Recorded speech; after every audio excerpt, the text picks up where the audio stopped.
We're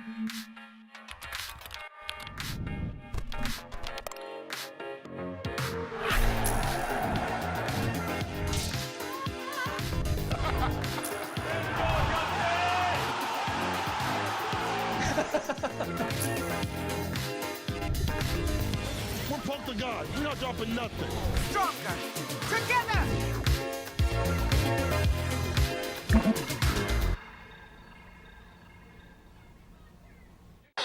Evo Japan starts now. We got your home side stream carried, covered, and sealed. Wow, we are just playing some Street Fighter 6. What a way to strike first and set the tone. Nice, nice. Oh Hold my on to that bar. goodness, Federich. Don't he even hasn't spin built it. it. Oh my God! That's He not didn't build real. the bar yet. Oh my God! Miss influence. The wheels fell off at the most critical moment.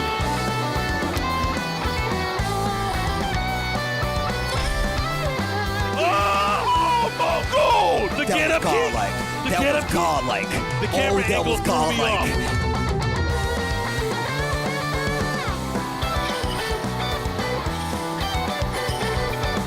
Meta RD, back-to-back Evo Japan champion.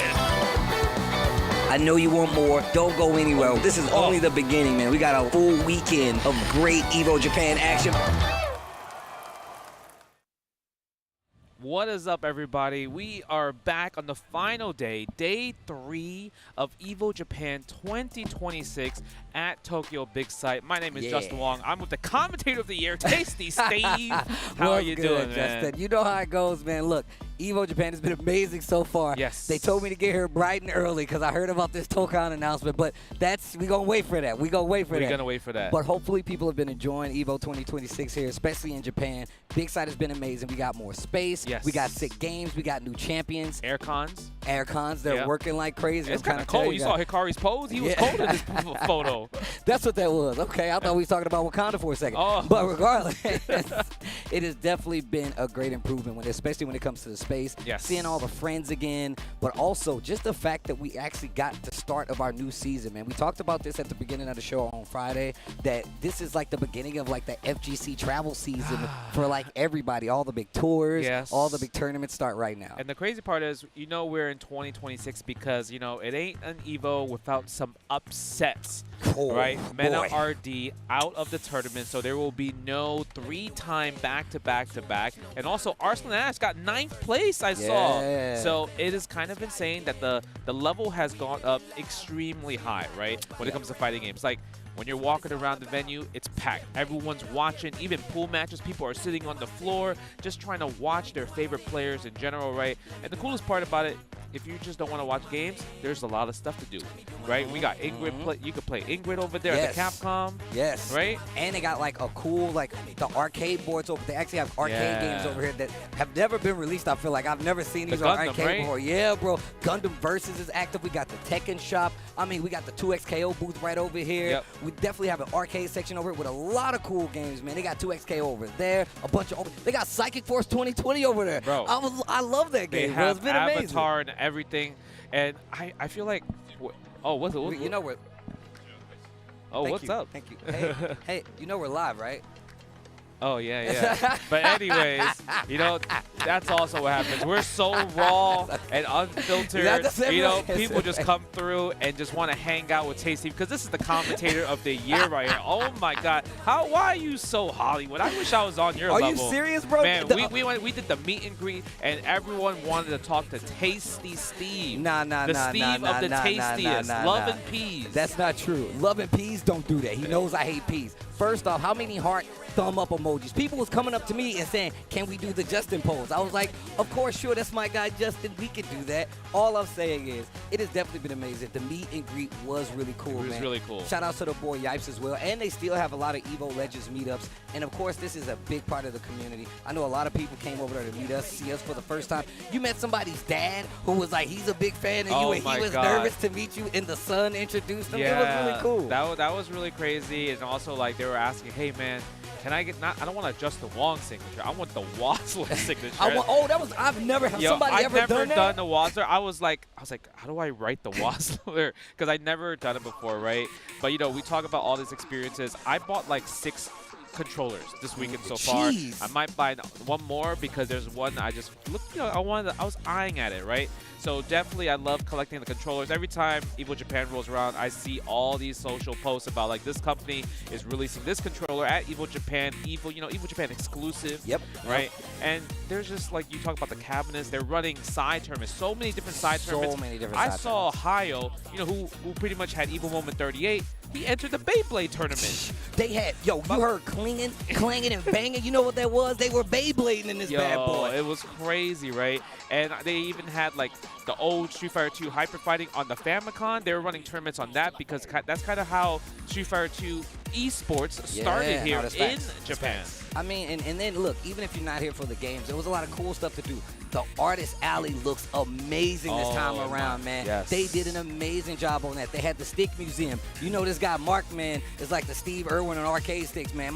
Guy goes out and collects them from all over the world. I've been there shopping with him, and it's actually been really cool, man. Shout out to the guy, Mark, man. So a lot of times, I've been in Japan a lot this year. I've been just hanging out with Mark, man, buying new arcade sticks. You kind of live here. Everybody low key. I feel like you and Vicious are always here, right? But you were talking about the museum. The museum is really beautiful, and also like with Markman, and also shout out to Shibuya Kaho for making that kind of like the art and the figures and everything. But you know what? We're talking about the floor so much, but we got someone on the floor. Let's go to Rob TV right now. Ladies and gentlemen, of course, this is the final day for Evo Japan. It's finals day, y'all. And as you can see behind me, of course, Steve and Jay Wong, y'all see this is the calm before the storm, fellas. Look at all these empty seats right now. And can we swing over there, too, just to show what's going on? Now, listen, a lot of events, they wouldn't want to show y'all empty seats. They try to hide them. That's because we know that we about to fill all these seats up right now, ladies and gentlemen. This is a historic event, Tekken Top 8. We actually had Arslan Ash not making Top 8. I think that Atif or Ulsan probably is going to get it done over there. Ulsan, of course, the back-to-back EWC champion. But how about in the world of Street Fighter 6? Knuckle Dude Dang. Getting top 8, bruh. Absolutely love to see that. Fellas, what y'all thinking on the side of Tekken and Street Fighter for the top 8s today?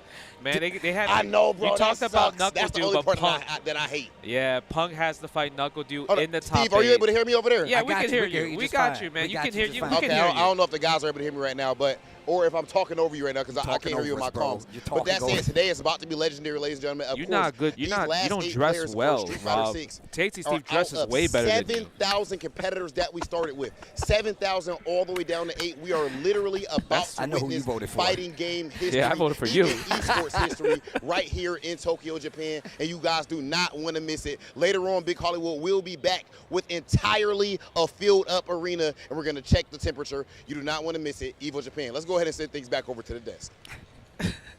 I mean, shout outs to Rob TV doing his thing. I mean, he is not wrong. Yeah, all these seats are going to be filled. I was walking here, right, from the train station, and literally there was huge lines already outside waiting to come in, waiting to fill these seats, and literally trying to buy as much product because today is the last day of Evo Japan. Lots of Evo Japan exclusive controllers. I was so sad. I wanted to buy the Hori. You saw that little bag? Yes, for the controllers? Hori, yes.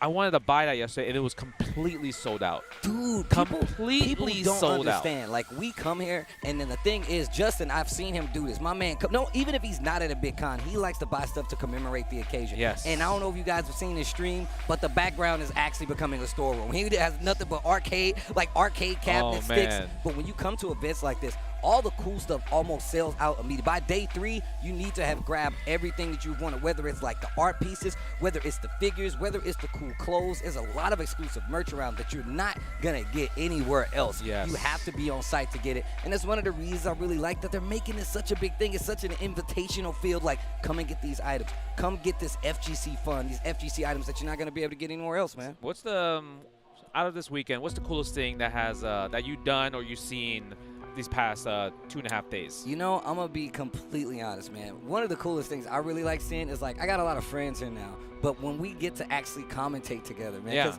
I feel like we so spread thin, man. Rob doing his thing, you doing his thing, Obama, the boy Yipes, that we don't really get to talk. So actually seeing you guys is number one. But two, seeing what it's like transpired with Marvel TEKKEN. I'm going to tell you right now, I didn't get to play like the last build. So the only build I got to play was at the first Evo USA when they showed it. Yeah. They have like an updated build here. They got Ghost Rider, they got Spider-Man, they got Penny Parker on that bad boy, and Magic. So for me, that was definitely my favorite part, just getting to play Marvel TEKKEN like that and play with Spider-Man for the first time, because I'm a huge Spider-Man fan. Who isn't a Peter Parker fan? But you're actually completely right.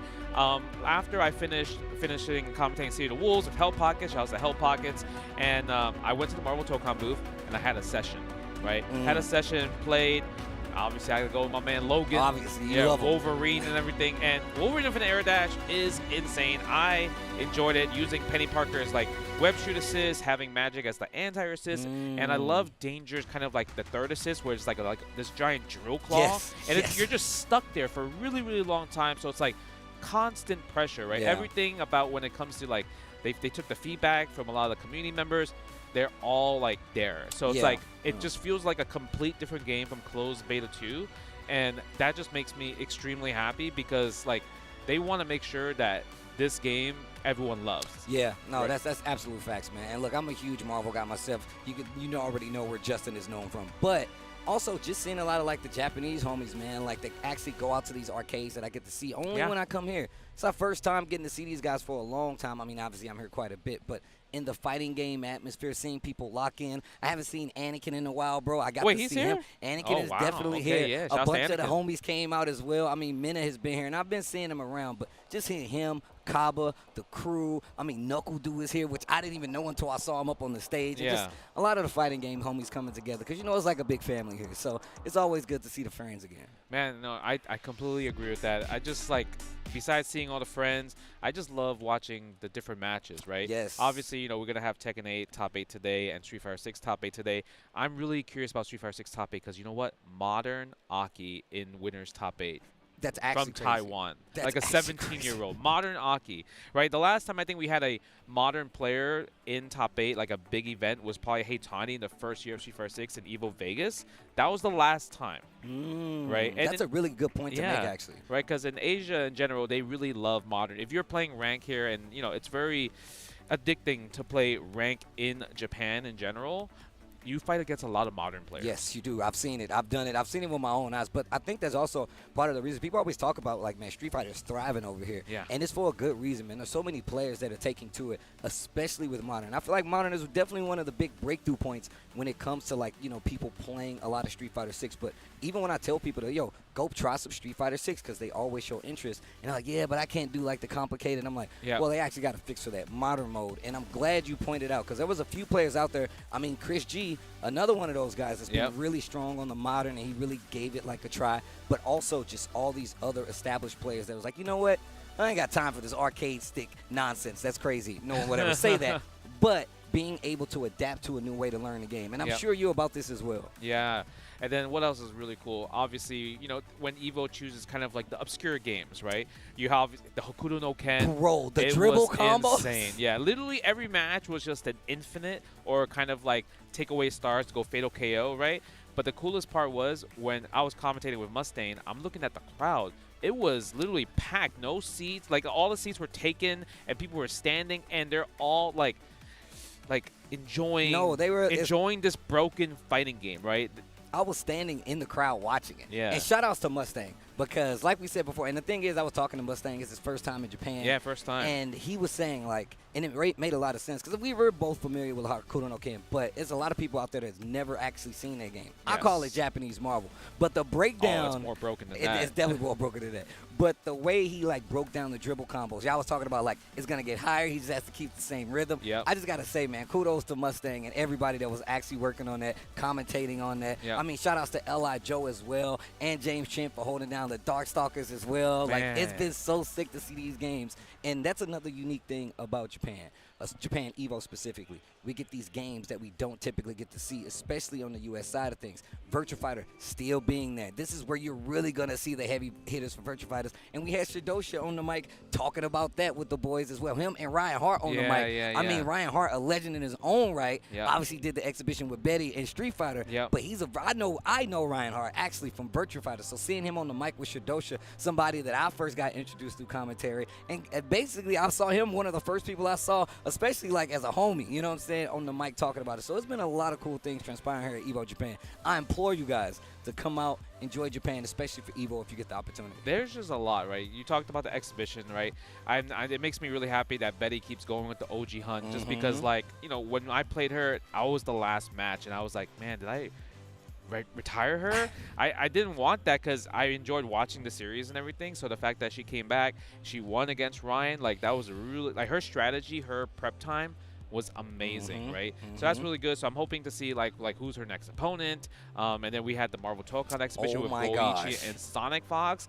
That was really crazy, just because, like, you know, they've been all over the place. So it's like, when did they have time to actually like sweat a bit to actually show a cool exhibition match, right? And, you know, me, you, and Yipes was commentating, and we were losing it because we were looking at all these references. You know, the nowhere stage. You know me, bro. You know what I was doing. And on top of that, another thing, I was telling people, look, I really want Freeman in City of the Wolves, right? Okay. But really want Freeman. I want Freeman in City of the Wolves.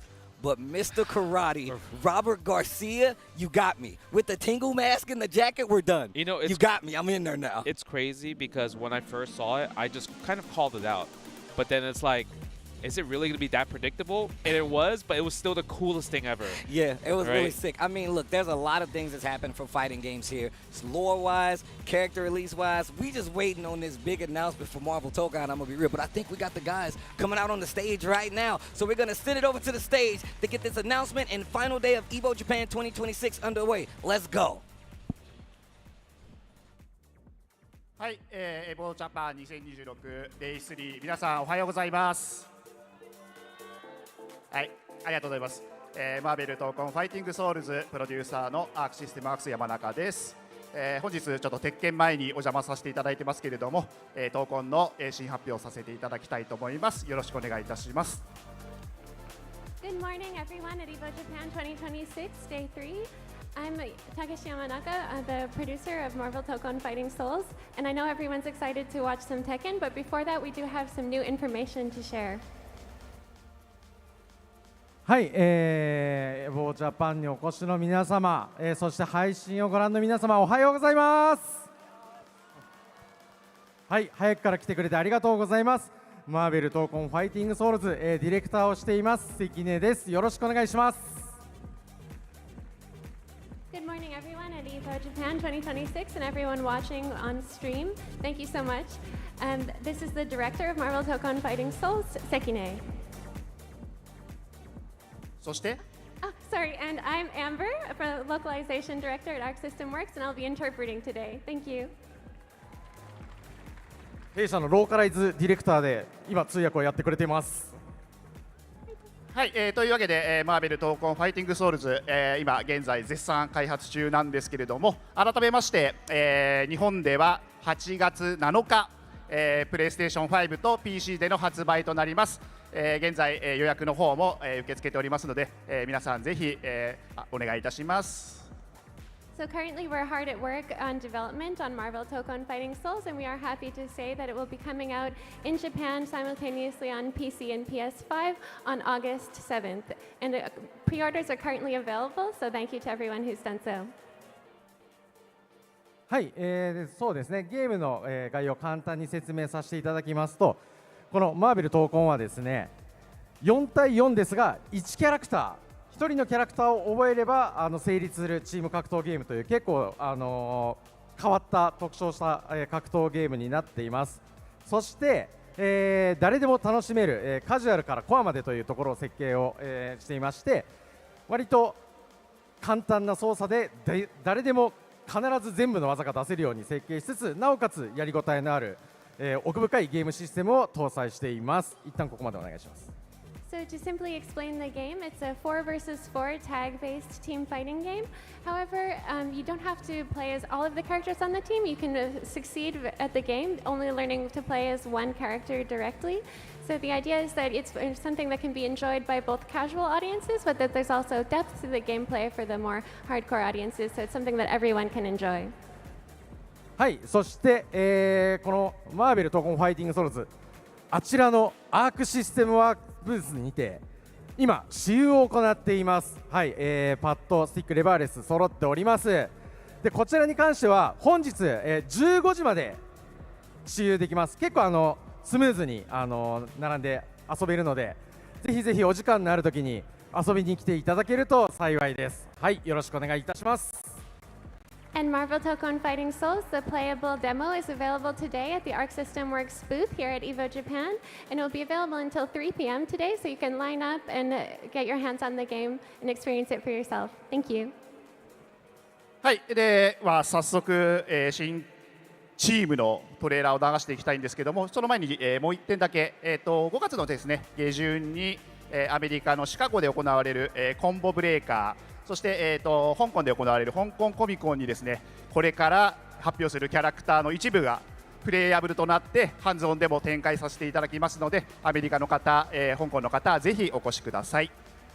So just one thing before we show you the new team trailer we have for you, we would like to announce that we will also have a playable demo of the game available at Combo Breaker coming up in Chicago, as well as at Hong Kong Comic-Con. So be sure to stop by. じゃあ、はい、トレーラーをせっかくなので、はい、この後流して我々は退散させていただきます。じゃあそれではせーの、チェックイットアップ。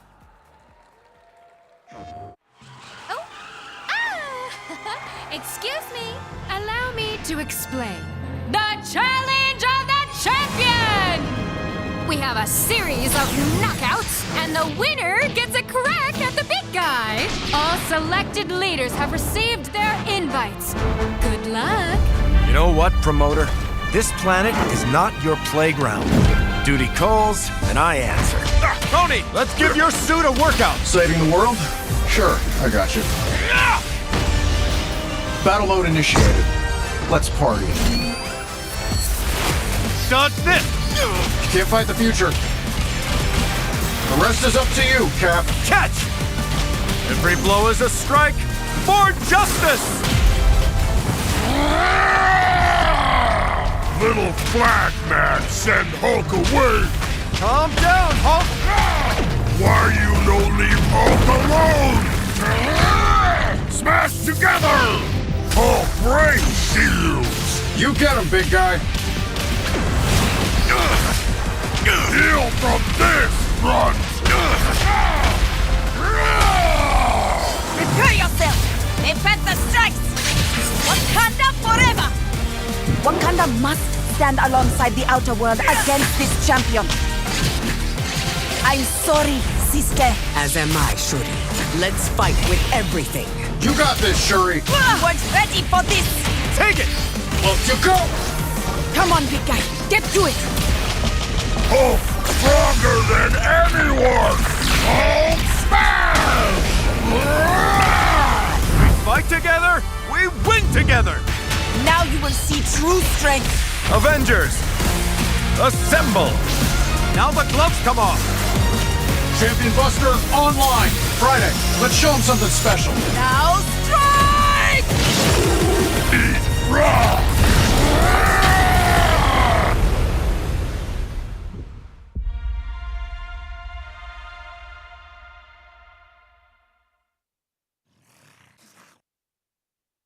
プレイステーション What a play. That Shuri, was Black Panther, crazy. Savage Hulk. Yo, look, first and foremost, if you know, you know. People don't know about the lineage of Black Panther, and of course, this time around, we got Shuri actually being Black Panther and being on the Fighting Avengers. We were waiting. A lot of people were speculating Hulk was going to be there. Yeah. We haven't seen him. Yeah. But now we know the Fighting Avengers is a team that you will be playing in Marvel Tokon Fighting Souls. Yo, damn. Bro, why was Hulk so fast? He was so fast. You saw the clap. Right, you saw him running. He got the command throw. The run is actually crazy. Yeah, I don't know whose idea Hulk that was. doesn't run. The Hulk don't run. He jumps. jumps. Like, you know what I mean? But he That's is running. I'm like, I am so scared. You understand that Kane Blue River must be going crazy right now. He loves the big bodies, and now he's got another one. Look, we were talking about Penny Parker actually being a big body in Marvel Tokon, but now we got one of the original big bodies. The OG. The OG big body, the Incredible Hulk, but also he's got like the Savage Hulk, yeah, bro. This isn't like the do. regular. This is like Savage Hulk. But Shuri actually being a Black Panther, this is something we've never seen. I don't know what forms of content. Like, this is the first time we getting this, and it's kind of like the MCU right now where Shuri is the Black Panther. Like I said, we talked about it earlier, but like Marvel Tokon, their character choices are so unique. It's so good. Like, it's obviously, so good. you're like thinking Avengers. You got to give me like maybe Thor and Hulk. Yeah. We got Hulk, but we're not gonna give you Thor. We're gonna give you somebody else. We're gonna throw like kind of like a different path, right? Bro, that was insane. Shuri as Black Panther, she got the cape. She got the cape she got and the everything. Staff, the spear. And they showed the Wakanda stage in the background, which just actually looks amazing. I mean, look, first and foremost, I got to say, bro, like you said, the character choices have been phenomenal for Marvel Tokon, and I can't wait to actually play this game. I need to rewatch that trailer. Bro. I'm definitely going to rewatch that trailer. I need to rewatch that it's trailer. not fair, Because I want to look at the stage and see, like, what's in the background, you know what I mean? Because stuff like that, like, they added so much stuff. Did you know, like, when you pick your team, right, obviously they changed the names and everything, but when you pick your team, I noticed it yesterday, they got the comic book price. Like old school, like the $4.99. That's like on the lower left. I did not notice that. I looked at that and said, is that like OG comic book prices? Nah. First off, they used to be cheaper than that. As somebody who's been begging for comics for years, we used to have $1.99 comics out there. But also, even on that Wakanda stage, it looked like I saw like the T'Challa like statue in the back. Like the OG, like it's actually just crazy. Look, you guys know I'm a lore guy. You know both of us love Marvel, but obviously for different reasons and same reasons, just the same. But damn, I'm trying to press I can't believe I'm trying to press buttons, and it's gonna be at Combo Breaker in Hong Kong Comic Con. So, what else do you want, bro? I'm just looking at Hulk, and he looks really fun to play. Gamma Bomb was crazy. He just looks so fun to play. I really want to see like kind of like what's the unique skill, because every character has a unique skill, right? I'm assuming it'll be like some type of armor or maybe some type of tech. But we could talk about Marvel Tokon all day, but I know you got a job to do. You're gonna be commentating Tekken, right? Tekken 8, top 8. So stay tuned. But by the time you come back, I'm gone, and you're gonna have the real Tekken commentators take to play and talk about this and crown your Evo Japan 2026 champion for Tekken 8. So see you soon. 飯田ならやめたよ。もっといい条件のとこが見つかったからって。俺の IT スキルはもっと評価されてもいいはずだみたいなこと言って。あ、そういえば最近女の人と会ってたな。IT スキルで生きるならレバテック。レバレジーズ。No two competitors are the same. Some run on routine for the chance to win big. Some make time to rise through the brackets. Some lock in with confidence. However you prepare, there's a place for every kind of competitor. PlayStation Tournaments. Sign up today on PS5. PlayStation。飯田がいい条件に転職？本当かな？だって IT 転職ってスキルをアピールできないとダメなんで。ってことは代わりにアピールする人が。そんな都合のいい人いますかね？これ何か知ってる？ IT スキルで生きるならレバテック。レバレジーズ。 Well, Vaya is laughing right now. Look at Vaya laughing right now. Oh, he's doing a dance. What is he doing? Man, he's too ready, you know. Not today, man. Oh my God!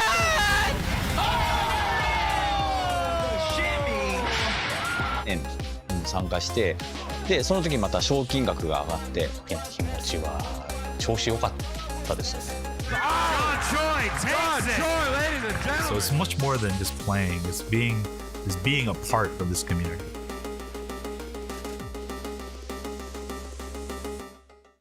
Rebatech. もう少し寄れる？はいよ。レバテックはあなたに最適なキャリアを提案できます。なぜならなんて言ってる？なぜならエンジニアに関する膨大なデータがあるから。 IT スキルで生きるならレバテック。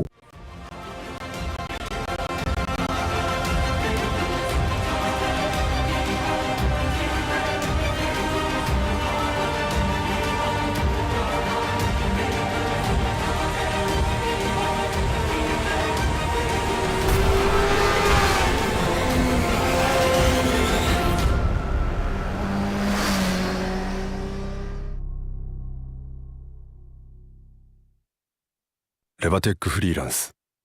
ちょっとこれ見て。どうした？フリーランスにはなりたいけど。フリーランス？私たちなら提案し続けられます。あなたが成長できる高単価な案件を。転職だけじゃないのか。 IT フリーランスならレバテックフリーランス。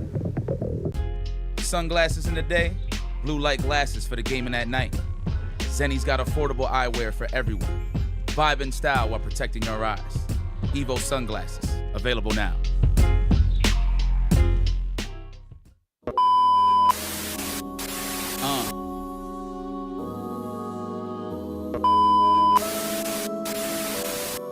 Look, I see the dub, so the vision is clear. I'm close to the finish line every time, so the mission.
Hey, welcome to Evo Japan 2026 presented by LeftTech. 皆さんおはようございます。Good morning!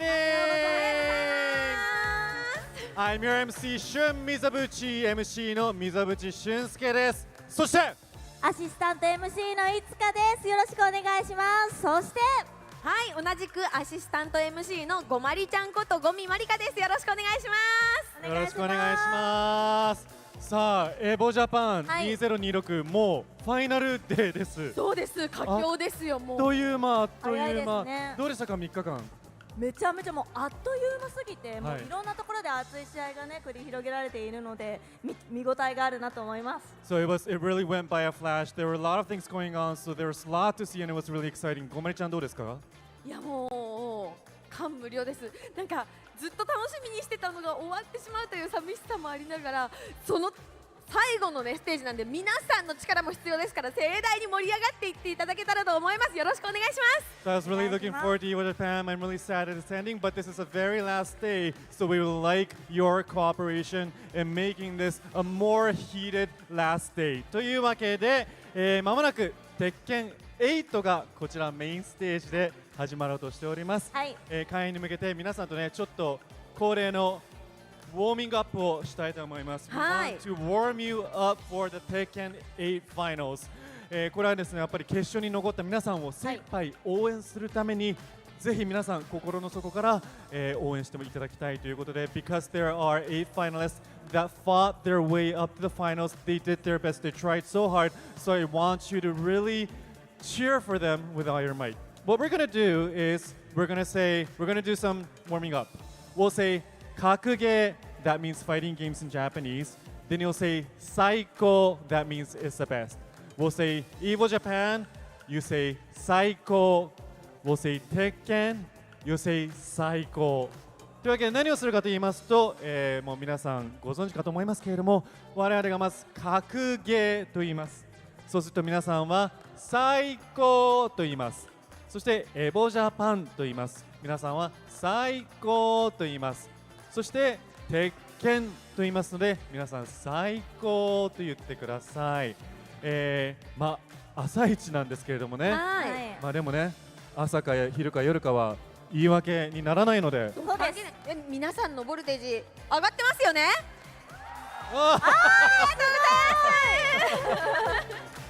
ありがとうございます。じゃあちょっと一旦やってみましょう。練習も兼ねて一回やってみましょう。So we're gonna try. いきますよ。Ready? 格ゲー。エボジャパン。鉄拳。ありがとうございます。ありがとうございます。なんか今日のお客さん、表情がとても素晴らしいですね。そう、すごいなんか思ったより元気でびっくりしちゃいました。なんかもうちょっと朝だからあれかなと思ったんですけど。そう。Everybody here, your expressions, your facial expressions are really great. でもね、ちょっとなんかね、もうちょっと声が伴ってもいいかなっていう。いけます絶対。もうちょっといけますかね。はい。何回も慌て先生ありがとうございます。みんな優しい。Give us more of your voices and more of your heat and more of your passion, energy. というわけで、これじゃあもう早速始めたいんでね。はい。本番を。はい。はい。いきますよ。よろしいですか？ Ready？ いきます。格ゲー。最高。エボジャパン。鉄拳。最高。ありがとうございます。もう準備万端だと思います。I think everybody is well prepared for the finals. それではエボジャパン2026 presented by レバテック鉄拳8ファイナルズスタートです。Evo Japan 2026 presented by Levtech TEKKEN 8 The Finals 選手の皆さんの入場です。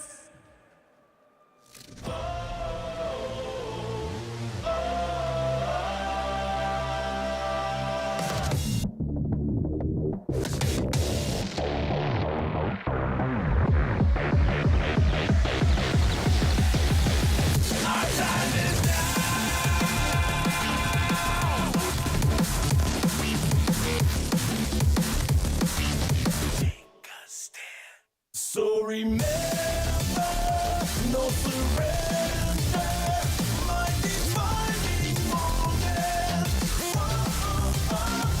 I will stand up, overcome my past, to be different to the end. If it takes forever, no surrender, now or never. My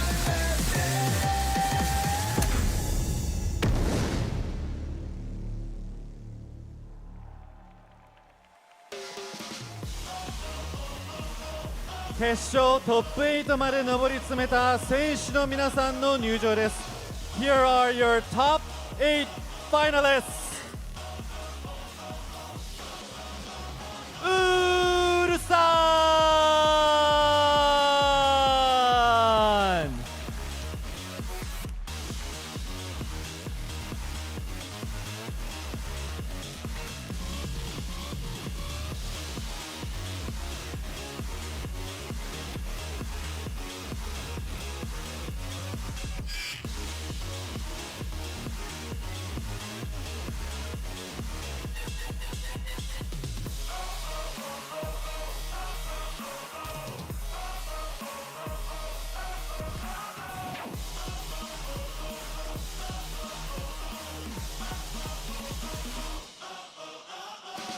ハッピースタンビー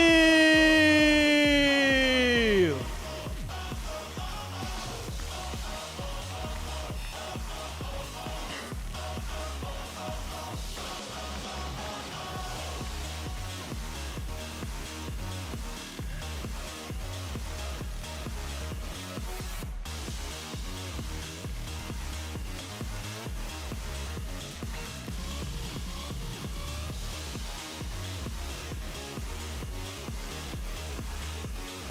怒り。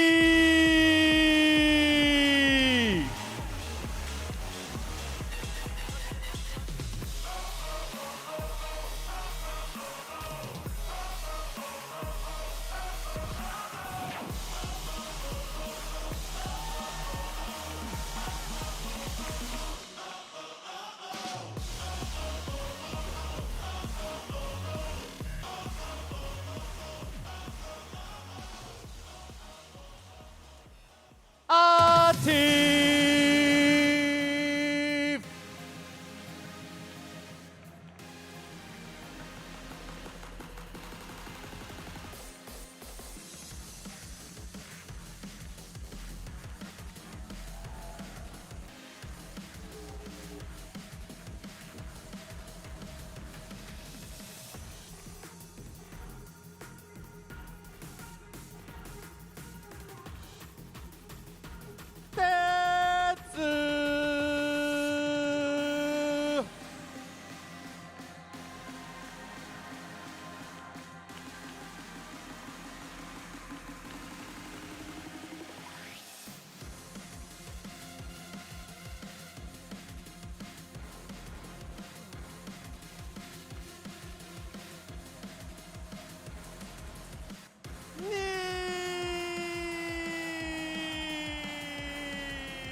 Evo Japan 2026 presented by LeftTech TEKKEN 8 The Finals 以上8名の選手により争われます。 Let the games begin!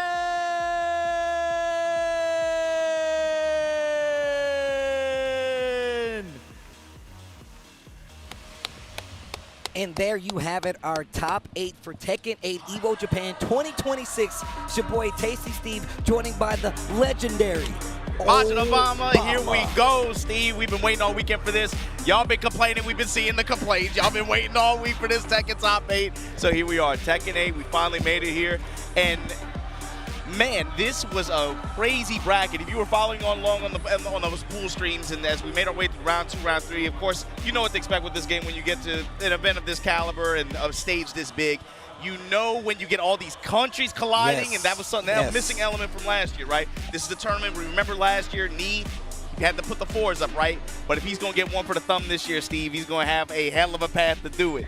Let's take a look at that bracket. Just break it down a little bit. Right now, Ulsan in the driver's seat up against local, really consistent player too, Ikari. He's from Korea, but he lives out here in Japan. Yeah. He's been consistently competing in this game in damn near every dojo event. Yeah. And look, Steve, that's the thing. Sometimes you just get a good player that has a good weekend, and right now he's having a really good one. And Kazuya on top of that. Of course, we got Hafiz Tanvir versus Atif on this second matchup. That's actually going to be a crazy one. I mean, Hafiz Tanvir has just been a consistent player throughout the years. Obviously, always really good at cracking that top 16, those top 8s. But obviously, this is probably going to be one of the biggest times he's going to be able to do this. We saw him at Tiger Uppercut really perform a couple of years ago. So obviously, he has a lot of work cut out for him. But he's going up against Atif, one of the strongest weapons out there in the Tekken world, especially considering he's probably one of the best players in the world when it comes to Tekken in general right now. But obviously both of those guys representing Pakistan, and that's only on the winner's side. That's only on the winner's side, like you said, because we got the John on loser's side. We're going to talk a little bit about that too, how he got here, going up against the Wonder Kid once again out here at an Evo Japan with a chance in loser's side of the bracket, but representing the Philippines. He's the Wonder Kid, but he's like 20, bro. He can be paying taxes and everything now. Like, we can't call him a boy anymore, man. I keep telling people, when I met him, he was shorter than me. My man is definitely taller than me now. That's all I'm going to say about that. Then, of course, the last match rounding us out, the crowd got loud. It's going to be Knee versus Tetsu, which is actually going to be a crazy matchup, like you said before. Knee trying to crown it again and get one for the thumb. And think about it. Last time, one of the arguments for last year was like Arslan wasn't here. What's going to happen? Well, Arslan was here. He got eliminated. Knee is still here in this top 8 making the spot. I'm glad you mentioned that, Steve, because looking at this bracket, looking at where all these dudes are from, I'm looking at Japanese immigration like, yo, bro, y'all gotta stop checking. We made a mistake somewhere along the way, bro. Y'all were talking last year, like you said, Arslan was absent, so some people kind of look for reasons to maybe diminish the win a little bit, right? You cannot say that this year. Pakistan came with a squad, they did. And as you can see, I mean, 3 out of 8 spots in this bracket occupied for it. That's something, and it very easily could have been more, man. Especially if you zoom out, you start looking at that top 16. There are a lot more Korean Pakistani representatives that were out there, but this is what we have here. So the question is, I'm like, man, Knee is in the hunt for that one for the thumb, but then also Pakistan. I'm looking at Atif on winner's side of this bracket. I'm looking at Ulsan on the other side of that one, and you know that's a destiny match. But then the other thing, too, is, like, I'm getting flashback from the Tokyo Tekken Masters. I remember in a Wise Honey and an Atif, but coming into Japan and silencing the crowd. And it looks like, I mean, he's poised to do it again. And you were talking about it, man. You saw him out here. It's one thing to me when you see Atif, like, you know, he's normally like a pretty cold, stoic kind of cold, calm, collected kind of guy. When you see him like feeling good, bouncing around, I don't know, man. That's kind of scary. Listen. When I was doing my homework, watching the pools, right? And when I was walking around, I saw Atif, and my man was bouncing. He was like, hey. I was like, oh, my man must be ready to do some damage. But also, not to be slept on, 2-time EWC champion Ulsan holding down the #1 spot right now at the top of the bracket. I was talking to this guy, and he was just like, yeah, man, I'm lucky. I'm lucky. I was like, yo, he gave me the commercial land. So I'm like, what character you using? He was like, hey, man, you never know who I might pull out. And that actually makes a lot of sense because he's definitely been one of those players that was willing to change. Dragunov has definitely been the character of choice, but a lot of times he's had to like adjust his game for some of these matchups. I want to see what's going to happen. A very unconventional matchup, I feel like, when we get to these top 8s outside of a couple of people, the Kazuya, Ikari, like you said before, that is actually going to be something I want to see how that plays out because this is a matchup we get to see at different kind of shots at this level, but now we get Ikari with a new representation, and like you said, he's been out here playing in these dojos, but this is the beginning of the Tekken World Tour 2026, and that was one of the big things I was trying to sell when we first got here. This is the beginning point for a lot of big tournaments. No matter what game you play, it starts here. A lot of these people showing out, and look, when it comes to fighting games in general, people will tell you Japan is the place to be, so it's no better place than to start all these big tours, all these big fighting games, all the announcements than here at Evo Japan 2026, man. So thank you guys for joining us. Hopefully you've been enjoying the fighting game action. Obama, I know you had a crazy weekend. We've been talking about Tekken all weekend. We've been like theorizing. Past 5 days, past 5, 6 days. Like, it's been theorizing this whole thing. So we definitely about to crown a winner, and hopefully you guys are ready to see him. And I'm glad you brought that up to the competitive calendar and how that's shifted a little bit. With this being the start of it, it always feels like there's kind of like a gold rush at the beginning, right? You want to get your spots in. If you could get a chance to have a really good performance at the beginning of the calendar year like this and put yourself in good position not only for Tekken World Tour, but like you mentioned, EWC, right? So 3 of the players in this top 8 are already qualified for that event. That showdown later in Riyadh, of course, being Ulsan, Atif, and the John. So for these other players, they want to avoid that tiebreaker spot, be able to secure their spots for that big event as well. Well, of course, you know, it's a lot of great players in this top 8. And once again, this is only the beginning. EWC is definitely a place they're trying to be outside of being that Evo champion as well. So you know everybody else who was not qualified, they got a lot to prove at this point. Been watching Twitter, seeing how all the players have been, you know, reacting to them getting these spots as well as just qualifying for top 8, especially in a big tournament like this where, you know, a lot of the players, like you said, they converge here to try to get that big important dub. It's not only about getting the W and getting that spot, but it kind of sets the tone for the year, man. You're going to be looking at these guys to show up, still claim some of those spots because points are on the line as well. So look, when it comes to Tekken 8, especially this Tekken World Tour, the buck don't stop here. It starts here. And speaking of which, we're getting locked and loaded for our first match. Once again, it's going to be Ikari going up against Ulsan. Bruh.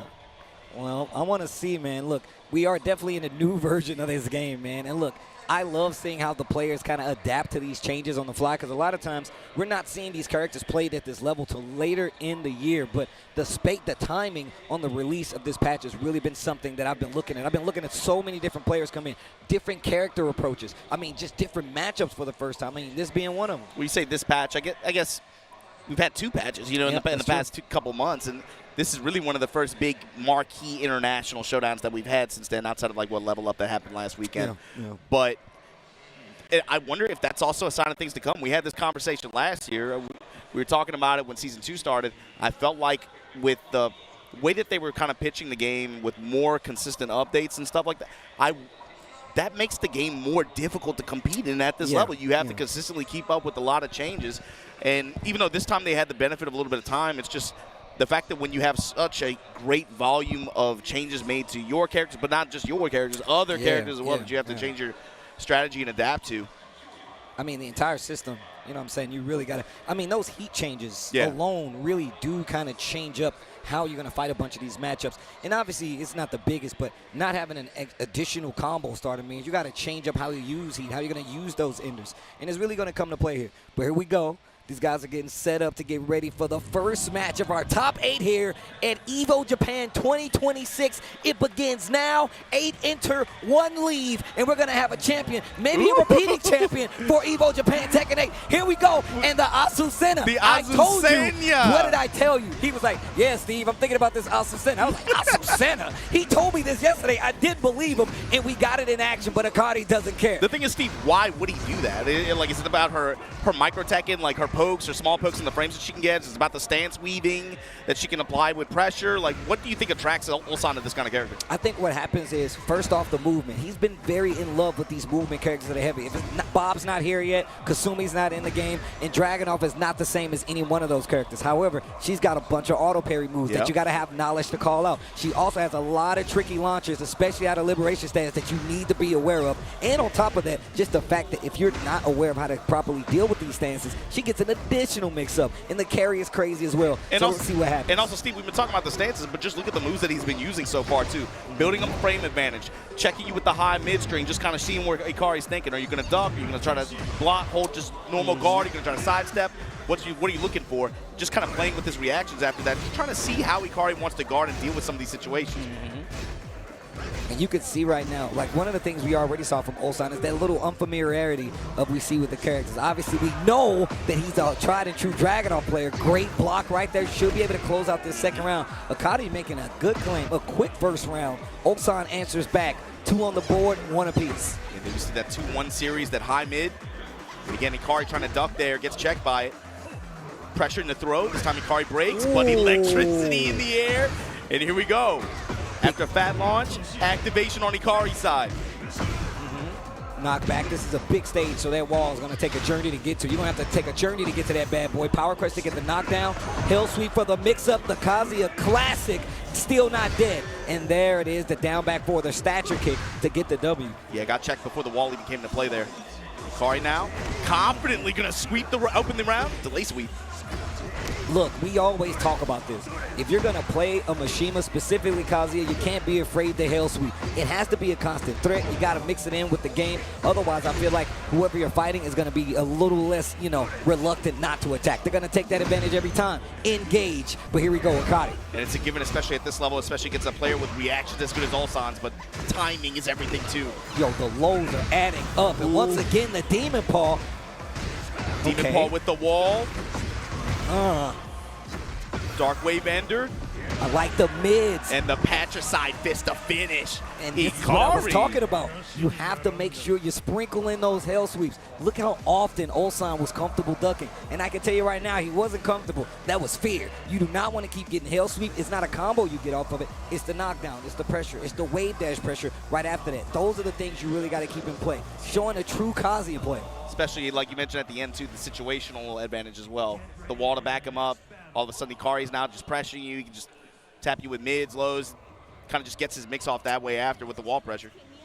See, Ulsan using a lot of lows on his side as well, trying to force something. The only difference is you get a knockdown with this character, but you don't get a big combo pickup. Her pressure isn't as prominent as a character like Kazuya after the knockdown. I feel like her standing game is really where you want to keep her because you want to make them mix. You want to make the think happen. And like I said, she got that back turn option as well as those auto parry options. Her stand pressure is excellent with just being able to just kind of keep you like locked in and just glued to her like that where you just take chunks of damage.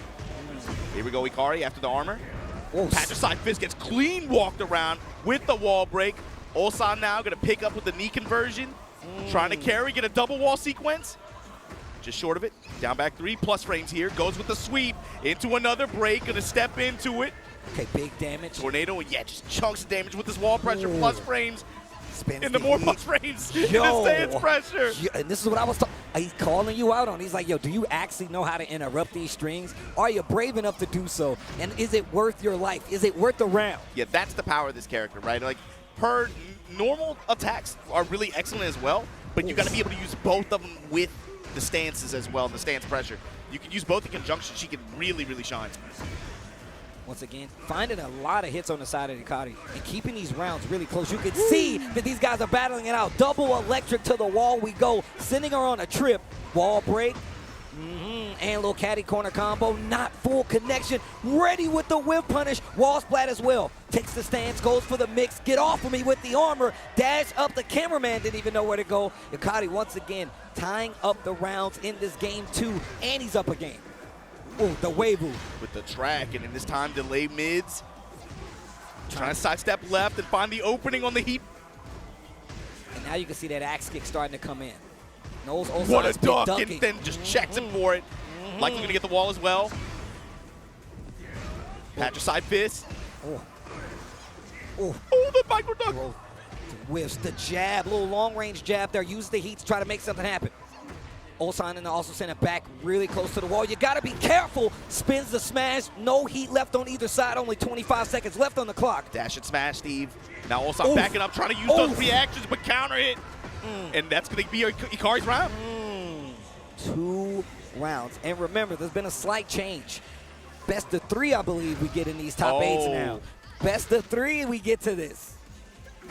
Giving it to you long set style. This time, Ulsan trying to dash up, use that one jab. It's 1-1 strings. There's the hell sweep.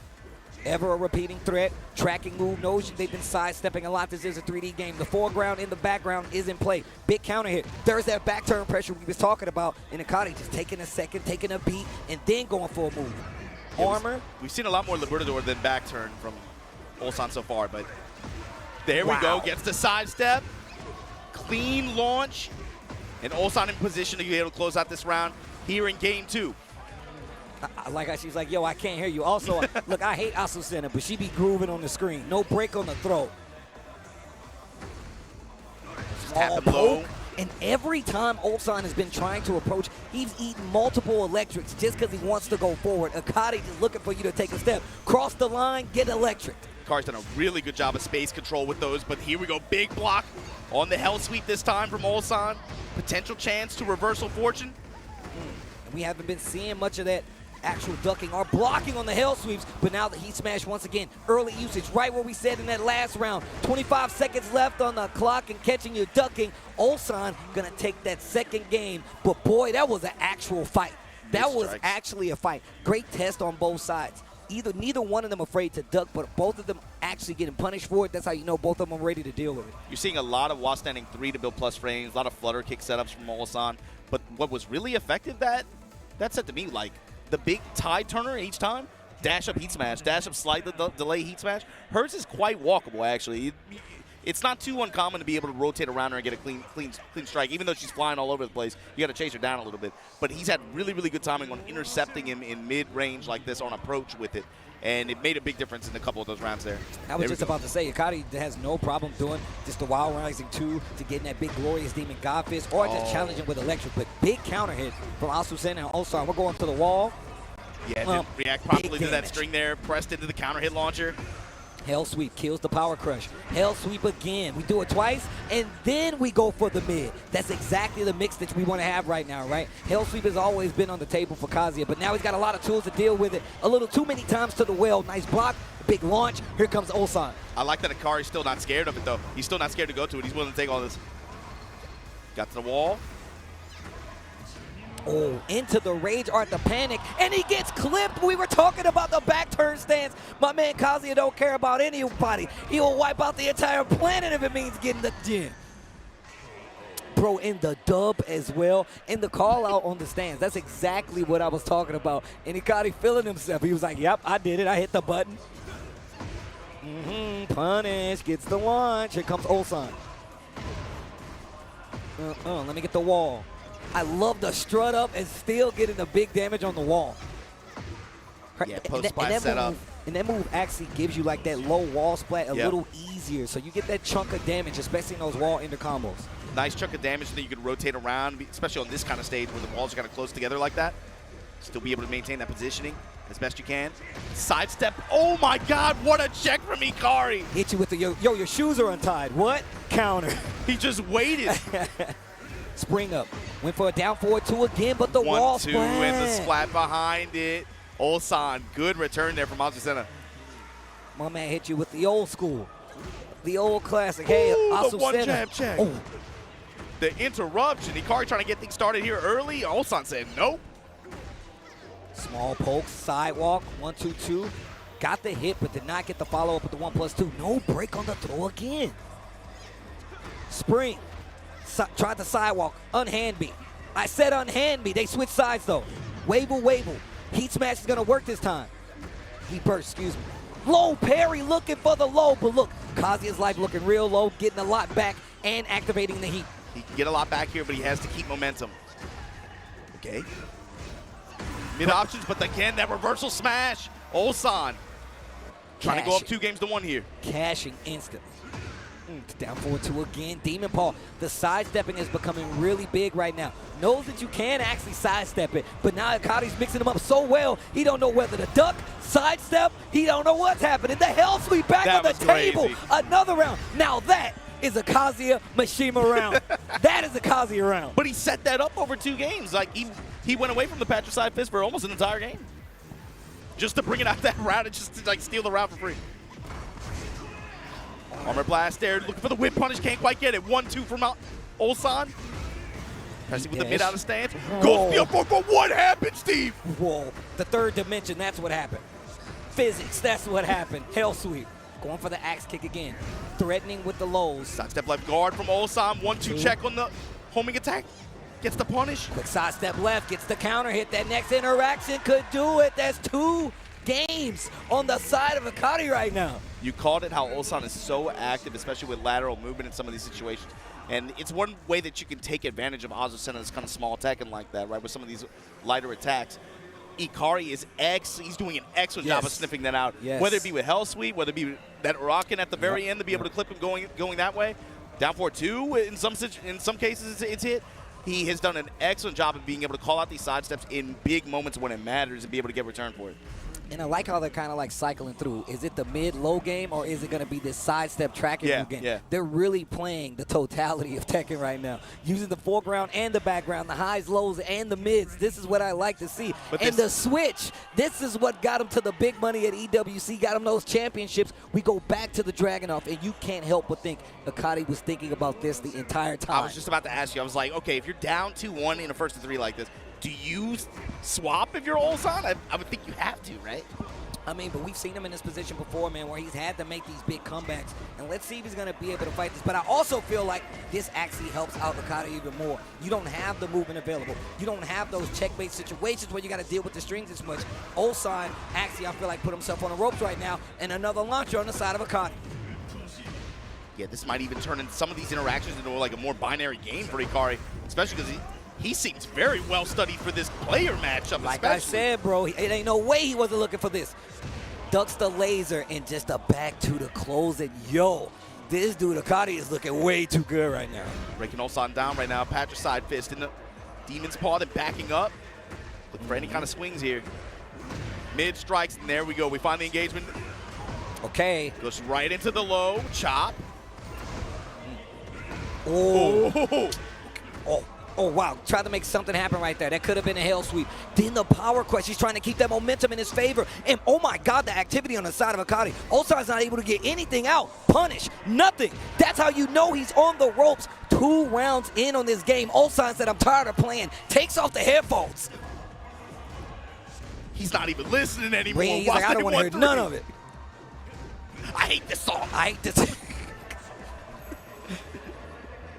Oh, they dancing. Oh, my God, what a duck. The hell sweep.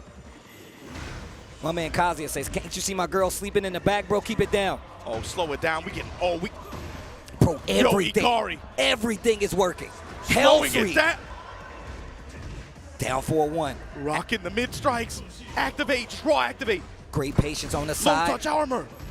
Oh, nice. Looking for the counter hit. He didn't get it. Spins the rest of the heat. Look for the hell sweep. Small punish. 20 seconds left. Heat smash. Not going to hit the burst. The grab. Down forward to Ikari. Stays alive and knocks Ulsan to the loser side of this top 8 here at Evo Japan 2026. Yo, what a set. Leaving Ulsan. Yo, he said me. Is it you? Is it me? Is it you? Yo, Ulsan in this first match, and we saw, like I said before, I was actually talking to Ulsan yesterday, and I was like, yo, what are your thoughts going into this, man? Because it seems like people know what to expect when they see you now. They know the Dragunov is coming. What is the play? He was like, actually, Steve, I got the Asusena in the back pocket. And I was like, really? I was like, Asusena? He's like, yeah. And we saw all those things we said come to a head. The back turn mix. What are you going to do with it? Akari checked all of it, whether it's just movement or just being so sure in himself, but also applying that hell sweep game early on. It was actually just, like I said, class act Kazuya play, man. He did a really good job of neutralizing Asusena with just mid-range control and especially like space control. He was using like the way he used electrics, but then also a lot of those mid options that also have tracking in addition to hell sweep. He had a really good read on Ulsan's lateral movement, and that came out in big ways. Really played out in a big way there. But like you said, too, with the Dragunov players, it seems like a common trend this season.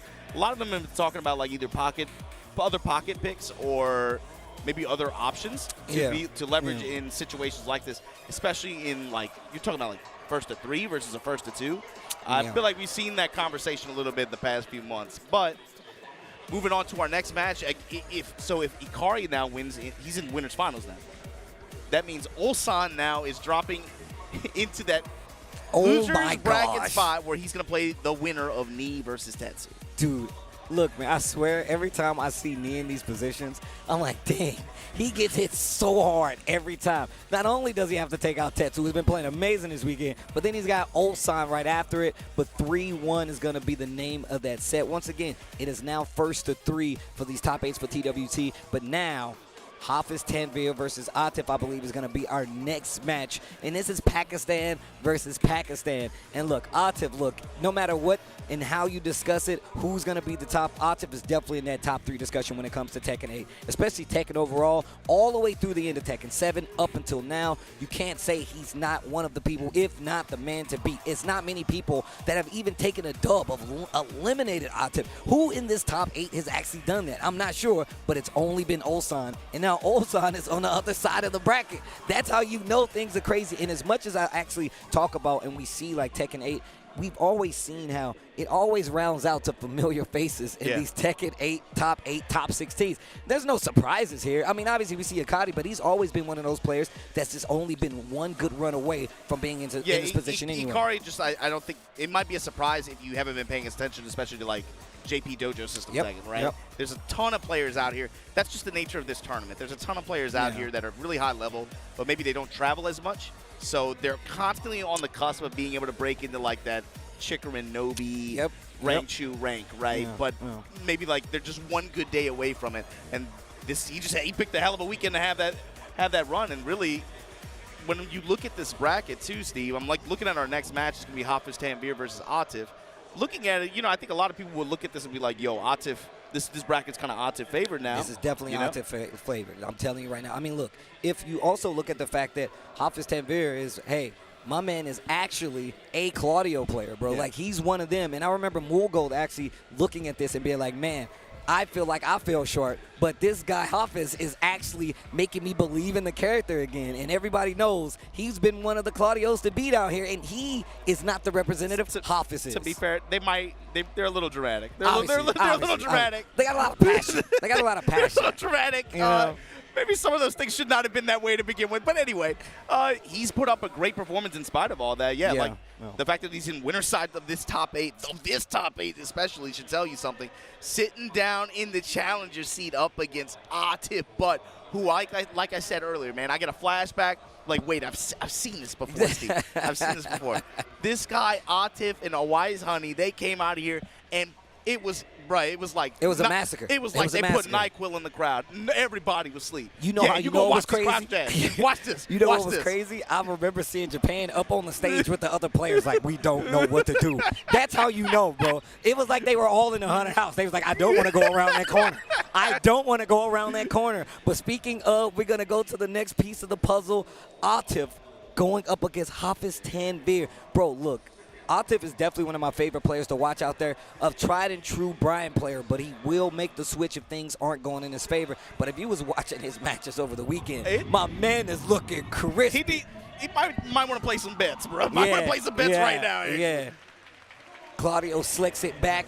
The crowd makes some noise a little bit. Atif, Hafiz Tanvir, Pakistan versus Pakistan. Winner's side action to stay alive. And you called it out, Steve. Coming into this tournament, they put the video out. He said, I'm running Brian. It is what it is. I'm going to show y'all the truth. There's been so much discussion the past year or two. Damn the tweets, dog. Let me show you the gameplay. Hit these buttons with me. Let me take you on a walk with these buttons, bro. He said the proof is in the pudding. Vulcan punches with the spin. Still actively showing what Brian's going to do at the highest level at that, man. I feel like there's a barrier of entry to play Brian at a special level, right? And it's only Knee and Atif that have actually been actively doing it, especially to show up in this top 8. But it means nothing in this first round.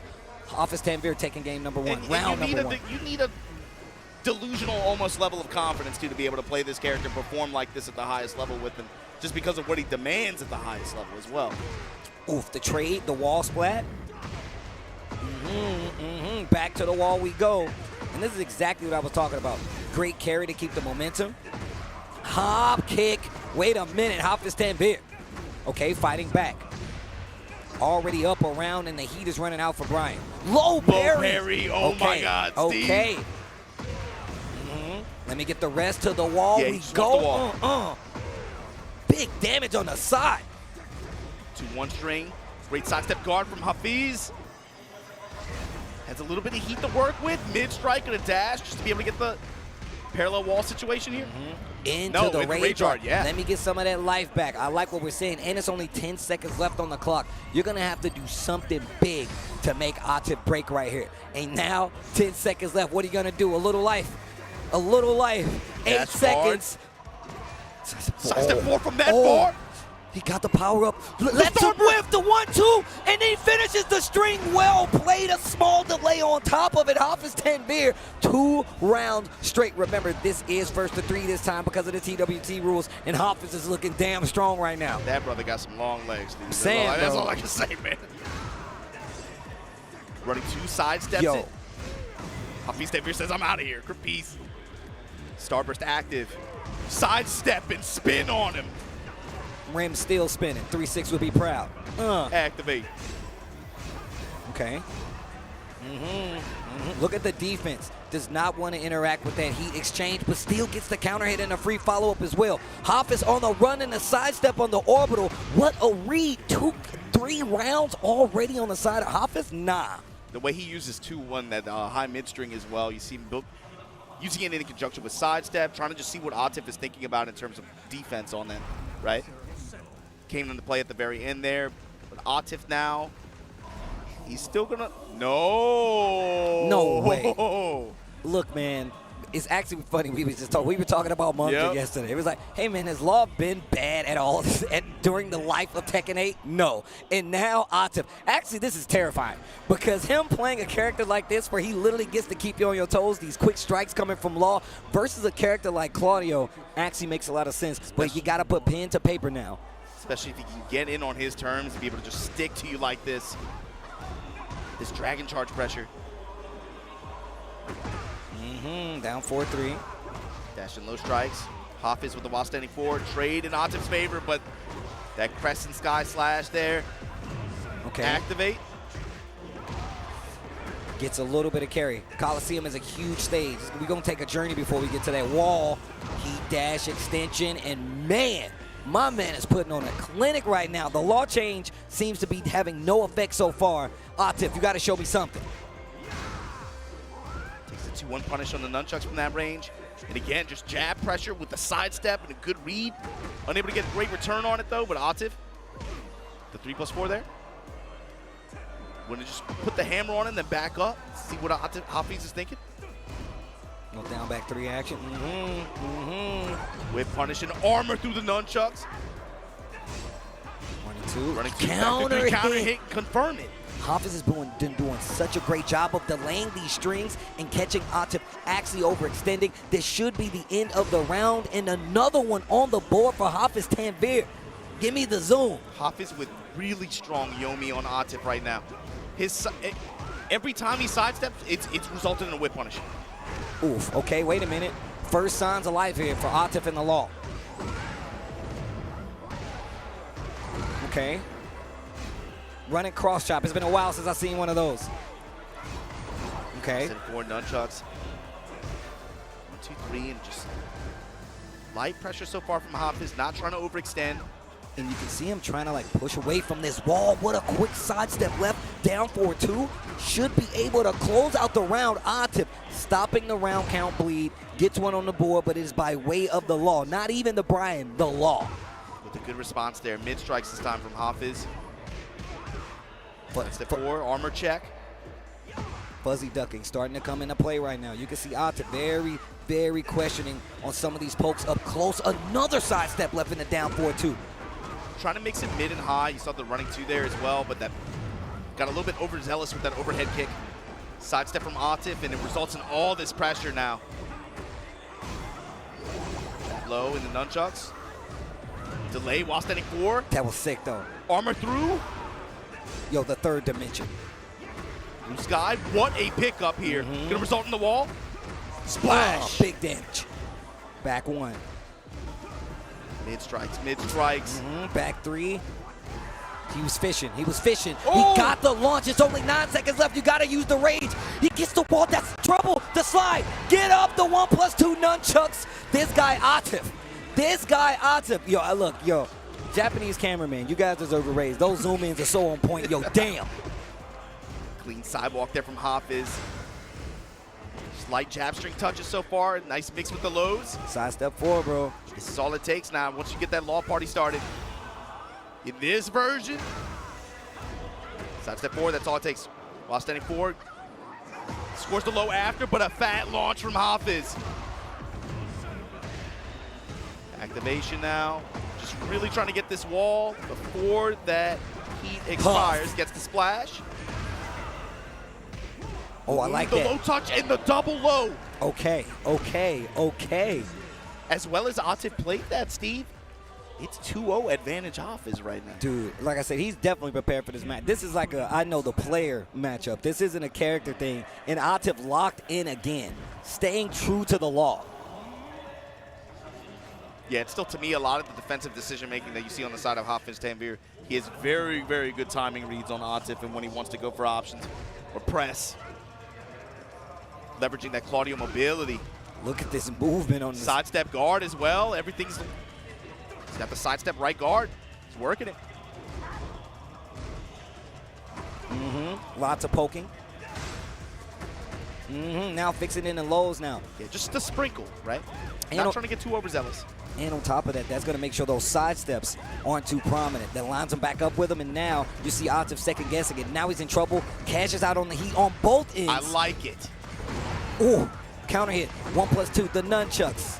I feel like this whole weekend we've seen a ton of heat burst defensive usage. Just as armor, just to be able to break those pressure sequences that some characters can use. See Hafiz there, able to leverage it excellently and be able to get a pickup here. To push the towards the wall. Starburst and splash. And the sidestep. Yes. Oh, baby. Yo, side look step at the low. lock-in. Look at the lock-in. Hit the bell. Hit the bell. Bong. Counter hit. He was fishing for it in the last game. Finally finds his mark. Hafiz overextending, and that counter hit means it's going to work. Poison arrow, the 1-inch punch. Bruce will be proud. Running away with it. The 4-3 counter hit. Oh, Steve, everything's about to change. Activate. This changes everything. Bro, the damage. The double back bop, circling, and a dash behind it. Testing in mid. Spins it. Let me get a little bit of life back. No heat on either side. Old-fashioned Tekken, the crouch dance, and the wild standing 2 power to the people. Whoa, I tried to tell you. I tried to tell you. An ever so slight overextension on that jab string, and it cost him the round. Look at his face. He means this. Trying to leave the logos in your chest. To just do it right in the middle of his chest. Like Ken Shiro, but he got a big check mark in there, just like, That would be worse. Who did this to you? Was it Michael Jordan? Is he? Oh, shooting arrows out here.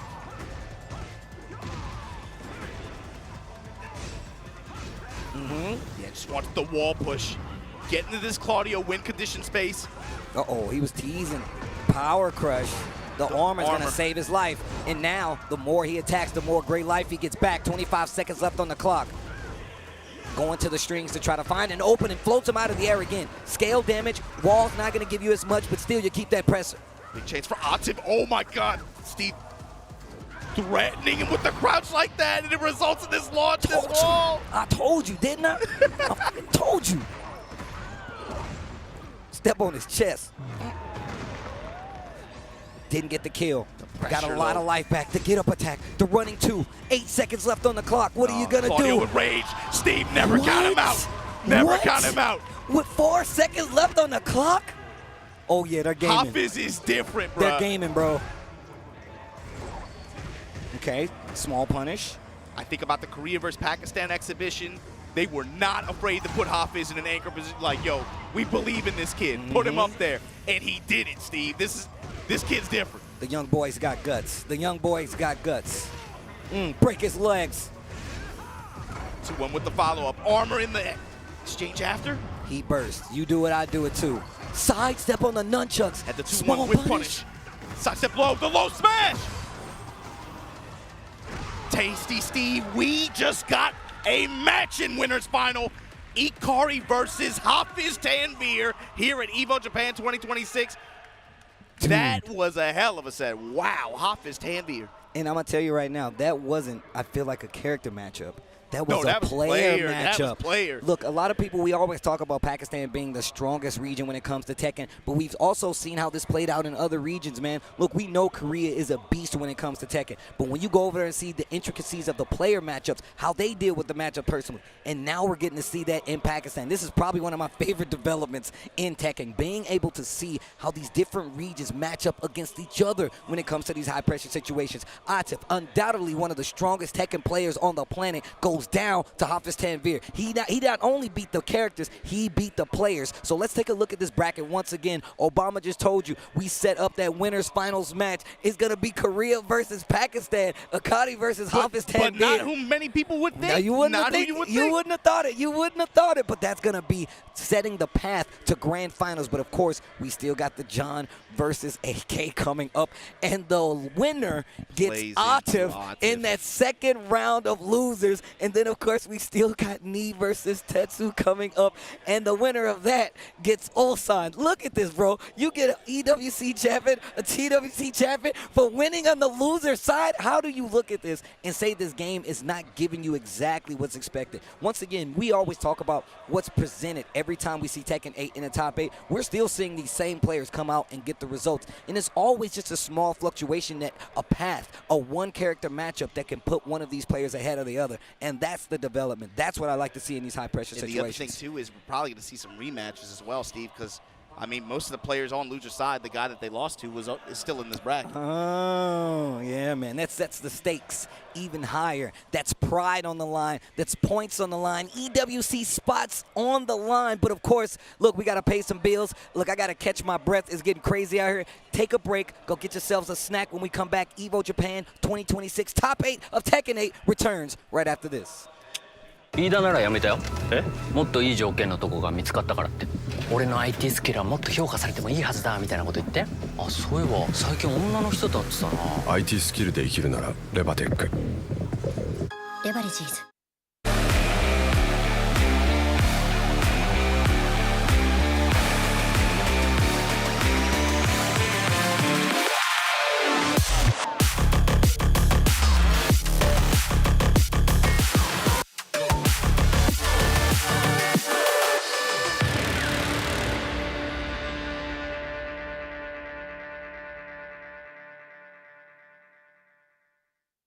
飯田がいい条件に転職？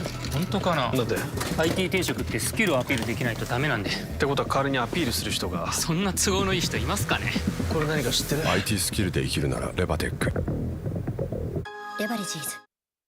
Well, Vaya is laughing right now. Look at Vaya laughing right now. Oh, he's doing a dance. What is he doing? Man, he's too ready, you know. Not today, man. Oh my God!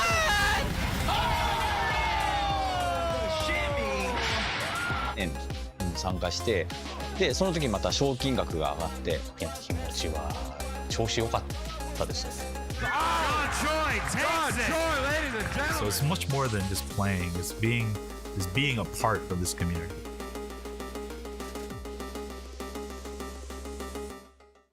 レバテック。もう少し売れる。あ、いや。レバテックはあなたに最適なキャリアを提案できます。なぜならなんて言ってる？なぜならエンジニアに関する膨大なデータがあるから。 IT スキルで生きるならレバテック。レバテックフリーランス。ちょっとこれ見て。どうした？フリーランスにはなりたいけど。フリーランス？私たちなら提案し続けられます。あなたが成長できる高単価な案件を。転職だけじゃないのか。 IT フリーランスならレバテックフリーランス。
Evo Japan 2026, cut the small talk, Tasty Steve. Let's get right into the match. AK versus the John. The Wonder Kid has become a Wonder Man, going up against the John, who played.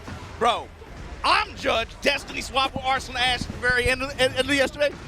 We were supposed to get a rematch, Steve. This was supposed to be a Destiny match. Destiny swap. The John's here now, fighting for his life and loser side of the bracket. So first off, let me tell you something. I saw the John before he played his match with, or he's like, yo, Steve, I got one more match for top 8. It's Arslan Ash. He seemed very confident about that matchup, and it just calls back to it. But the John, arguably the best King player on the planet, bro. You know I'm a fan as a King player, but once again, he's going up against the homie, the nephew, young AK, Philippines versus Pakistan, a growing rivalry, if you ask me. AK, we always talk about Evo Japan 2019. You know who else was in that top 8? AK. Consistently showing up to your combo breakers, taking that over some of the strongest Tekken players in the world. Now he's got an opportunity to get a huge W on this side, especially versus Pakistan, but he's got to make his way versus the John. It's going to have to be through losers bracket. It is not going to be easier. It just got a lot harder looking at the path, but he's got to deal with this animal in front of him. Look, bro, look, y'all know how Tasty Steve get down, bro. We know you. Bro, you a freak too, bro. You be choking people out with the mask. I love it. As a King player. As a King player. What do you see from the John this weekend? Given that it's Season 3, you had some changes, right? What do you see from his gameplay that is changed at all, if anything? I'm going to say right now, one of the things I always critique him on is that he doesn't do the craziest combos, right? He does not. It's more about his pokes, his consistency, his mix-up between his strike throw. Sounds crazy to say in a Tekken game, but his strike throw is crazy, and the miss gets the back 1-2 counter hit, small combo, but this is exactly what I said before. We don't need to maximize, you just need to die. That's all that matters. I was just about to say it, Steve.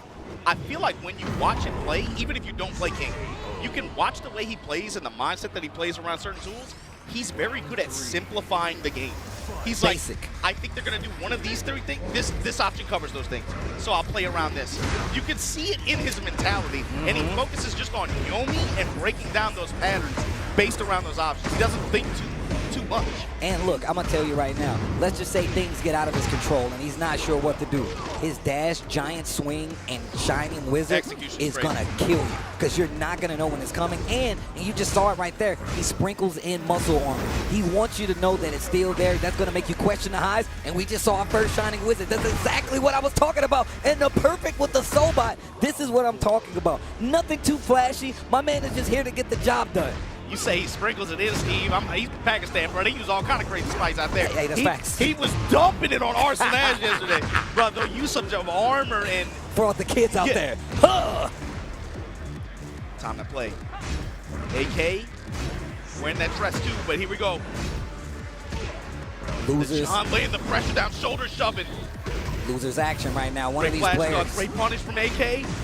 Trying to get this push, get some kind of pressure off. 1 and 3. Missed the Sobot. He was off axis. Also off axis, AK gets the down 4-2. Also, we got to say, AK, probably the premier Shaheen that you're looking at out here. Low high sometimes pulls the character out, and what a proper punish with the cross throw. Not going to get the kill. 15 seconds left on the clock. Plenty of time. Lots of gray on the side, but it might not be enough. AK, 2 rounds to 1. Game number 1. Neither one of them want to go home. Neither one of them want to go home. Neither one of them. That while standing 4 after such a good call, the uppercut. AK now pushing towards the wall.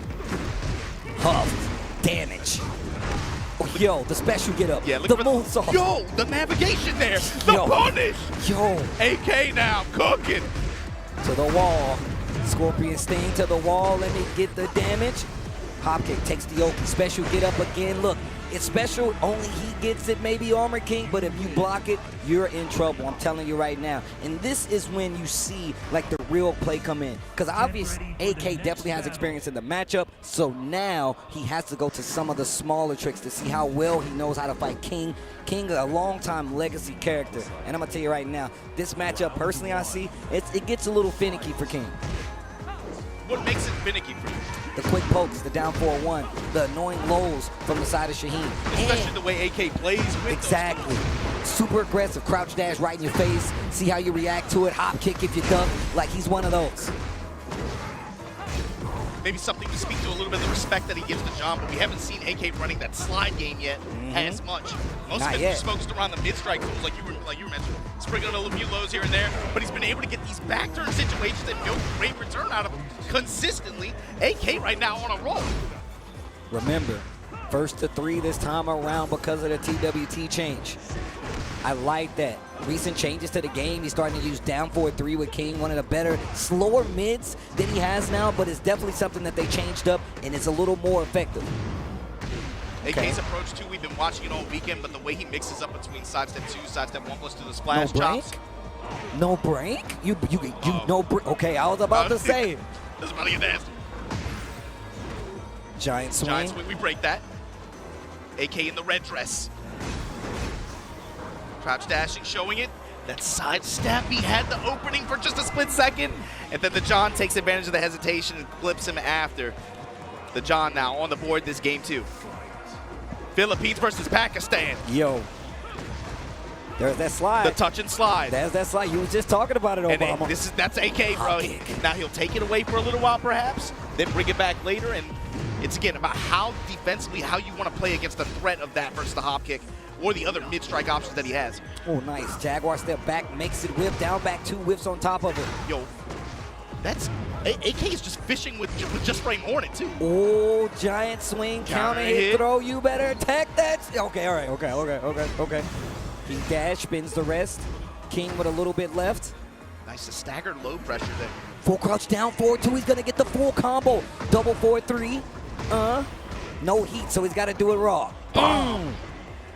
Damn, the damage was crazy though. The low parry! AK straight into the rage art. That's how you close out a round. You better make it count. Look, there's a lot of people, you like to go for the flash. You like to go to finishing these combos. Bro, take the rage art, close it out, and just in case you don't, you get the gray light back anyway. It's not about flash, man. It's about pain. Take the round. Back to dancing. Jaguar step back. I like that. Steps forward this time. There's the muscle armor we was talking about. Back 1-2 for the punish again. Yeah, you see the John a little bit more hesitant to use it in this matchup just because of how AK likes to apply pressure. Hop kick out of nowhere this time. AK gonna put the John in rage. Okay. Surfboard ender. Oh, down 4-2, floats him out. Yeah, went for the jump in there. The John with the clutch reaction, able to get this flow conversion into heat. Takes the Oki. AK still with heat of his own to work with. Oh, down 1-2. We're going to the old tools. Counter hit Tijuana Twister. Oh, break on the shiny. Nice. Oh, what that was so good. That was so good. Incredible reaction. Still just doing the swag combos too. AK up 2-0 on the John. Man, that hop kick from AK straight out of the playbook. I'm telling you right now, he's used to this. When I tell you the whiff punishes have been on point, but also we were talking about how he likes to play that aggressive game. We'll crouch dash in your face, mix in the lows, but if he knows you get even just a little bit afraid, boom, hop kick. Yeah. And you better hope there's not a wall in sight because you're going there. He's giving you a first-class ticket. There's a certain kind of player where he likes to do that mix-up to them and play that mind game. It's really interesting in seeing how some players who are really, really strong defensively react to him and deal with it over time, over long sets specifically. Curious to see how the John answers it. Nice side step, uppercut. Bro, you give AK the basic tools that just like make them work, he'll find these openings, especially after size him, just like, man. Nice, engage. He's one of these players, like, I hate when he has a cheap uppercut. I feel like a lot of characters, when he'll play, like when he's running Paul, when he's running Jean, when they have like really good uppercuts. Breaks the throw.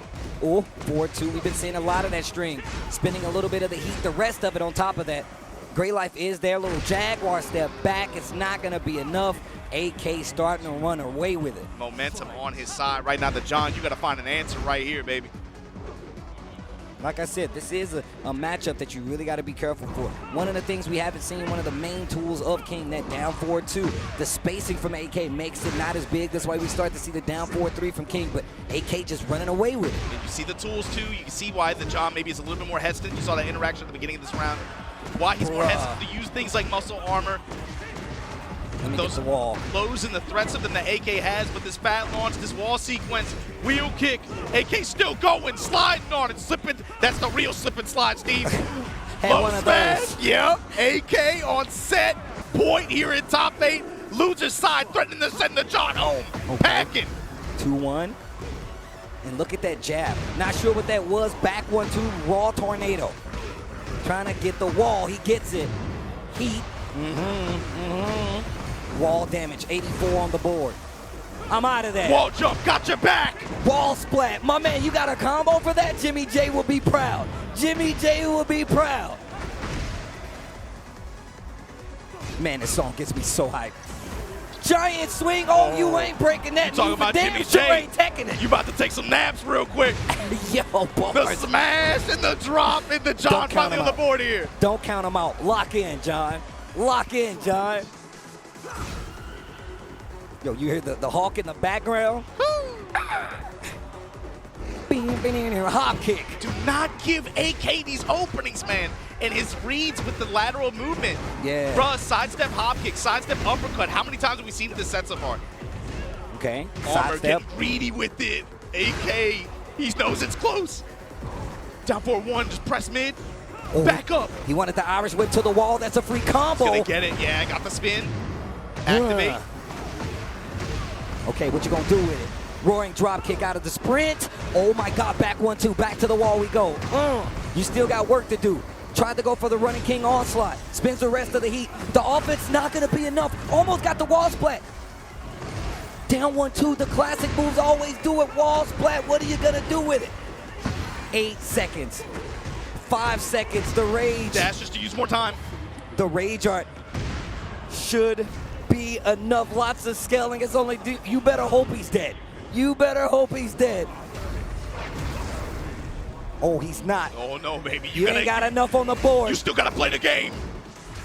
And it's gonna be a time match in favor of AK. He sends the John away as he moves on the loser side of the bracket. You know I'm a king player. You know I'm a huge fan of the John, and it's still an amazing run. One of the things I've always talked about the John, and you can't say otherwise, is that if you look back over these matches, these big tournaments, over the last 2 years for Tekken 8, it's always been players like him in the running. Well, whether it's the LCQ, whether it's your Evos, it's always him in the running to make a claim for that spot. But now we got AK once again, this building rivalry of, I feel like, the Philippines, AK specifically, versus all of Pakistan. My man be taking out names when it comes to Pakistan, and that's what's gonna keep him alive here at Evo Japan.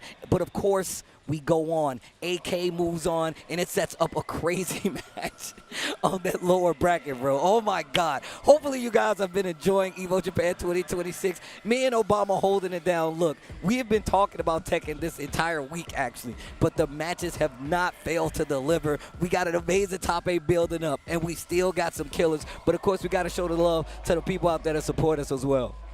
Absolutely. Look, if you're looking to get in the PlayStation tournaments, just take a look at all the games that we've had here at Evo Japan this week.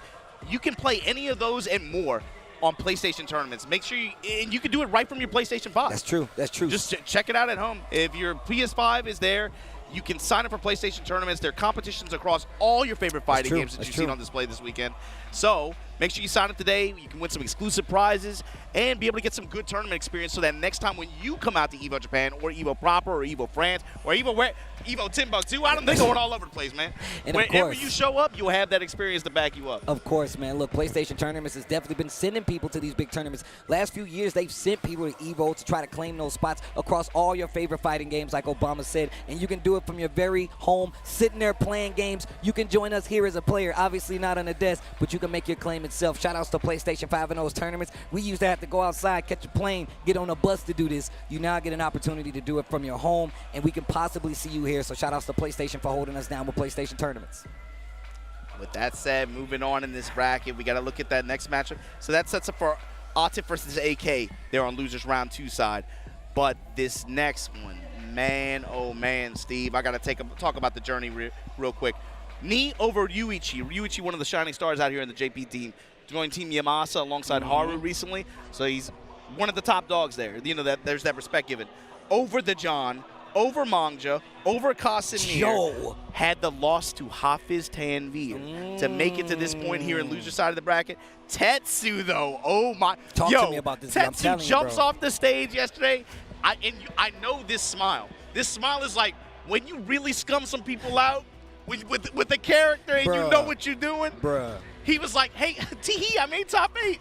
Like, bro, shut up, Tetsu. You know what you did. You know exactly what you did, bro. First off, my man got $1 million smile, so I can't be mad at him. But you can't tell me he ain't scumming people out right now. But he's got his work cut out in front of him. He is going with the Lydia, but he's going up against the 4-time champ of Evo. Knee on the stage to Brian. Like I said before, you got to be part of a special pedigree to play this character and get him this high. Knee on the other side, Tetsu on the other. This is the stay alive in top 8 loser side. First to 3, let's go. Looking for one for the thumb.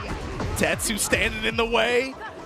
And again, on Tetsu's side, using all that armor, using all them stances just to go through cooldowns, go through G, go through Farzine. Took the loss to Atif on the way here. But there you go, front plus frames into a mix.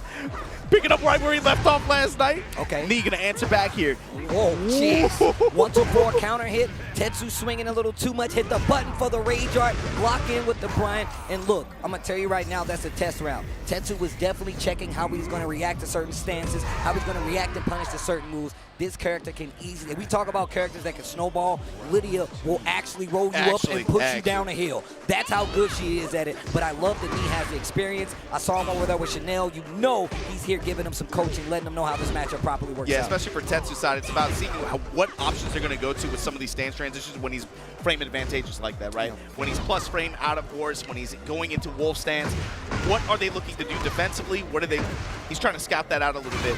It's a little bit harder for her just because some of her smaller Tekken buttons, like her down for 1, frame disadvantage, not as frame generous as maybe some other characters, right? But Tetsu, he knows that going into it. It's something that you have to represent. He's really just looking for opportunities to run that stance pressure, and he will leverage any form of armor to get into it that he can. Oh, I like that. Go into the cancel instead. Knows that you're looking for the mix-ups out of the, especially when you're in heat and stance. And I like him canceling it, going for a different move, not even expecting it at all. Little down back 3 action to keep the pressure going. So that's the thing too. There's 2 points to this, especially over the course of a first to 3. How is Tetsu going to layer these mix-ups like that, especially with delayed timing or option selection? How is Knee going to answer over time, and how are those going to change from there?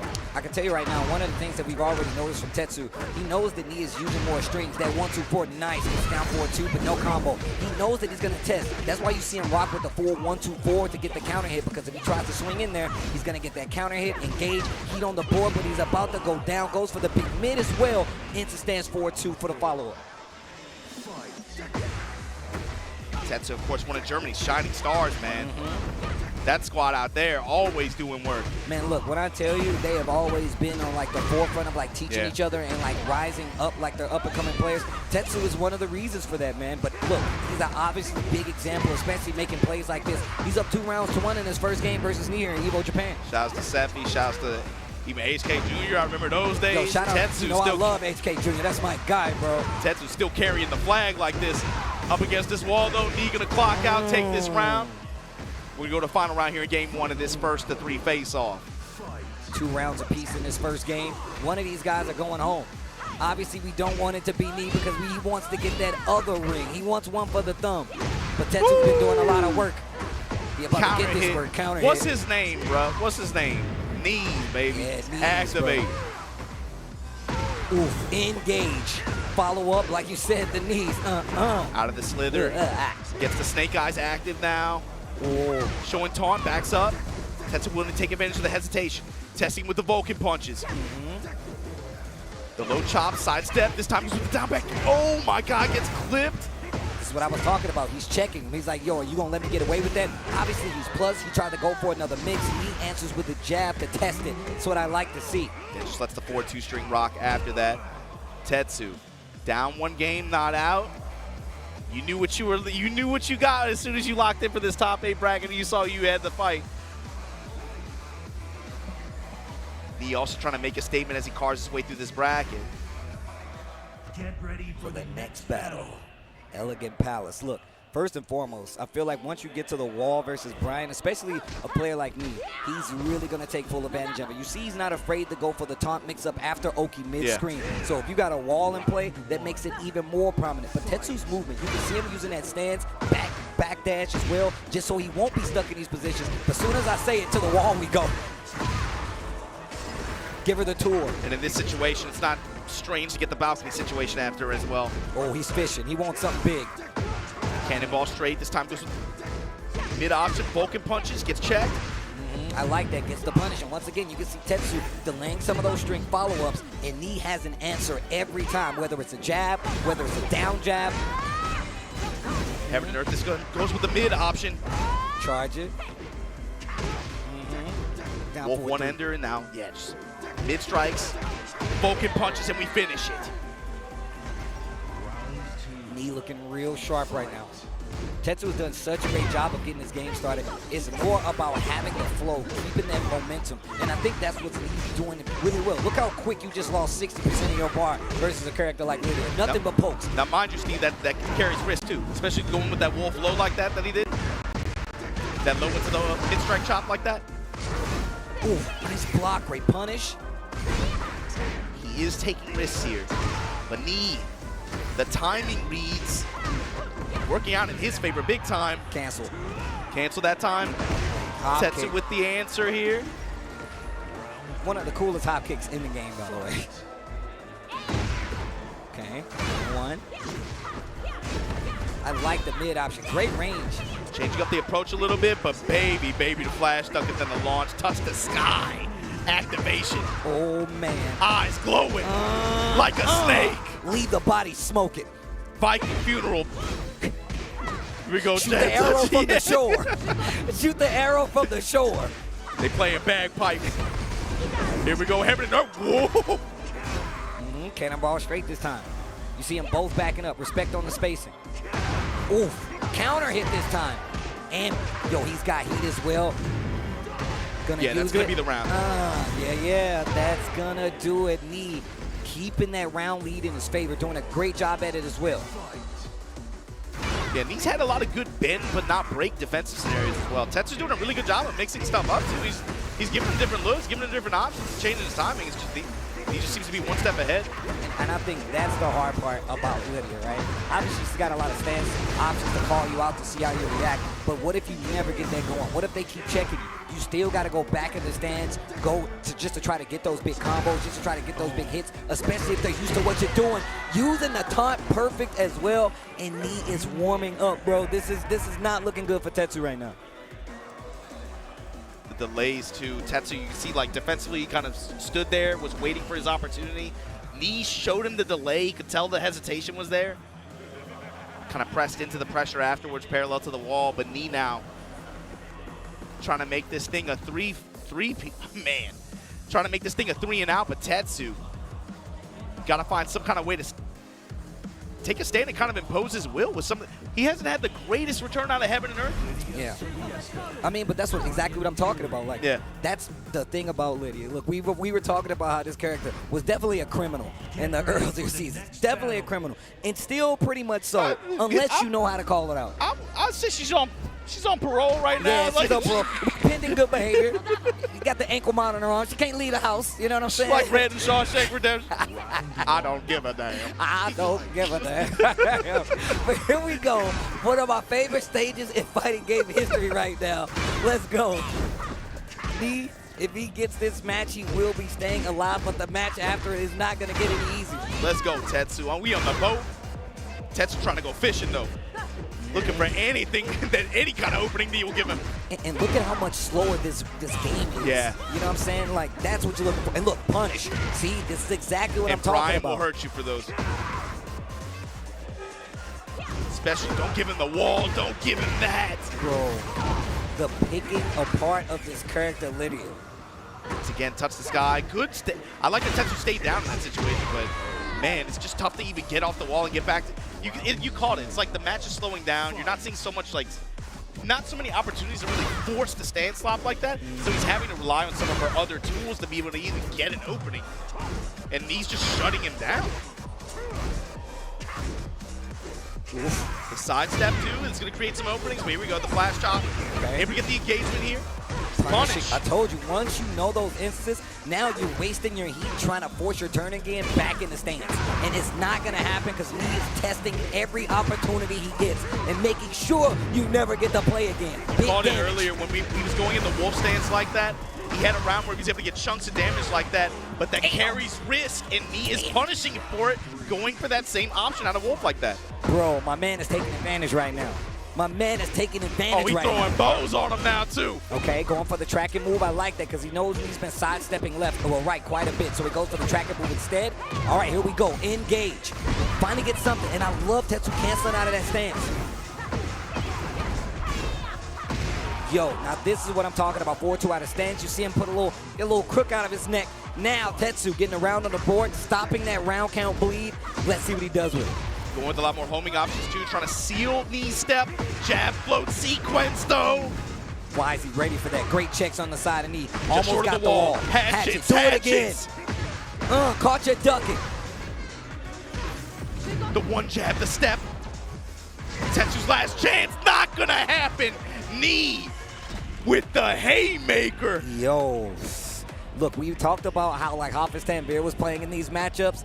Look at what Knee is doing. He definitely sees it. He definitely sees that Evo Championship once again in his future. But of course, look, Tetsu, we got to show some love to. Always comes out, gives his heart, especially when it comes to getting these points, especially just showing like good Tekken, man. And a character, obviously, we saw a lot early on. Now, not too many out there still surviving. Tetsu making his character still looking valuable. Tetsu always coming out, always has a good attitude, always a threat in the bracket, always a threat to ruin some people's tournaments like he did yesterday. Let's take a look at this bracket one more time as we set up that losers round 2 as well as winners finals, which we already got in the bag.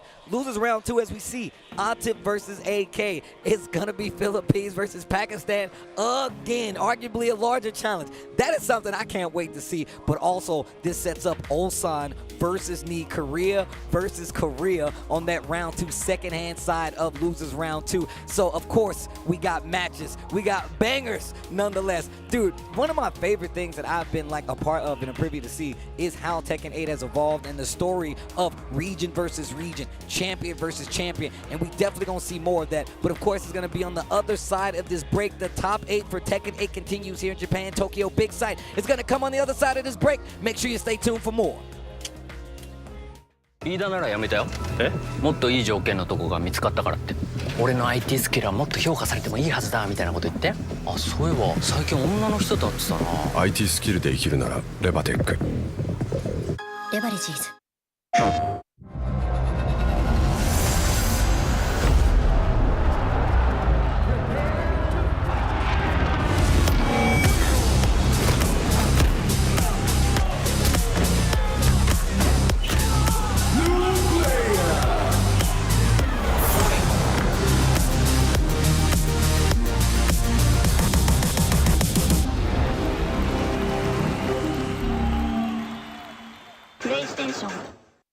飯田がいい条件に転職？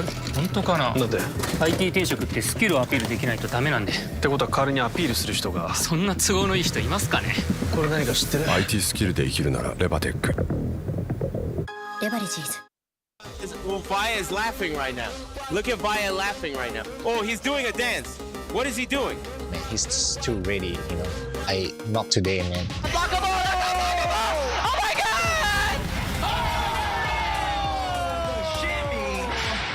And 参加して、でその時にまた賞金額が上がって、気持ちは調子良かったですね。So it's much more than just playing. It's being a part of this community.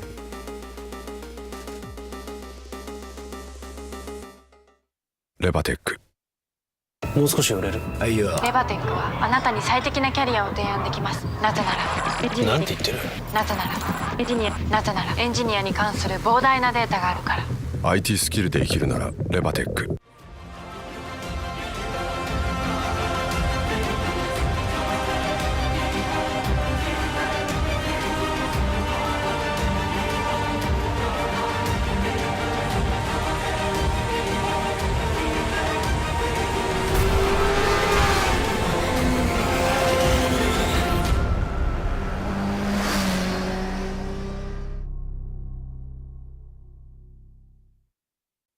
レバテックフリーランス。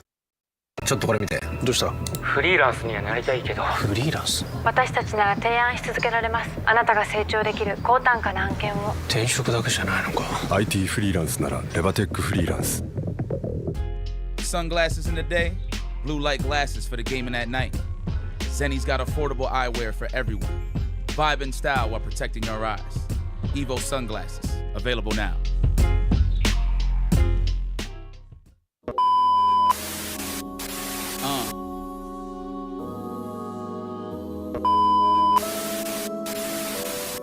Look, I see the dove, so the vision is clear. I'm close to the finish line every time, so the mission.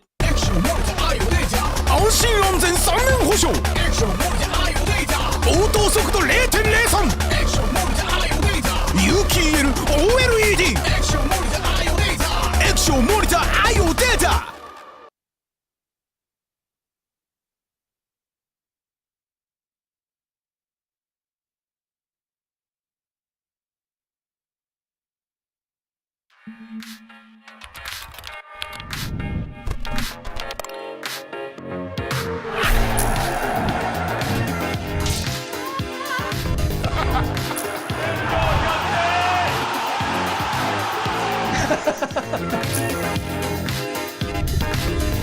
We're pumped to God. We're not dropping nothing. Stronger. Together.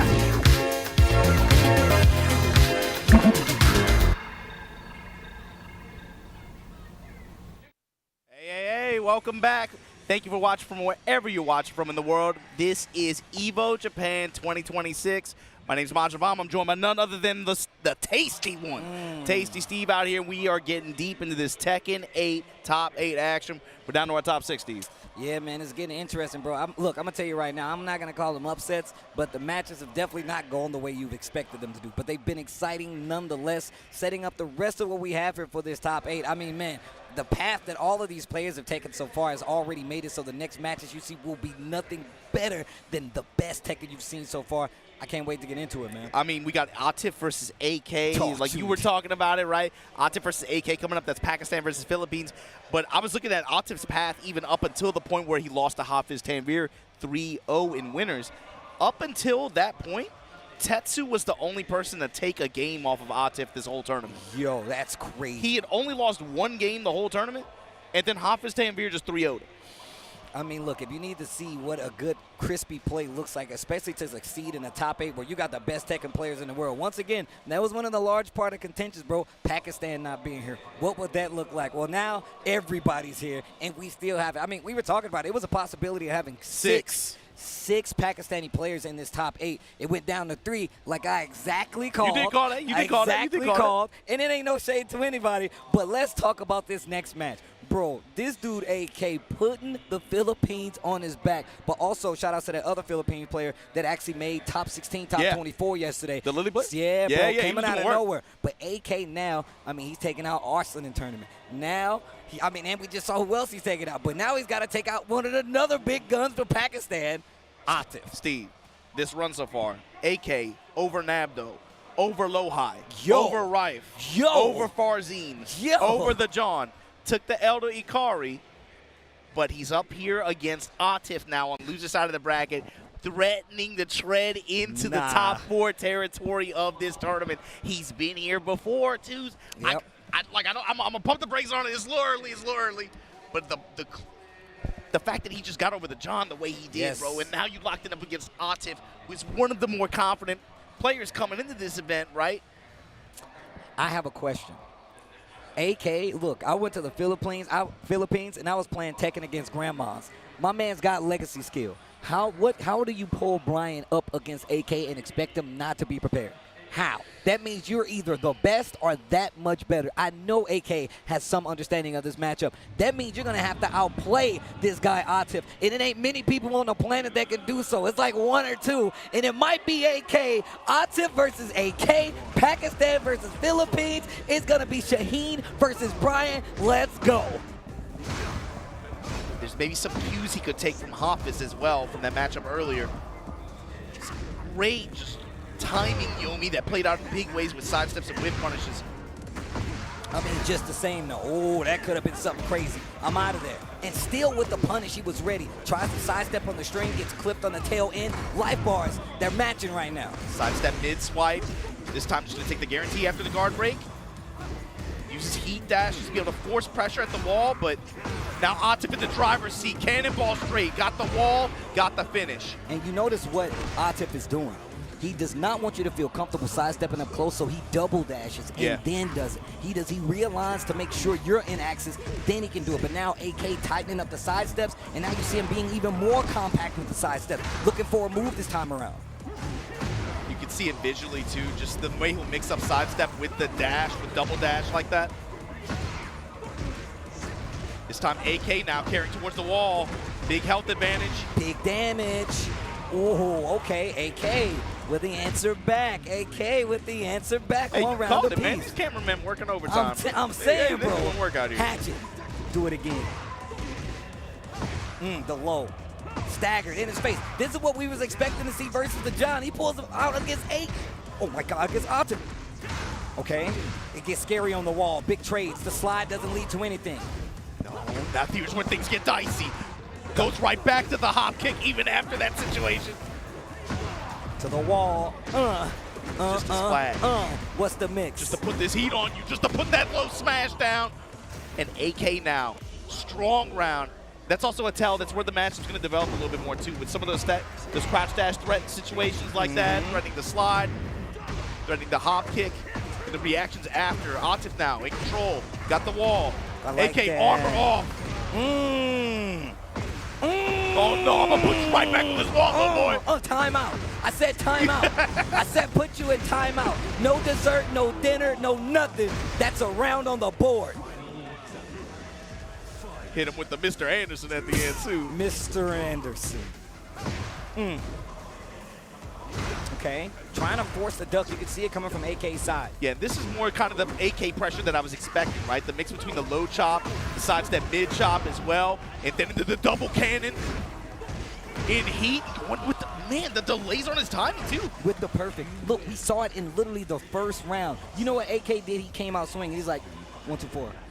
1, 2, 4. I want to see, because he wants you to get comfortable moving in that range so he can clip you with the counter hit. And a lot of times it only leads to a knockdown. But when he delays those strings enough, once you get to the wall, that pressure is too And all strong, of a sudden it has more reward as well. All right, here we go. Game 2. AK 1 up over Atif. Remember, this is 1st to 3 this time around. Swinging back at that range. AK is going to snipe you, man.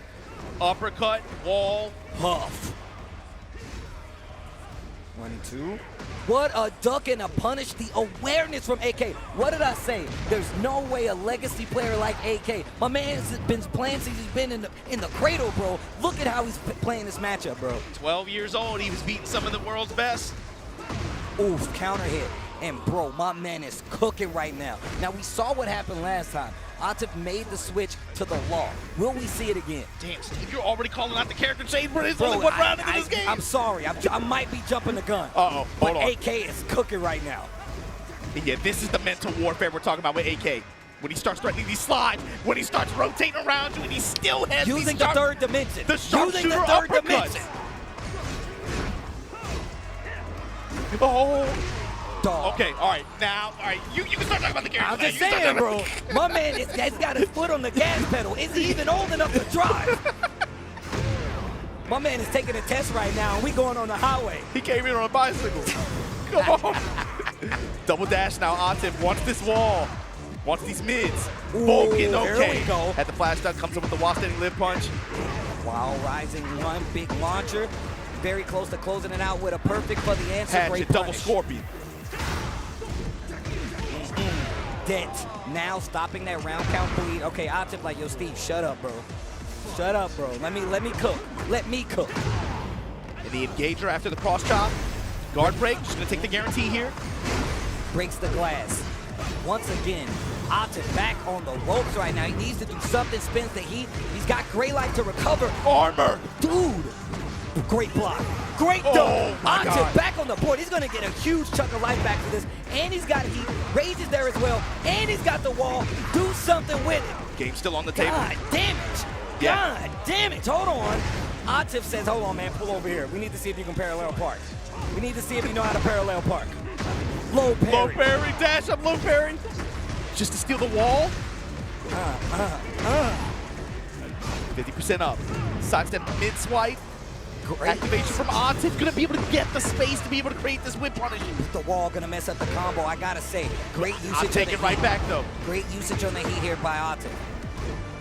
Nip up, not gonna be enough. Sidestep, down back 2-1. Surfboard, switch sides. You know he got a combo. Oh my God, the body hop, the corpse hop.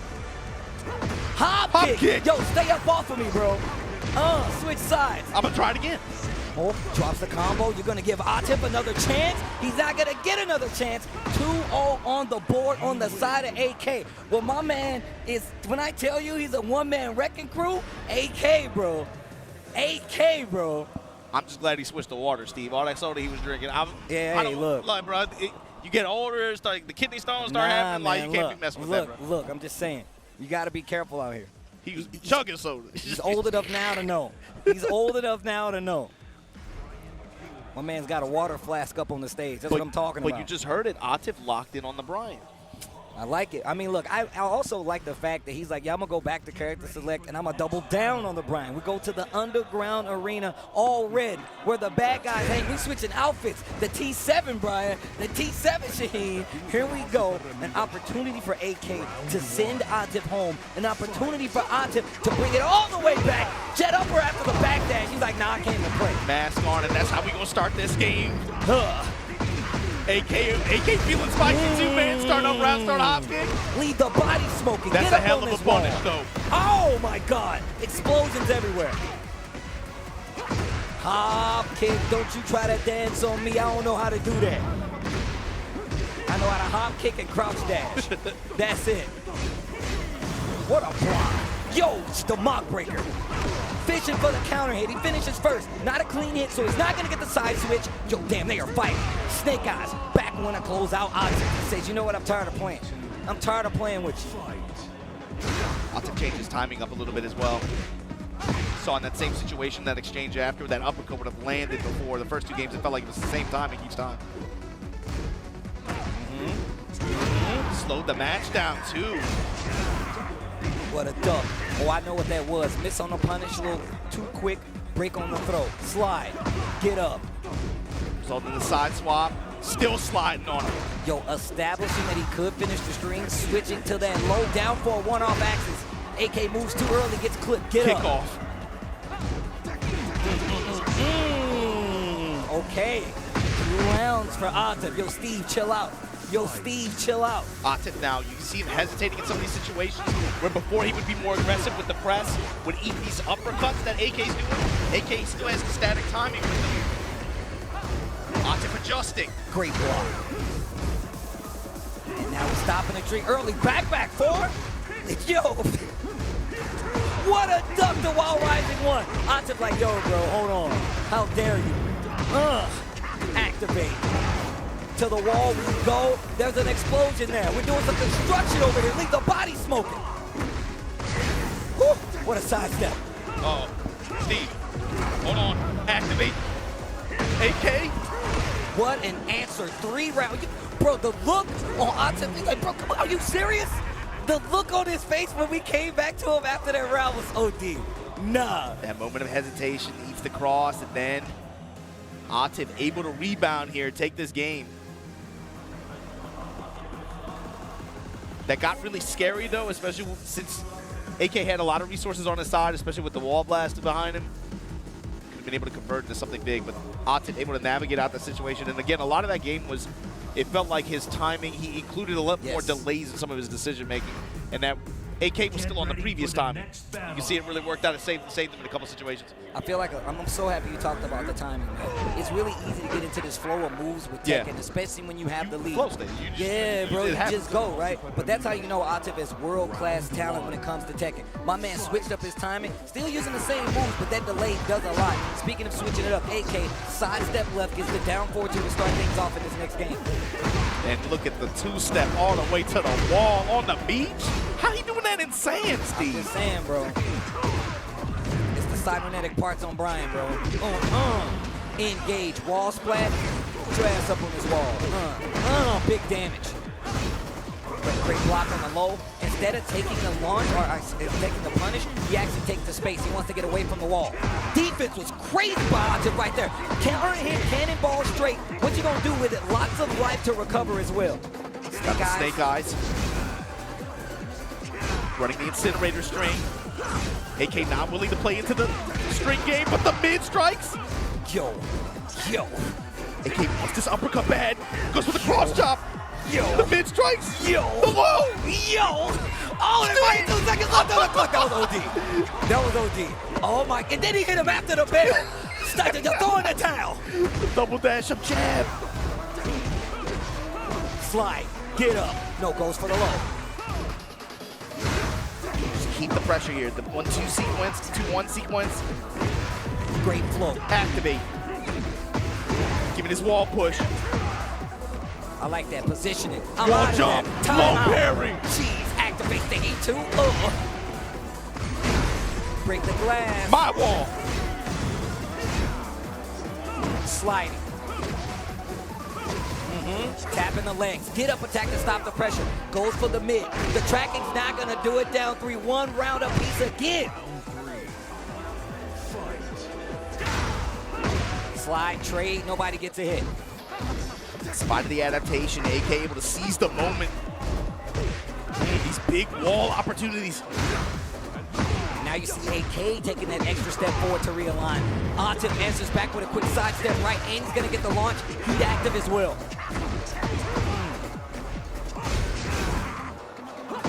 Hop kick, the intercept. Bro. AK has resource to work with, trying to get as much carry as possible. Activate here. Jeez. With the dash, and it's enough. Oh my God. Set point to send Atif home. AK. Slide. Okay, not gonna get a full combo. It's tricky. Counter hit. Kip up with the step, immediate step after. More pokes than anything. AK just sharp shooting.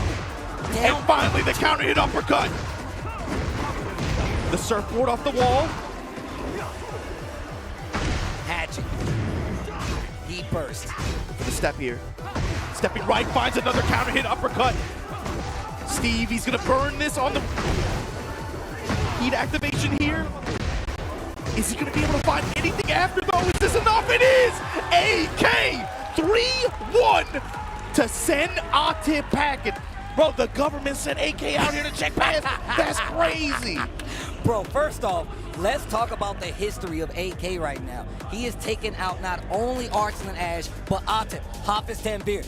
This man is a one-man Pakistan record crew, and it ain't many people out there that can even get a dub on Tekken Pakistan, but look at what AK has accomplished. Look, people always talk about these regions out here that are very strong in Tekken, and the only reason I say all this is like, you better put some respect on the Philippines' names, and now they got the young killers out here taking bodies, taking names, Obama, Steve, taking them back to the Philippines. I don't want to say anything too early, man, but at this point, he's in loser semis, right? You and Rip were able to see, again, in person, that huge moment he had at Combo Breaker a couple years ago, right, where he got that awesome win. Because how many times has this kid been the bridesmaid and never the group, you know? I mean, look, you said you got a very good point. Let's take a look at this bracket real quick. And like I said, people forget about, you know, in Evo Japan 2019, we all know about the coming of Arslan Ash, Chikarin being there, the Leroy, the books, everything. But you forget that my man was also right up there with all of them in that top 8 AK, and now second place. Arslan made his name getting over AK like that. So now it's like, okay, he's gotten a win before. It's not that, but for him to be able to come to Evo Japan like this and be cutting up this loser side of the bracket, you know he's only got one thing on his mind at this point. Let me get my dub back. He's trying to get his lick back in a big way. Well, look, Ulsan versus me is the next match that I believe that we're going to see here. And once again, hopefully you guys have been enjoying this Tekken 8 action. It is top 8 Tekken 8 action here from Evo Japan. It's been a pleasure calling the games with my guy Majin Obama, and hopefully you've been enjoying it, but we're not done just yet. And of course, I forgot to mention, there's definitely some kind of video or something that they want to show us right after it, so don't go anywhere. It's going to be after the ceremony, so y'all, you got to watch Grand Final. Yeah, you got to stick around for a bit. But if if you're interested in what's going to be coming up for Tekken 8 this year, we strongly advise you, the Illuminati has requested that you stick around.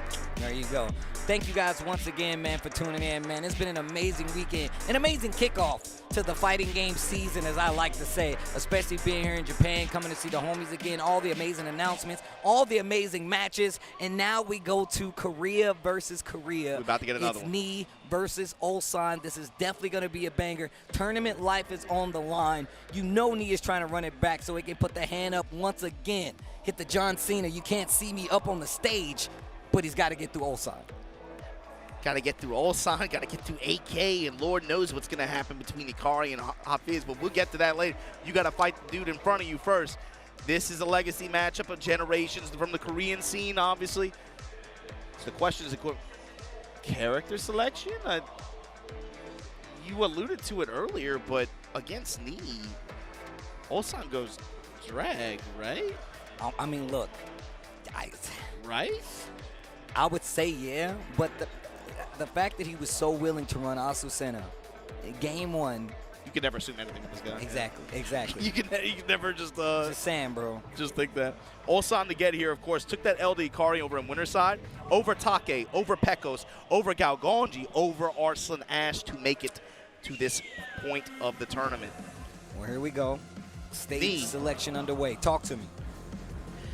Man, I mentioned earlier he took that loss to Hafiz Tanvir, but his run too, man, over Qasim, over Mangjo, over the John, over Yuichi, and finally over Tetsu to make it here. Loser quarterfinal, first to 3 face-off, and it is the character matchup that we were anticipating. It's going to be Knee on the trademark Brian, Ulsan on the drag. Remember, this is first to 3. Long set style, give it to me. You can see already, bro, playing around with the timing in this mid-range like this. Showing each other some delays. Yo, look at the twitch move. step. Yeah. Okay, interrupt. Try to get there, running 2 with the blue stuff on it, the Russian assault. There it is. Mobility. Wow. Instead of one rolling around the position. Play from Ulsan. Excellent. Small pokes, fundamental Tekken on display, especially when he's been using this role to kind of like make you second guess your approach. How does Steve, how does he adjust to that? Like, what are you supposed to do? I mean, look, and you see this very heavy twitch movement from Ulsan. He's got to fish for these big counter hits. He's going to have to anticipate forward 3 potentially. I mean, we saw the realignment and how that works. Dash up, maybe a down 4-1, I'm thinking realign. 4-3. You're going to have to actually commit to some of those big things. But Knee now getting the counter hit and trying to reset mid-screen, and it does not stop Ulsan from swinging in some of these situations. That's how you know he's been here. Not afraid to swing off the wall. Against Brian at that. Hatchet. There's the activation. It's already committed to an attack. Counter activation. And the low touch from that range enough for Knee. Okay. Over the course of a first to 3. See how he adapts to some of that mobility that Ulsan's putting on in his pressure. Down 2. Starting to sprinkle it in. We've seen a little bit more jab checks, a little bit more 1-2, threatening with salvo.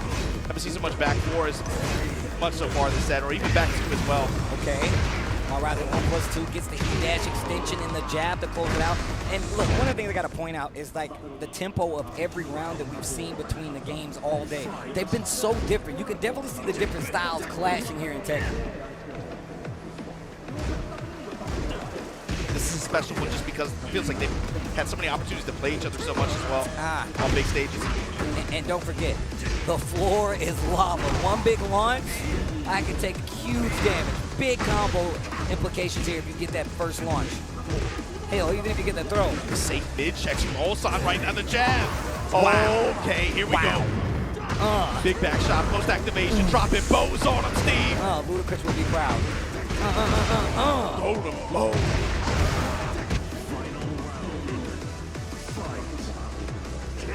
Trying to make it a climactic first round here. Cannonball straights, cannonball straights. The pressure. Get him back up on the wall. No jabs, just straights. Raw haymakers to your jaw. Deep sweep there from Ulsan. Yo, I can do it too. Return fire from Knee. The buffler. What a sidestep.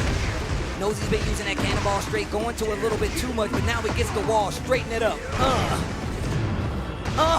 The activation here, what's it going to result in? Oof. Sweeping the slide and counter hit knee once again. Okay, you gotta close it out. The wall says no, I wanna see some more. I don't blame you all. What a block. And punish. Punish me. Getting the first game.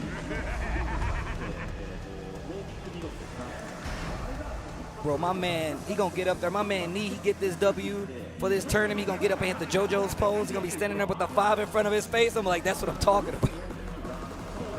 One for the thumb. Right, I'm saying though.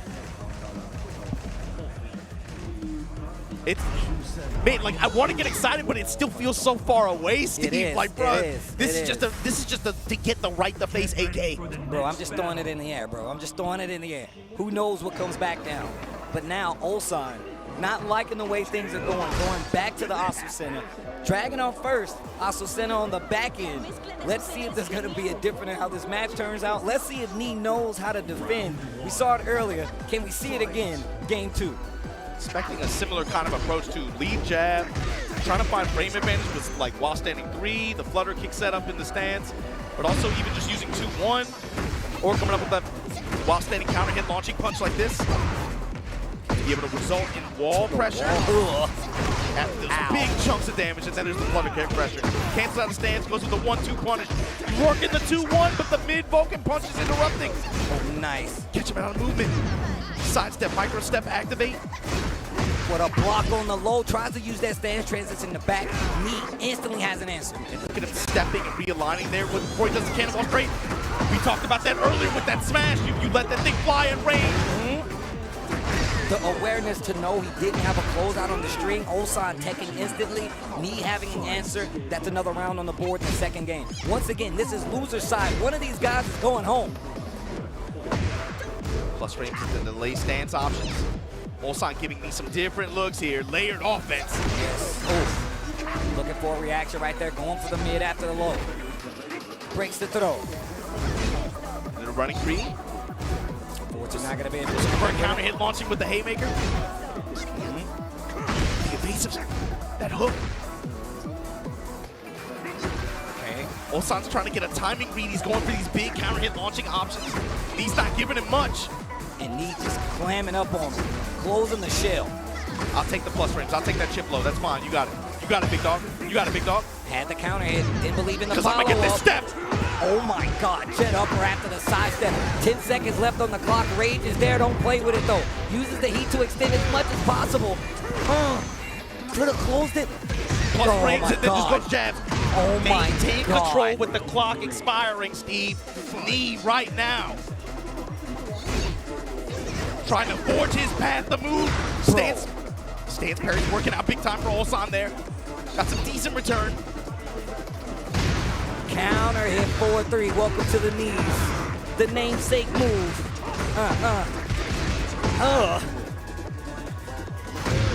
Engage. All that just the delay. Finds the engagement. See a little fuzzy duck there for me. With the 4-4 string. Oh man. Gotta be careful there. Floater kick, delay, nothing. With the running freeze, mixing up the offense a little bit. Nee back to the wall still. One jab, running 3. The lows, sprinkling the lows with the homing attacks. But again, the Jets. God. Is that gonna be the round? Another one. 2-0 Nee right now over Ulsan. My man is playing crazy right now. My man Ulsan looking like he just saw a ghost. Nee like, bro, I ain't dead yet. That's pure lock-in too. Some of these sequences is like, it felt like we were going like 8 to 10 seconds where Nee didn't press a button, and then the one that he does, counter hit launch. I mean, on both sides. Yeah, well, Ulsan too was going with especially a lot of Asu Center options that have good return at the wall, especially if you're able to get your opponent pressing a jab or something like that. So I'm going with that 1+2, that haymaker punch that she has to be able to get counter hit launch for players matching like that. You saw him go for the evasive hook at the wall, especially be able to clock out big return. Knee wasn't giving him any of that. Yeah. It Solid. really wasn't giving him much. Just solid play. Remember, this is what I was saying. Like, obviously, like you're gonna Dragunov versus Knee, like that matchup is something where you're gonna be like, I'm leaning on fundamentals more than anything, right? Dragunov's pretty slow when it comes to that. He does have like the little pigeon roll move, he can move around, but Asusena's a lot more one of these characters like, yo, do you know how to properly defend versus what I'm doing? Let's play around that. We even saw the back turn mix, and now the Lars. It's been a while. Bro, the crowd hit a collective awe when the Lars came out. That was crazy. Yo, thunderstorm warning, Steve. I think we gonna see some lightning, bro. Oh, yo. About to hop in the DeLorean. Let's go. Yo, everybody get out the water. Get out the water, bro. Low parry. He's like, oh, Lars, huh? I've seen that a few times myself. Whoa. Okay. And not afraid to dash up to try to get a reaction out of Ulsan. Pumps the brakes on the incinerator. Light touch crush armor there. Homing attacks from Ulsan, doing a really good job of checking the out of step. He content to just take these low strikes, step by down the cuts, fine. I mean, lost any 4. Still gonna get the kill if it look that life bar go to 0. I can still get the kill. No combos needed, nothing but pokes.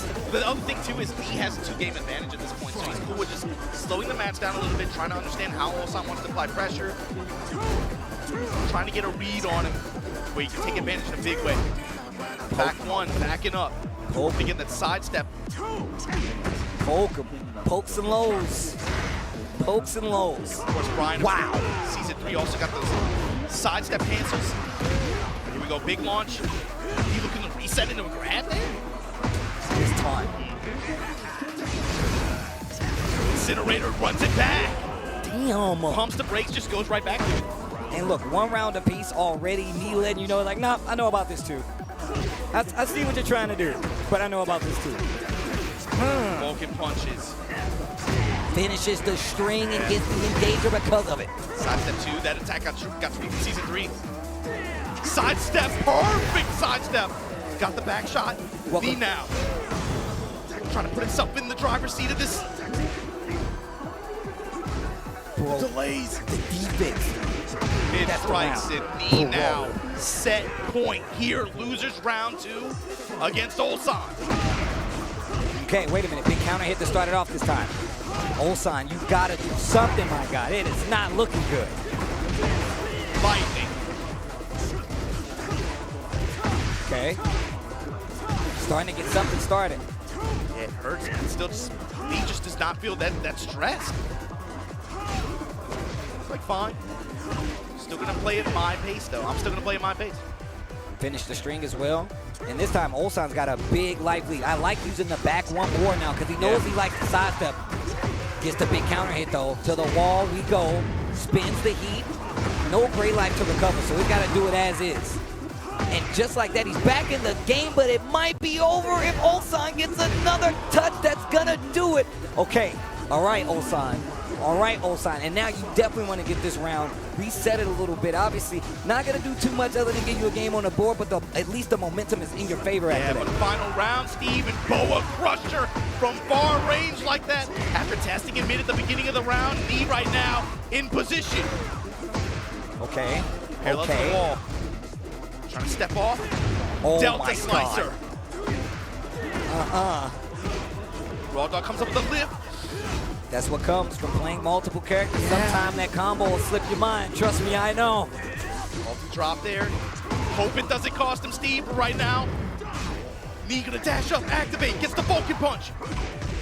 The float. He dash. We're 15 seconds left on the clock. Puff. Okay, Ulsan. He can sense it. He can sense it. He knows he's in danger right now. And what a great pickup. And on top of that, utilization of the heat to be like, no, I'm going to use it right here to get the closeout. Like I said, there were changes to those scenarios where you're not getting the same combos. A lot of times you're not getting the flow. Ulsan had an answer. It actually just kept him alive. It's 2-1. Knee in favor. Ulsan fighting back. But now he's got to do it with the Lars. Let's see what happens. Arc Blast. Good adjustment overall in some of those combo situations. But right now, Arc Blast to start things off like you said. And knee back to the wall here on the arena. Standing 4. Low touches in the mix. The back 4. Grip you up in shock. And now Ulsan's starting to get a little bit loose with the movement too. See him double dashing. Being very brave, crouching in the face of knee right now. Counter hit, gunshot grab. Hatchet, do it again. It would have worked. Hatchet from far range there, and then a good sidestep from Ulsan, able to whip punish. Put him ahead here in game 4. Swinging back now. Ulsan definitely getting a little bit more loose as the set goes on. Oof, what an answer. Even the duck right there, brave. Okay. Shoe shine. Wanting to delay timings with his lows. The side steps. No arc blast. I thought we was gonna see it. 4-3 after 4-3. All that time, and finally the counter hit cannonball straight. Activate, gonna get the wall as well. And the finish. Big damage on the board, man. Calculating. The shoe shine once again. Low touch and you punish. Lost that at 3. Saw that 1-1-1. Well, it almost happened again. Counter hit last time saved his life. Kept him alive in this tournament, actually. The jabs, low touches. Low parry. Activation, gonna get the Tesla coil? No. Back bob, stop on him. Okay. Okay. Keep it mixing, keep it mixing. Delta slicer. He's got heat. He's got heat. He's got to activate. He's got to find a way to activate. And he's not going to do it. Ulsan fighting back. Another round could send us to a final game. Going back to the poking game. And he's just picking him apart. Just chopping slowly at the roots of the tree. Making him second guess just standing there. The lows are definitely adding up. Hatch. And he actually walked forward. He didn't want him to be able to sidestep just like that. Big jet upper, big damage on the board, and heat is there as well, so you know he's going to use it. Oh, the Agent Smith, Mr. Anderson, didn't even need to get to the knee. Bro, the zoom in was crazy. Get that guy raised. So put knee on set point. No counter hit there. Now working a little bit more, just stand jab, rotating around to the right side, looking for Ulsan to give him an opening. Sidestep attack from Ulsan, making it a really nasty match, just trying to find the wall, activate on the whip. Not looking good for knee right now. Ulsan doing a damn good job of fighting back, but he's got plenty of heat. Oh my God, that scared the hell out of me. One opening though. He has heat, he has rage. Take the punish with the Delta Slicer from Ulsan. Immediate Delta Slicer. Back one, low touch, activate. Step. What? Low and... Wait a minute, Steve. Cannonball straight, step and whip punish. Ulsan still alive. Damn. Look at this dude, Ulsan, playing out of his mind right now. My man was on the verge of going home. On the verge of going home. What a fitting stage. The Coliseum of Fate. The Coliseum of Fate. It feels like some of these players are fighting against that right now, bruh. So here we go.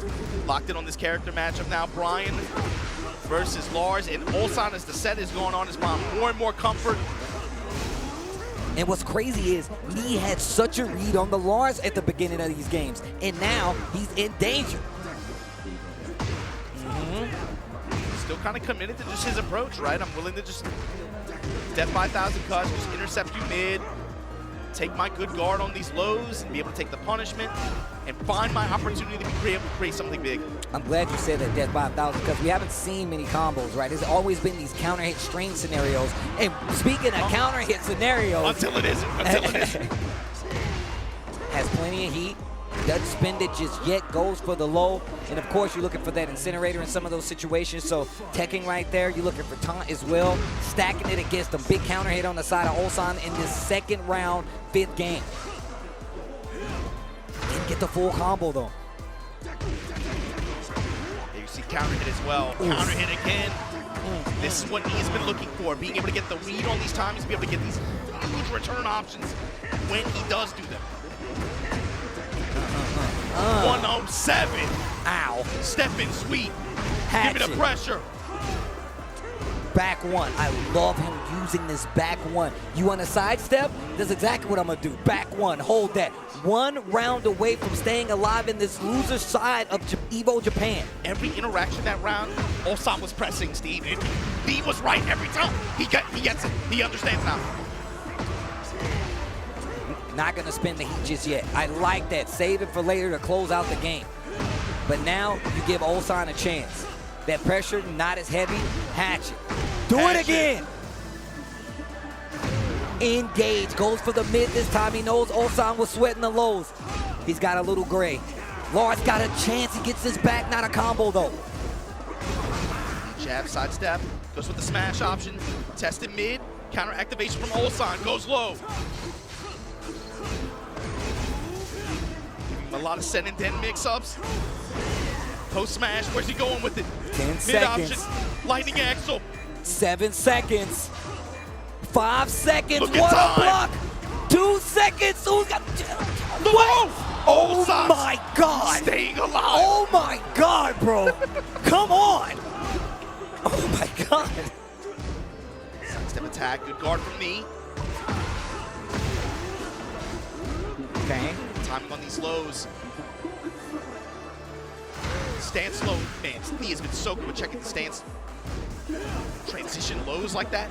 And able to find the lost any punishment almost every time. Now you see Ulsan Every time. getting a lot more aggressive with the offense. Not close enough. Finds the whip. Arc blast on the side of Ulsan. He's got a big life lead in this game. Okay. Look at the carry. Look at the combo. Entry for the low. Final round between these two to see who's gonna go home, who's gonna go on. Korea versus Korea, Full knee set. versus Ulsan, full send. We gotta do it. Nice block, small punish. While sending forward the frames after. Get up. The entry, engage. Life bars looking pretty similar. Life bars looking pretty similar. Even the gray. Cannonball straight. Engage on the side of knee. The crowd wakes up. Great block on the low. Orbital call it out. The shoot shot. That should do it. Knee going further into the tournament and staying alive at Evo Japan 2026. Ulsan goes home, but damn is it by not way of trying. What a set though. What a set though. 3 characters from the side of Ulsan. He did 1 orbital that whole set, and it was to win the set like that. Come on, Think bro. about how many times he was able to check. Oh my God, the low defense from knee that entire set was excellent. And finally, when he had the read on the timing and when that last one was coming, the one move that he had not used the entire set, It's only leverages one. it to win it. Only one. Dr. Strange said it. We only need one. Ulsan goes home. Imagine if that had been anybody else going up against Ulsan with the crazy rebuttal. He was down 2 games, bro. That's crazy. He brought it back to final game, final round. It took him 3 characters, but he did it. Knee stays alive. Let's take a look at this bracket to see exactly what's going to happen. These guys are absolutely playing out of their minds. And look, loser semifinal is going to be AK versus knee. Oh my God, dude.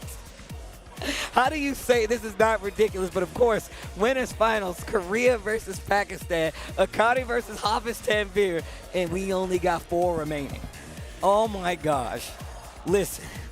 2 Korean representatives, 1 Filipino player in AK, and then you have Hafiz Tanvir, the X factor in this bracket. Tasty Steve, we are here at Evo 2026, Evo Japan 2026, sorry, for Tekken 8. And this is going to be, like we've been saying, right, this is going to be starting off the competitive season for Tekken 8. I did not have half of this top 4 Ben to be the ones leading the way at this event like this, and I don't know if too many other people did either. But look, before we find out the conclusion of this tournament, we got to take a quick commercial break and give a shout out to all the people that helped make Evo Japan possible. We'll be right back. 飯田ならやめたよ。もっといい条件のとこが見つかったからって。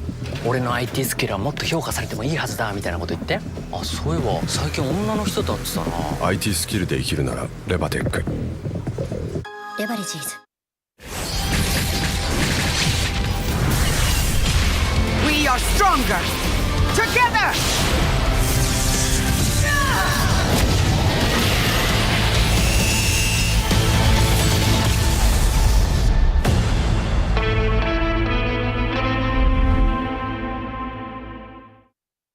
いい条件に転職？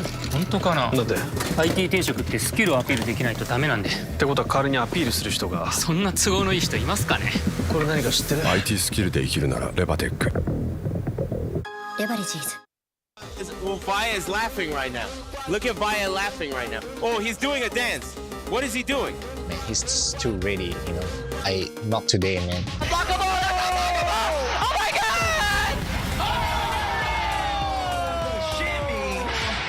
End に参加して、でその時また賞金額が上がって、気持ちは調子良かったですね。So it's much more than just playing. It's being a part of this community.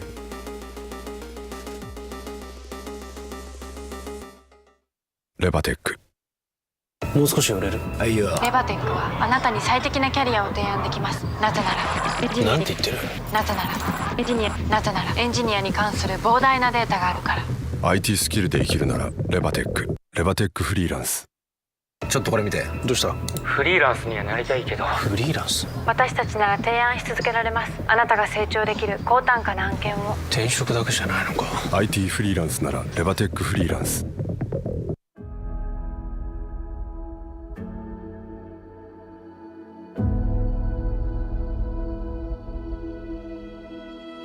Oh my God. Oh man. Creating memories forever here, man. Seeing you all here year after year after year, we're all part of one big family, and it is truly something special.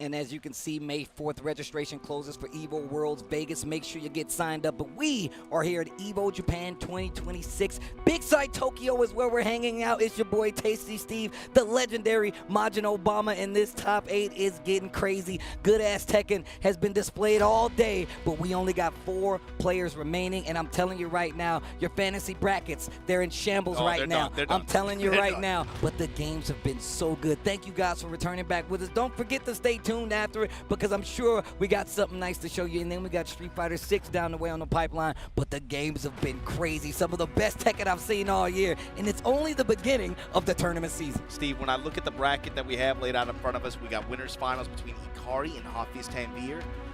Both of these players too, they're new to this kind of stage like this, especially in this region, in this environment, right? Hafiz Tanvir, of course, had that standout performance a few years ago at Tiger Uppercut, and he's come through in huge moments, especially in the, I always go back to the Pakistan versus Korea exhibition where he just, they put him, they gave him the keys to the car, and they're like, yo, drive. And he did. He definitely stepped up. But for him in a singles event like this at Evo Japan, last year we didn't have any Pakistani representation in this event. This year, they came with a squad, but he's the one right now putting everything on his shoulders, and he's in position to do something crazy here. And here's the thing, Steve. Ikari, also local legend, right? He's been to all these dojo events. You can't understand, if you're not really paying attention, JP community is become really active with running dojos and doing dojo events in the past few years, especially. Ikari is at a lot of those events, man. He's consistently always on the run, always trying to compete and be able to try to get to that upper crust of the players that perform the most consistently out here. So for him to be having the weekend that he's having, and you find yourself in winners finals of Evo Japan, the biggest tournament in this region, that's a new, again, this is a new thing for them. Yeah, no, absolutely Loser side true. of the bracket, AK trying to get his lick back. He trying to. I've had an Evo Japan title robbed of me before, right? That's true. He's That's trying true. to get it back.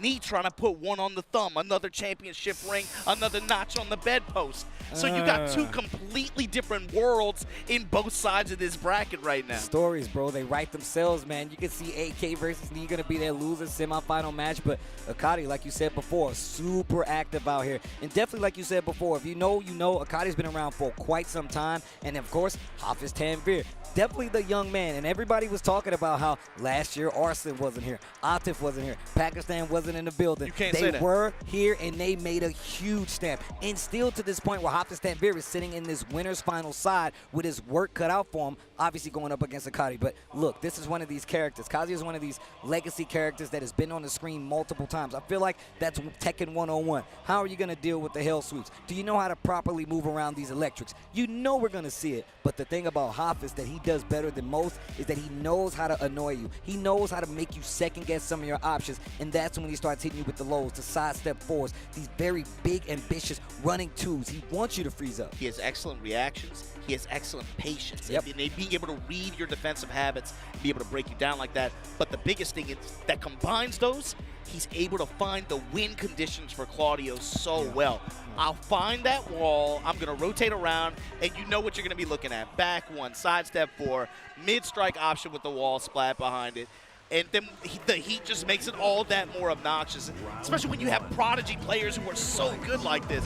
Hafiz Tanvir stepping up the Ikari here in Winners Finals at Evo Japan 2026. All right, here we go. Pakistan versus Korea in Japan face-offs. Yo, setting the stage. It's like a real-life fighting game. What did I say? You got to know how to play around the electrics. Big damage on the side of Hafiz Tanvir. It's back into the wall. Akari likes having this kind of momentum. Ooh. Like you said, patting the side fist at the wall. Caught it earlier, Steve. Thunderstorm warning. Watch out. Bruh. Bruh. You do not want to be in that mid-range when this dude Ikari is letting them fly like that. Test him with the 1-1. This time Ikari. Hafiz Tanvir mixing up his pressure a little bit. Running two right into the cliff. Yeah, you're trying to bang on arm, Rob. We see you, Hafiz Tanvir. No! Wrong option against the wall and put yourself in danger. Oh, Ikari, you so wrong for that. Oh, no. Oh, no. With the wave. Step, you're trying to kip up. Stay down. Bro, he's got an answer for everything, whether it's a poke or a string. Up 4-3, re-wall splat. 2 rounds to none in game number 1. I want that man tested, bro. How is he seeing this? Run up, just slight delay. Great fuzzy on the down forward 1. Hafiz Tanvir. With the step not deep enough. Got the counter hit. Ikari this time gonna get launched. Back to the wall. Activation. Hafiz Tanvir gonna, yeah, just willing to keep it. Sidestep forward. This is my win condition. You're gonna give me that sweep. I'm gonna give you all this damage. Splash. Breakable balcony right there. Little back 3 action. Okay, okay. Hafiz Tanvir. Back 3. He got some thick thighs. They track a little bit, you know. Ooh, counter hit. He tried to get the electric too, but did not work out. But doesn't even need it because the momentum is still in his favor. Okay, twin pistons, back to the wall. Realignment, uses the heat. Tracking the sidestep. Tracking the sidestep. He knows you want to move on the wall. The first game could be in jeopardy, and it's going to go by way of Akari. Game number 1. And man, he just seems so comfortable sitting up here playing. No matter what the character, no matter who he's fighting against, he just seems like he's very calm. All right, here we go. Yeah, it's kind of surprising too. Like I said, it's not as though he's a stranger to making it deep in brackets like that. Even some of the dojos here, they'll put the lights on and stuff like that. You know, when you're getting up to playing Chikarin, Nobi, and those guys. But he just has a level of comfort right now that just, like, I mean, since we started this top 8, he just feels unshaken. Well, that was electric, and that would have hit. But now, Engager on the side of Hafiz Tanvir. With the walk, Steve. Sidewalk, got the wall, got the counter hit, got the home. He's dog. The read on Hafiz Tanvir's movement right now is crazy. And I like the option though, because even if you're gonna block that, you're still gonna think about it now. You know he's got a read, like you know he knows I want the sidestep. And another round on the board. Akari is running away, trying to get a huge lead in his winners finals. And now watch for that wall situation next time it comes up. Hafiz Tanvir probably gonna be a little bit more hesitant to step. Might just hold back and give it more miss. Grand finals on the line right now. Sidestep on the activation, but yeah, we cut the sky with that. To the wall we go. Great awareness on the side of Hafiz Tanvir. Ducks the 4-3. I forgot they made it high recently. And by recently, I mean Tekken 8. Sweet. No conversion off the sidewall, but the trade in his favor. Ooh, engage. Hold on. Splash armor off. Oh my god. Das Boot. Bro, this dude, Akari, is playing crazy and right everything now. is a resource, Steve. Heat. HP. I'm willing to burn it all, bro. Armor. If you give me the space, you give me a little bit of lead time. Nothing is off the table right now. Touch the sky. Hoppy Stamper, you're in trouble right now. Low touch. Yes, the armor. Bro, he's been using that this entire time. Yo, Steve. Ikari's on one right now. He's on one. Look at how comfortable my man is sitting pretty right now, trying to get to grand finals. Hop, that's the most uniquely stressed expression that we've seen on Hoppy Stamper's face this whole tournament. And once again, look, obviously you're on the winner's side. You do have another place where you could go to make it all the way back through, but you don't want to do that. And right now, Akari's like, nah, bro, my ticket is for grand finals. I don't know where you gonna go, but I'll see you in grand finals. And he switches to Nina Williams? Wow. Get ready for the next Wow, definitely reaching right now. What do you think he's looking for here? Wants to keep it more compact and lay pressure on him, or? I think being able to have a more consistent down 4-1, like you said, that compact pressure, you got to be a lot more careful for it towards the side steps because Nina gonna launch you for those. You don't have to commit to a hop kick in a lot of those instances. You still got to, oh my God. Mario's like, yeah, that's cool. He heard you talking. He's like, actually, no, you're just gonna get launched. Okay, Siren's Kiss working out here in the mid-range. Hoppy Stamper gonna work the throw. Ikari not biting though. Crouch jab, rockin'. Dog. Nice block. Clean launch. Yep, cool. And baby taking this while standing too. Taking this activation. Wall damage. Yes. Hold on, Ikari. He's not afraid at all. Oh no! Goes for a string against the back and it didn't work out. Gets the splat this time. You gotta finish it out. Go straight for the rage art. And finally, Hoppus 10 beer. On the board. On the board. That's like a pulse check, man, with the way that set was going so far. Speaking of pulses, dead. Death by degrees. Michael Murray, we're doing your show, Michael Murray. Yo, shout out to Michael Murray. I don't know what they think was the controls. I don't know. Yo, the controls is crazy. You just recently replayed that. I was in the chat for that. Oh, finishing the string. Okay, Hoppy Stamper is having really, really good fortune too. With sealing some of Ikari's side steps, going with a lot of homing options, but he also found some big counter hits that round. Some pretty quick lows as well on the side of Nina. In the mix, yeah, there we go. Working the knee and the gunshot.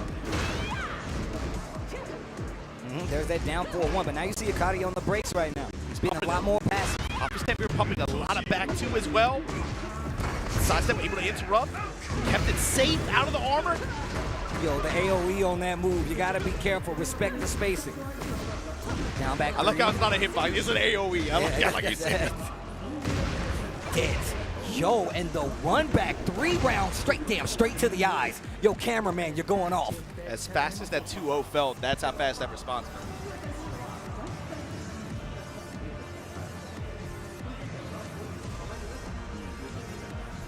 What's the answer here? First time I feel like we've seen Akari even blink.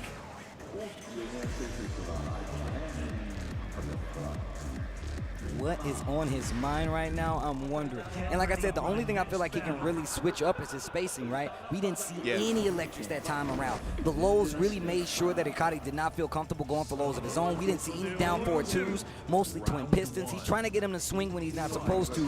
Hoff is not taking the bait. As you said, Steve, it feels like a lot of that first game since the Nina switch. Hoppus 10 Beer's terms, he was able to keep it real close.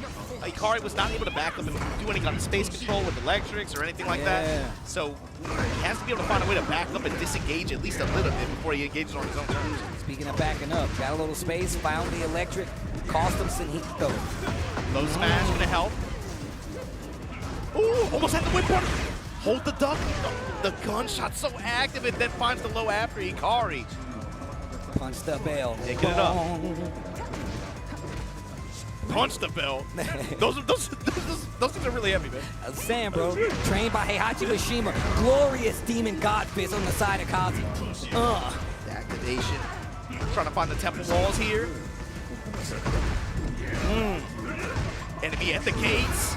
Yo. Steve, the power wave at the wall. Yo. Double wave on him. Yo. Ikari right now threatening to change the nature of this tournament. He wants to go to grand finals on winner's side. Engage into the hell sweep. And that's how you're gonna start this round? Lasers. Bruh. Okay, wait a minute. Blonde bomb, wipe the floor. Music going ham. With punch on the stiletto heel. What a block. And punish. Okay, okay. Hoppus hitting us with a surprise pick with the Nina. Has put him back alive over here. He still needs another game to make this count, and only a round on the side of Ikari to close it out and go to grand finals. Might not get another chance, Steve, because Ikari just took grand finals winner's side. We'll see you there. Hafiz Tanvir gonna have to swim with the Sharks, and we'll play the winner of AK and Knee in a first of 3. Oh my God, but we've seen what he's been able to do so far.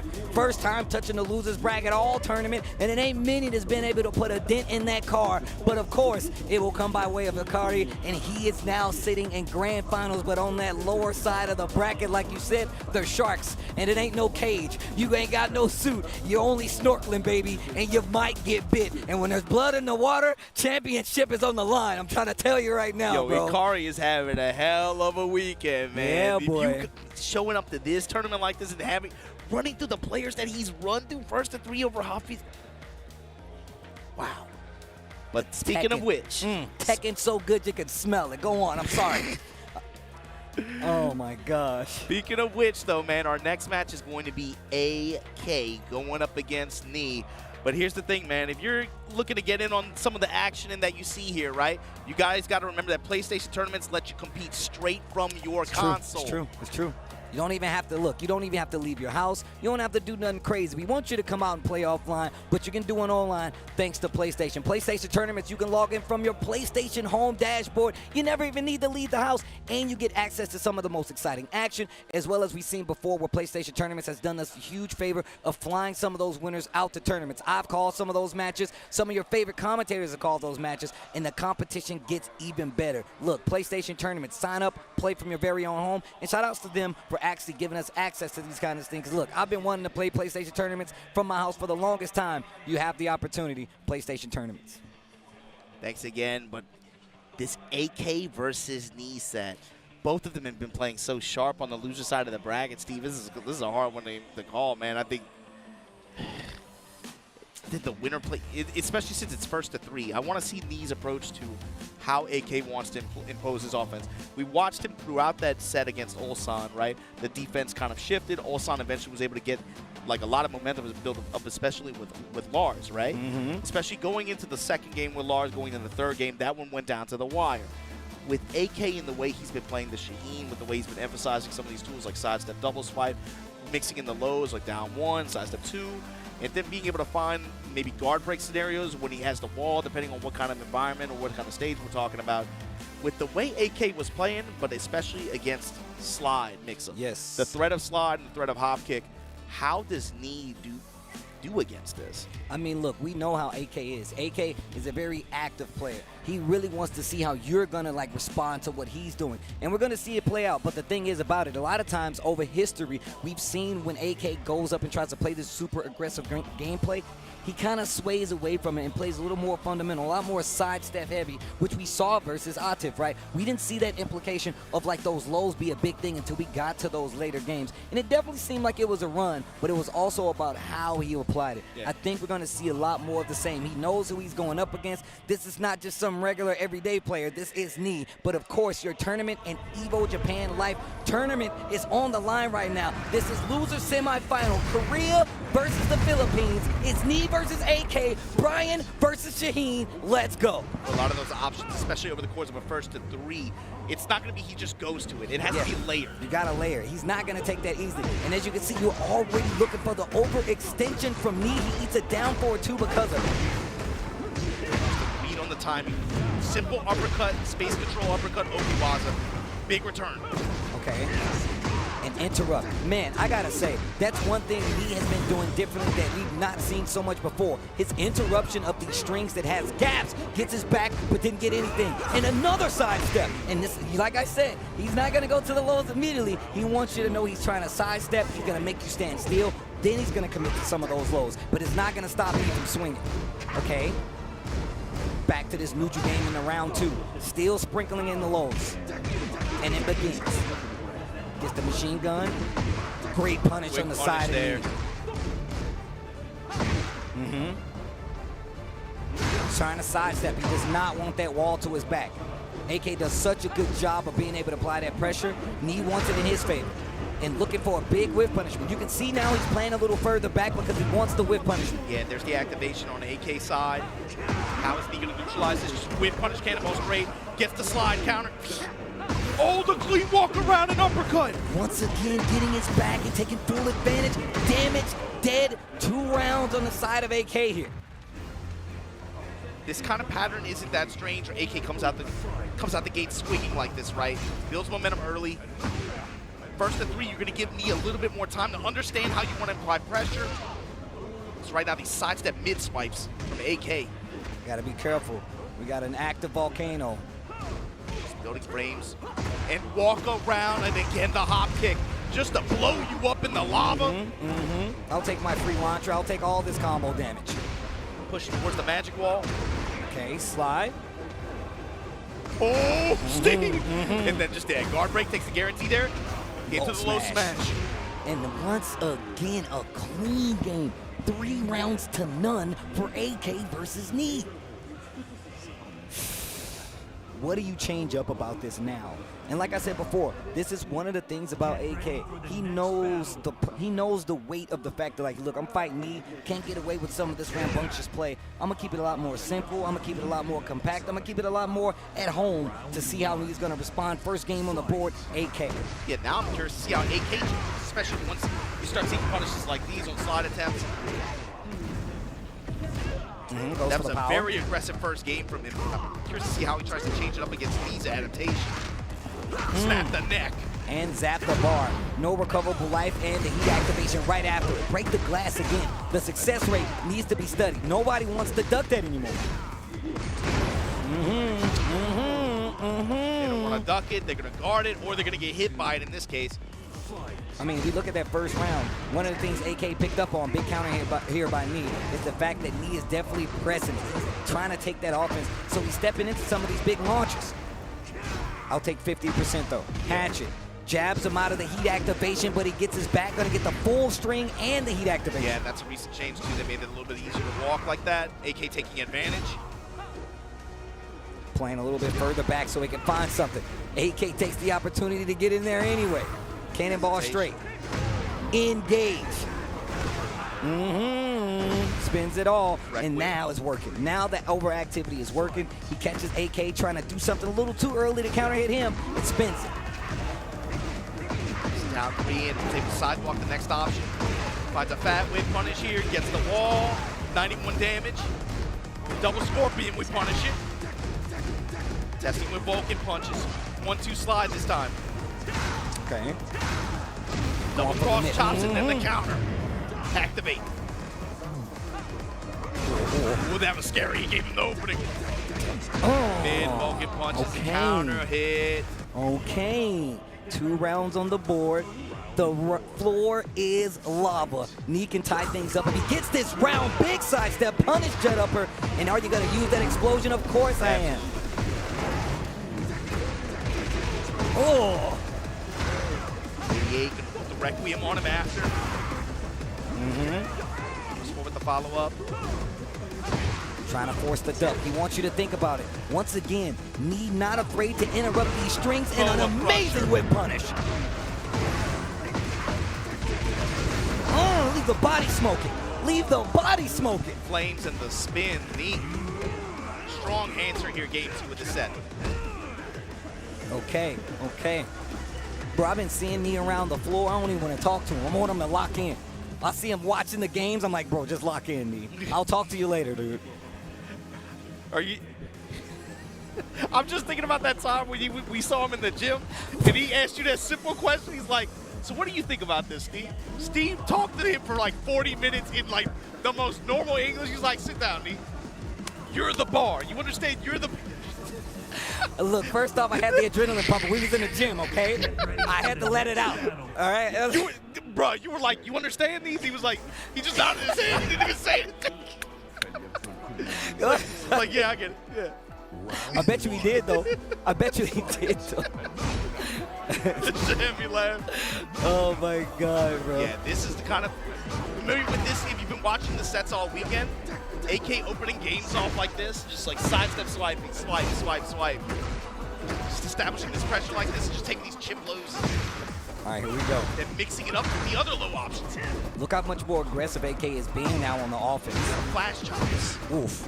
Oof. That was that orbital? Jet upper once again. The sidesteps have been adding up, and it's definitely been the key to getting big damage and getting me back in the game. He says, I'm not staying on the ground. Wake up, hop kick. Immediate hop kick. Big damage. He's not dead yet. Goes for a mid. What a block on the low. What a punish. He's got great life. Get up attacks. The get up attack. That could have been a lot worse, too. AK held on the heat there. Was like trying to use it. Probably save it as a last ditch option. Be able to try to break any kind of pressure that he had. But ultimately, did come into play there. There's it. Punish.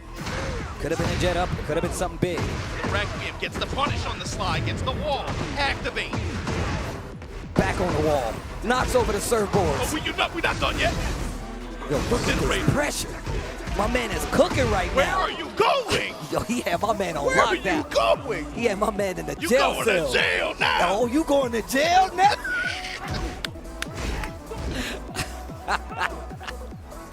Okay, Obama.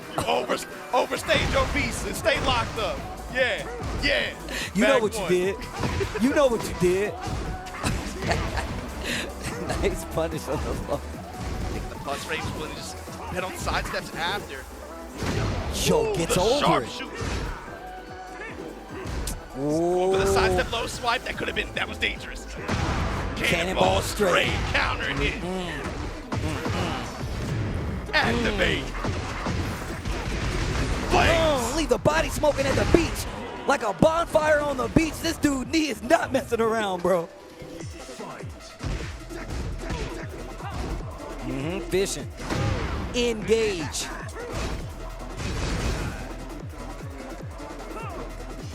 Plus range Requiem just with the dash behind him, just wants the wall. Okay, okay. Good duck from AK, gonna come up with a big punish opportunity, side swapping. Oh, steal the wall back. I want it all. Ugh. I like it, 89 damage with the side swap, that's so sick. He still got plenty of heat Nee, only with his life bar and rage to save him. Whoa, the low. Sliding. The timing mix right now from AK is too good. Low touch, low touch. Okay. Sidestep activate and go low after. Yeah. Okay. Yo, we're in game 3. Big round. Tied rounds. Bro, the sidesteps. The third dimension. Sidestep with the side kick. This time, slide, dashing for the re-pressure. And with just a 1-2 jab to like challenge that approach from AK. And it worked out up until he got the hit. Oh. Okay. Both engaged. Both in heat. Sidestep activate. Requiem dash. Trade in AK's favor this time. Okay. Sidestep 2. Fake out on the orbital, down back 3. Almost had the down back 2 on wall splat. The sidestep, he's not done yet. Okay, AK. All right. Oh man, dude, this set by itself has such crazy implications for the rest of the tournament.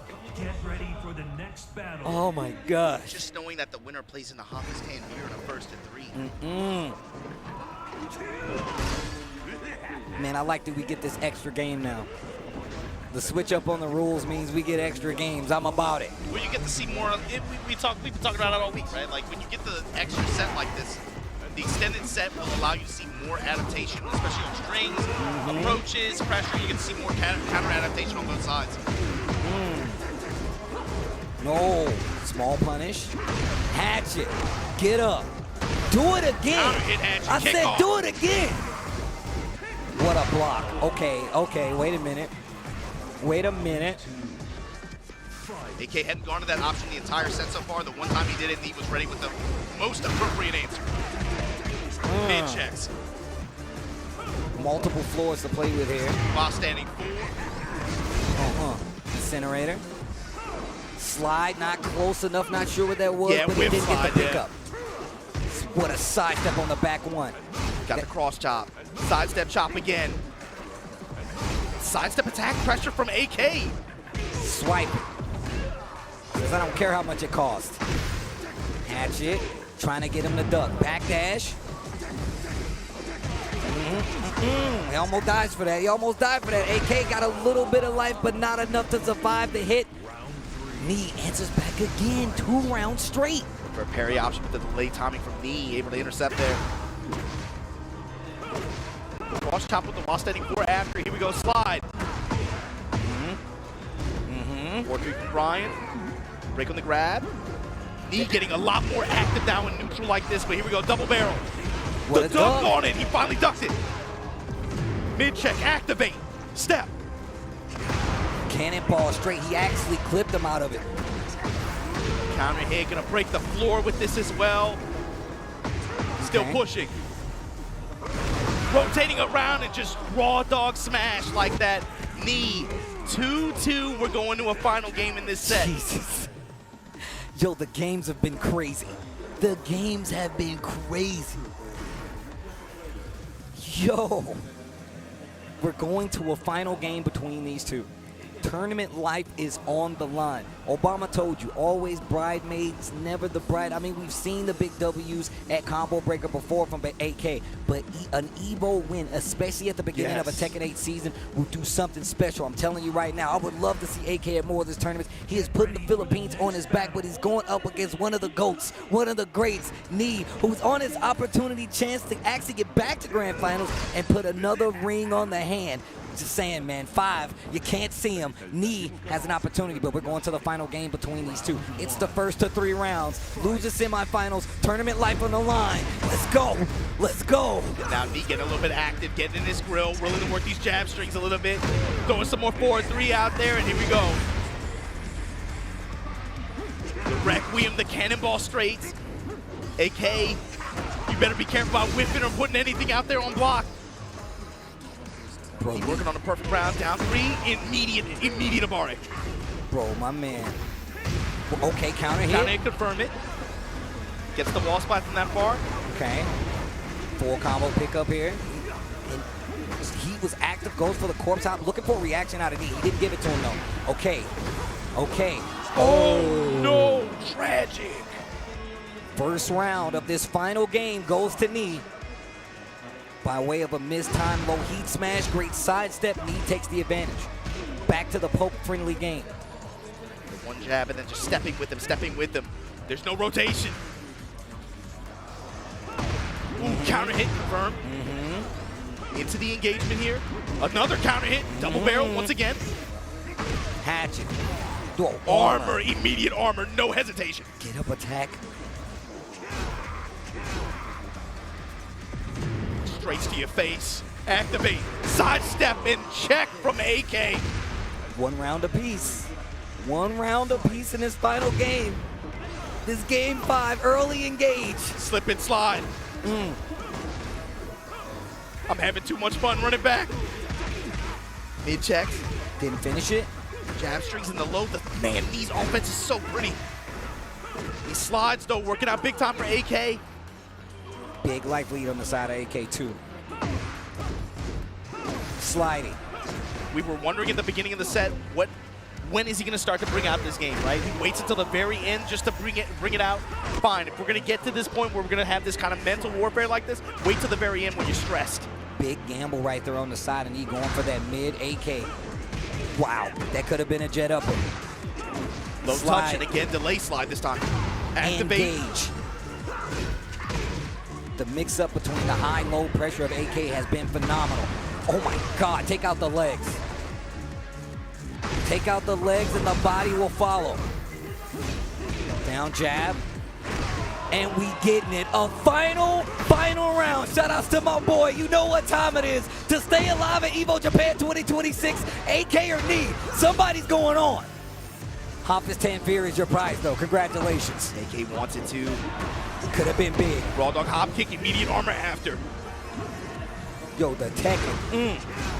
Give the cook my thanks. What a whip punish. Big boa crusher here.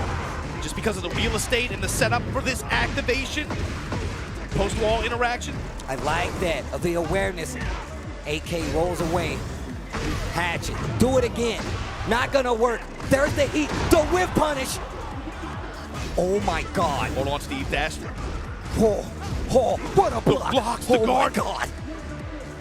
16 seconds left on the clock. Knee with advantage. So like 10 The head check, the low! Knee over AK, 3-2. Damn. Yo, the games are crazy. You gonna tell me that's not some good ass Tekken? Y'all gonna tell me y'all not enjoying this? You not gonna thank the cook for that? That's crazy. That's crazy.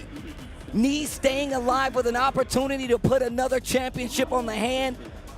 Make it a 5-timer. The John Cena. But we gotta show love to AK, man. Dude, look, AK, my man has taken some of the craziest bodies in all of Tekken, and he almost had another one. And he almost had another one versus Knee, but Knee is going to stay alive. Bro, the back and forth that we've seen in that entire set was absolutely crazy. And we saw those lows start to come in the mix in maybe like game 2, game 3, but outside of that, it was nothing but pokes. The first of 3 elements really put a twist on that. Some of the tools that we're used to seeing him employ a lot, we were like, okay, how's he gonna approach this? He saved a lot of that pressure with just banging on some of those options at the very, very end. It turned into almost a completely different kind of game. But with that, you gotta give congratulations, of course, to AK. Great performance here at Evo Japan. You're gonna go out at 4th place. But check this out, man. Our next match, let me tell you something, Steve. Hoppus Tanveer over Aladar, over Big Dame, shout out to Dame, over Al, over XCC, over Atif. He did take the loss to Ikari in winners final, but guess who else he beat on the way there? Knee. Dog. We're gonna have a run back here in losers finals at Evo Japan 2026 for Tekken 8. But we're gonna have to do it after this break, so don't go anywhere. We'll be right back with more Evo Japan. 飯田ならやめたよ。もっといい条件のとこが見つかったからって。俺の IT スキルはもっと評価されてもいいはずだみたいなこと言って。あ、そういえば最近女の人と会ってたな。IT スキルで生きるならレバテック。レバレジーズ。Come on, everyone! I'm in orbit, Quill. Too easy. Bam! Big fist coming in! Fighter, activate! With great power comes a great beatdown! Together, we can achieve anything! Huh. Yeah!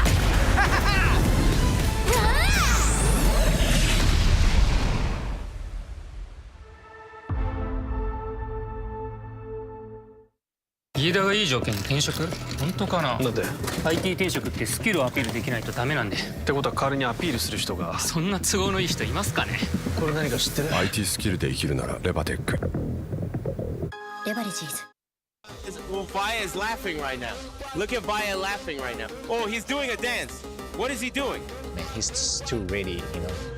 Not today, man. Oh my God!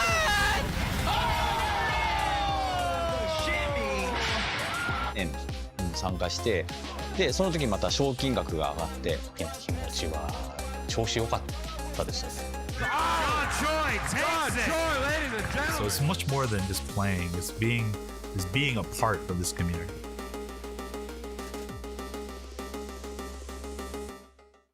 レバテック。もう少し売れる。レバテックはあなたに最適なキャリアを提案できます。なぜならなんて言ってる？なぜならエンジニアに関する膨大なデータがあるから。 IT スキルで生きるならレバテック。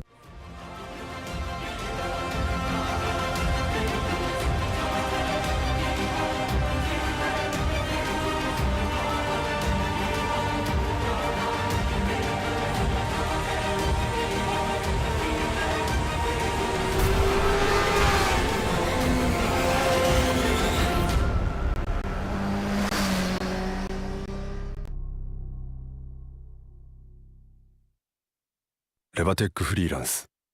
ちょっとこれ見て。どうした？フリーランスにはなりたいけど。フリーランス？私たちなら提案し続けられます。あなたが成長できる高単価な案件を。転職だけじゃないのか。 IT フリーランスならレバテックフリーランス。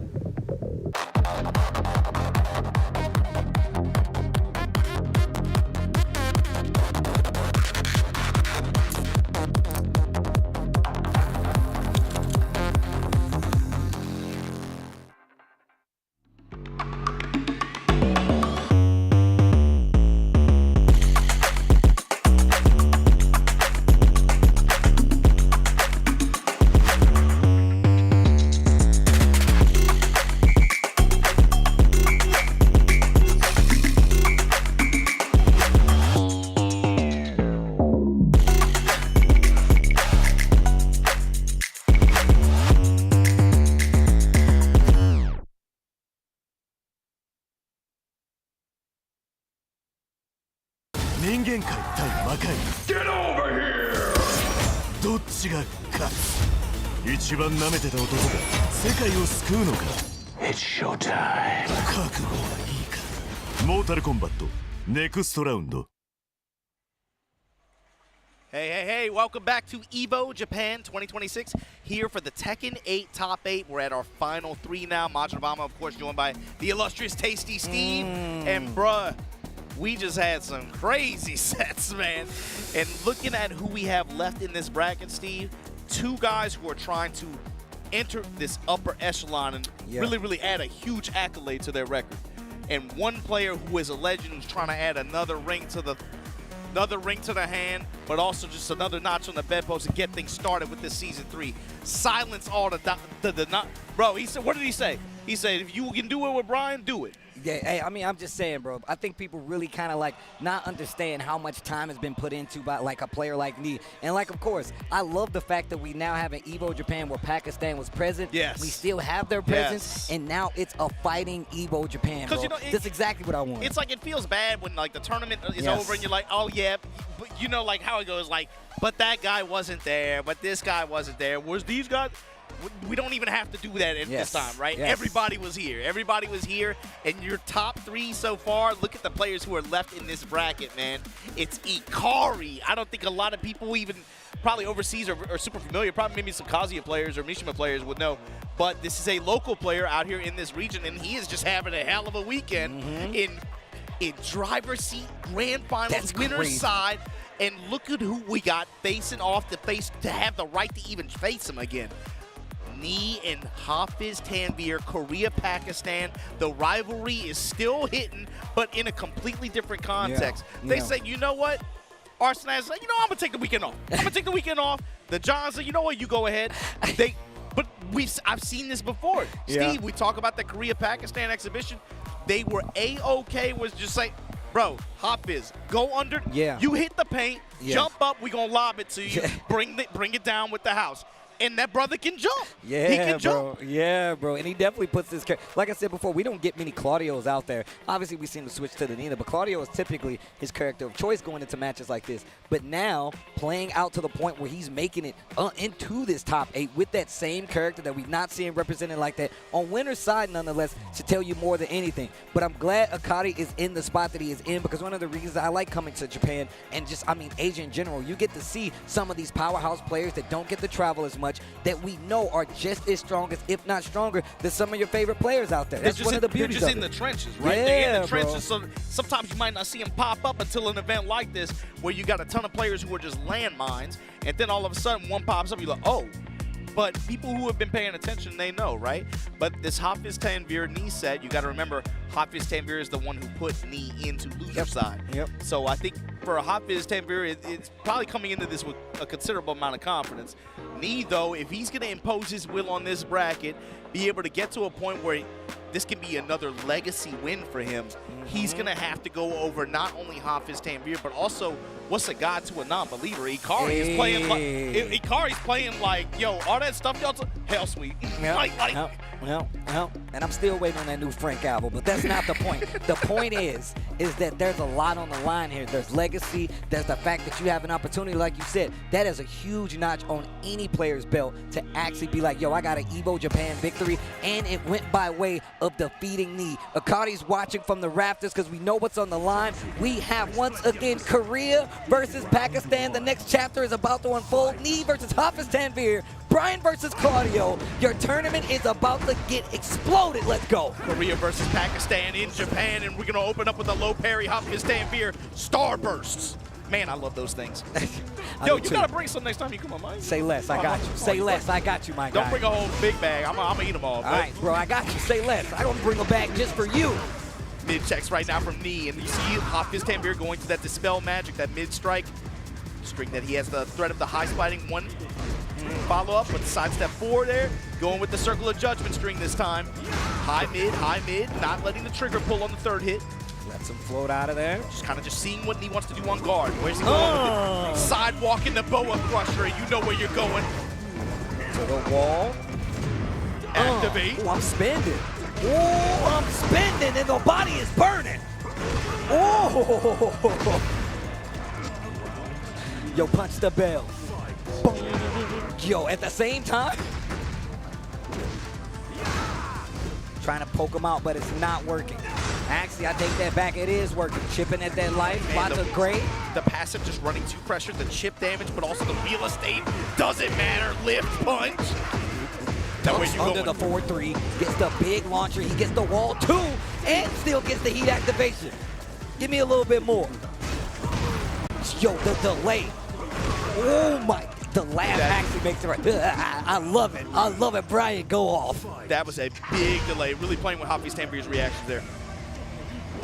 Whoa. Ooh, jump over the hedge. Whoa.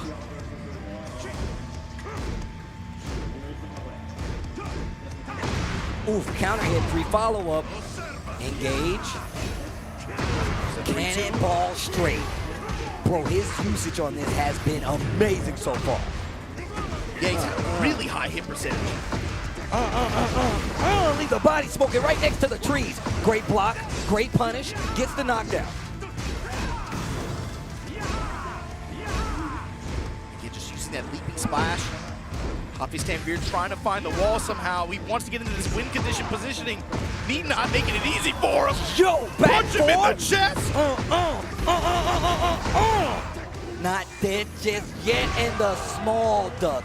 And the weight Knee taking game number 1. Is he trying to change history? The composure and patience in that last sequence when you see that kick right in front of your face, and he's like, no, wait. Seal the deal with the wall standing 4 like that. Man, yo, video games, bro. You talk about reactions and just being whatever age you are playing video games. Most people ain't reacted to that. Most people ain't reacted to that, bro. We play video games. We lived in the highest frames. This is discipline, too. On the side of Knee. Hafiz Tanvir testing him low, opening up this game too. Remember, gotta get the 3 games. And if you're Hafiz Tanvir, you've been here before. You were able to get it done before. You gotta be able to impose your will here. You're so close, especially being able to get back into the grand final spot like this, but you gotta get it over the boss. Activate.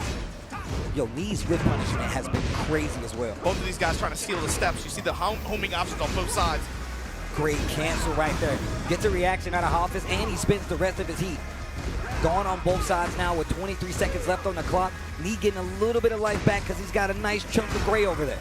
Hafiz Tanvir dashing up with a double dash. Sometimes just go for the back freeze like that. Knee with the wow and whip punish. Wow. You can't defend in this. My man is sidestepping right in front of your face.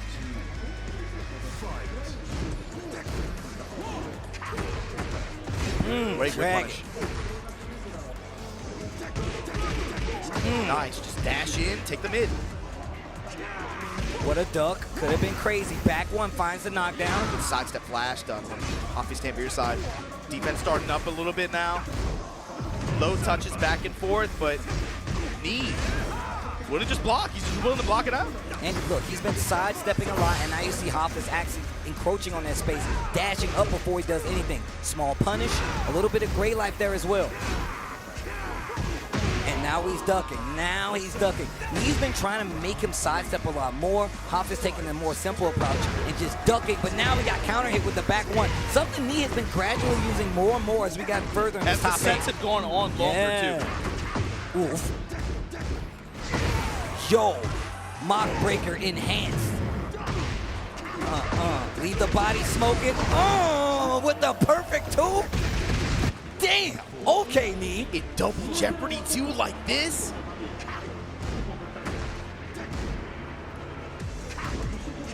Simple touches here, cannonball straight, nothing after, just disengage. Low touch, the flash duck on the running two.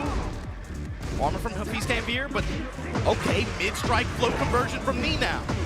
Gets the Snake Eyes power up and still chooses to cash out using the heat. Know your territory, got the wall, Steve. Heat active. Whoa, that was terrifying. Cannonball straight clips the hop kick. Not dead yet. Hoppus needs to do something. He does not want to go. Running two. Activation Nee. What's your answer? Sidestep. Hoppus getting some life back too. This is such a great conversion opportunity. And he's got a nice chunk of life that he can still recover back. He got a lot of life back there.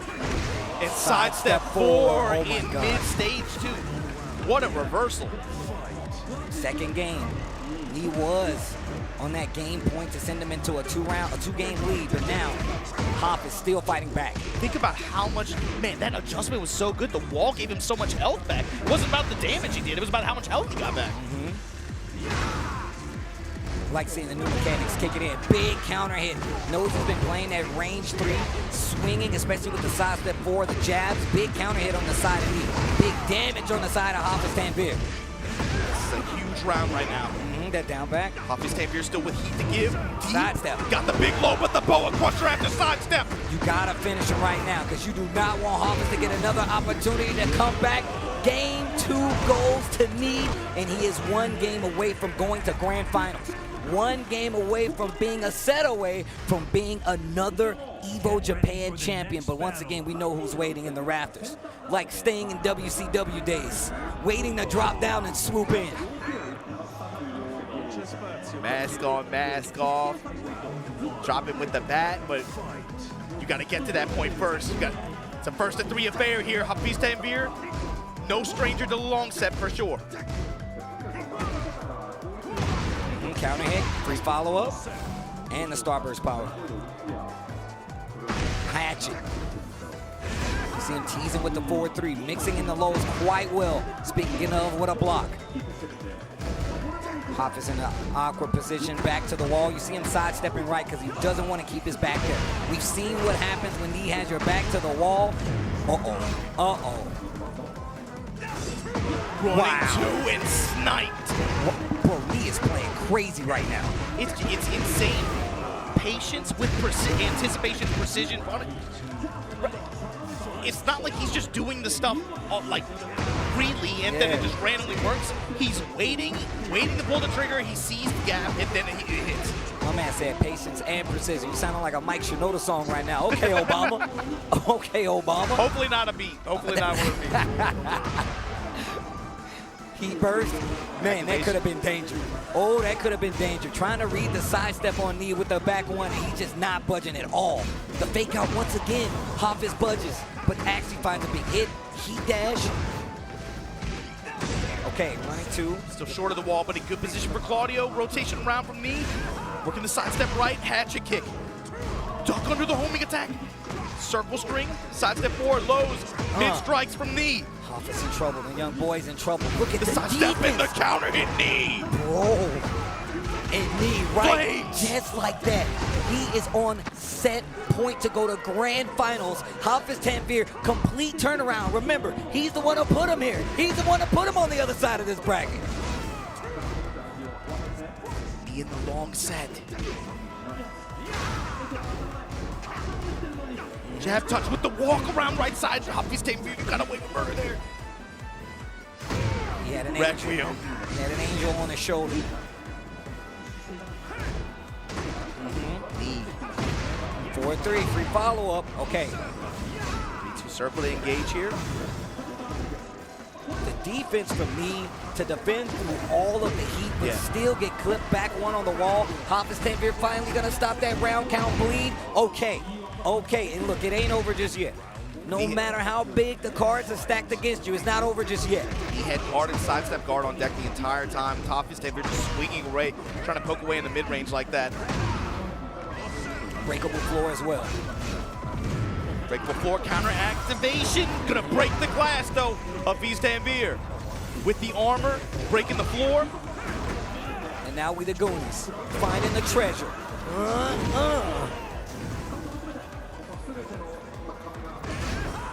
Great block. Move is so fast, you gotta be careful. One of the things you're afraid of. 2-1. When Claudio is in heat. Slow touches adding up for Hafiz Tanvir as well. Right back at you, back three, testing with the mid strikes. Those back threes starting to add up. Very good for the up close pressure. When you know your opponent sidestepping quite a bit, step up, back three with Claudio is definitely what you want to do. He finally decides to overextend the back one, clips Knee, and now Hafiz. 2 rounds tied up in this third game. Yo, give me some more games, bro. Give me some more games. Right now the mid-range control on Hafiz's side, but the sidewalk from Knee, his movement and defense has been what's what's put him over the edge of some of these players in long sets. And he got the wall too?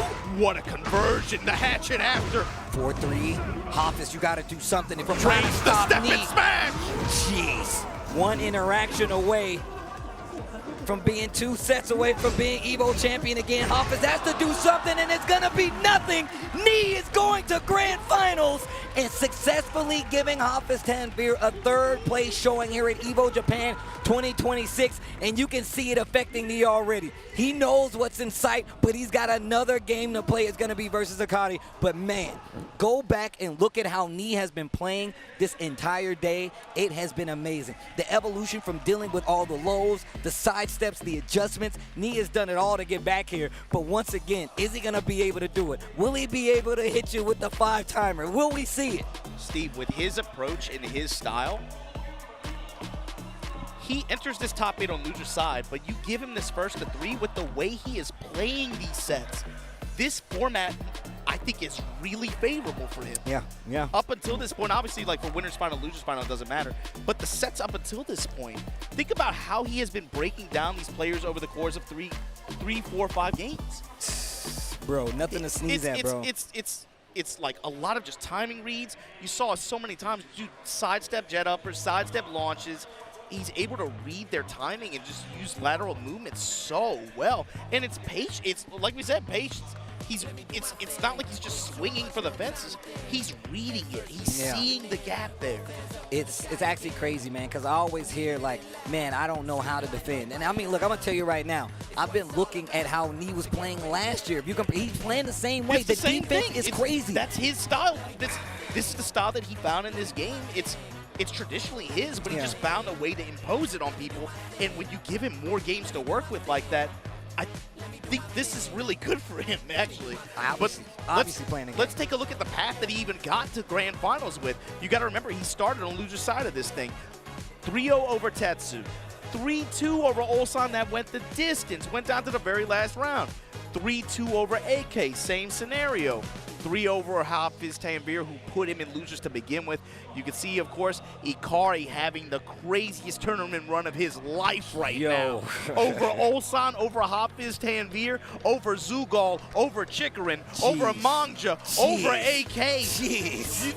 This dude's having a hell of a weekend. Man, the games have done nothing but been immaculate this entire time. Bro, I've been looking at these guys play Tekken all weekend, and it has been nothing short of ridiculous. You could not call who was going to make it here, but I can tell you right now, I know somebody that was hoping right now, bro. The DRX boys are in the building. Knee has an opportunity to crown it, cash it. 5-time Evo champion could be in the building, Obama. Steve, the cyborg is here. What do we? I don't want to get too fanboy until we might see a reset, right?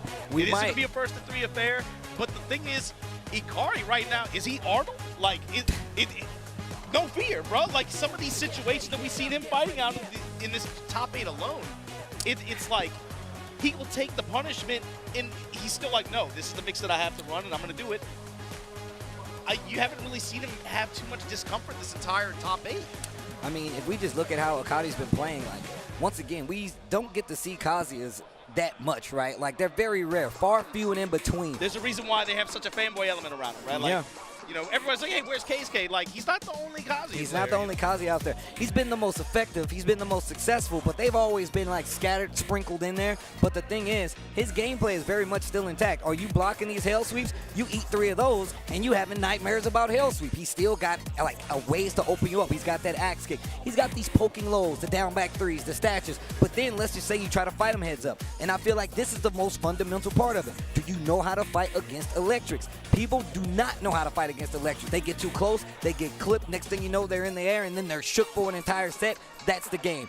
Knee has been doing this, fighting this character for years. Akari, what are you going to bring new to the table to put the GOAT on his heels and maybe on his back and claim that championship of Evo Japan 2026? And then how are you going to change and adapt and counter-adapt to what he's going to do, especially seeing, again, the way he's played these sets out this top 8.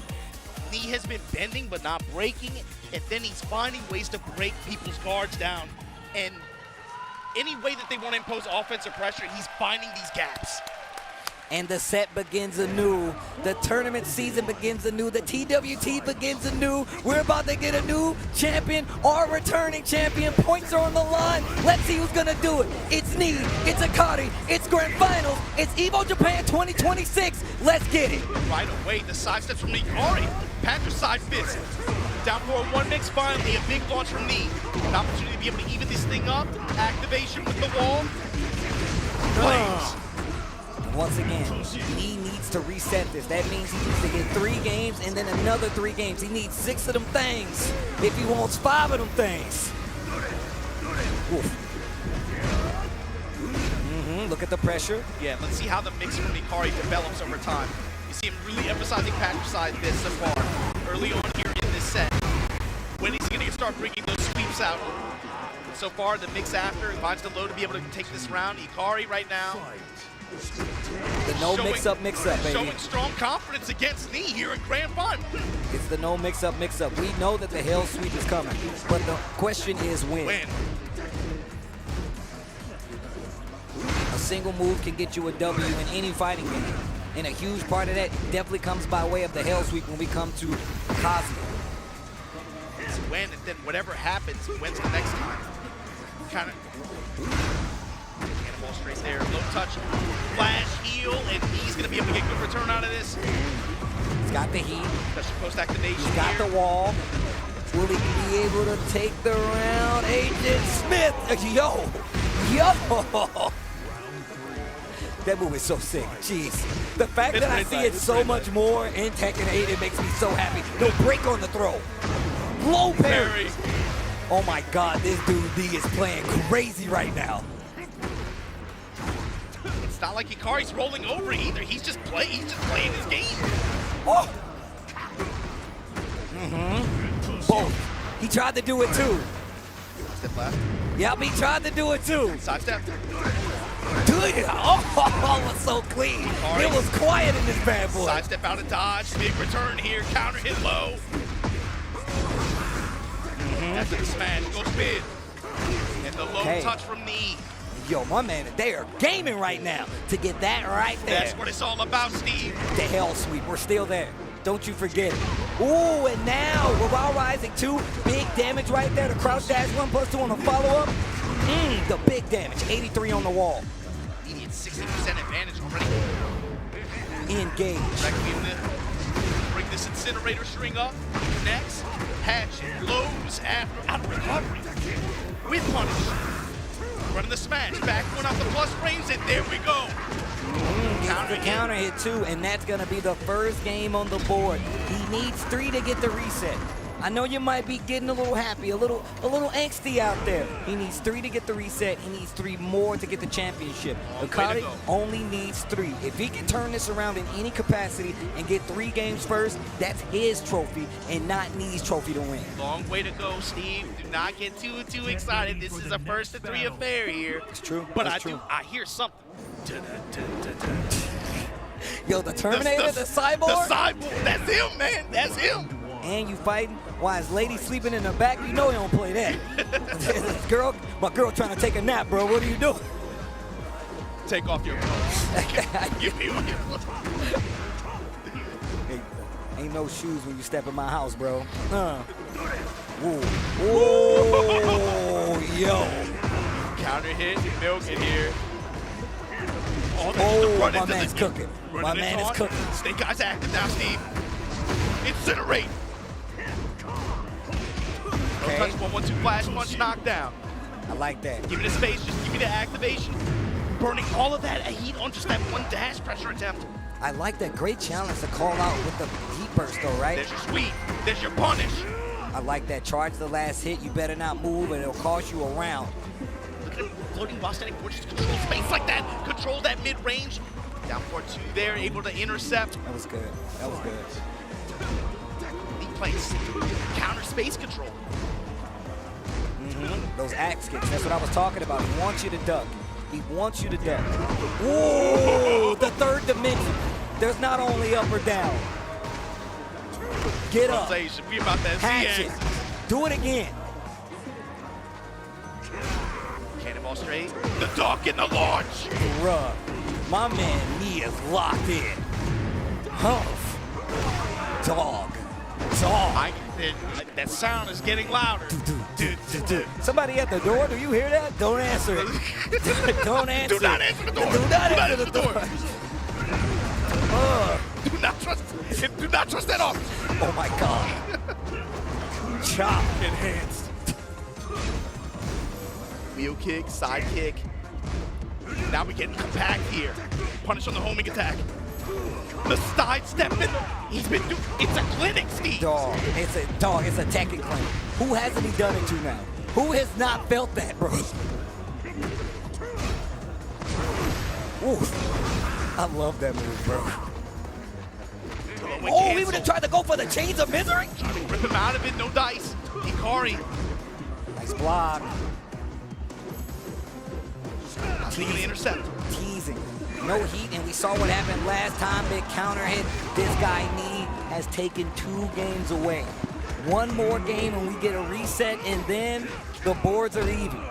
The charts are square. Don't answer that door. Not answer. Should I answer it? Don't do it. Don't do it. Listen, it's a police officer, right? John, where are you? No, bro, do not answer. The dog's worried sick. Give me the phone. That's not your mom. She's already dead. Yo, the anniversary for T2 just came up recently, too. Man, that was OD, bro. OD. Yo, the icons fighting in front of the icons. Let's go. Got another icon fight, man. Trying to add another one to the goalpost. Dog. Let me get the wall. Phoenix explosion. I like the hard spike. Yeah, just to spike it down like that. Running raw dog incinerator, back up, fine. Into my activation. Punishment once again. The punch parry. Okay. Oh, they are swinging. Akari said, I'm tired of blocking. Sidestep. Boa crusher. Okay, tried to go for a taunt option. He's like, yo, I can sidestep double electric. No combo, though. 15 seconds left. Gray on both sides. Heat for the side of Akari. And he sidestep of his own. That should be it. I like this. Okay, okay. I like that he's not checked out. He's finding, again, this is, again, the recipes of success for his sets earlier as well. Finding these big launch conversions after sidewalk and sidestep, but go rip you up, blast you off the floor, Imprints flame. Tornado, Snake Eyes now active.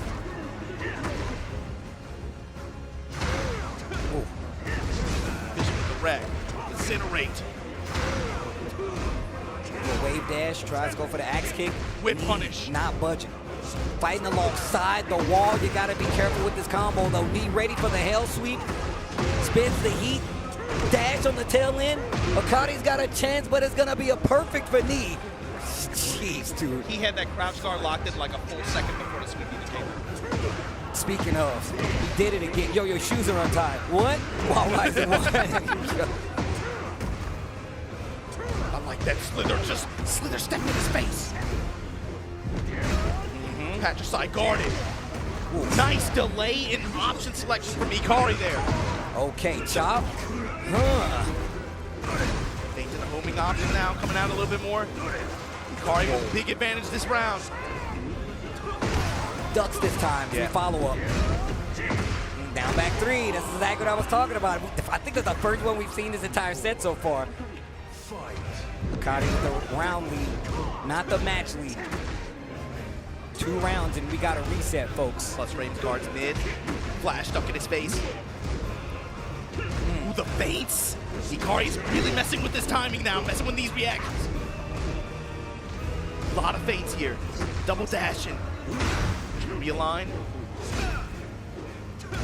Leaving 3, low touch and crush the armor. And look at how slow they're playing. Yeah. Just look at how slow they're playing. Akari knows that he can't overextend. The counter hits are there. He knows the danger of the electric, so he's playing it out. He knows this. Demon Paw gets the extension. Electric for the combo. This isn't gonna kill. Brian's got a little heat left, and you can't doubt me. Not even in rage. Put the mix at the wall. I get a combo.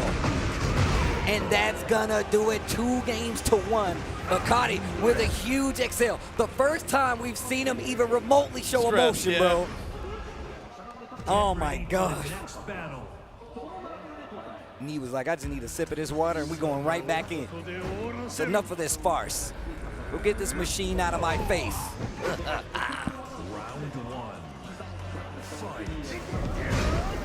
Man, they crouch dash 1+2. Akari uses it so well.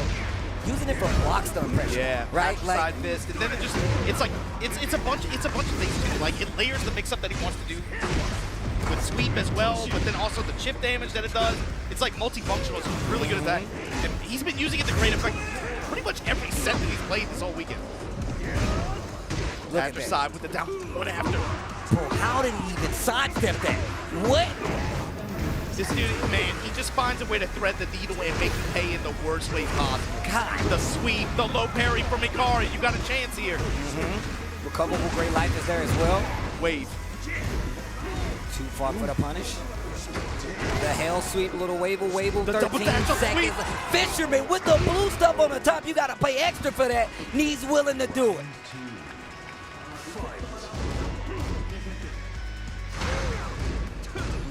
No, these approach there. The one jab and then dash up, flash duck.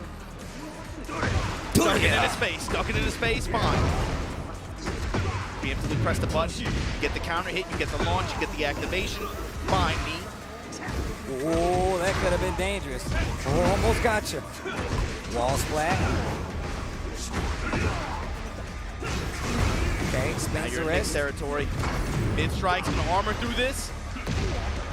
Trying to sidewalk left off the wall. Akari with a good call. Passive homing on that attack. Back 1. What a side step. Small punish. Knees back is to the wall. 17 seconds left on the clock with a life lead in favor of Akari.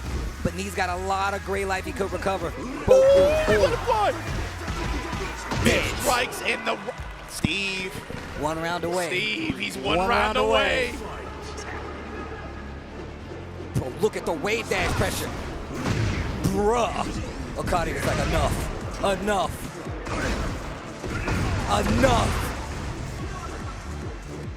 Dog.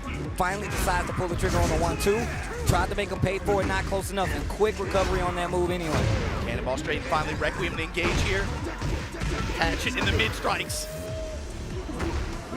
The low, the Wastetti 4, finally. Damn. Big launch here from Ikari. Trying to seal this round. Gets the mid after. Okay. Akari up there talking to himself. That's how you know it's an internal battle and a physical battle. The hell sweep. Oh. Not close enough. Went too early to that tracking move. It gave me an extra breath, and now they're fighting standing up. Engage. Pressure off the Demon's Paw here. Wall pressure. That time Patricide Fist. That could have been bad, Steve. Activation now, knee, fighting back off the wall. Trade in his favor. Uh-oh, this next series. A punish and then in the smash. And we just got a reset from your defending Evo Japan champion here in Tekken 8 Grand Finals. Ikari and Knee now it's a first to 3 for everything. But with the way that set went, and with the way he looks like he's playing right now. Don't do it. James Cameron tuning up the band. James Cameron at home like, let's go, knee.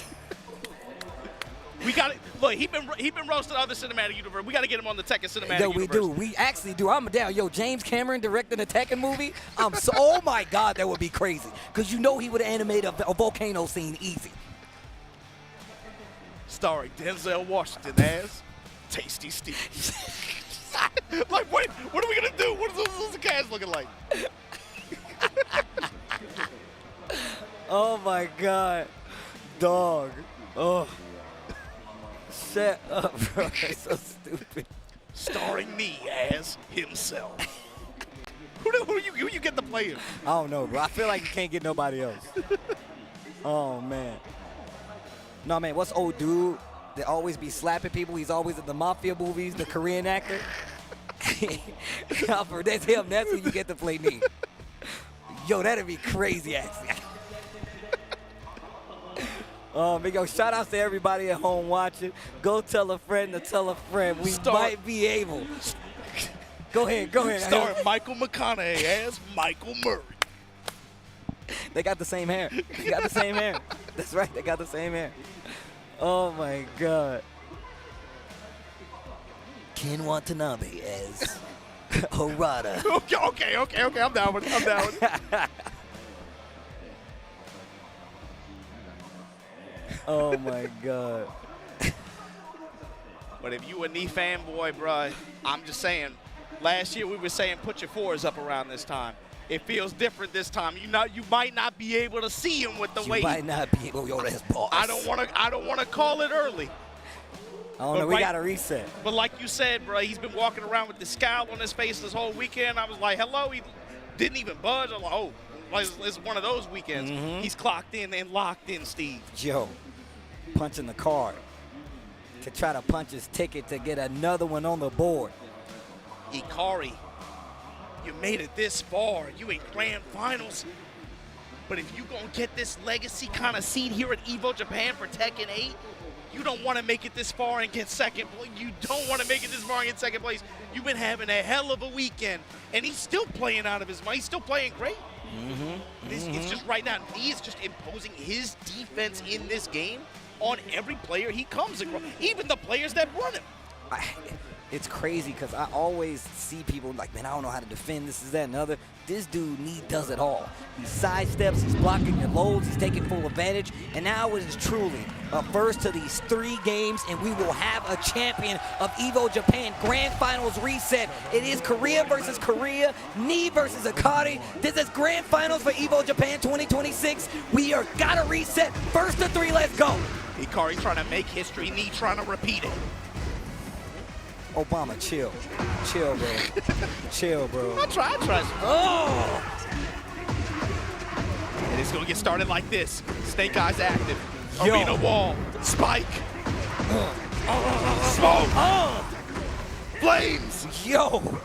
The fire ass. Yo.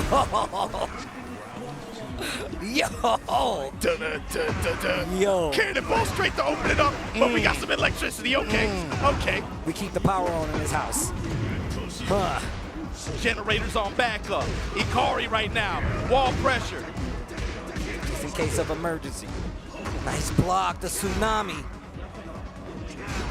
What's all this technology? You a cyborg? I'm a devil. Oh. It's about the scriptures for me. It's about the future for you. He said, I'm judged. Got the axe kick. Here we go. Here we go. Ikari not rolling over. Not going to make it easy for him. Patricide fist. Now the wheel of rotations. Those options, they've rotated back around. Got a little greedy. Steal the round in tow. Lead burst working out. Life lead in favor. Round in favor. Ikari. Look at Knee's guard timing as well, too. You see a lot of times he's getting these blocks on patricide fists at the last second. He's shifting his guard. Armor. Oh, Demon Paw. Trying to sidestep the electric. I told you, we keep the power on in these houses. The chip. The slam. The chop. Still got the wall. Down by 4 misses. But while standing punishment on point for Ikari. Nice, proper, big punish, full launch, and there's the kill. First game of the reset. Ducati stakes his claim. He's like, nah, bro, you ain't walking over me. He's already doing better than he did last set, just being able to even get that one game like that. He got it later in the last set, but to be able to start this one off that way and stop any sense of bleeding or momentum on these side, that's a big deal. Okay. Let's go to the beach. My man said I ain't here to play games. I got on a full-blown triple patent leather jacket, bro.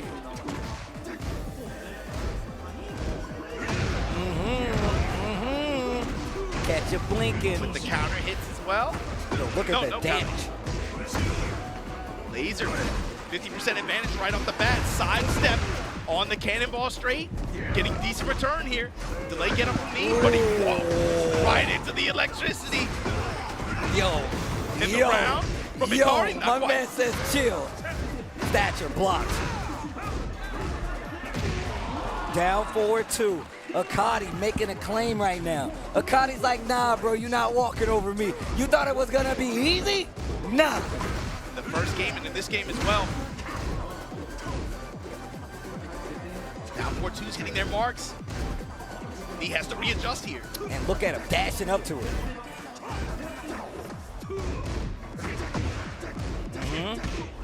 Down 4-1. Hell sweep went right back to it. Implying the guessing game. That electric ain't gonna do it all. There it is. Crouch dash 1+2. Homing option. Check the armor, but the Wasp win pistons. On punishment here. On the wall. Activation. Should be the round, and man, Akadi has turned it on now. He's definitely turned it on now. Music picking up. Sand all in your shoes. Counter hit mids here from Steve, but goes right back to the sweep immediately. Demon's Paw. Ooh. Run it again. These mid strikes, the blast punch. Bro. Mid strike, no whip.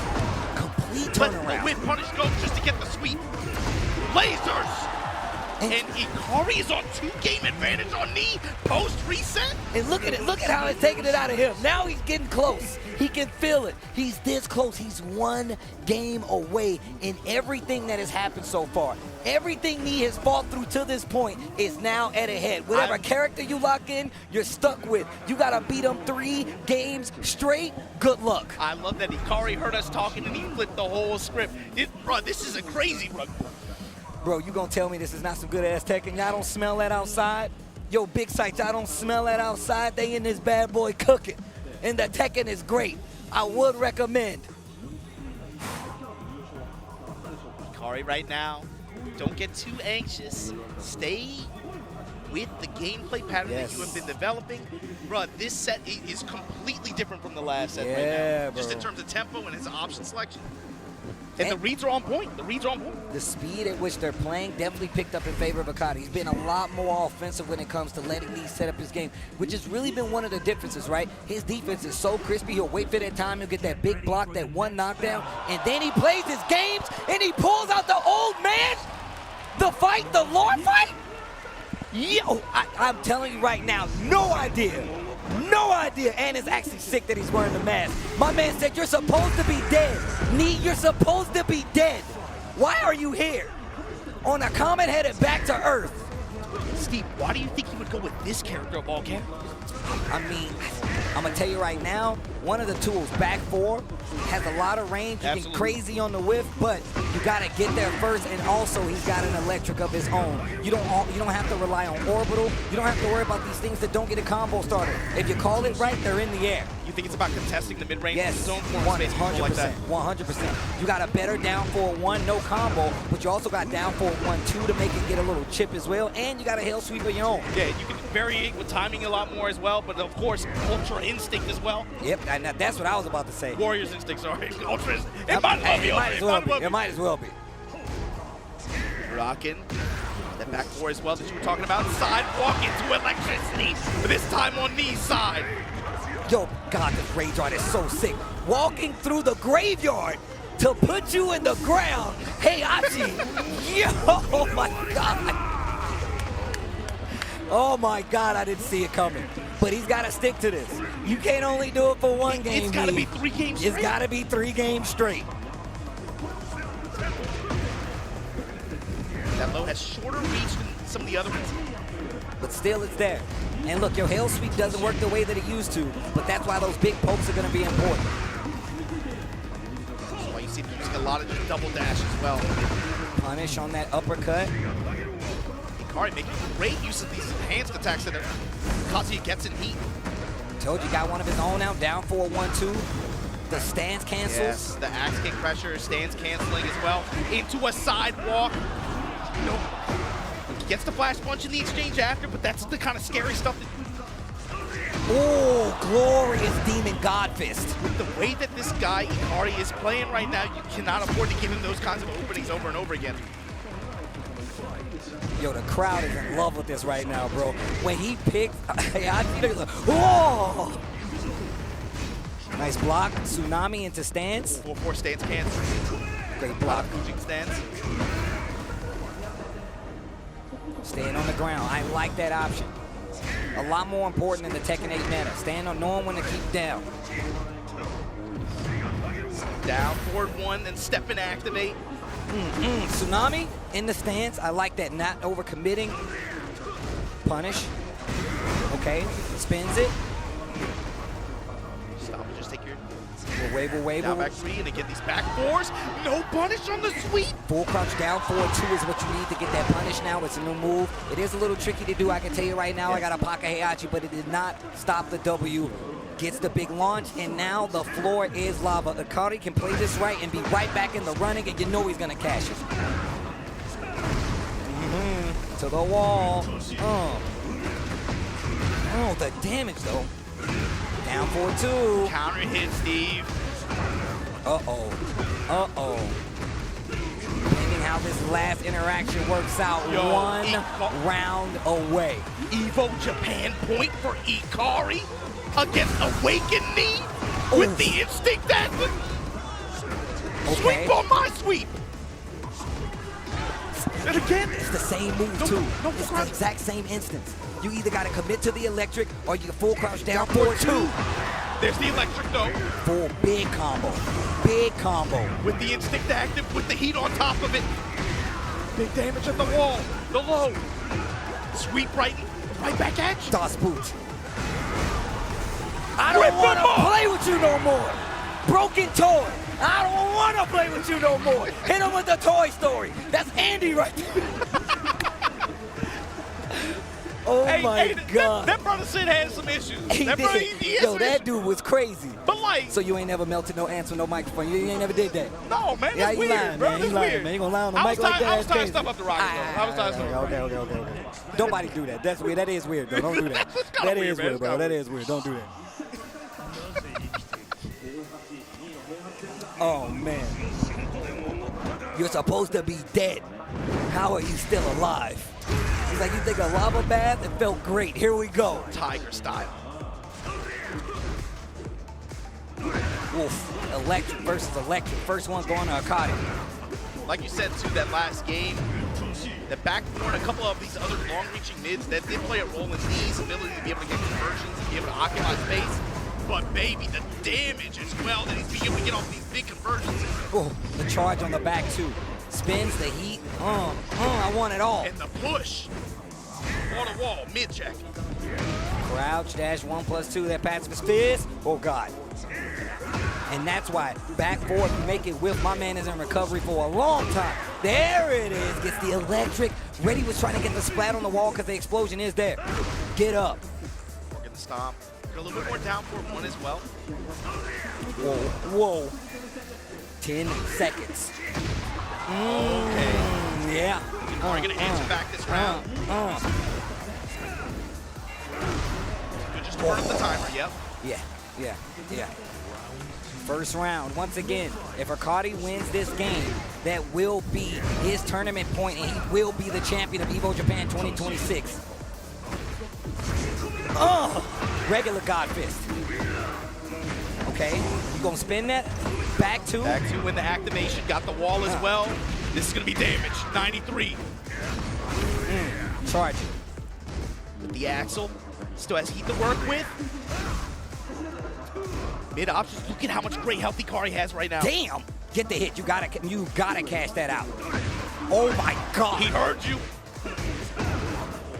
He's gonna recover a lot of that life. It's gonna be about even on health, yeah. Ooh, looking for the hell sweep. Looking the wrong way. Akari. And there's the hell sweep. There's the explosion. 1 round away from putting Heihachi where he was supposed to stay. And 1 round away from winning Evo Japan 2026. Ikari eats a flash punch. Punish from me. Holding the Demon's Paw. Down back 4. Max range. Dancing a little bit, trying to keep that wall from behind him. A lot of passive chip too on the side of me from blocking all these Demon Paws. There's the hell sweep. Stain ducking. Whoa. Oh, the God Fist answer, the electric on top of that. The old man still got it. What a challenge. What a conversion here. Keep the damage. Gonna get the wall. 81, break on the grab. The heat smash to close it out. Knee is still alive. Yo, give me another game, though.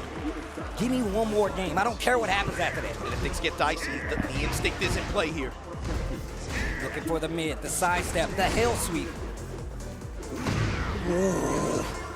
This to engage, just out of range. Huge whip punish from Ikari. That wall, trying to adjust for it, actually saved Knee's life. Hell sweep again. 2 interactions away. He's got to activate, right? He's got to. But you know Akari's looking for it, and that's why he's keeping that range. What a whip punish. Do it. Do it. That's the opportunity now. No! Ikari does not care. Evo Japan champion, Ikari. And he can't believe it himself, taking out Knee to be the champion, and he bows to the GOAT.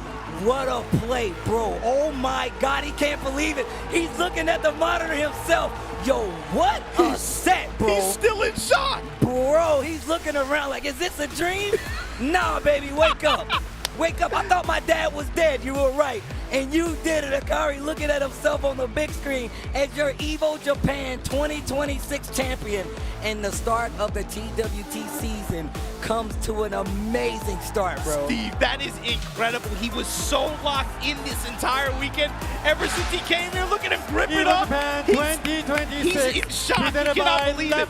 How often did he crack today? Even like, bro, you just barely saw any expression on his face up until some of these tight sets at the very end.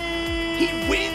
It's like it didn't even register. It didn't even register, bro. He couldn't believe it, bro. And like you said before, the emotion that we've seen was nothing but of pride. He was so confident coming into this. No matter where he was at in his bracket, he got to Knee. That's the first time we've seen him sweat. And after the reset, that's when we saw the shift. That's when we saw the change in the game plan, and that's what got him that big W. And the hell sweep sent him home with that trophy. But on top of that, it just seems like a great day for Kazuya Mishima. He killed his dad, he got the W, and now he's the champion. Mishima players right now riding a nice high. And check out this run, man. Ikari over Zugal, over Chikarin, over Mangja, over AK, over Knee, over Hafiz Tanvir. Knee in double jeopardy gets the dub in the win here at Evo Japan 2026 Tekken 8. Mishima users, you gotta highlight this one, bro. This is a hell of a start to y'all's calendar this year. Look, man, and I started off by saying this, man. We've come to a lot of Tekken 8 grand finals, the top 8s, top 16s, but the consistency of the players that we've been seeing there has not changed. And everybody's elevating their game, no matter what version of the game we're playing at. Knee making a huge statement, getting that second place showing. Hafiz Tanvir being the Pakistan player to make it all the way to that third place showing. And this is the top 8 overall, man. It's actually been amazing. And there was some people that got blown up in that top 8, and it was still heavy contention across the board. We had some really good sets, and even though this was first to 3 format, it really kind of showcased just how much more fun and how much more you can see this gameplay develop when it's first to 3 versus even like first to 2. Yeah. Really, like a couple of those sets, just the back and forth adaptation, counter adaptation was really, really fun to watch. But congratulations to Ikari, local warrior out here. Bro. He's been, I'm telling you, go check the tapes, check the Star GG pages. This brother has been at mad dojo events out here, grinding And again, that's also a big dub for the local communities here as well, both Korean community and JP community. This is one of their own, somebody who's been out here hustling and grinding. And when they get the big dub like this, one that, you know, I don't think a lot of people would have expected. You got to give props. You got to give thanks to the community. Good stuff to Ikari. That's facts. Bro, when you win and you get on your... He went straight to the ground. Yo, thank you. He was like, oh my God, thank you, D. Bro, what a set though, bro. 表彰式を執り行います。 Evo プレゼンター Japan は delivers いつかさ again. んとゴミマリカさんです。The presenters are Itsuka and Marika Gomi. And you can't say anything, man. We had ま representation ず from は every ファイ country ナ in リ this ストの皆様 tournament. にメダルの贈呈 Pakistan で was す。 here. We had USA All here. medals We will had be presented EU to the finalists.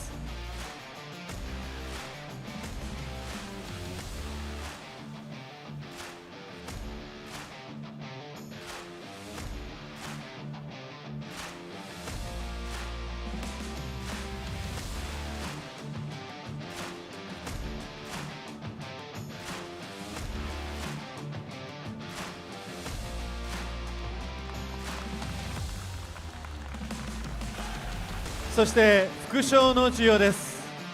副賞はアミロ HA10 プラスのレバーレスコントローラーエボジャパンコラボモデルです。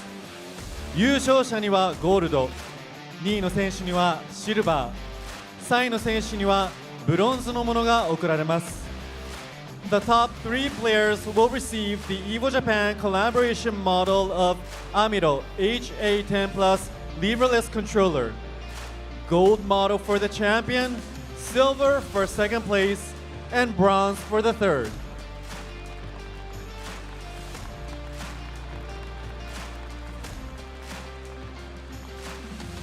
そして優勝の碇選手には賞金250万円が贈られます。Our champion will take home 2,500,000 yen.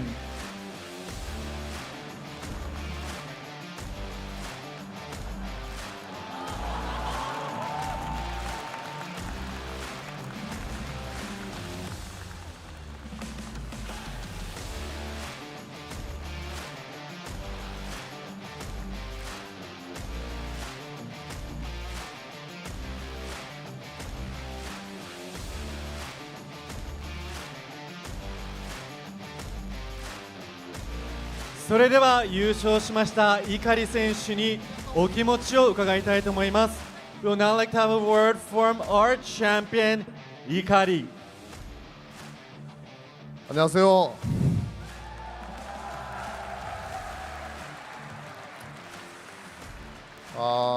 제가 초등학교 때부터 좋아하던 게임이었는데 막 이런 굉장한 선수들 앞에서 제가 나란히 있는 게 믿기지가 않고 열심히 계속 카제 하나만 했는데 오늘 되게 잘 먹힌 것 같아서 좀 운이 좋았다고 좀 느끼고요. 그리고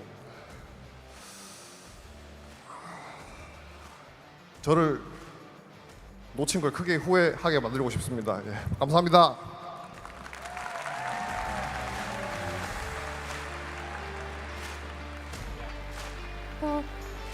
こんにちは。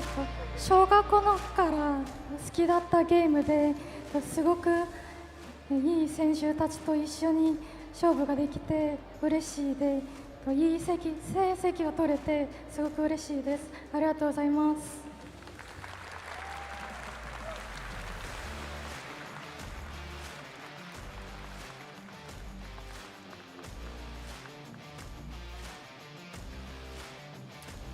Evo Japan 2026 presented by LeftTech TEKKEN 8優勝は碇選手です。おめでとうございます。 Congratulations Sir Champion 碇。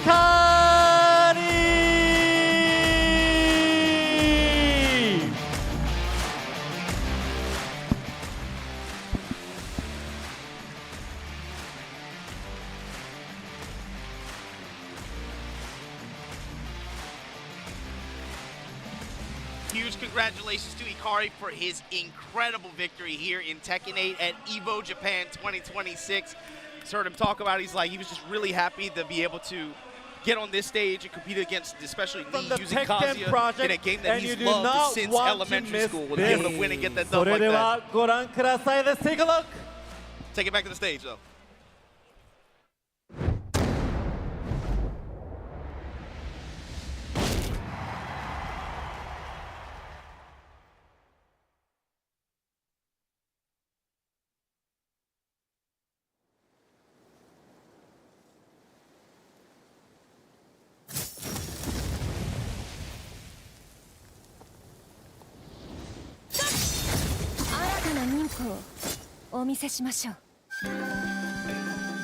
Get ready for the next battle. TEKKEN 8. New challenger. 社会人列在全 Metzel.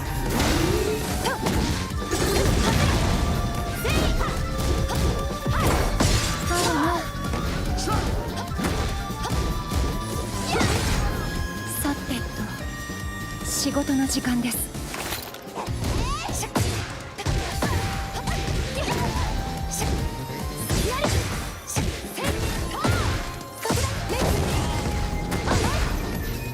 生徒会にご用ですか？強い方以外はお断りですよ。聞き捨てならんな。勧誘のつもりか？副会長だ。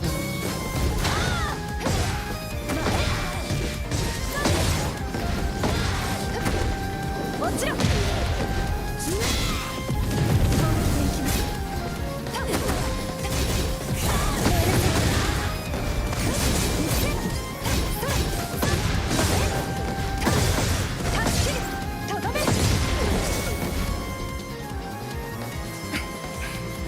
これからもずっともでいましょうね、レイナさん。父のもとで修行をしていたのはあなたですね。 Let's see if you're worthy to be called a ninja.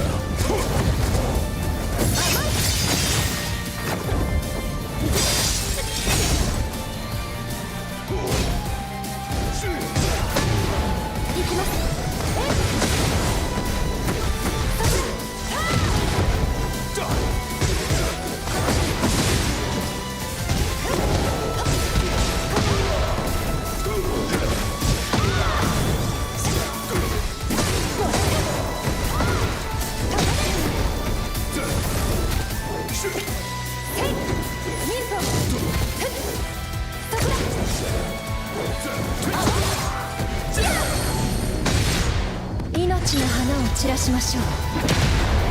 いでよ、クワカタ。はあ、終わりです。最後の仕上げといきましょうか。燃え尽きなさい。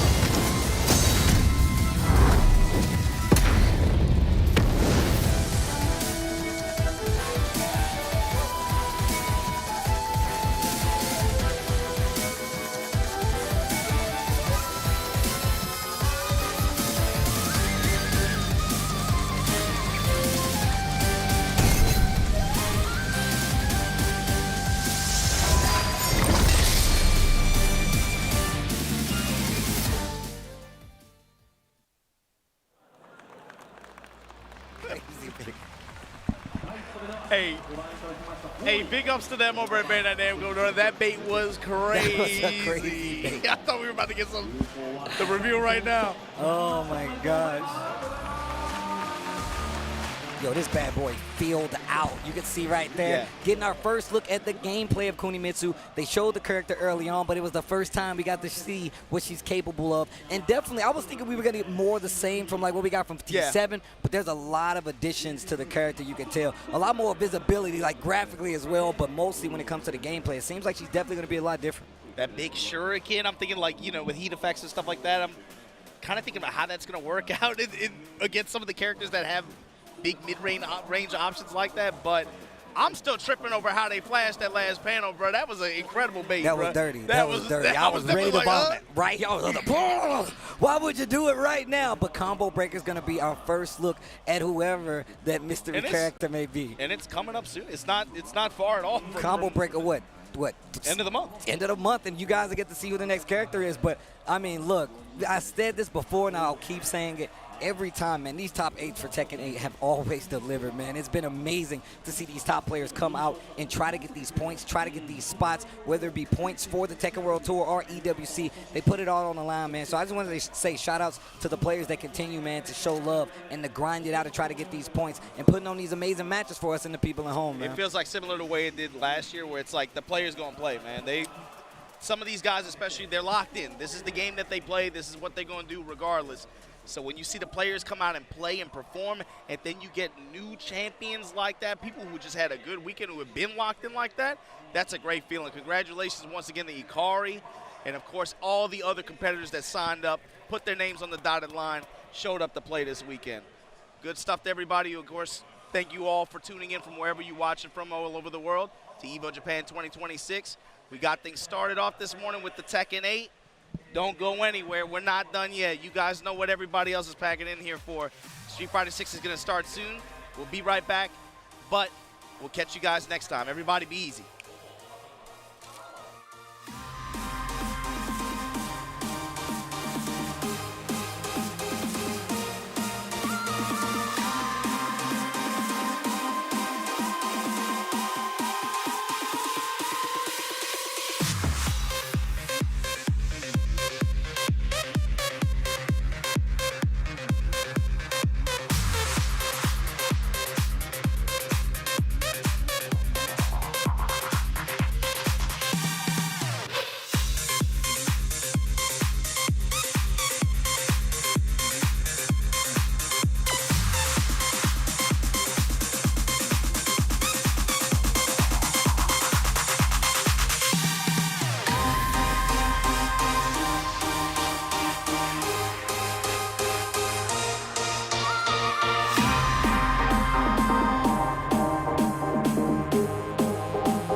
let me do my thing. Way too much, no time to think.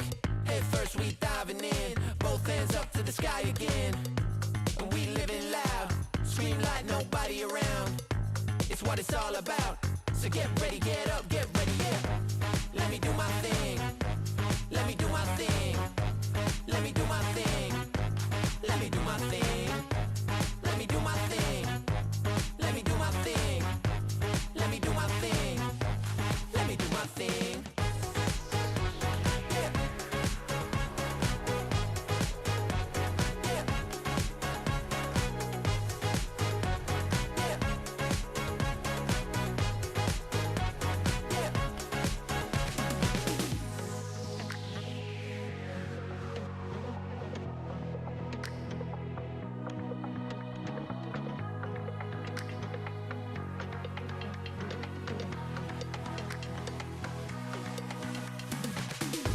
Let me do my thing. Let me do my thing. Let me do my thing. Let me do my thing. Let me do my thing. Let me do my thing. Let me do my thing. Let me do my thing. Let me do my thing. Way too much, no time to think. Head first, we diving in. Both hands up to the sky again. And we living loud. Scream like nobody around. It's what it's all about. So get ready, get up, get ready, yeah. Yeah. Yeah. Yeah. Yeah. So get ready, get up, get ready, yeah. Yeah.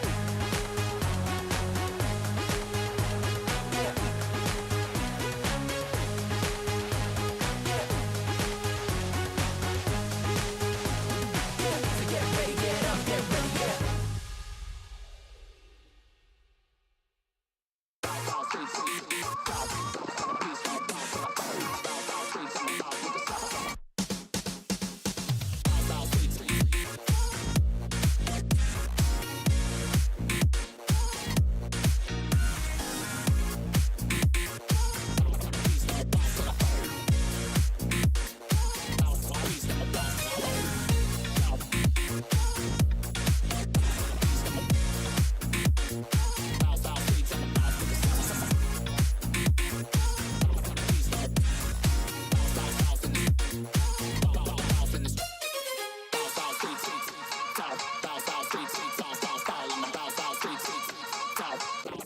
I'm a boss till I fall.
is.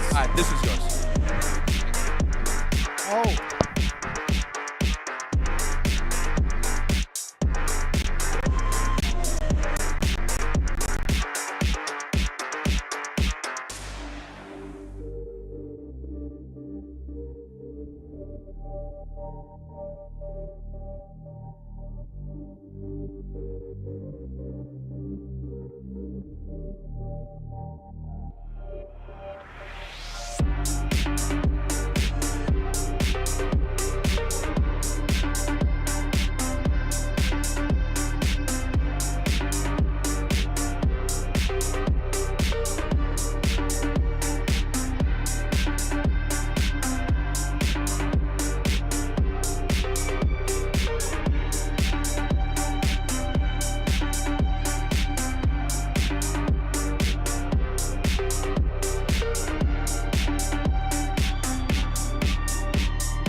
Evo Japan 2026 presented by LevTech.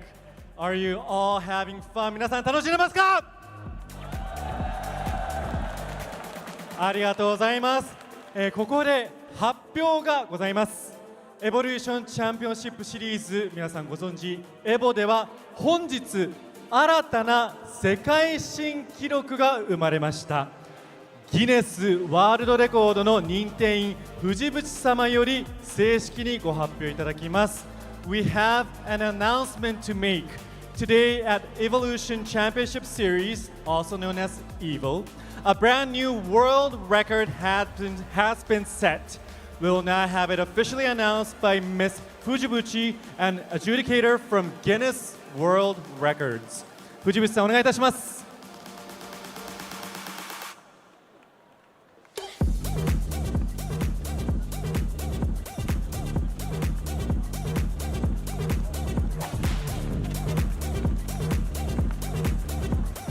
Hello everyone. I am the official adjudicator from Guinness World Records. 皆さんこんにちは。ギネス世界記録から参りました公式認定員の藤渕美香です。ギネス世界記録は1955年にイギリスで誕生しました。以来70年以上の歴史の中でさまざまな国で世界一を認定し登録しています。そして本日この場所で新たな歴史が生まれます。今回認定されました記録の正式名称がLargest Tournament for a Single Fighting Video Game。日本語では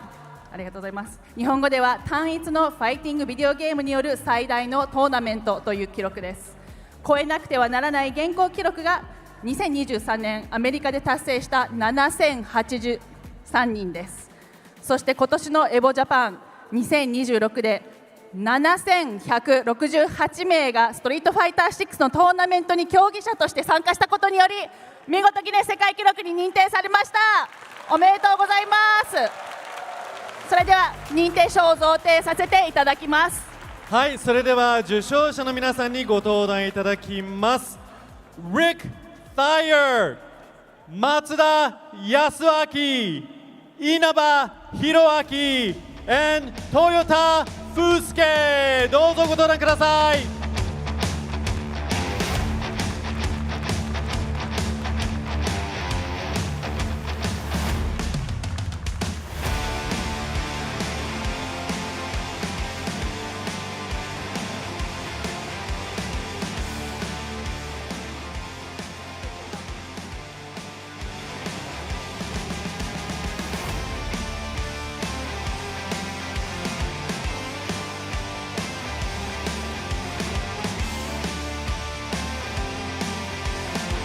はい、ただいま認定証を待っております。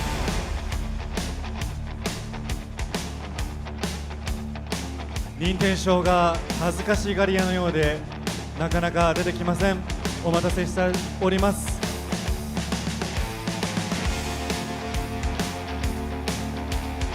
はい、それでは読み上げます。I'm gonna read it. The largest tournament for a single fighting video game consists of 7,168 Street Fighter 6 participants and was achieved by Esports Evolution LLC at Evo Japan 2026. おめでとうございます。You're officially amazing!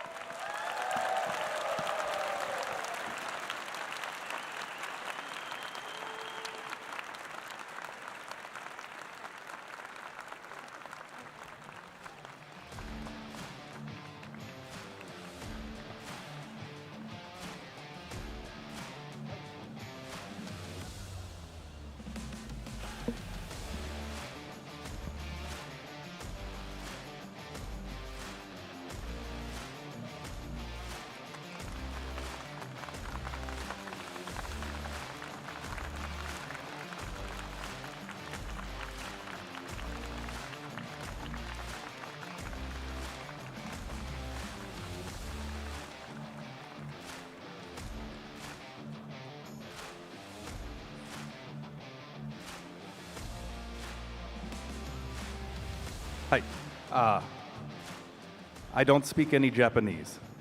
ありがとうございます。松浦さん。はい、実行委員長松田です。ストリートファイター6のね、本当7000人オーバーって本当に僕も信じられないんですけど、本当とんでもない大記録だと思うんですけど、受賞させていただいたことは本当チーム一同本当嬉しく思ってます。エボジャパンはね、複数タイトルの、格ゲーのね祭典なんで、これストリートファイターに負けないように他の格闘ゲームタイトルもこれからも盛り上げていきたいと思います。よろしくありがとうございました。皆様おめでとうございました。 Congratulations! 会場の皆さん盛大な拍手をお願いいたします。 Please give them a big round of applause!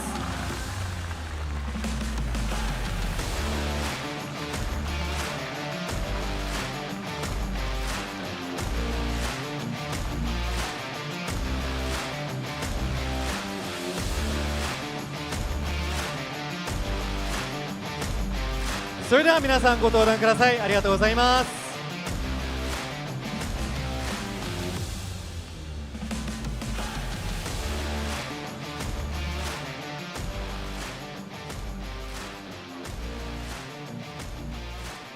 それではこの後はストリートファイター6のファイナルズです。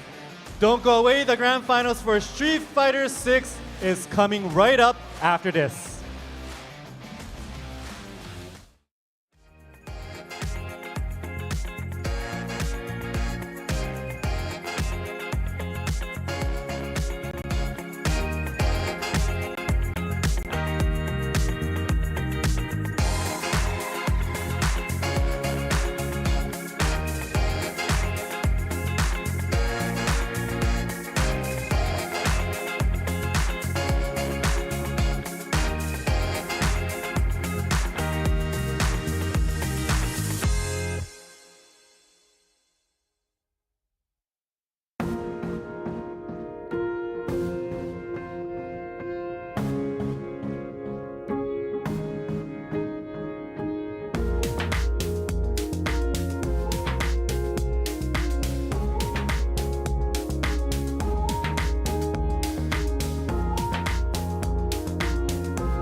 Hey, welcome back to Evo Japan 2026 presented by LeftTech.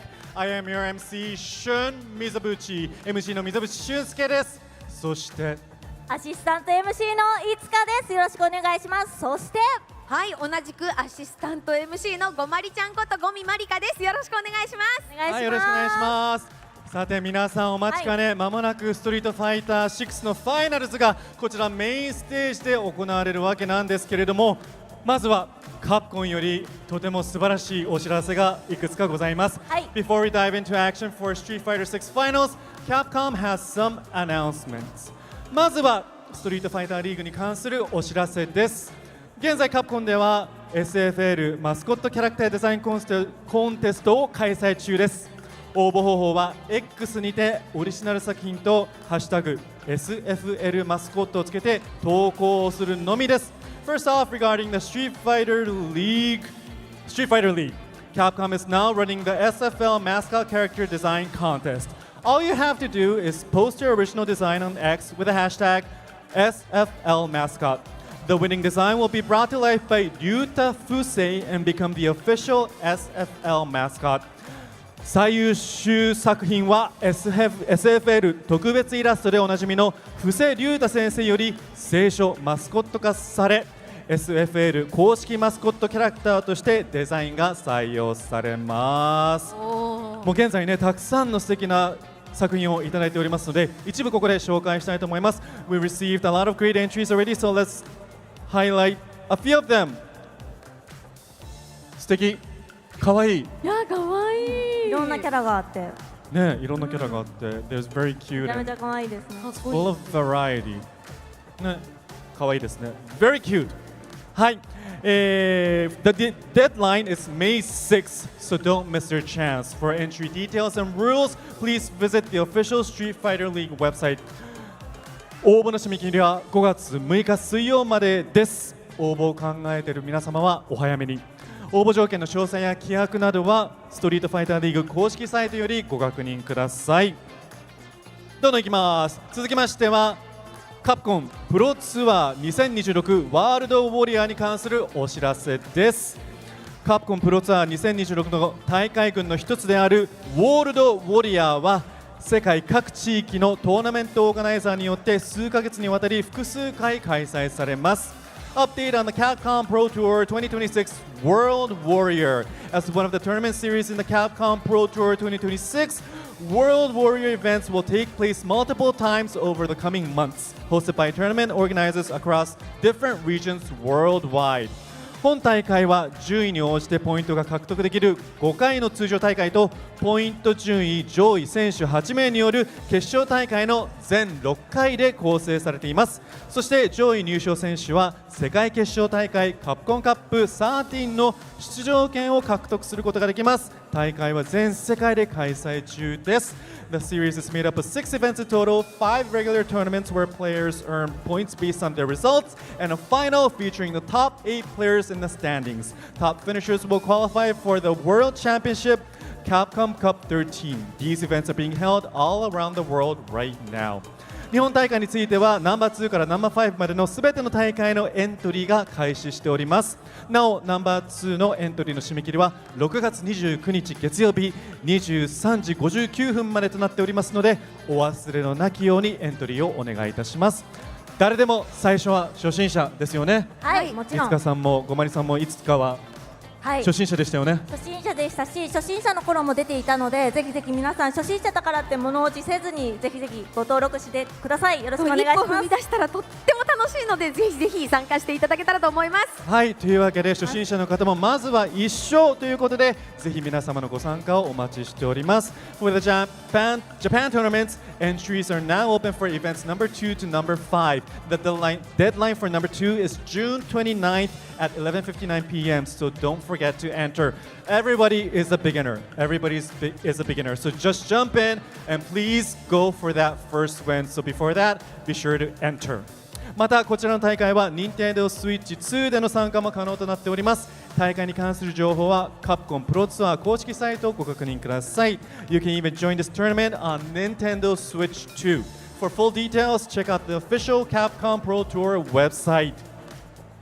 そして待望の新作実写映画ストリートファイターザ・ムービーのティザー映像がパラマウントピクチャーズ公式 YouTube チャンネルにてついに解禁されました。And some exciting news, the teaser trailer for the highly anticipated live action film Street Fighter the movie is finally out now on Paramount Pictures official YouTube channel. リュウ、ケン、チュンリーらおなじみのファイターたちが集結しました。ルール無用、限界突破の世界最強を決めるトーナメントの幕が今上がります。日本語吹き替えにはシリーズファンにはたまらない豪華声優陣が続投しております。原作の魂を受け継ぐ熱き戦いをぜひその目その体でご体感ください。 Ryu, Ken, Chun-Li and other legendary fighters unite. No rules, only the strongest will prevail. The ultimate tournament to decide the world's best begins now, featuring a star-studded voice cast returning for the Japanese dub.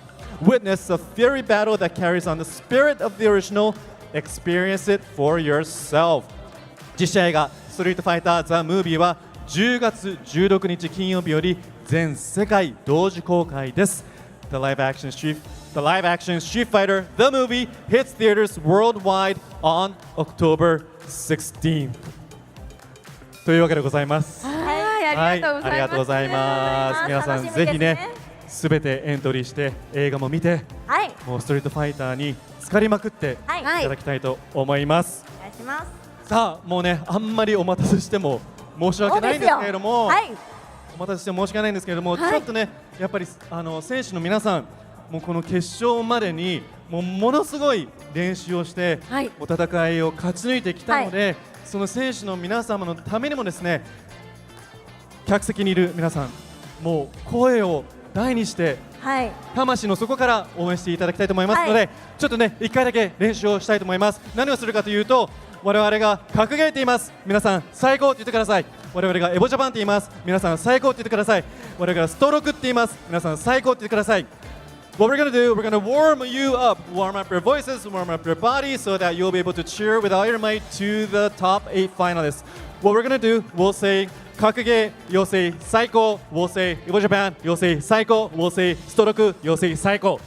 というわけで、皆さんね、もうね、しっかり仕上がってると思いますので、もうぶっつけ本番でそうもう一回勝負。いけますか？一回勝負。本当に心の底からありがとうございます。見ましょう。本当にもうぶつけまくってお願いしますよ。一個だけですね、そちらにいる皆様もそちらにいる皆様も我関節みたいな顔はしないでくださいね。もうみんなでちょっとウォームアップして温まっていきましょう。いきますよ、はい、もう一発ですからね。お願いします。この後すぐファイナルズですからね。いきますよ、いきます。格言エボジャパンストローク最高。完璧、パーフェクト、完璧、素晴らしい、パーフェクト。もう準備万端ですね。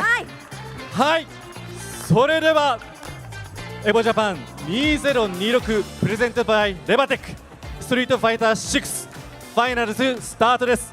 Evo Japan 2026 presented by Levtech Street Fighter 6 The Finals。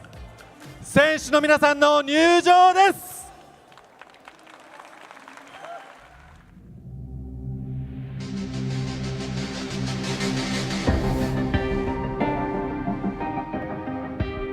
Yeah, hey there, I do this, never feel loose. And when I get up in the game, y'all be improved. A real problem, but I solve them all facts proof.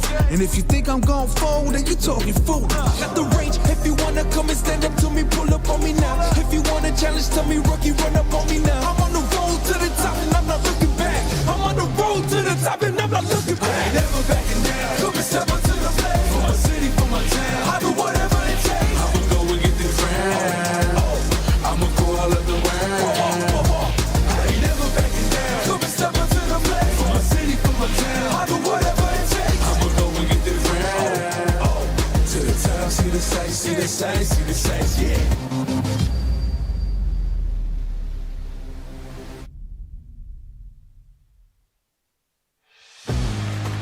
決勝トップ8まで上り詰めた選手の皆さんの入場です。 Here are your top 8 finalists.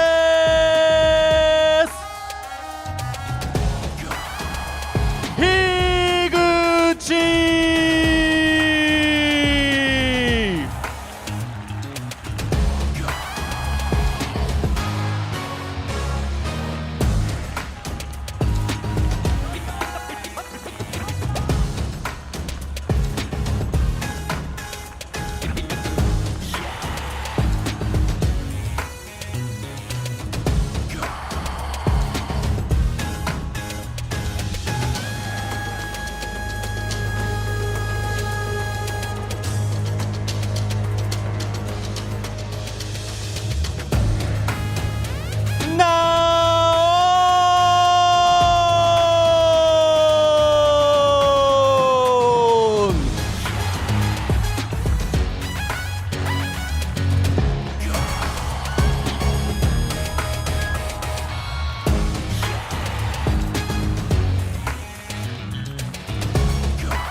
山口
kakadu!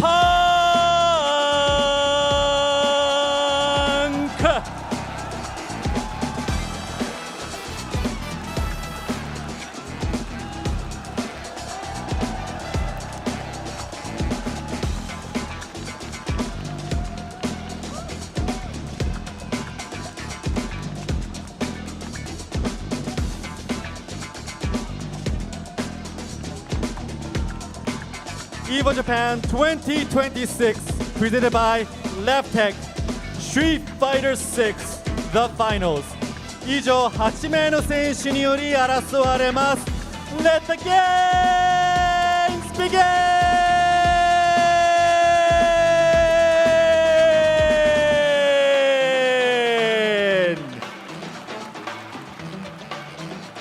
Coming to you all the way live at Tokyo, big sight from the Guinness Book of World Record holders. We got Evolution Japan 2026 for Street Fighter 6, and it couldn't be without the legendary players up on stage, as well as the host, but also with my two on my left and my right, Evo award-winning commentators, Ringe and Yipes, to take us all the way through this legendary top 8.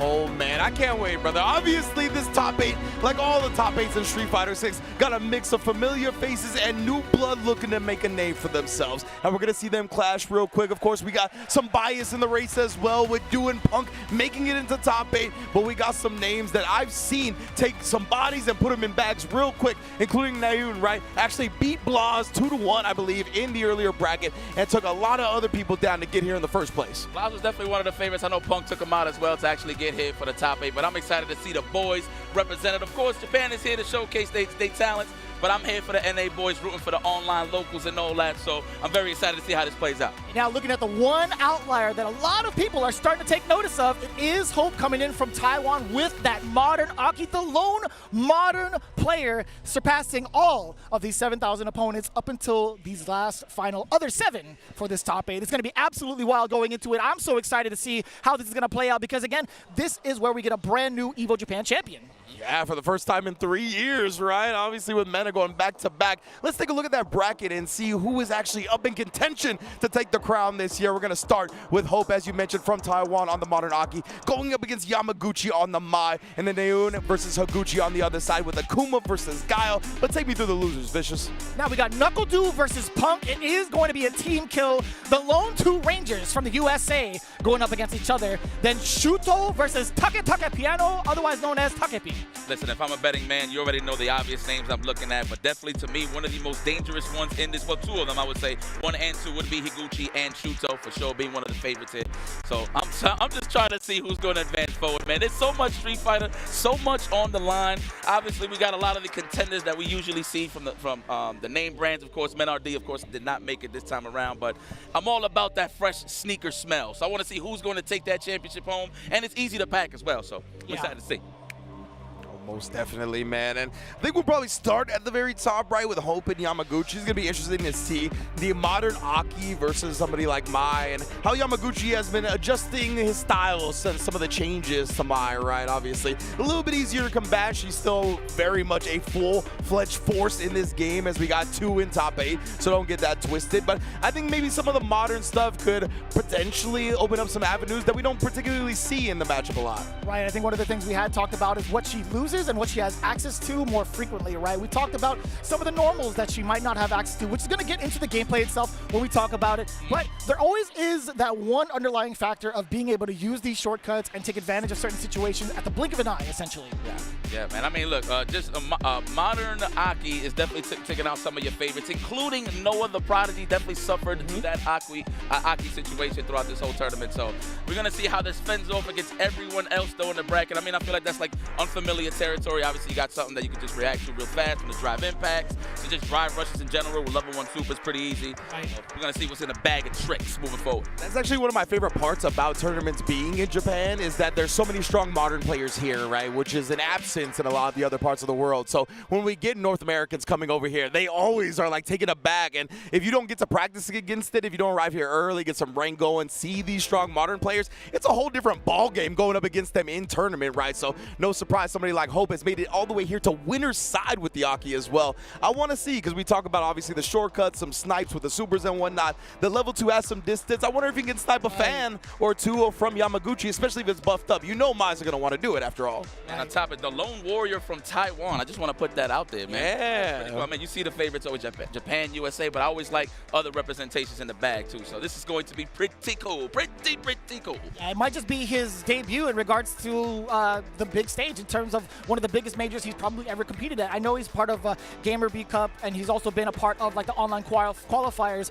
for the CPT via World Warrior. He's actually been ranging within the top 3, the top 8 very, very consistently, taking a couple of second places as well. So him getting his highlight here at Evo says a pretty big deal. Now, one of the things I was kind of focusing on, now we got to see a lot of players go through a lot of these changes in the meta. Do you think regarding the character diversity right now, do you think that's really kind of skyrocketing a lot of the players being able to stick with their main characters, like Knuckledew, for example? He's not going back to Mai, but you see Higuchi still maintaining the Guile. Do you think that has like a lot to talk about or a lot to say in regards to how the meta has shifted so far? Yeah, I think especially when we're just getting into the meta still, right? This is the first big tournament on this patch, right? So I think people are going to try to stick with what they're familiar with as they get to feel out what other people are bringing to the table, right? We even saw Blas actually go back to the Ryu a little bit in this tournament as well, right? In addition to the Sagat. So I think people are definitely trying to bet on the comfortable factor more than anything else as we try to figure things out. And I hope is definitely comfortable on that modern Aki. And Yamaguchi has been a monster on Mai for a hot minute now. I want to touch up on that in terms of comfortability. I mean, just to highlight Knuckledew, definitely one of my favorites here this whole tournament.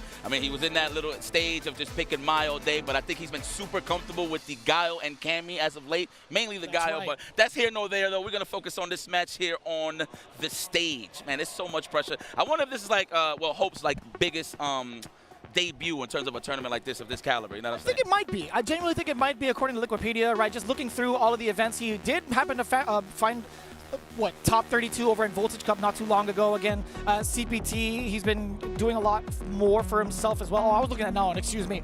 But overall, let's see. I will take a look. There it is. Okay, I had the wrong information up, excuse me. But yeah, he was part of Asia East Regional Finals, top 8, B Pro Cup, top 24, Fight Club Championship 6 in Chengdu. He's been everywhere. Dude, 2025 Asian Youth Games, second place. He has been a dominant force over in Taiwan. Yeah, absolutely. He's been knocking on the door for a while in his region, right? And now this is a very much international competition. And getting into winner's side top 8 is a whole different feat. So I would definitely say so, Yipes. I think this is the biggest stage he's gotten to perform on so far in his young career. And hopefully we get to see him a lot more. Let's not have stage fright here, man. There's a lot on the line. And, of course, whoever wins this will be going straight into the Capcom Cup and, of course, qualifies for EWC this year. So there's a lot at stake, man. At this point, you can't worry about nobody else but yourself. That's why I love fighting games, man. One-on-one. You know what this reminds me of? Just seeing Hope in this exact scenario, facing off against Yamaguchi, it has the Mickey effect and how much his stardom essentially skyrocketed after his performance over in Evo Las Vegas. If Hope manages to take it down against one of the fan favorites, which is Yamaguchi, representing Zeta, one of the biggest organizations here in Tokyo, in Japan, I should say, it might just be a pretty big deal coming back to Taiwan. Well, speaking of Zeta, so sorry. I left my glasses over there when I went and visited after we celebrated Mena and Daigo's match. So please, if you guys are hearing my voice right now, please, can y'all deliver my glasses, please? I was wondering where you were going with the story. I was like, it's just like a plea to just get your glasses back. That's it. 'Cause I hit up Mena. I'm like, hey, man, can you pick it up for me? Nah, he hasn't responded yet. So I'm going to have to send out the message out there. You're going to have to do it immediately after Yamaguchi plays, I feel like. Imagine. It's your best shot. Well, let's see what Yamaguchi brings to the table. Because he got the vision, for sure. I'll tell you that. Most def, man. Yeah, he's been one of the premier players on Mai out here in Japan, right? One of the forefronters that I think really picked her up early on and kind of adopted, just trying to abuse the fan game as much as possible. And obviously this has been normalized a little bit, toned down. So Yamaguchi, that experience is coming into play here, right? You could see that he's obviously figured out enough with the character to know that I'm going to have other tools that are going to be of use besides just fan toss. Yeah, and his pressure is just so, it's so intimidating once you get into the corner, right? That's going to be something that's always harped on when it comes to Street Fighter in general. Once you're in the corner, sure, everybody's going to have pressure against you. The way that Yamaguchi kind of spaces himself out and reads accordingly to every player he's faced off against is what leads him into this exact moment, right? He's showcased that off being a substitute, putting himself in SFL Japan halfway through to kind of swap out for Kakeru, and has shown that he is well worth the pick going in with the Mai pick afterwards. Again, he still has a Cammy in the back pocket if need be for certain occasions, but we'll see, man. His Mai has been so commanding, and it's such a tough pace to even catch him off guard, or at least to deter him from moving on forward. I mean, let's talk about Hope a little bit in the modern Aki. I mean, what do we lose? We lose 6H, we lose 2M. I know we lose the roundhouse slide, right? There's a couple of options that's not there available in terms of dealing with the fan shenanigans. I got you. I'm trying to see exactly what he's going to bring to the table. Oh, there you go. So a couple of missing normals, some of them that kind of are linkers, right, to go into extra combos, extra damages. Standing light kick is one of them. Nice. One of the biggest pokes that she has in her arsenal, crouching medium punch, being able to buffer out of that, no longer in contention. And also one of the bigger tools to kind of get off of a counter poke like low medium kick off a counter hit. You can kind of connect crouching medium punch to go into whatever you would need to. She does miss that. It's 6 HP forward HP. One of the bigger pokes that she does have as well, really far extending, being able to cancel into a super off of that. She's going to be missing that command normal. And she's going to have very specific shortcut only specials like Cruel Fate. That's going to be the heavy version. The Snake Step, that's going to be the medium version only. Actually, both going to have access to OD as well. So it's going to be very interesting to see. But one of the other things, on top of having like quick reactions with Modern, being able to utilize specials, etc., is the fact that they're going to have a lot of auto-confirm combos if need be off of a crouching light, right? You get to see whether it hits, you get to fully commit with the auto button, press the lights, go into your full combo, possibly a knockdown, right?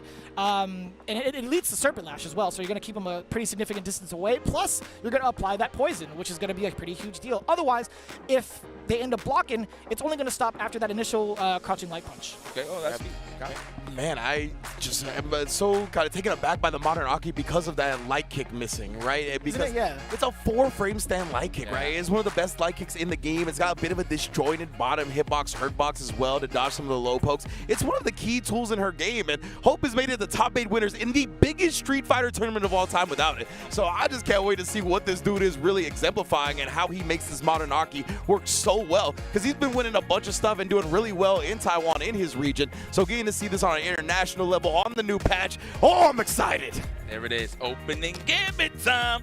First of many, ladies and gentlemen. Yo, man, first and foremost, shout out to the bros right here on the desk with me, Ringe, and of course, Vicious. This is going to be an exciting one. It's just another day in the living room watching some Street Fighter 6. Only this time we're in front of a big-ass crowd here in Evo Japan. Ooh, I just turned around. Yes, indeed, brother. Ooh. It is time. We know how much Japan loves Street Fighter 6, and they have come out in full force for this game. As they should. Here we go, ladies and gentlemen. Street Fighter 6 Top 8 at Evo Japan starts now. Already with the poison. Oh, not even. Immediately delivers the normals to get rid of it, and already in the corner for the normals. Yeah, even just talked about it, right? Yamaguchi's corner control. Oh, even got the parry, but didn't, I think, get the second perfect parry. And right back at you. Big punish, of course. Big starter as well. All hands on deck. Okay, quick poison. What's it going to be here? Throw City? No. Awaiting the reversal on the side of Yamaguchi. No bite. Ooh, buffer that stand medium punch with the drive rush cancel. More than believe than that one. We got to spin the level 1 to end it. I think so. Yeah. Spend that cash, always. Never be cheap on the first date. I'm pretty sure these guys, this is the first time these guys are meeting each other. So this is going to be an exciting way to get to know each other. There we go. Yamaguchi started so aggressive right in that last round. Definitely trying to nullify the space that Aki can kind of occupy. I like that. Well, that's a double entendre right there. I like it. Oh, yeah. There we go. Okay, the overhead block. That was nice. All right, the fans for the espacio. There's the poke. I mean, we lost sight of the standing light kick, but at least standing medium kick is still an option, right? It is, yeah. You see that kind of used as a space tool against Yamaguchi. The punish counter, being able to get the sweep follow-up afterwards. A little bit shy on the stand jab, though. This is Yamaguchi's chance to shine now that he has the install ready. Hope does have the level 2, though, so I'm interested to see if any snipes start to come out, considering the modern controls. Well, that was a whiff punish, possibly on that standing medium punch. Okay. And it's so difficult to throw out these fans nowadays, right? Because you do have Cool Fate access to it. But we do get the punish on the erroneous drive reversal.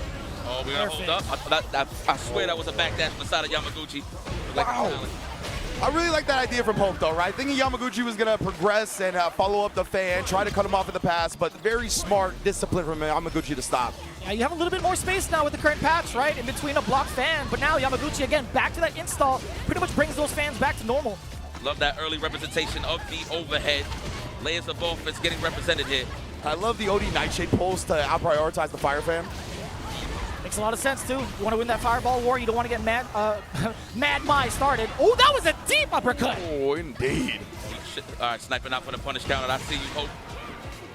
Oh, don't press. Who's going to press first?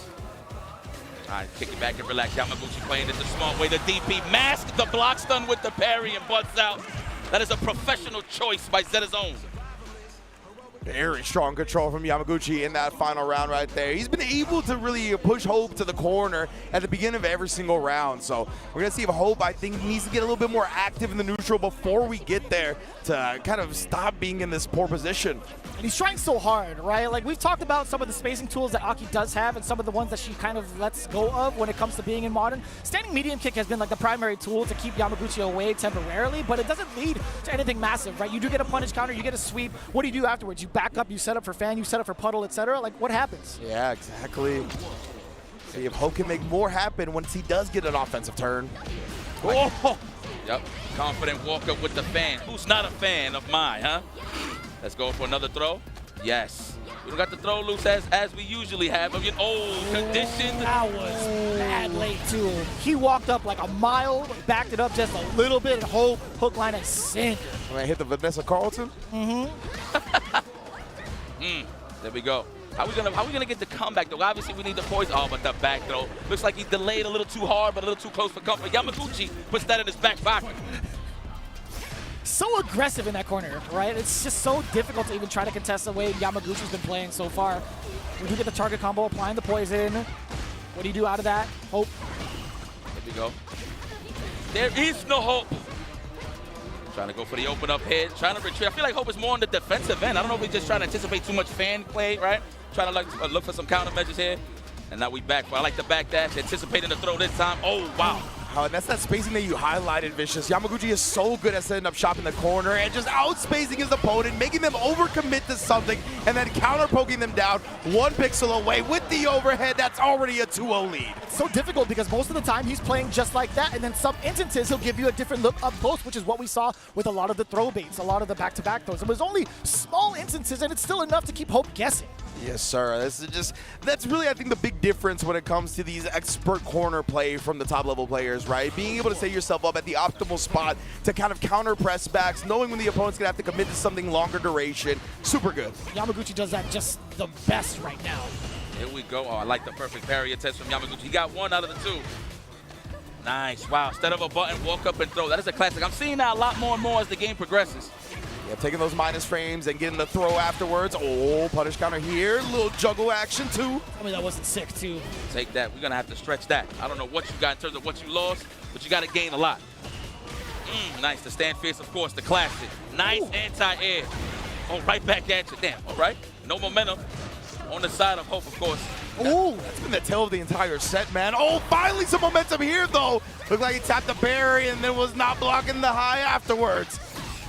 Oh, spend that? Absolutely. Don't even play with your food unless, of course, you can kill without. Nope. We shall finish our plates. Hope, okay, showing signs of life. A little bit of a delay going into the standing roundhouse. I like it. Smooth like butter going into the purple rain. Hope on the board now. I like that. Purple rain. You're a big fan, huh? Love that. Ooh, expecting Yamaguchi, I guess, to take to the skies. A little bit overzealous there. Once again, has been answering that fire fan with an OD Nightshade pulse every time.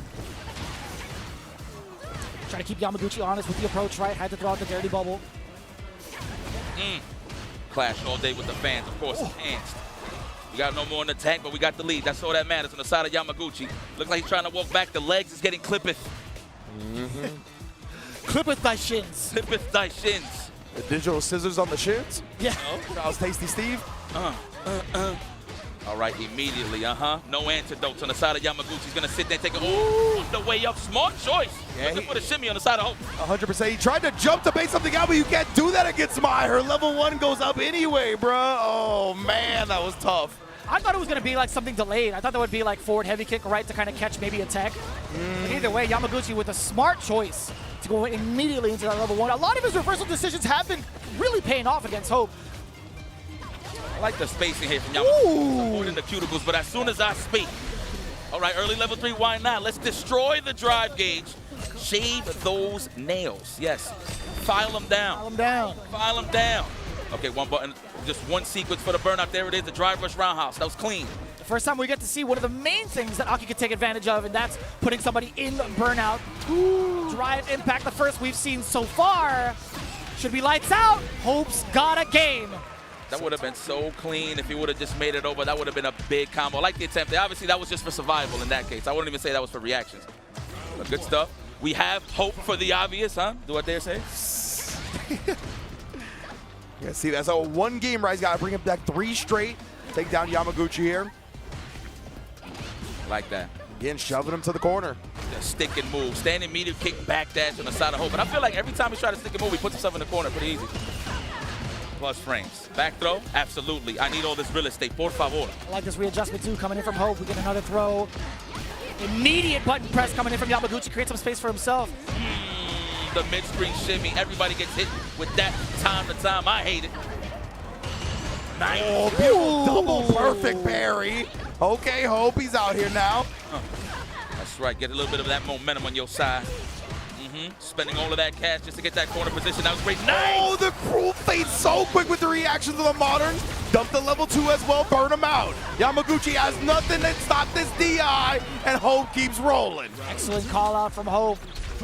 Nice work with the Modern reactions on both ends, both the special and the super. Okay, looks like we learned more on the defensive end. We don't see no mid-screen shimmies on the side of Hope. The conversions off of that medium punch counter hit. Yamaguchi still might get burnt out here. He's trying to bait something out. He ends up using it on the driver's cancel.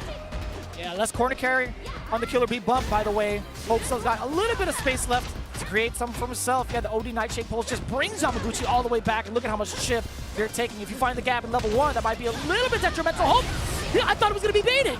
It looked like it, right? That he just put the brakes on and blocked it, but nah, committed to something. Now we got the fire trying to force the issue. Okay, watching the back dash, all right. We're looking for something here for the whip punish. I'm pretty sure there's more respect on the landing fist than anything. Ooh! Nice conversion. That's a throw and a half. No, goes for the overhead. Nice and medium. Goes for the reset. Wow, that damage is piling up. I would have done it too. We got to keep him honest. Oh my goodness, and not pressing. That cross medium kick was really well timed. I didn't call out a late button. You see the Serpent Lash coming a lot more alongside the Nightshade Pulse. Drive reversal. The Purple's doing all the work right now. The Poison kicking down against Yamaguchi. Oh, there it was. That's what we talked about with the Modern, right? OD fan sniped out. Hope looking for it. Very nice. And then that's definitely. Oh, he be shaking when he's bringing up the can. He doing one of these? Oh, he nervous, man. You gotta drink the Zeta water. Got a label on. Reminded me of lyrics from Euphoria. Let's go. Let me get a throw here. Looking for the technical. There's the anti-air. I like what I'm seeing here, Yamaguchi. Get out of there, but it's not for free. Right back at you. Oh, that was kind of tricky there. Yeah, it was. I thought there was going to be a throw coming in from Hope, but back though, at least Yamaguchi might have done a defensive tech. 100%. Okay, oh, I could have been a whip punish there. Oh, that was a delayed dive bomb from Yamaguchi. That's all we need to start the party, right? One poison in the tank. Yeah, one single pop, not going to be effective yet. Ooh, great stop on the drive rush. Still such a great active button to stop that rush. Crouching medium kick, Yamaguchi now putting himself at match point. After being in such control, right? He was up 2-0. Hope all the momentum was on his side, but Yamaguchi keeping composed to bring that back. Look like Yamaguchi's just trying to find his footing here at this point. Hope is definitely comfortable now. Yeah, Yamaguchi hanging out at the max Ryu Enbu range, excuse me. Counter hit! Oh, the Can's first part whiff baited Yamaguchi into trying to whip punish it. Oh yeah, that catches everybody of every skill level, by the way. One of the best moves. Then the serpent stuff hit. Nice. We still applying the poison. Ooh. I swear that roundhouse was for the jab with a crouch strong. 100%. That's right. Not spinning the meter just yet. To back bubbles. Oh, the double perfect parry again. Yamaguchi, he's going to spin the level 3 now. He just entered the yellow zone, so I think Hope's alive. By a pixel at least. I mean, the drive gauge is definitely going to suffer regardless. Still going to be pretty dangerous with critical art in your hands. Yamaguchi at the right space with nothing but control. Gets a bait out of the button and rewarded heavily, putting hope into the losers. That is a final winner, ladies and gentlemen. He's going to be sit comfortably. That is a guaranteed third place for the side of Yamaguchi. Congratulations. Got a chance closer and closer for the gold, man. Good stuff. What sick play right there. Again, it's all about how much space he gives his opponent in the corner, right? He always finds that sweet spot, Vicious. You really talked about it. That's been some of the parts that has made him the most successful player in Japan, really. And I think just the overall reads in regards to what projectiles or what kind of spacing tools that Hope was going to utilize to push Yamaguchi back was like far beyond anyone's comprehension, right? He'll block a Nightshade Pulse, he'll block a Serpent Lash, but any other fireball that comes with it afterwards, he's ready to perfect parry. That wasn't the only instance that we saw it within that game, right? We saw it very early on where he was able to stop Nightshade Pulse into a drive rush and act accordingly. Absolutely, man. That was very impressive. So let's take a look at the bracket. And obviously, we got our man Hope dropping down to the losers round 2 to take on the winner of Shuto and Take Piano. And then on the top side, Yamaguchi, as you said, Yibes, guaranteed top 3, awaiting the winner of our next match between Naun and Higuchi. Akuma versus Gaile. That is a classic. I mean, Akuma's definitely popular here on the side of Japan, so I want to see the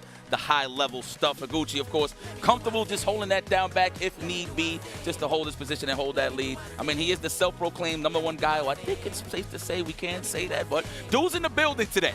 We're not going to speak on that too much, but that's later down the pipeline, but this is going to be an excellent match moving forward. So Naon is definitely one of the characters, one of the players actually that I've been looking forward to. As I'm going to be very, very straightforward. I haven't really seen as much Naon as I would like to, but we've seen on the opposite end a ton of Higuchi. I was probably one of the few people, or at least out of us, that got exposed to Naon a little bit because I was able to see some of his matches during the highlights. And yeah, man, this kid has got no fear. I don't know how old he is or anything like that, but he really plays a fearless style, right? Willing to wake up with stuff like Akuma's roundhouse to call out the late buttons. Like, he's doing big things that could be punished heavily, but he's that confident in his reads. So Higuchi, I'm a little scared for him, right? Because one of the big things with Guile is if people jump, your sonic booms can get exposed. So he's definitely going to be willing to. We'll see how that balances out. I mean, just naturally against the Akuma-Guile matchup, it's just how well can Guile protect his legs, right? That is how you get those sneaky jump-ins where you actually could throw off flash kicks, right? Will it just go to the other side? But mainly it all depends on how good is Higuchi with his crouching fierce anti-airs, just to switch up his options in terms of Naon's approach jumping in with demon flips and the whatnot. Yeah, one of the biggest things I'm looking forward to is like the big changes that have gone towards Akuma. They made him a little bit more fireball-eccentric to kind of face off against the fireball war, right? His charge fireballs are going to be a lot faster. They're going to be much more of a presence within neutral. I wonder how Higuchi is going to be combating against that if that phase ever comes to fruition within the neutral within the neutral space of this game. Okay, wow. It's going to be a good one. Classic historical battle. I love a good Shotokan bout versus Gaile. That's how the Dominicans in my hood used to call him. Gaile. Gaile. I didn't even know how to even like read that name as a kid. I was like, that guy. Boom guy. That's serious. I was a kid. I'm like, boom guy. That's true, though. How you chuck the vinyl records, man? Yeah, can I get one more classic historical battle? This is going to be another classic historical battle. Oh, that's one of my favorites, bro. It really is. Man. I mean, look, at the end of the day, they know what's at stake. You know, it's all fun and games when you're playing at home on the rank and all that, but you got somewhere to go. It's the Capcom Cup and EWC. Who's going to earn that right? I mean, we already see Yamaguchi close and closer, but I wouldn't mind seeing that matchup, though, in the winners' finals. But not to mention, of course, qualifying for those 2 prestigious world championships. And also, if you take this dub, you are the winner of the largest Street Fighter tournament of all time, right? That's definitely a big feather in anybody's cap as well as we get into the second half of winter semis. Right, no stranger to danger. Both of these two now actually coming in from last year's performance. He was within the top 96, now within the top 8. His biggest hurdle, his opponent, Higuchi. Here we go. What a great rise to stardom. Wow. Oh, you get a countering bounce! Yes, indeed you do. And Higuchi, you know. Guile specialist. Represented that target combo, sir, early. You figured, obviously, you blocked the target combo with a stand light. You could get a punish, right? On block, that is. Okay, nice. Yeah, I figured there'd be like a little bit of a gap in between, but it actually caught the timing of that standing light kick against Naon, which is quite surprising. Ooh. Okay. Looks like Higuchi was not ready for the crouch fist. Didn't even say counter hit. Wow. Wow, what a good version. Nah, that was OD. That was OD. Force knockdown, juggle points. This man's recognizing everything. Yep. Nice. Okay, delayed it. Goes for the plus range. I like the delay on the chop there just to throw off the perfect parry, but we flash kicking. The not scared, sending out the fireball as well, just trying to alter the trajectory of the fall. Okay. I almost pulled this whole desk back after that. I'm not gonna lie to you guys. It's all right. We were talking about it before. That juggle had me wilding. It was so clean. That's right. All you gotta do is just one normal. You don't even gotta overextend. There it is. Wow. Yo. Yeah. So it's not gonna really go past it, right? That sonic boom, that super is just gonna be bypassing any fireball on its way over. Excellent reaction from Higuchi. It's a sonic boom. It's from the heart and from the pit. Oh yeah. From Charlie. Sonic boom. Nice. Hang in there, buddy. It wasn't even a punish, but caught now and try to walk back from the drive rush. Very smart to go low. Yep. Okay, now we're falling back. Real estate and the lead on the side of Higuchi. I feel like we're gonna get some demon flips represented here any minute now. Yeah, that was one of his primary stress last time. Didn't want to risk the DP. There it is. Oh, the legs. Right in range. Everybody feels like they can walk away, but that low forward, the big toe is always available. Oh. Properly spaced. Yeah, he was two-stepping on him. Oh, scoop. Come over here. Make some sand angels. That's what I like to see. Can I get another throw? Oh, that is pure. Driver stand short into a throw. You got to guess. Stand fierce. We shaving down those nails. Nice. Ooh, that beat a flash kick? What was that? Speaking of which. That one. Yeah, definitely not that time. The half moon.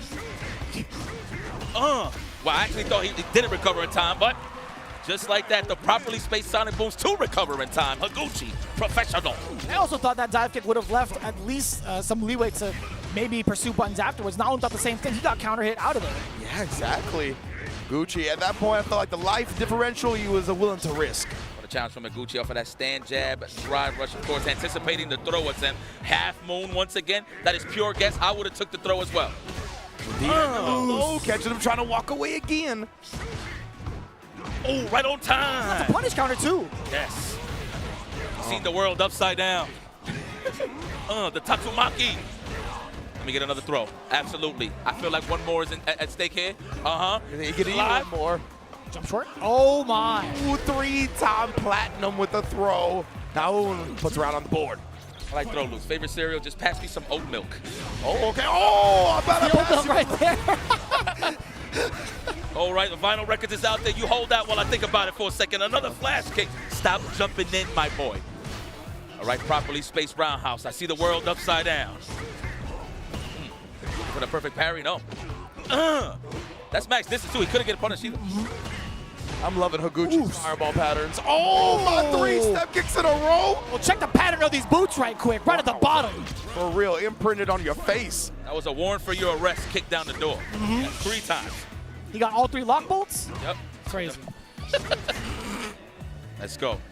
Guile back on his feet again, though. Now showing some signs of life. That's a throw. No, looking for that counter hit. No dice. The throw, absolutely. That has been paying the bills. Mid-screen ain't that bad, but the corner, you got to be careful. Yeah. Higuchi, I think that driver snuck it on because he had just lost his charge. Usually, he responds to drive versus a flash kick. That time, walking straight under the demon flip. Okay. And again. Nice. Ooh, proper button. Yo, that's a Guile player. Oh, man. The spacing traps as well into the level 3. Akuma 9K. Alive barely, but you in a dire strait. Are we close for the stand fist? No, sonic booms all day. Yeah, chuck those. Yep. Look like he's eating a sandwich at the same time. Standing medium. You already knew the spacing trap was well and alive. Higuchi, nice and easy. Single stand medium to get again.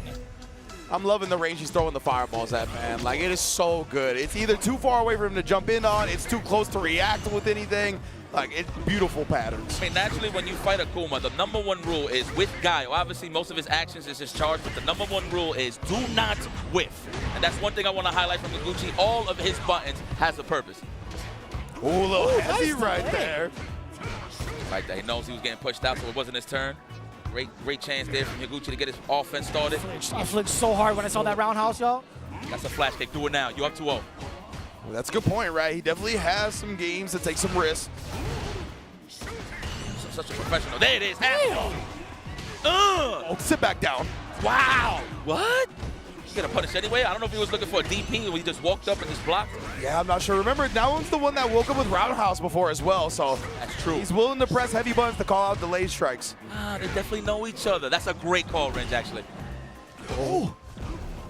He was definitely within range to at least DP. Oh. Oh, the jump arc off. Oh, yeah, that was expertly spaced. Got the level 2 as well. He needs to make it happen here. Nice, the Roman Reigns. That's facts. Yep. That's facts. Knowledge Akuma. October 16th, baby. Oh. This is going to be tough. Yeah, you are in danger. Big jump down, and once again, the air fireball. Putting Akuma just outside the flash kick range.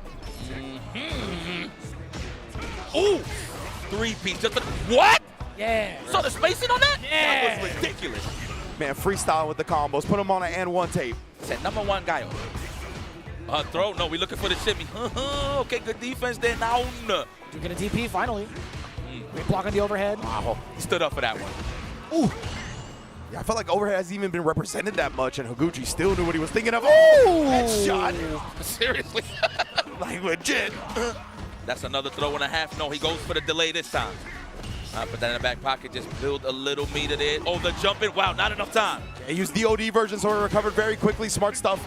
Knocking on the door a little bit. A little delayed on the third jab, by the way.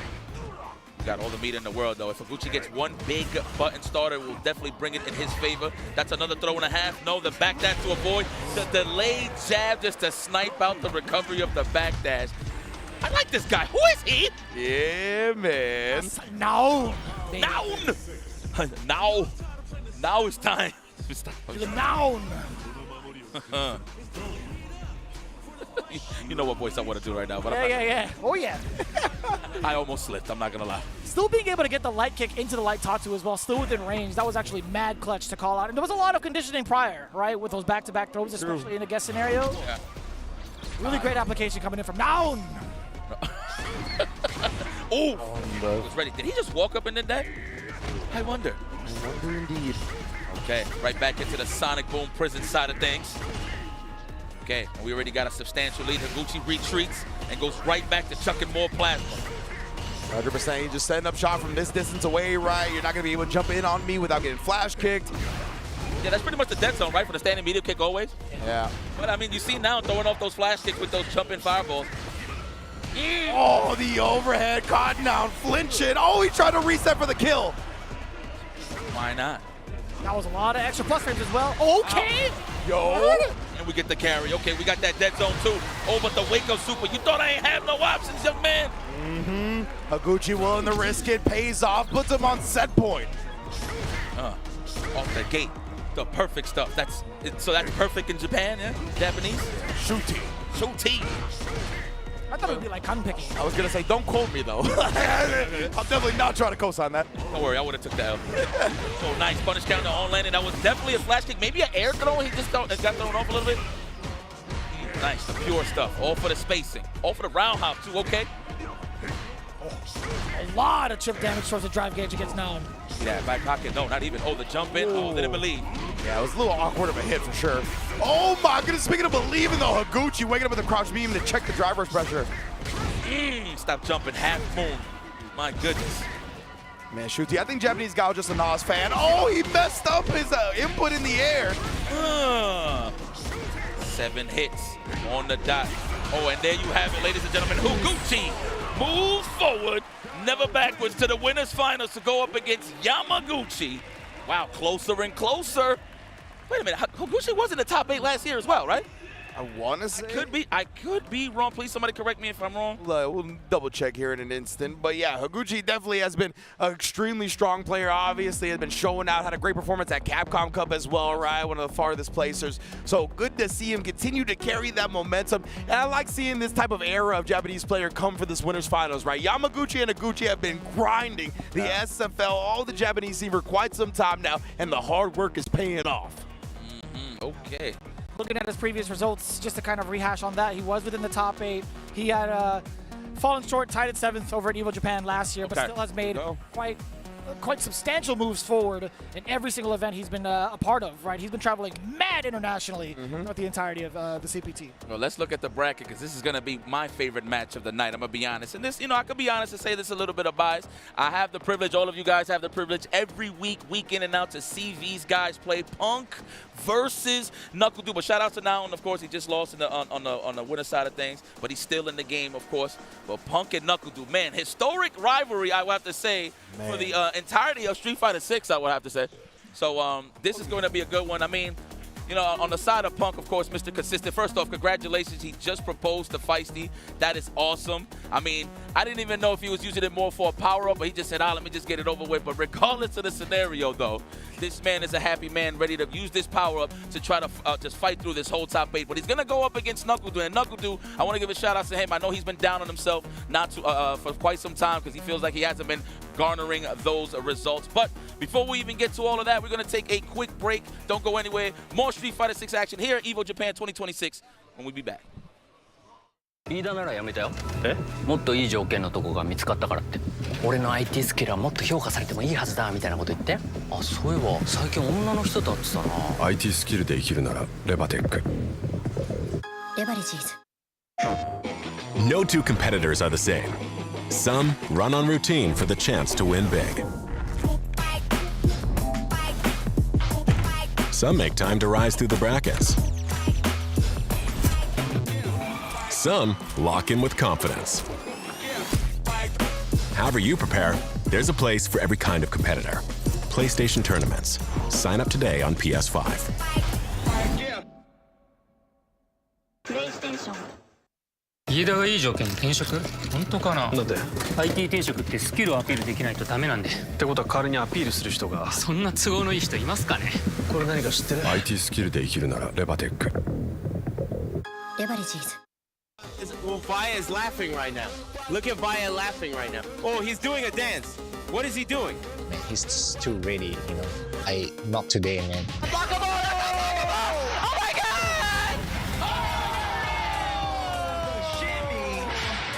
And 参加して、でその時また賞金額が上がって、いや気持ちは調子良かったですよね。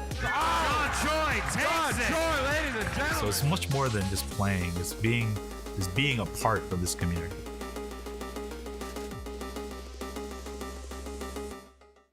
レバテック。もう少し売れる。いや。レバテックはあなたに最適なキャリアを提案できます。なぜなら。なんて言ってる？なぜなら。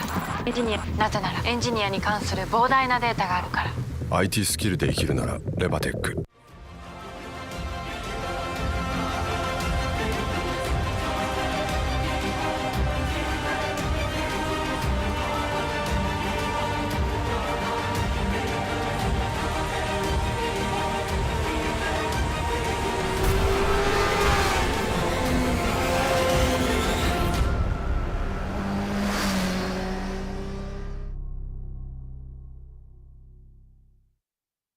レバテックフリーランス。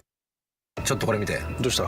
フリーランスにはなりたいけど。フリーランス？私たちなら提案し続けられます。あなたが成長できる高単価な案件を。転職だけじゃないのか。IT フリーランスならレバテックフリーランス。 Sunglasses in the day, blue light glasses for the gaming at night. Zenny's got affordable eyewear for everyone. Vibe and style while protecting your eyes. Evo sunglasses, available now.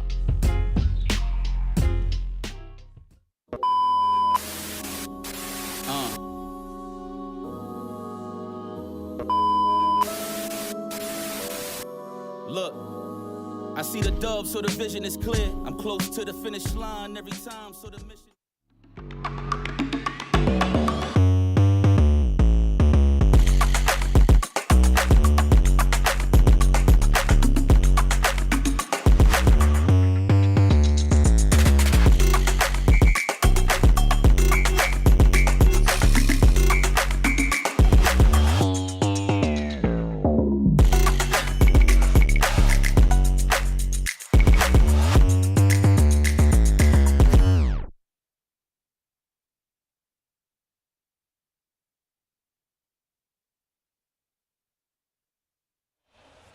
Right back into the action of top 8 here at Evo Japan 2026 for Street Fighter 6 here live at Tokyo Big Sight. We left it off coming in from the winner's side of what we had seen between Yamaguchi, Higuchi, Hope, and Noun. But we're going right into it. Straight to business. Damn, son, not even gonna let me finish. I like that. Knuckle-Doo versus Punk, game 1.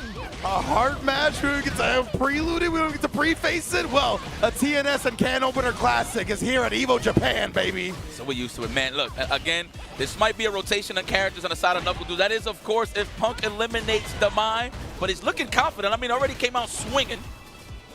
Standing medium punch. That is one of Dude's favorite buttons to check anybody walking forward. People usually use it for whip punishes, but just stabbing them in the chest if you're trying to get too close. And then Punk already exposed it with the spin knuckle, trying to get in there as well. Oh my goodness, caught the reversal jab. Knew when he was gonna try to press back. Beautiful stuff. Hey, all right. Let me see something here, dude. How you feeling? We're gonna get the answer back. The sweep, disrespectful. Oh. Something you don't see every day in Street Fighter 6, man. Sweeps, deals into some big punishes. So that was definitely a note on the side of Knuckle Dude in terms of Punk's tendencies. No check attempt there. Oh, what a sweet whip punish though. Classic Punk, and then still throwing him out of the drive rush. White on rice. Let's go throw that plasma. Love it. Well, in this case, no plasma. Fans. All day. It might as well be at this point. Fabrics. You put some plasma on it when it gets enhanced, you know? You know. All right, nice. Stand roundhouse. This is what Punk does. He likes to smother you. That good gravy on that good chicken. Good God almighty. The level 3 immediately. Yo, what the hell? Yo, can we get an introduction before the bus ass, though? You know? Sheesh. And Punk, of course, the way he ended that, the best walk-up jabs in Street Fighter. I don't know how he does it so consistently, but then finds when the opponent wants to flinch, counter hits him up, and sends Dude to back to the character select. Even right out the gate, right? You knew what Punk's conditioning was going to be about. You knew what his main motive was. Force Knuckle Dude to whiff a couple of buttons and fear the roundhouse, right? To kind of give him a little bit of hesitation going forward into the rest of the rounds of that entire game. Yeah, I want to highlight what you said, Renz, in terms of the best jabs in the business.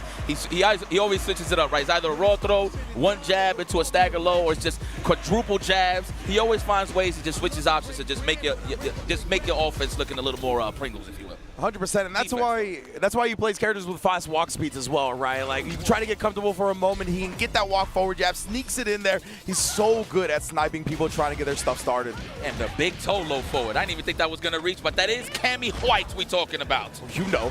Oh, the stand fist. Wow. What an option on the wake up to just throw off the dive kick entirely. That's a throw and a half.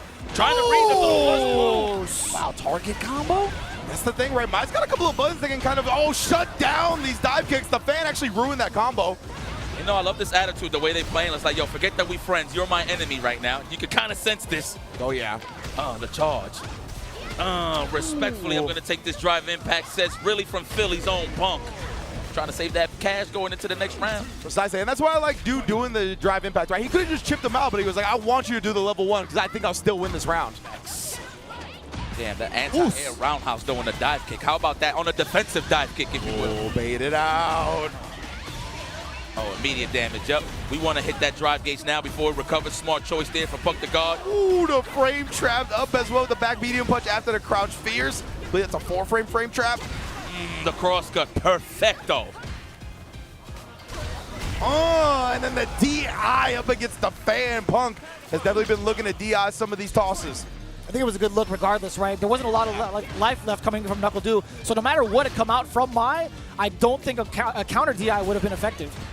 Looking for that counter hit. Okay, I'm pretty sure that was a walk-up throw attempt from Punk to guard. Oh, not even trying to challenge it. Probably thinking it was going to be a shallow dive kick. Yeah, it was pretty far up as well. Yeah, it definitely could have been a bit dangerous to commit to the DP, but of course, those sweeps from Punk. Always saw him pull. You saw the delay right there. Dude not sticking his hand in the blender, though. Stay in roundhouse range. There it is. All day. Wow. You know, sometimes I just feel like he's guessing when he goes for those, but at the same time, I can't really tell. That is Punk to guard. Oh, and then the drive rush low. Catch it, dude, trying to wake up with stuff. Very, very nice right there. And Punk, you can tell, immediately going for the quick button, right? He didn't want to give Dude any gap. He knows that if he gives him a little bit, the drive rush pressure gets exposed by players at this high of a level. So that's why it was a shallow drive rush with the crouch light kick, making sure he gave him nothing to counter. Officially lock in with the Mai. That's it. No more character switches. I would have loved to see the guy a one game, but we're going to stick with the Mai. Pretty much has the same game plan. We can just get our little maul on a little more. Definitely what brought him to the dance. Ooh, I'm sticking with him, but Punk, bro. Another fierce, and it was delayed at that, catching a counter hit against Knuckle Dude. Rush on in there. Another counter hit exposed from the side of Punk. Offensive sequences from Punk, as always. Says Street Fighter 5. That's a throw and a half represented now. Wow, okay. Anticipating the defensive dive kick. Oh, what a jump timing from Punk. Finds him charging a fan. And now we're in the corner. It's looking real scary, but no fear. Wakes up with the back throw. And the fears and the overhead reset. He's going for it all. What a way to use your utility, my boy. The reset on hit. Naturally, everybody ducks, of course. Oh, yeah. The reset. I didn't know you was one of those guys. You only play Street Fighter. Then catching Punk, trying to do like a reversal drive rush after blocking that stand medium kick, right? Thinking that dude would just walk back. Oh my, back to back. Disrespectful. Nice. Speaking of which, right back at you with the sweep. Oh man, Punk is turning up the heat, bro. Stanfield's not getting represented yet here on the side of NuckleDu. Yeah, he's doing the most he can to regain some of that drive gauge, right? He's been swinging for the fences. NuckleDu's been taking a defensive stance thus far, but it leads him into this corner and close to burnout. Oh, nice. On the counter hit. That was clean. Are we going to do the level 2? No, we need that for the defense. I understand, dude. Another defensive dive kick on the side of Punk the guard. Crouch Fierce exposed, and we got one on the board for Dual Thing. Yeah, Punk has definitely been looking to establish that Crouch Fierce a whole lot. We've seen multiple different options afterwards as well. The back medium punch, the delays, the crouch medium punch. All kinds. You're killing me up here, man. Watch that poke. Good old Facebook standing strong. The good old poke. We're going to jump back. Oh, wow. That was that active? It was mad active, actually. We get a couple of jabs to get ourselves out of the corner. But it's not enough to push back to mid-screen just yet. He has to force himself out. Yeah, I like that. That's that good old standing fist. That wake up in the classroom. Oh, nice. Yeah, after the air hit, we can see Punk such quick recognition. Knows immediately, just resets the pressure, gets the meaty and the conversion off the meaty. No, not even. I thought it was going to be a snatch, too. I thought he was going to grab. I mean, naturally, you got to lead. You want to just go for a throw sometimes. You're going to have to condition him first. Nice. That's the overhead. No, not even. Damn. That's the wake up in the classroom. Wake up. Stand fierce. Yep. Oh, not even going for the cross cut. No risk on the side of NuckleDu. He knows he's low on the life side of things. What a conversion of the crouch light. Everybody, I swear, everybody thinks they can walk away from these normals, man. 100%. Like, you just are naturally inclined to try to walk away from the drive rushes, but you got it down back more often than not. What a whiff. That was a very hefty normal for it to stick out like that. Oh. Very meaty. You saw it. You saw the screen shake. The fans, they're all watching. I've legit never seen the screen shake off of the dive kick before. Usually I see it from the hooligan, for sure now, on the wake up, yeah. Okay, looking for that counter hit again with that standing medium kick. I like how he whipped it. He said to himself, I'm pretty sure, don't do that ever again. Let's go for that throw, the overhead. Not meaty enough to combo off of it, no counter hit either. Locked and loaded his Punk with the level 3. Very deep dive kick, actually getting blown up with the uppercut from NuckleDu. A little bit low on the drive gauge, hence why NuckleDu's going all out on the offensive thus far. Nice. I like how he didn't even take the risk. I feel like he should have just spent all that cash regardless, but he still finished the job nonetheless. Punk still at set point. I want to see more games. We all do. No pun intended. Yeah, Du has definitely been able to slow Punk down a little bit in this past game, right? It looked like Punk was doing whatever he wanted in the first two. Oh, even willing to sneak in a charge fan here. Double on the crouch medium punches. Looking for that counter hit on the counter poke Punk. I like that. Take throw on the jump and clean. Looking for that counter hit, of course. Nobody want to get hit with a back throw in this position. That crouch medium punch is -3. That's why Punk did reversal crouch heavy punch that time. Oh, but gets caught. Chase down. I like the delay, a little bit of a stagger now. NuckleDu trying to go for an overhead yet again. Punk not going to sit idly by. Level 3 on wake up in reaction. Standing roundhouse for the burnout. This is burnout right here. Let me see. Oh, man. Standing roundhouse for the burnout for sure. We're going to challenge NuckleDu. Yes! Yeah. Knew that the burnout was going to be coming right. Didn't want to get checkmated. Had the meter to spare. Now he's got the installs on the fans as well. Has already spin 3 of them. But Punk looking to chase him down, spinning on the meter to do so. What a hesitation. No kill just yet. Oh, he just put himself in burnout, but he does have 1 meter to play with. It's okay. Do not allow him to get. Whoa! Big input error, but no punish. Delayed throw. That's for the chip out. You got to watch out. Button into level 1, level 2. Oh, no, he don't even got the meter. I'm sorry. He's got level 2 now as well. But dude, oh, he walked forward. Oh, the champion's there. The spiral arrow. Punk will be moving on in loser's bracket. Yo, he was a slither away for touching the grass again on the drive gauge. That was unfortunate. Yeah, man. Good match. That's how it usually goes, tit for tat. Whoever gets the momentum first is pretty much who's in the driver's seat. The thing about Punk, man, I love how he walks in and just invites those normals every time. That way, he could take his turns on a crouching strong right with a crouch fierce or a low forward, just to feel that pressure that you're just trying to stay away from him the whole time, man. Punk the God, the conditioner. And damn it. Damn it.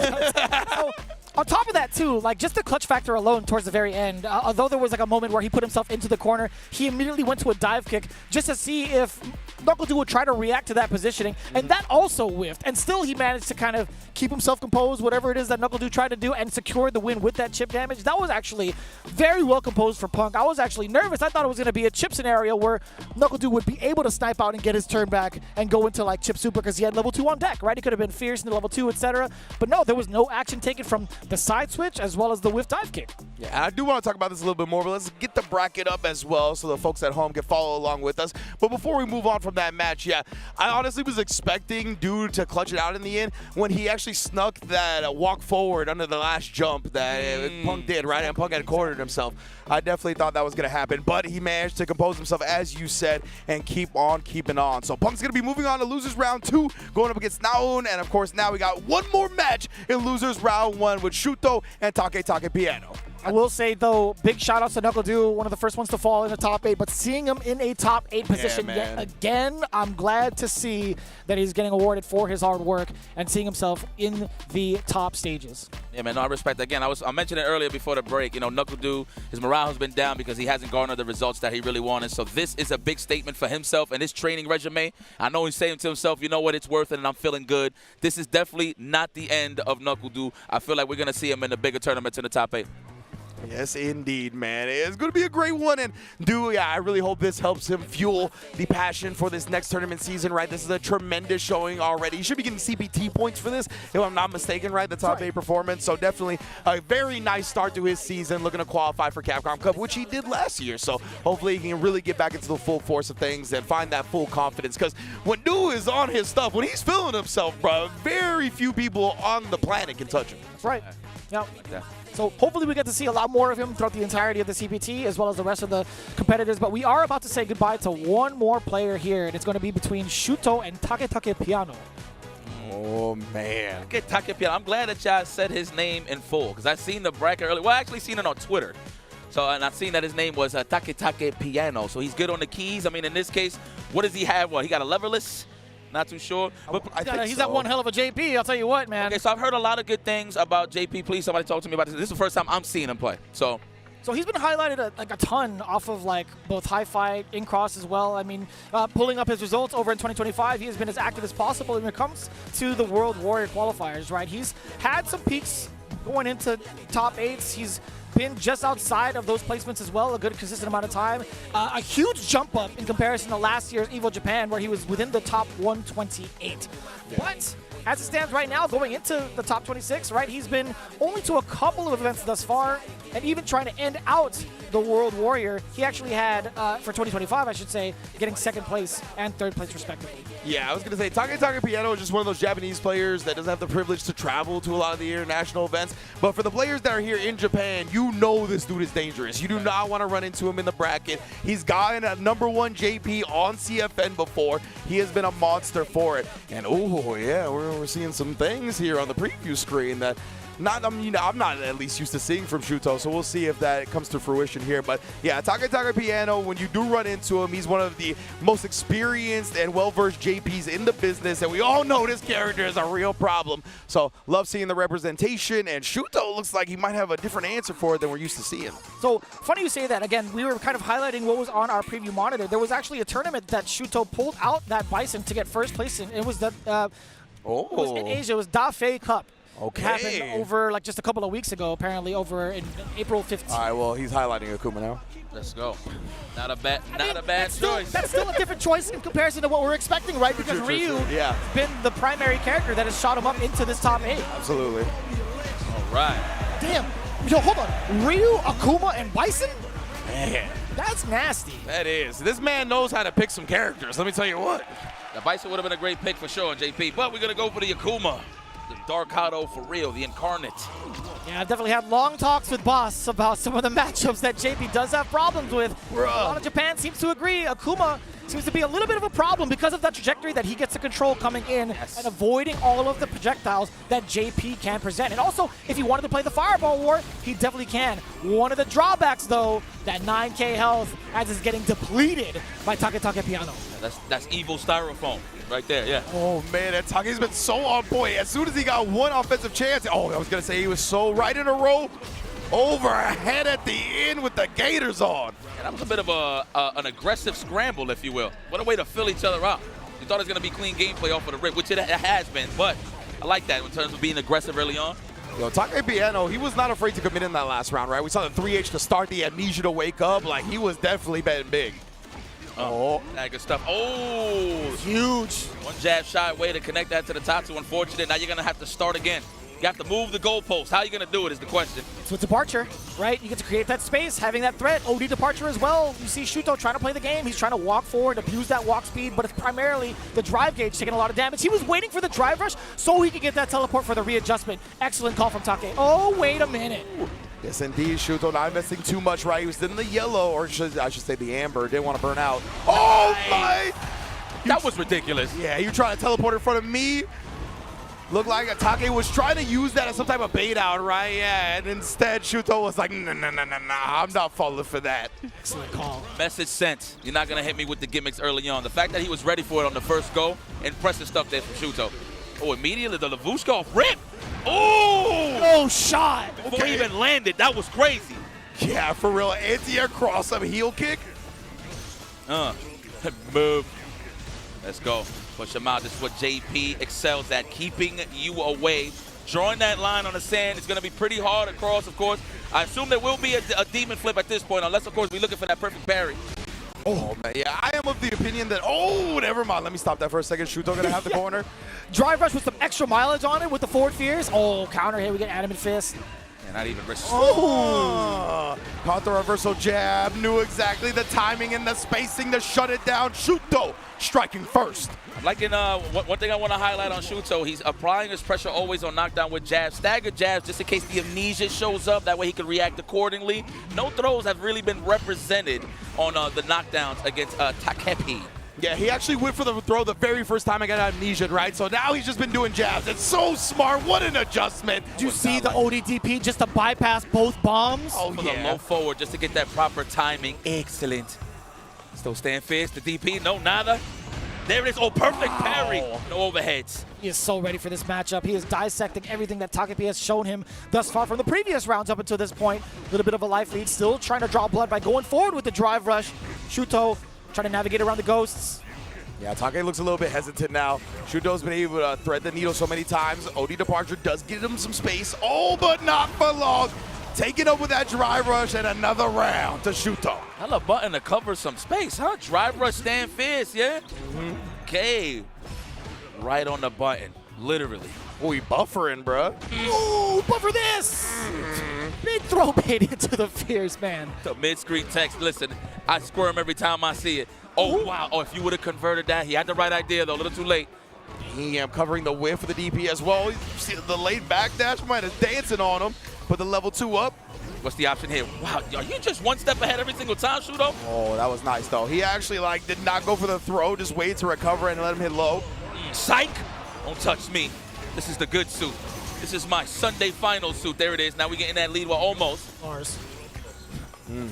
Another one, that drive rush on in.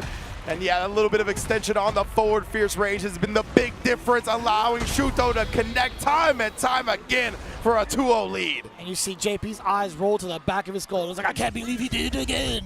Forward fierce. Still in it, though. Wow, legs cross. Oh, so you comfortable. Okay. All right, Takepi. Am I saying this right now? Takepi. Yeah, you're right. Takepiano. That's correct. Okay. There we go. Let's set the tone. Right over his dome piece. No reaction on the side of Shuto, though. Respected. Yeah, that is sweet. Okay. Perfection parry. A lot of Kurt Hennings going around here. Huh.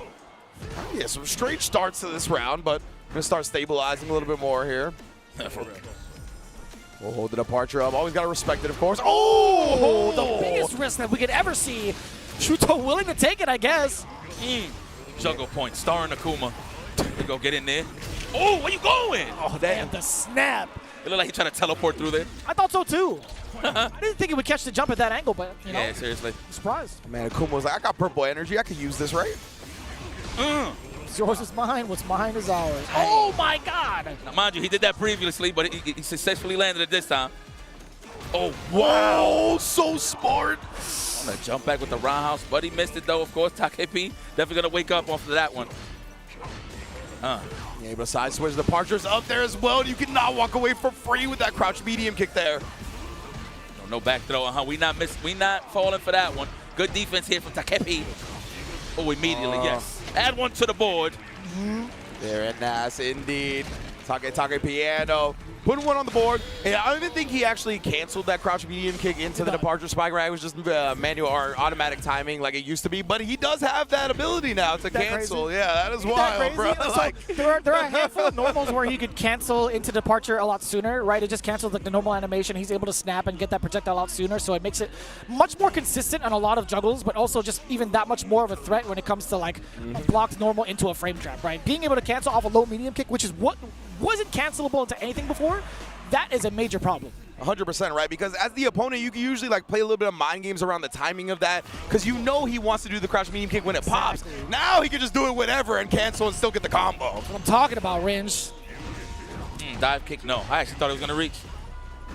Oh, another one. Speaking of which, we're gonna challenge again on the kneecaps this time. Let me get the meniscus.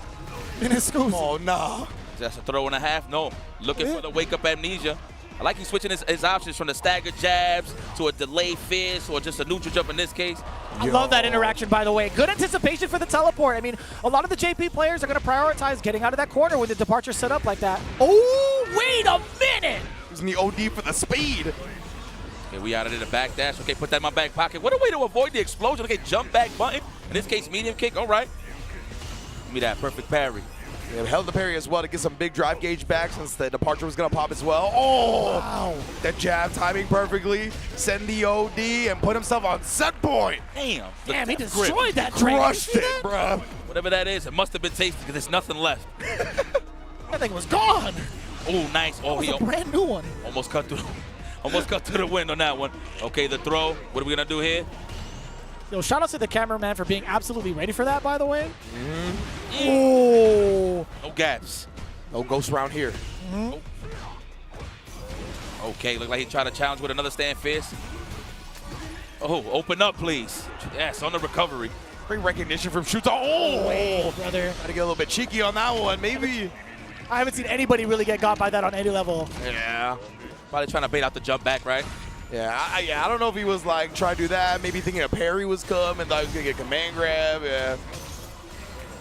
Oh no, this is a button. I'm pretty sure this might be a light kick into the adamant flame, maybe into the level 3. Ooh. Oh, trade? Almost. I'm telling you, that standing light kick, that's what Shuto's known for. Normally that's not the smartest thing, right? Empty jump, yep. Empty jump in the corner? Very smart. Okay. And remember we saw earlier where Shuto used the roundhouse, right? Because he knows it's a little sketchy trying to DP in the corner on the jump backs from that space. I wonder if the roundhouse would eclipse. Yeah. Either way, we'll save that for a different time. Resetting? Okay, I like that. Getting the throw after an animate flame hits.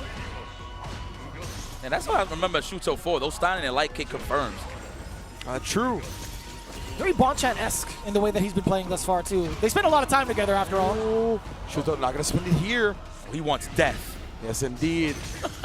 Like it. What an optimal guy. Oh, my. Oh, the walk-in actually still blocked at the perfect time. He built the level 2, but he doesn't want to use it yet. Actually takes him on the jump back. He got so much meter off of that just walking forward, by the way. Good defense. We don't fall for the level 2. Hit the lab, says Shuto. Yeah, and end up getting the back throw there, but he does check the drive rush. Take's still in this. Observe. Went in? I'm so surprised. Oh, no. But he's in burnout as well, so not punishable. Oh, my God. Oh, he gets the jump back media punch. So scary, and what a clutch decision from Take, right? Because you go with the crouch fierce. What if he does a dive kick and gets baited out? Oh, man. He did do the dive kick? Oh, man. Fade away. Smart choice to cover all options on the demon flip. It very nice. And we on 2-2. Yeah, I think he went for the down medium kick at the very last second. The animation kind of shifted over. Oh, man. That was so smart from Take to not do crouch fierce. It was so sick. Oh. That's right. I like that he ain't popped, though. Did not go for the tech. He was willing to take the throw. Wise choice, the air to air. Oh. Okay. The staggered stuff. Looking for the counter hit here. Okay, respect the traps. Yeah, he has to push him back, right? Shuto not going to be involved with any of the departure setups. Air fireball to push Takebi back. The crouching heavy punch going against Takebi. Oh, the OD, it did blow up the amnesia. You saw it start up. Oh, punish! He committed to the target combo. Overcommitted. Quite surprising. There it is, the fireball. Okay, next sequence here. Respecting the low forward. Caught the shimmy. Walk up, demon flip, dive kick. Wow, what a call out. Nasty. Wash your hands. Shuto back on set point after that. No table manners.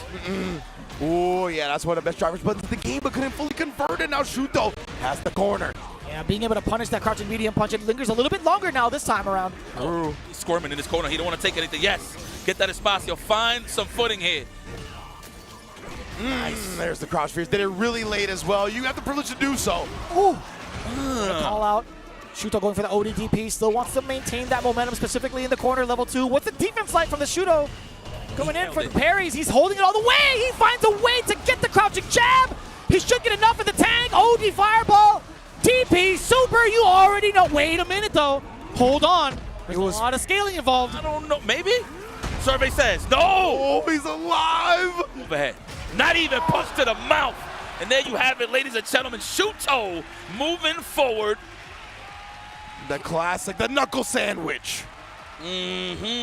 Straight from the Kombini to the top 8. That was a bar. Good stuff there, Shuto. Okay, one of the crowd favorites moving on here. Oh, that's dangerous. So we're going to get Punk versus Shuto, huh?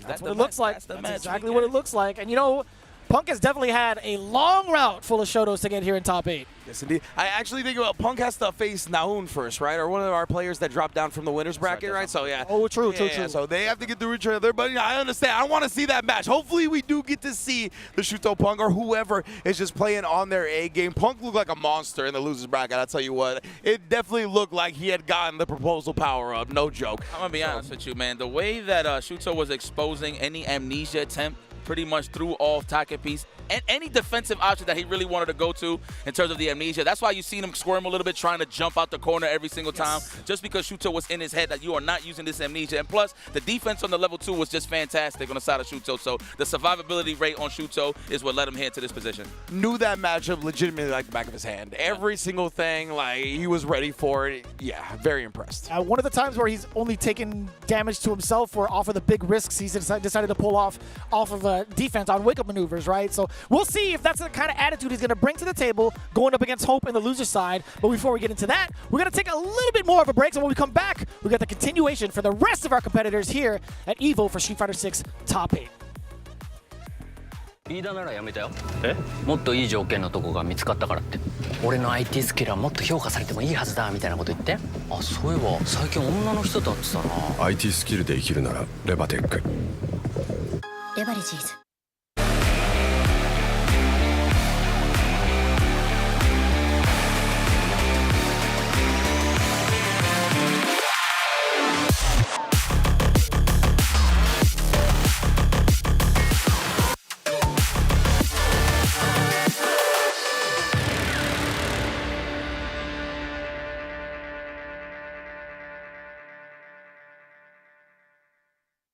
飯田がいい条件に転職？本当かな？だって IT 転職ってスキルをアピールできないとダメなんで。ってことは代わりにアピールする人が。そんな都合のいい人いますかね？これ何か知ってる？ IT スキルで生きるならレバテック。レバレジーズ。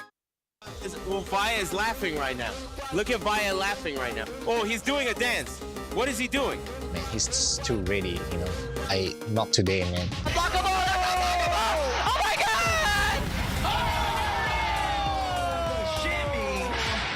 N に参加して、でその時また賞金額が上がって、気持ちは調子良かったですよね。 So it's much more than just playing. It's being a part of this community.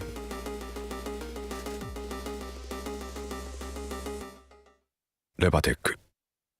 もう少し売れる。あ、いや。レバテックはあなたに最適なキャリアを提案できます。なぜならエンジニア。なんて言ってる？なぜならエンジニア。なぜならエンジニアに関する膨大なデータがあるから。 IT スキルで生きるならレバテック。レバテックフリーランス。ちょっとこれ見て。どうした？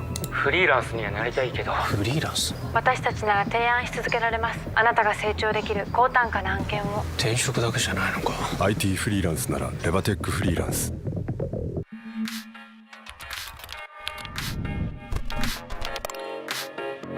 レ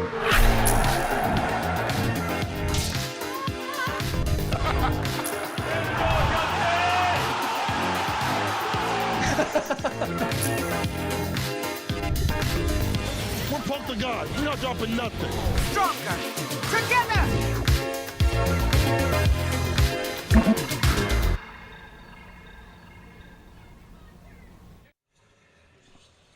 We've returned to continue on to the top 8 here at Evo Japan 2026 for Street Fighter 6 with the largest amount of entrants in the history of fighting games with over 7,000. It's exactly 7,168 entrants to drive us into our top 8. But before we get into that, obviously we have a lot more going on within the show of Evo Japan. Obviously we've got so many announcements that have been coming through from every publisher on the planet that has been a part of Evo. A lot of the top 8s to get us here as well to pretty much set up this historic moment. Oh yeah, 100% right. It's just been sick to see everybody that's been a part of this. Evo Japan has only grown year after year, and with that, we got more and more collaborators, more and more dev teams, more and more publishers coming in and showing off all kinds of cool stuff at this event. I mean, listen, this is Street Fighter country, man. I mean, the first time I stepped foot here in Japan, it was known that Street Fighter 6, just Street Fighter in general, belongs here. You know what I'm saying? So I'm not surprised that we got such a great showing in terms of the tournament and just the results of just everybody entering. So big shout out to everybody from across the globe to coming over here to Evo Japan and just enjoying some Street Fighter, man. You're in the right place, I'll tell you that. And we do have a very special announcement going into it right beforehand. Obviously, Jam Project with plenty of words for the fans here at Evo Japan. Let's take a look.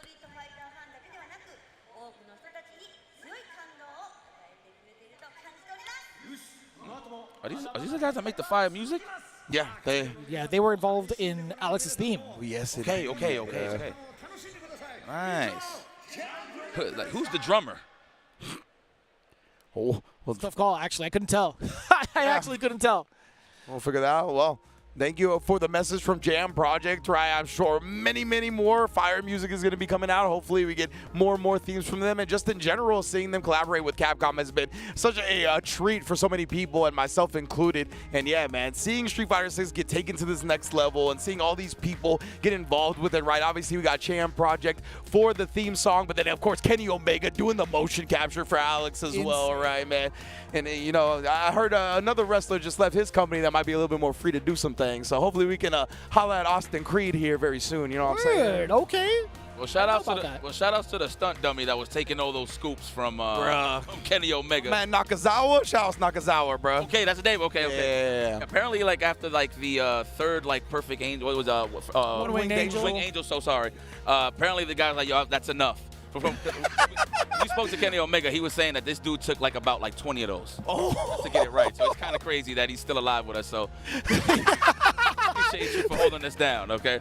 I'm just glad any sort of footage that requires somebody getting speared, it'll only involve like padding and not a real person, because my man went all out. You can see it in the animation how he drives his shoulder into like the tackle. It's insane. So Kenny has actually spoken about like his actual wrestling style was influenced by fighting games in terms of like his snappiness and his crispiness. Like he wants it to feel like a video game. So it's wild to see it come full circle and then him doing motion capture for a video game and seeing the crispiness in Street Fighter 6.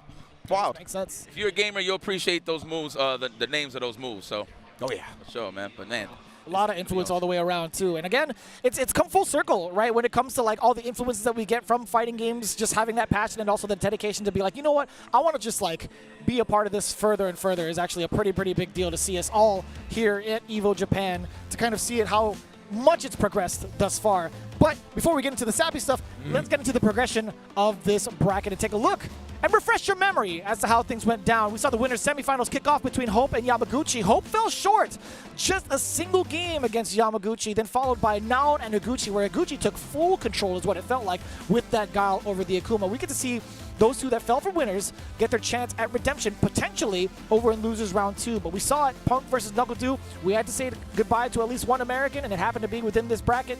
Punk 3-1 over NuckleDu. Shuto versus Takapi. I've got to say, as much as Shuto had proven he was ready for the JP matchup, it was still rather close. Yeah, man, that's just a testament to, I think, the skill level that Take Piano has really taken JP to, right? Shuto was ready for everything, and Take still almost beat him here at top 8 of Evo, so no surprise, man. Big ups to Take Piano. Definitely would have been one of my favorite players to watch for a minute now on the JP, because as much as he's a menace to play against, I really enjoy watching the character, so this dude has been on the forefront of a lot of tech out here in Japan. But now we are moving on to losers quarterfinals, right, where one of our NA hearts still lies in Punk the God. You see. Now going to be facing off against Naon. Damn, his hair really got that long in such a short time. Sheesh. Right? Wow. Seeing the hair journeys of so many people here. Yeah, I know. I hear that for sure. I know. I know it's useless information, but it's just a reminder of just how it's just a reminder of just how long Punk has been in the game, from seasons to dreads. What's so funny? Nothing, man. That's Listen, crazy. if I have to say something, you know what? Because there's gonna be a resume and a pause there, so I'm gonna just kick back and not say anything. Zoom, yeah. Resume. Listen, really from Philly, Punk the God is in the building, representing that green because we all know the Celtics has packed it up. Oh, I wasn't gonna do it to him. I'm thinking in there. I'm a Laker fan. I wasn't gonna do it to him, but you know. I'm thinking in there, man. Hell yeah, but Lakers round 2, Celtics out. It's a pretty good day. Sounds good. Don't look at me. I looked at you. That was my bad. I knew I shouldn't have turned. You have no choice. You gotta look at us. Ooh, man. But look, Punk in a prime position here. Look, he's already a Evo champion, so he could just add one more to the board, possibly, of course, if he stays strong and consistent throughout this tournament. He does. I feel like the way that Punk plays is definitely favorable for him to win this whole tournament. But again, you got to go step by step. It all depends on the challenge at hand here. Yeah, and he's been going through like a record of different Shotos throughout the entirety of this bracket, right? Even so, just looking at the previous rounds prior to top 8, he had to go through Kosa 2-1. He had to go through Blaz 2-1 as well. Yeah, well, Blaz has been a bit of a demon for Punk in the past couple of tournaments as well, right? Beating him at SFL, beating him at like Evo France, if I'm not mistaken. So he's definitely overcome some demons already to get to this point. And in that first match against Dooman, he looked like he just knew the button timings of his opponent. And when Punk looks like that, not many people have a chance. Different demon on the stage via Noun. Could be unfamiliarity at this point, but as long as he understands the Shoto matchup, I feel like he's going to be a lot more confident than most. I love how Punk always tries to snipe out your counter poke tendencies. Notice when he walks and blocks all day, this is all to collect data. So the next time he's in that range, he's going to go for that big whiff punish, mainly with the crouch strong for the stuff out. That's why I always want him on a fast walk speed character, right? Like, that is where his strengths lie. You can see it in the difference whenever he plays a character like this. Professional way to take a throw. After that stand fist, hell yeah, the drive rush at that. And again, you see just the interesting walk patterns of moving forward a little bit, trying to see what Naoon's going to be showing him. Oh, but speaking of which, crouch medium kick right back at it. Look at he spent all that cash. He had the level 2. Now he's going to punish the man. What was that? That was a dive kick? That was a dive kick, yeah? Okay, go. Bodie dive kick, baby. Okay. Let's go Punk the guard. Whoa. Okay. Little attempt snipe. Little tap parry. Don't know if that was supposed to be some type of bait. I mean, it worked. Yeah, it worked as a bait, so maybe. Pretty wild that it did. Naoon's got some stuff, man, that is definitely unorthodox, unconventional. Look at that. He's trying to hit him with the empty, wow, something devil reverse. Demon flips just to try to bait out the parry. Like how Punk was already ready with the anti-air. Oh, already a huge difference, too, in terms of the approach. Very deep uppercut. I actually thought he was going to make it across for the cross-up, but nope. All right, I see ya. Nice little hezzy button as well. Perfectly delayed to call out Punk's defensive timing. Tried to beat the check right there, but instead does beat the walk back. Even better, low forward sniping out the defensive dive kick on the side of Punk. Oh, what a time to snipe with the crouching medium punch as well. What noise. Crouch strong. A little surprised he didn't level 3 just because the drive gauge situation would have been very favorable, but now Naoon's going to be the one to level 3 here. Switch that drive advantage right around. That's right. Take it with a smile, Gyal. Oh, wow, okay. I don't know if he tried to anticipate maybe a dive kick or something to just walk under. I think it was probably a walk under, right? Yeah. Okay, now. I see you. One on the board. Quick. It's Punk the guard. I know that's hyping him up. You get a dub on Punk, I promise you get hype every single time because it tells you in the back of your mind that you can do this.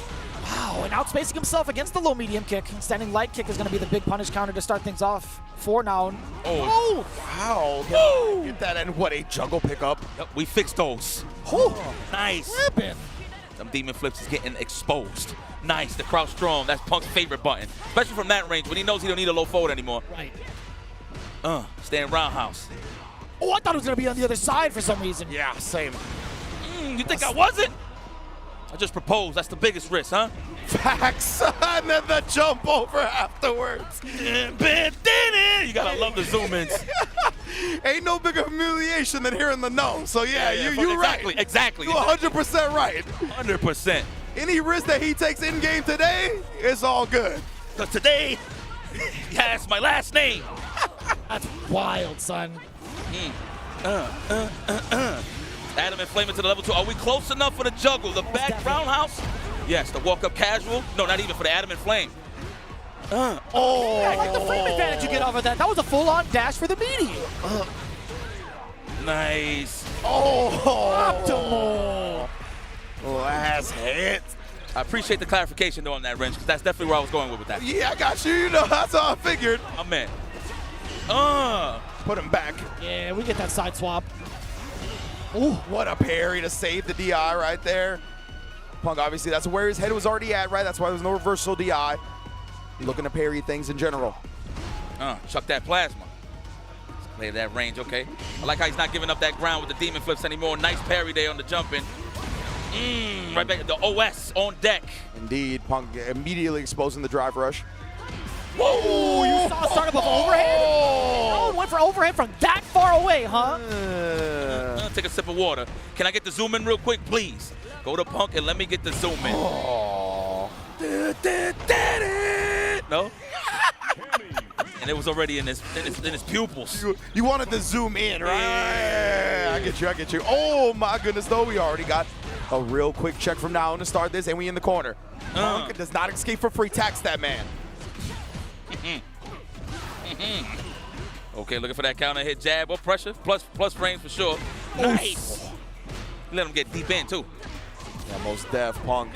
Oh, not even. Excellent usage. Could be another throw, right? But now he's going to be too scared. Possibly to press a button. Doesn't want to get counter hit again. Very close to burnout. He's going to be very reluctant to even try to contest. Oh, yeah, that's the medium kick, or forward medium kick, excuse me. No. Baited out, punished. Optimal meter build as well with the throw, knowing the extra damage was still going to kill. Yeah, that was a wise choice from Punk. Just try to bet on it. Of course, he was close to the burnout, right? He didn't want to take too much block stun.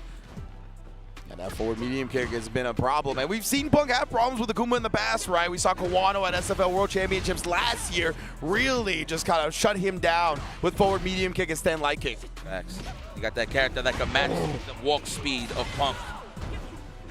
The wake up low forward, right back at you. Damn, ready every time? Capital OS. Scoop. Let me get another one. No, not even. Waiting for that low forward. Standing medium kick. Back dash just in case, but go on. It's going to be a little bit scary now, right? Now one also has access to a demon. Be very careful if he's got something in the pipe. Oh, no cancel to level 3? Is he going to demon him just for the show? Imagine. He could have just level 3'd off of the DP for sure. Yeah, that would have been a kill, honestly. It would have been enough damage. Oh, staggered lows, of course. Now showing my goodness. The back dash to avoid the throw. This is a low forward confirm. I just confirm it to something, I promise you. Don't whiff. Oh, just barely reaches that. Oh, didn't believe in the counter jab. I don't think he thought Naun would press there. I don't blame him. I wasn't expecting him to get counter hit either. This is the guy who woke up with roundhouse against Blaz after all. You're right, Mitch. Oh, and he used it. He baited him out. The drive rush into the DI to bait a response, and he shut down the DP. It's what we like to call a good old-fashioned mind gem. I would love to say the real word, but we already know what it is. Oh, my God. That's another throw in the making. No, he's looking for the defensive dive kick. That's why he hit the brakes. Wow, spacing out the jab. He was almost home with the stand fist. He's playing the life lead game quite well. He's got the standing light kick punish counter. That has been the biggest deterrent against Punk moving forward and even trying to flash some of these normals against Naun. Looking at match point. Come on, Vic! Man, that was a crazy read from Naun in the last round. Oh, but too close on the fireballs. Punk can have an opportunity now. Yes! Oh, yeah. That's right, get nasty. He is taking risks. I know in the back of Punk's mind, I know he's saying it to himself like, wow, this guy's playing a little nutty against me, man. But at the end of the day, it's just good reads on the side of Naun for me. Yeah, 100%. Oh, DP, here's another one. Wow, Punk's actually going to be willing to burn himself out there with the ODDP. Keep Naun in this corner. Wait a minute, though. Don't take the back throw. Oh, mid-air, you're going to juggle.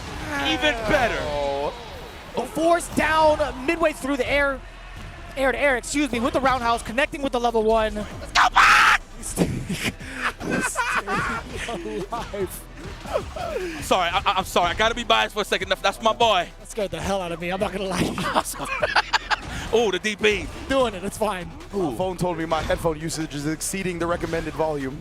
I'm so sorry, guys. I'm so sorry. Okay.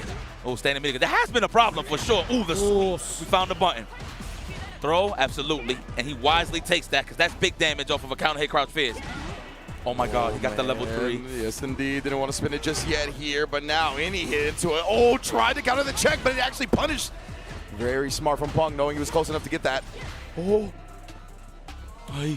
Oh, he's so ready to just walk to the corner. DP! No, if it was level deep. 3 again. Oh my God, please. Yes! Oh, the DI is there. He's going directly into the CA to burn down out. Now, of course, there is no free DI here. He's got plenty of meter. It is a scary spot for both players. Wake up, dash up, do something, imagine. Oh, he did wake up and dash, but right into a dive kick. Oh. You know what could have been buffer demon, right? Yeah, 100%. 100%. Hell yeah, that's what it was. He sits there, that boy got demoned. Imagine. Oh, my Lord. That was the idea, though. 100%. You know what? Even better, you know why you probably would try to catch, like probably like a delayed tech, hit him with the DP, right? Like a jab DP. And while we got a little bit of downtime, I just want to correct myself. We did see that DI at the start of the round. I thought it was drivers in the DI. It was crouch medium kick in the DI because Punk had been doing the DPOS on all the drive rush cancels, right? So he saw the DI. It was just one of those things that looks visually similar, right? So he lets the OD DP rip, and of course the DI was there to counter it. It was super smart from now, but my man Punk is locked in now, and we got a tied up ball game for Game 5 to survive in this top 8. This is brutal. Just beautiful. Oh, let's go, Punk. Oh, wow, on the counter. I didn't even know it was counting. Okay. Tatsu for the full carry. All right, now we in that danger zone. How are we going to get off the cage? Oh, no. Ooh, it's real quiet. Yeah, I was going to say, you could feel the gravitas of the situation. Yeah, seriously. Woo! Region! Troll, absolutely. One more. Dive kick. No, not even. Oh, man. Oh, because he was crouching and made it more potent. He almost had it on the crouch jab. He's looking for the low forward. Or the crouch strong, even. DP, no. Oh, he tried to air it. A little bit too late on that one. I was going to say, stay safe. It's too deep. I like that he was looking for the throw tech after that interaction, too. Smart choice there from Punk. Kept himself safe. Hey! Snipes him with the crouch medium kick. Dump all the meter. Level 1 is all that's necessary against the low health Akuma. 1 round to go. Big switch up from what we saw in the previous game. Punk now taking command over down space. We haven't seen that forward medium kick as much after he got blown up initially from the start of this previous round. What do you do now to stop Punk from moving forward? Standing light kick is the choice.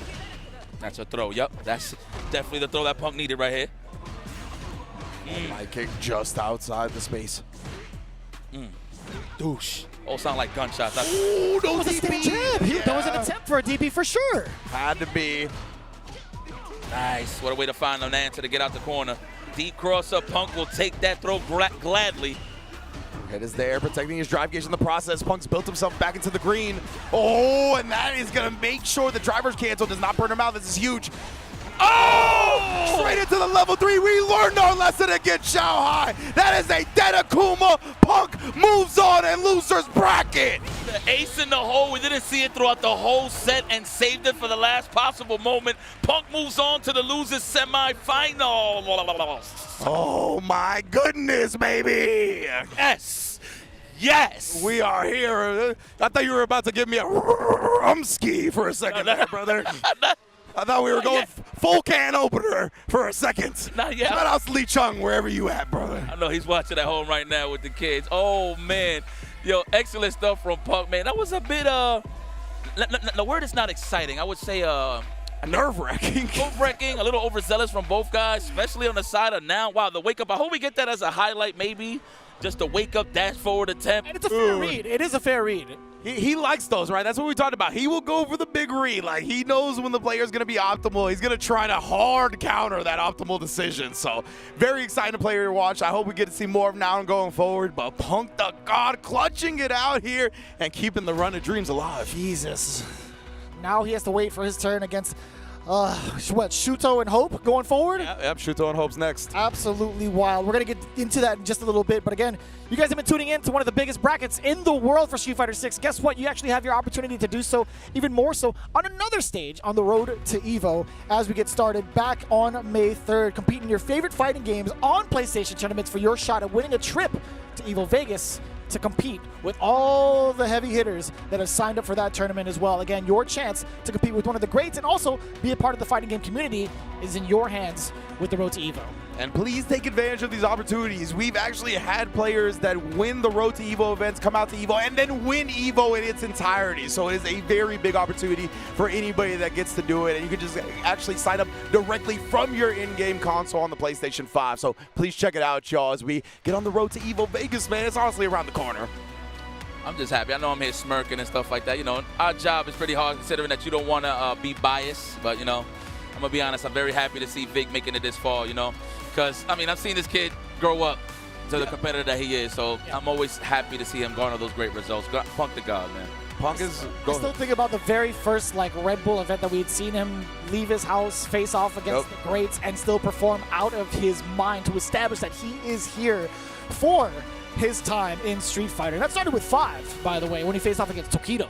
Yeah, absolutely, man. Seeing these players grow up literally in front of our eyes throughout the competitive scene, it's a treat to watch for sure. But let's get into this bracket now, as Punk, of course, has solidified his position in top 4. He'll be there in loser semifinals, awaiting the winner of Hope and Shuto, and of course Yamaguchi and Higuchi up there in winners finals as well, looking to duke it out. It's been a slobber knocker from start, and it will be to finish. And we are going through these brackets so quickly, and all the action packed into it as well. It's been so really, I was going to say difficult and also crazy to watch at the same time, but you know, English is hard sometimes. But Shuto versus Hope, one of the biggest things I'm looking forward to is seeing how this modern Aki survives against Shuto. Obviously, we've seen a lot from that end when it comes to Shuto and the fandom here in Japan, and also just his overall performances from 5 over to 6 has been a very clutch factor for a lot of his teams in Street Fighter League Japan. Hope being the final hope for Taiwan with all of his accolades going into it, again with his debut technically going into the big stage of Evo Japan. I am really quite curious to see how he's going to perform against one of the top dogs. I will say this from Shuto, I'm very impressed with his matchup knowledge. I mean, we've seen it all across the board against Takepi, so I want to see, hopefully I said his name right again, but hopefully we see that same representation in terms of matchup knowledge against the Aki. Just the little things, man. Okay, copy. So here we go. Let's get it, man. Shuto versus Hope, our other half of the losers quarterfinals winner of this is going to be moving on to face Punk the God. And Shuto is bringing out the Ryu. We saw the Akuma in round 1 to deal with the JP. We saw him mess with a Bison a little bit, but now this has been the boy that he's primarily played to get into top 8. Shuto bringing the protagonist power to the stage. Like that. Old man Rue. Big Rue. Big Rue. He gave him sandals this time. Yep. Yeah. Yeah, had to hide the bunions. Yeah. Still a little bit exposed. No, he's creating new ones now. You got the wedgie in between the big toe, gives a little space, you know? Yeah. A little random. Ooh, okay, establishing the poison into the throw early on. He's got toe gaps now. The wedgie between the big toe got me real good. All right, that's another throw established. Ooh, wake up low forward to read the Jimmy. Try to roll. Try to walk back here. Yeah. Stay close. Just got to my hotel room. Oh, man, what a long day. Just scoop him to the floor. You know? Okay. Ooh. There was an attempt at an overhead from Shuto. Hope was still swinging. OD uppercut. Reset the space. Indeed here. Out prioritizing it to the immediate. That was wild. He did parry, and then he actually OD DP through the second hit of it. That was crazy. Oh, okay. Let's go. We close for the drive. And don't get thirsty with a drive impact. He got cash, man. Oh, come on. Oh, you cowed it. Why was he so ready for that? Why was he absolutely so ready for that? On hit, too, right? Yeah, that's what I'm saying. Like, how did you jump in that scrambly situation? So smooth. All right. Get the juggle off of that. Yes, okay. Oh, so that's how you get your prime damage or just big whip punishes. Okay.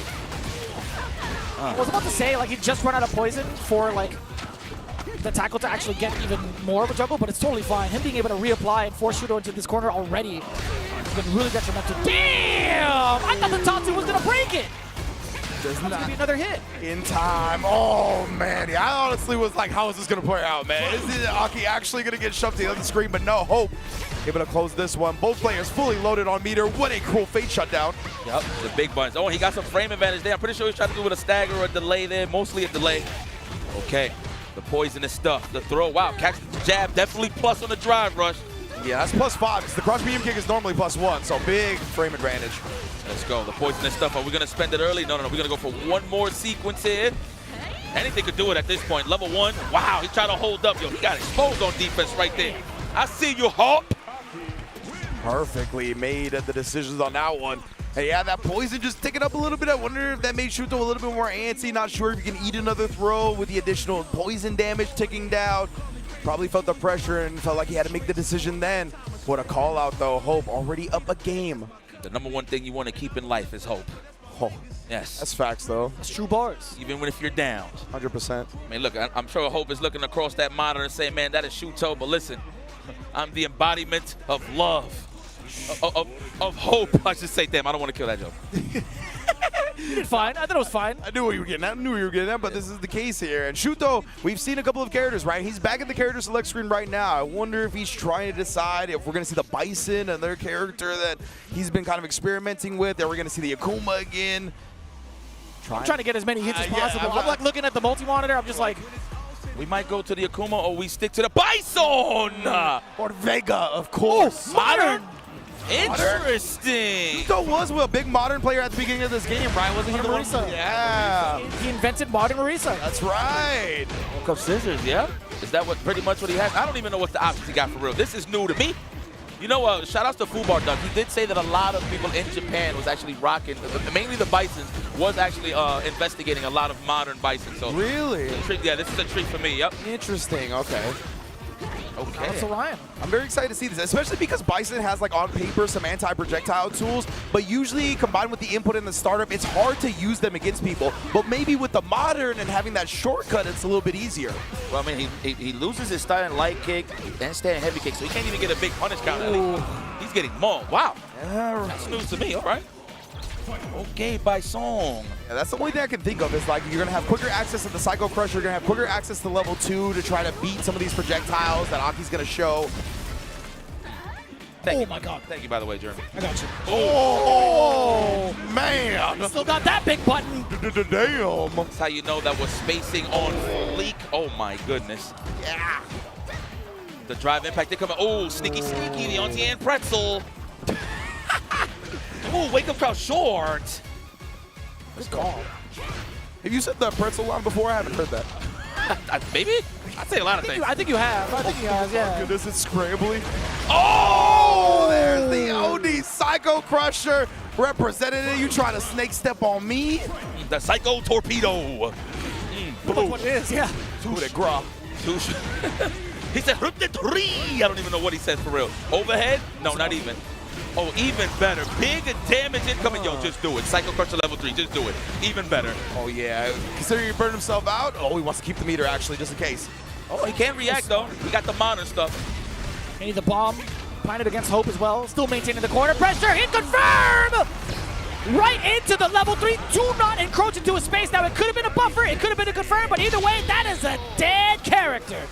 It's nasty from Shuto right there. 1 billion into the super with a message sent back. It was looking a little shaky at round 1, right? Aki and Hope was able to take it. But man, what a bounce back. And yeah, I'm so glad that he actually went modern so we can highlight the fact that, yeah, he was one of the first people that really pioneered modern at a high level. Super, super sick to see, of course. Yeah, man. He didn't even lose that much either. Yeah. Wild. Stand light kick, stand heavy kick. Yeah, I mean, the stand heavy kick is pretty good, right? Sets up the plus frames and whatnot. The light kick decent. Got the hover kick as well. But honestly, most of Bison is here, and it's going to have quicker access to the specials and the things you really want to abuse. Yeah, I think like the way to encroach space and also get plus frames, standing heavy punch is a great tool. Back roundhouse he still maintains for pressure. Yeah, it was back roundhouse with the plus frames anyway. It's not even stand roundhouse. So yeah, this is really good. Stand roundhouse for me is more so you lost access to like a shimmy, a big shimmy punch. Yeah. Right. Okay. Actually, one of your better ender for combos on the drive rush, too. So he's definitely lost a little bit of damage, but his core game plan is still there. Nice. Oh, little off. He should have just went for the jab. What does he have? Let me see. Hold up. I was going to say, maybe that's something he's missing, the jab Psycho Crusher. Oh, what an anti-air OD scissors. What? Neutral jump on that, and then trying to prevent Hope from getting any offense started. Crouch medium punch shuts it down, can't quite get the kill, but what a dodge on the wake-up drive reversal. Shuto out of his mind. That was nice and delayed, too. Just in case. That was double layered. You gotta love those options from Bison. Wow, what a snipe out on the neutral jump. He was looking for it, right? You were talking about Psycho Crusher. He's like, I heard you, yipes. No. Definitely keep that in modern. At the bomb. Let's go. Oh, it's about a detonate. Playing a good old game of SOCOM here. Shouts Chris Sick. Shout out to Seg indeed. Ooh, the plus frames there indeed, respecting it. Hope not trying to press back, but does catch the legs. There we go. Poison applied. That's a throw established. No. Trade. Wow, what a challenge on the delay with a delay crouch is wrong. Oh, that was nasty. Hockey classic right there. They're always looking for the crouch roundhouse. Big super confirm, and you know it's Poet in a modern. That's right. Watch that puddle. Oh, try to hit him with the empty. Possibly looking for the parry, of course. Oh, that's a good point. Okay, I like that. Oh, talking to himself. Yes, talking to his imaginary friends. Oh, and just risked the jumping at the start. Shuto couldn't quite find an answer. Oh, the legs. Definitely try to hold up forward, a back dash. Take your pick. What is on the offensive onslaught right here is Hope. Yes. Set the puddle up as well. Oh, kill those frames. All right, meaty stuff. Love it. Establish your technology. Oh, that's too close. Oh, but no big punish. He was and now we got the startup with a scissor kick. All right, next hit for sure should be the kick. Whoa! Safe jump. Wow, but he was ducking. What the hell are you trying to do? I'm not sure. Wow, okay, well, Hope takes the lead with that one. Yeah, in a speedy fashion, too, just actually overwhelming Shuto in the corner right there. And Shuto's going to lock in this Bison for the rest of the set. Modern Bison. This gotta be the debut on a big stage. I'm gonna be honest. Oh, and again the anti-air stop there. Looked like it was Crouch Fierce, but just too late. Throwing that lash from that angle. I love it just to snipe out the Devil's Reverse. Oh, mashing the crouch light. Yep, that's a Bison classic. Press that button, please. Especially up close. Looked like Shuto pressed this next button a little bit too early, so Aki was just standing there, got clipped. Nice. Tijera kicks. Nice. Wow. It's the anti-air. Okay. We'll take that option. A little bit overzealous with it, though. Continuously poking and getting punish counter for it. The bomb. Overhead. Oh, even better. Even better on the punish counter. What a way to take that challenge there, Hope. That was pretty risque. Oh, no, that's big punish. Indeed. Baits it out. Shuto. What a response. You know what? I'll take that. In those scenarios, definitely stand roundhouse, but I like that. The roundhouse scissors for the pure punish on the counter. Yeah. Good damage. Pretty big compensation for it, right? Being able to go into the scissors regardless, because you have the bomb planted on Hope. Oh, but this is some of the rounds that have been looking dangerous for Shuto. Hope already has him in the corner here, applying pressure. No anti-air attempt, tried the parry like Yipes called out last time. Shuto emptying, snake step to get away. That's a sneaky empty jump too, because it does look like a devil reverse depending on the scenario. Yeah. Oh, looking for the whip punish. That's a pop. Watch the shankles. Oh my God, he is going to catch that jump back next time. I promise you. That is, of course, if he's alive. Number two. Shout out to Mero. Damn, that killed. Oh. Okay. Like that, one up, and Hope is on set point now after that as well. Say my name. You need it at this point, Shuto. Yeah, your voice here. Oh, stuffing out the overhead, excuse me. Shuto planting the bomb, drive rush forward. Hope defensively getting blown up right now. Wise choice. Wow, went for a tech. The risques. Oh, the puddle. We just walked right through. I don't care. I'm hydrated. Another throw. We're going to be looking for spacing out, trying to catch Shuto, pressing the button back, and he does there. Nightshade pulse. Jimmy Serpent Lash with the slide. Wow. Finding a button choice, but forces himself out of, I want to say out of the corner with the burnout. Yeah! Doing that up against a modern player, not going to be easy. Listen, that is a classic. That man was the creator at this point. Him and Haitani. True. Oh. Shuto just buying time as well. He's almost got his drive gauge back. Oh, chasing down the backdash. Was in the count, hit the stagger low, clip the walk back, but he's blocking. Damn.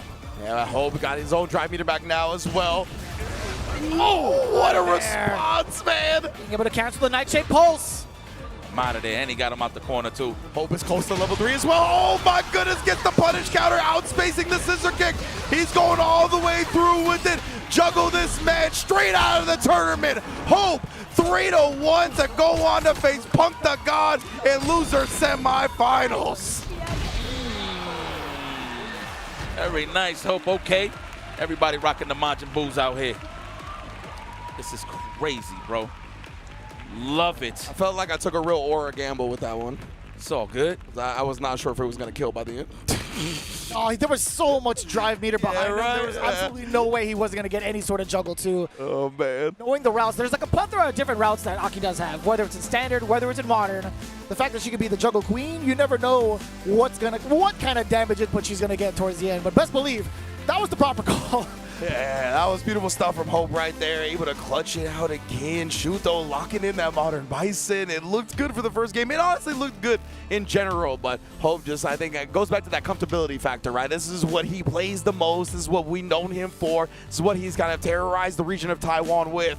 And while Shuto, obviously modern Marisa back in the day and whatnot, but it just looked like he was much more ready for the situation. I'm really interested. I'm really curious to know why he went for the modern Bison. I know obviously we got the easy access to the scissor kick, reaction to the drive rushes, you know, the whole nine. But what was he looking for specifically? Was it the neutral jumps? Was it just whiff on the stand medium kick where he could get the scissor kick easy on the whiff punish? Like, I'm not too sure, but I feel like he could have stuck it out with the Ryu, but I mean, he's up there, you know what I mean? He's the one that makes those decisions. So I think possibly maybe navigating around the space that Aki does control with Nightshade Pulse, Serpent Lash as well, being able to maybe do, I want to say, Shadow Rise through, if possible, Devil's Reverse in, etc.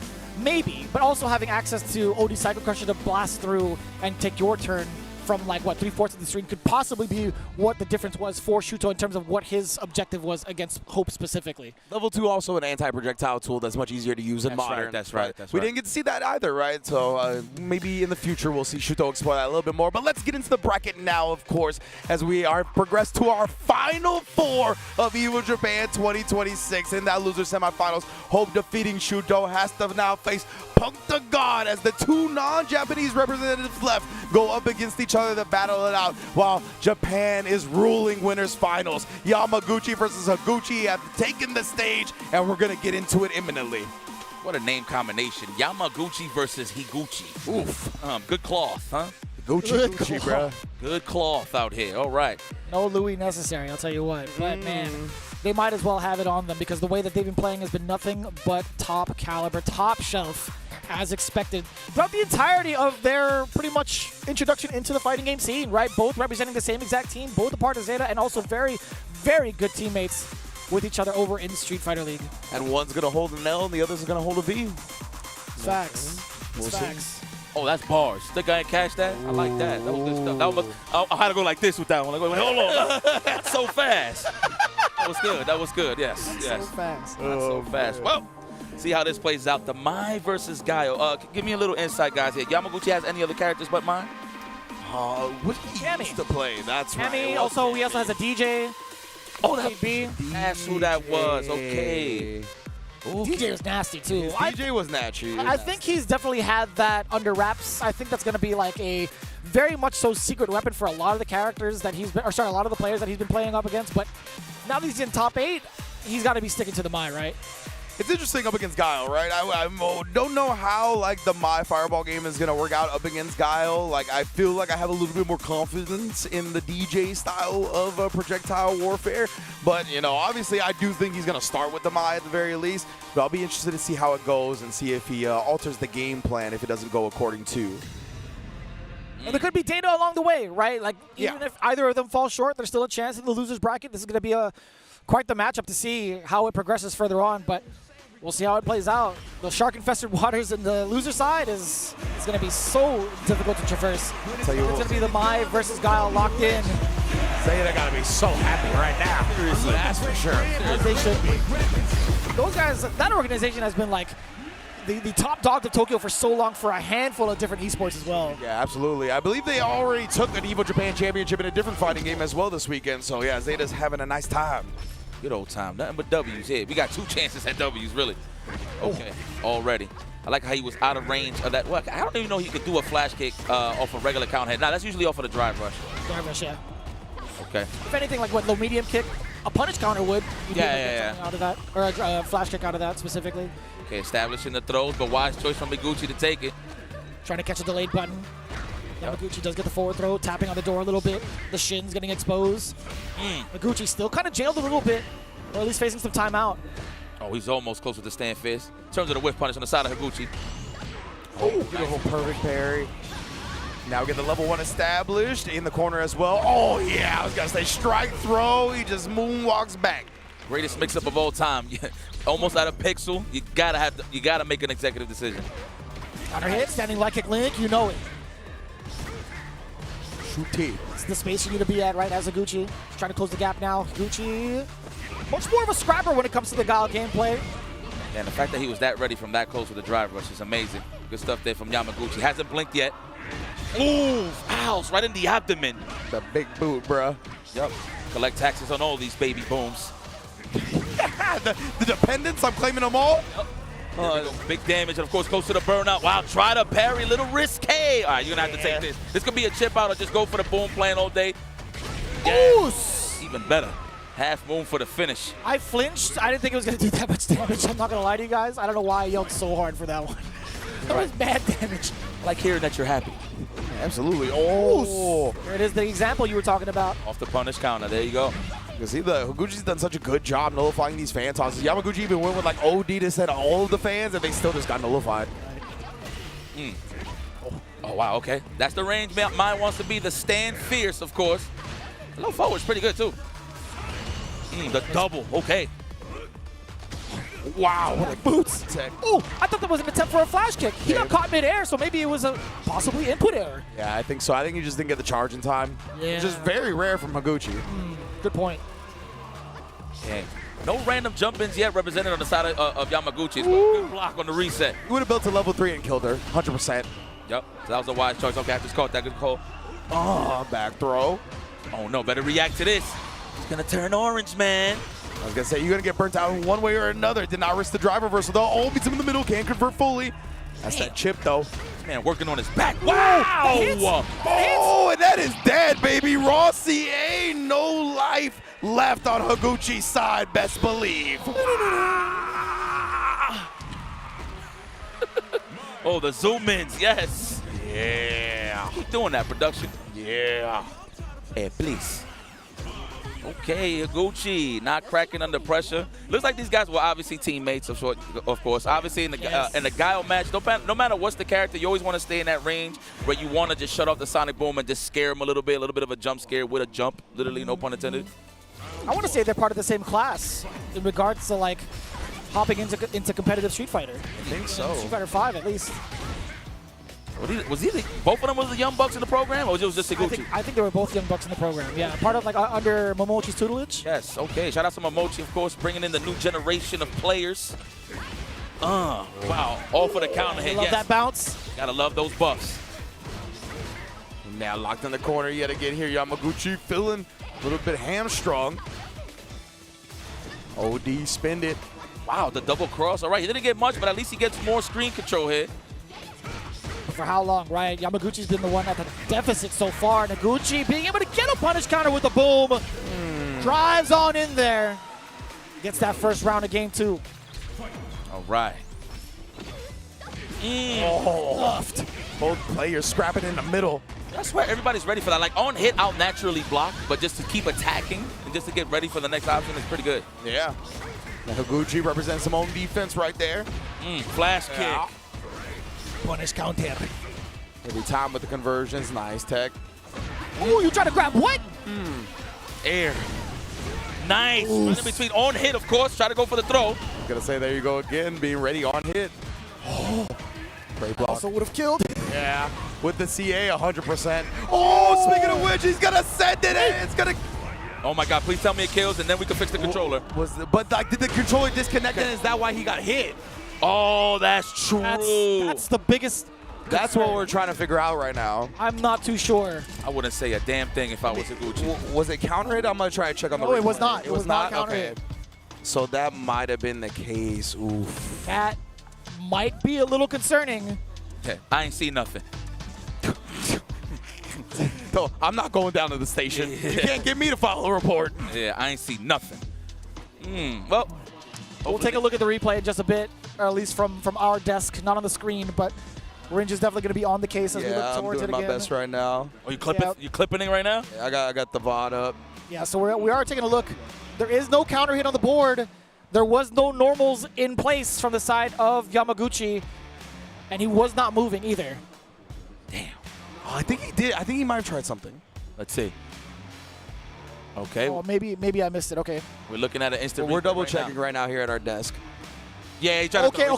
So he tried to disregard. Okay. So it was raw. It was legit. Okay. Woo. Yeah. So whatever the controller thing happened, it happened after the input that actually did get him opened up to that reversal CA, right? So I believe when it comes to the results of that last match, we should be good. We should be fine, and we're gonna pick up that set from here. But obviously, we're gonna iron out whatever did happen so it doesn't happen again. That was my bad. I definitely saw like the notification. I got scared too. I got scared too. Yeah, I thought there was nothing. I thought there was nothing on the screen. So false alarm, ladies and gentlemen. False alarm. That was legit. Yamaguchi did get blown up. Yeah, as far as we're concerned, we're going to be picking up the set from right there. Didn't look like any funny business happened to end that. But yeah, from then on, it's going to be a wild one. That's 1-1 now as well, right? Higuchi and Yamaguchi 1-1.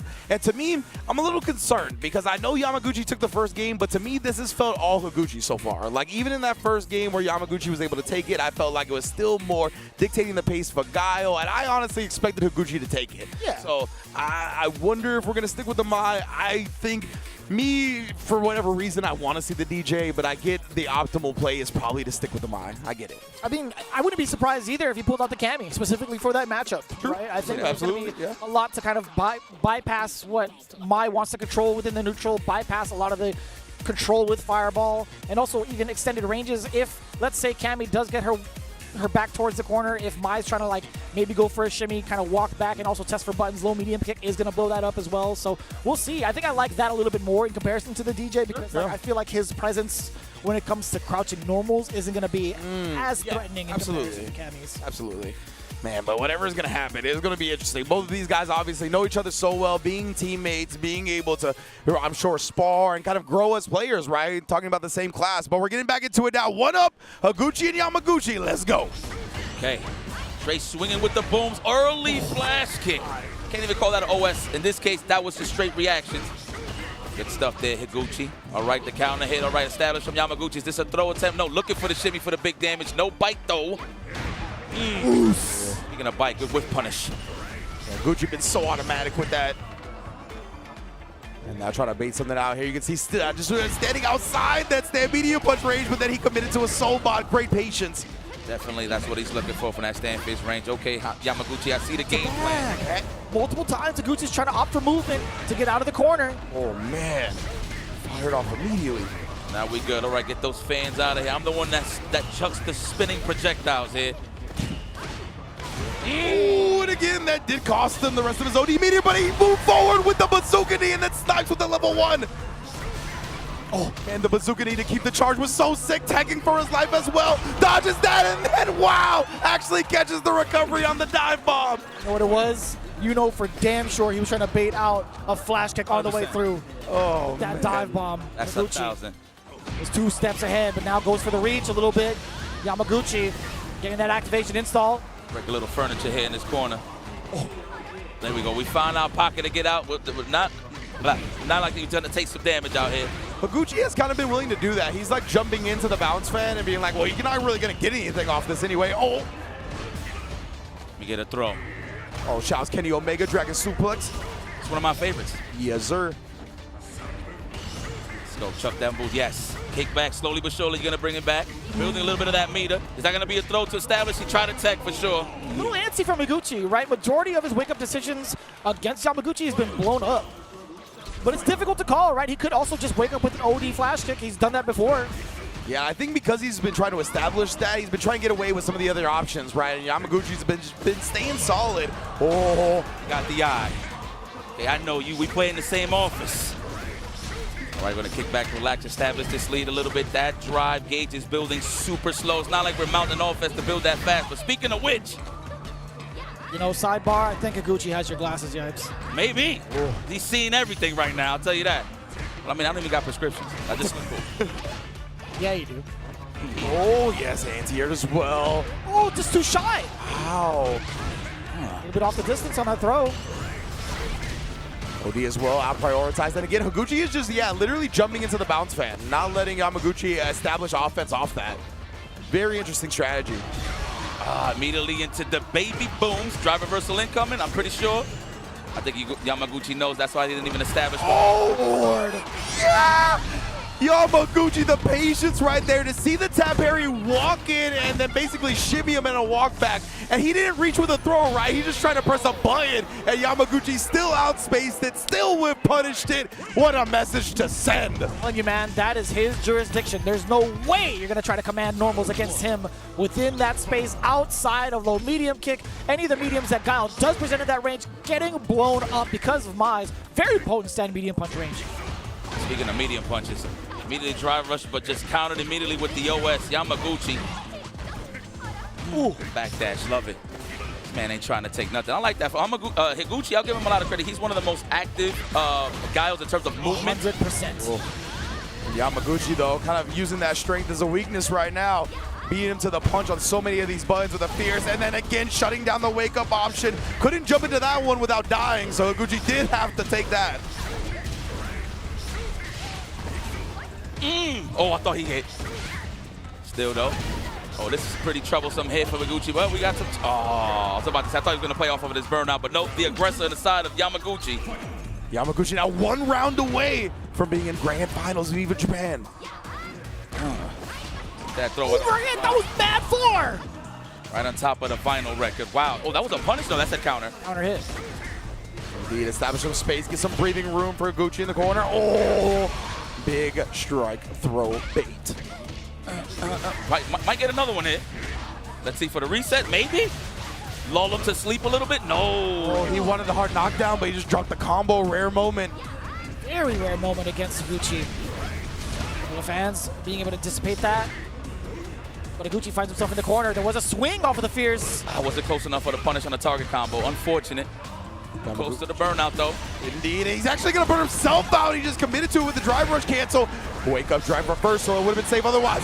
What a level 2 to shut down the boom. Yamaguchi in grand finals. That close, though. And that was fast. That was nuts. Near instant air level 2. Yeah, like it was legit air, right? Like, wow. That was, okay. In fact, he was ready for that first interaction of the Sonic Boom in that corner. Obviously, he's just trying to get his footing, right? Just to get a little bit of a lead there, or try to get it back in this case. But, wow.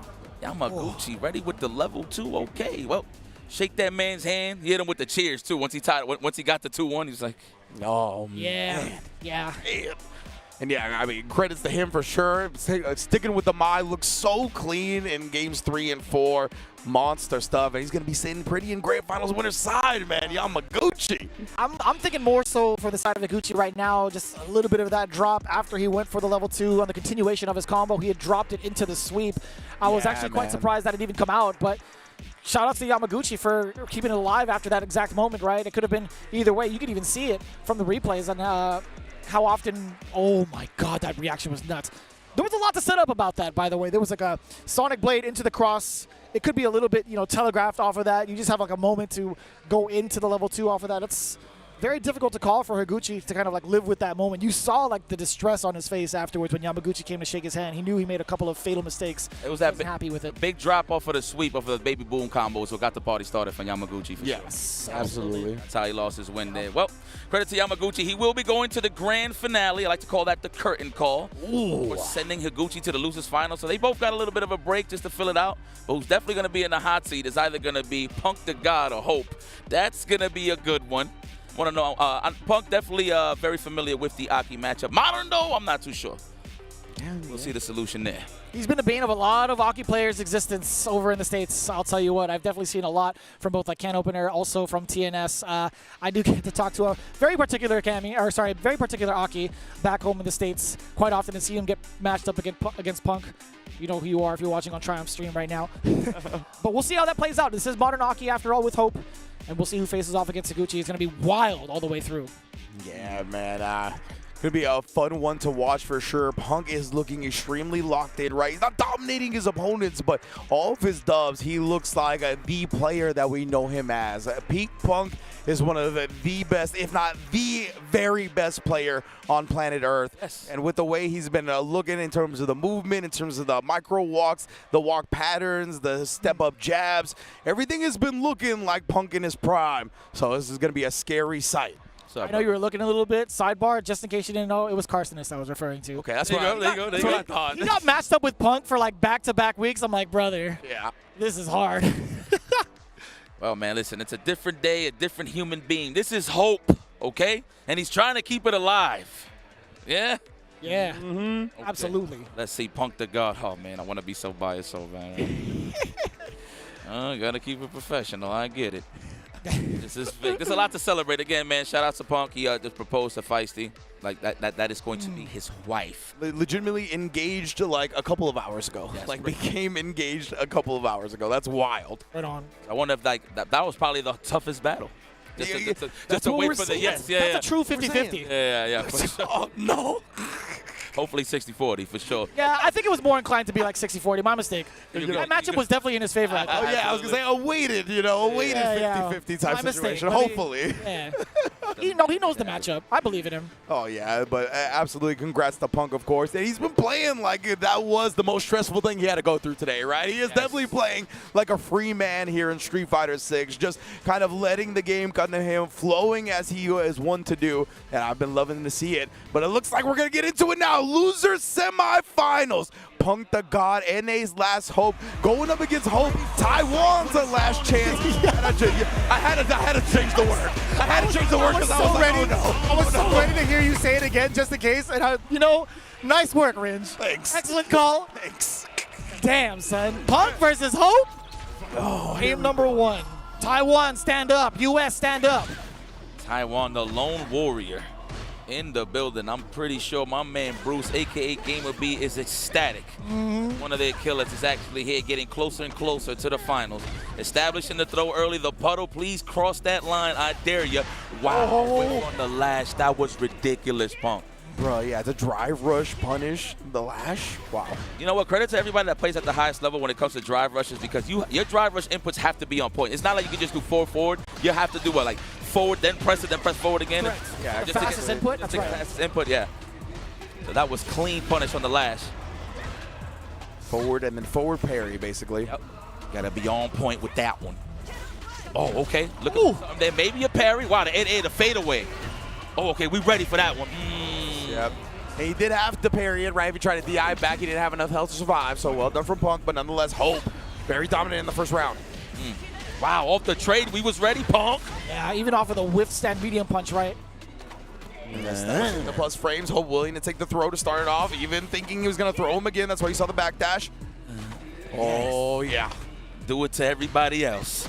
Oh, waited for the press back. Space traps? Oh, yeah. Efficient finish. Cammy White. 2 bars to his game.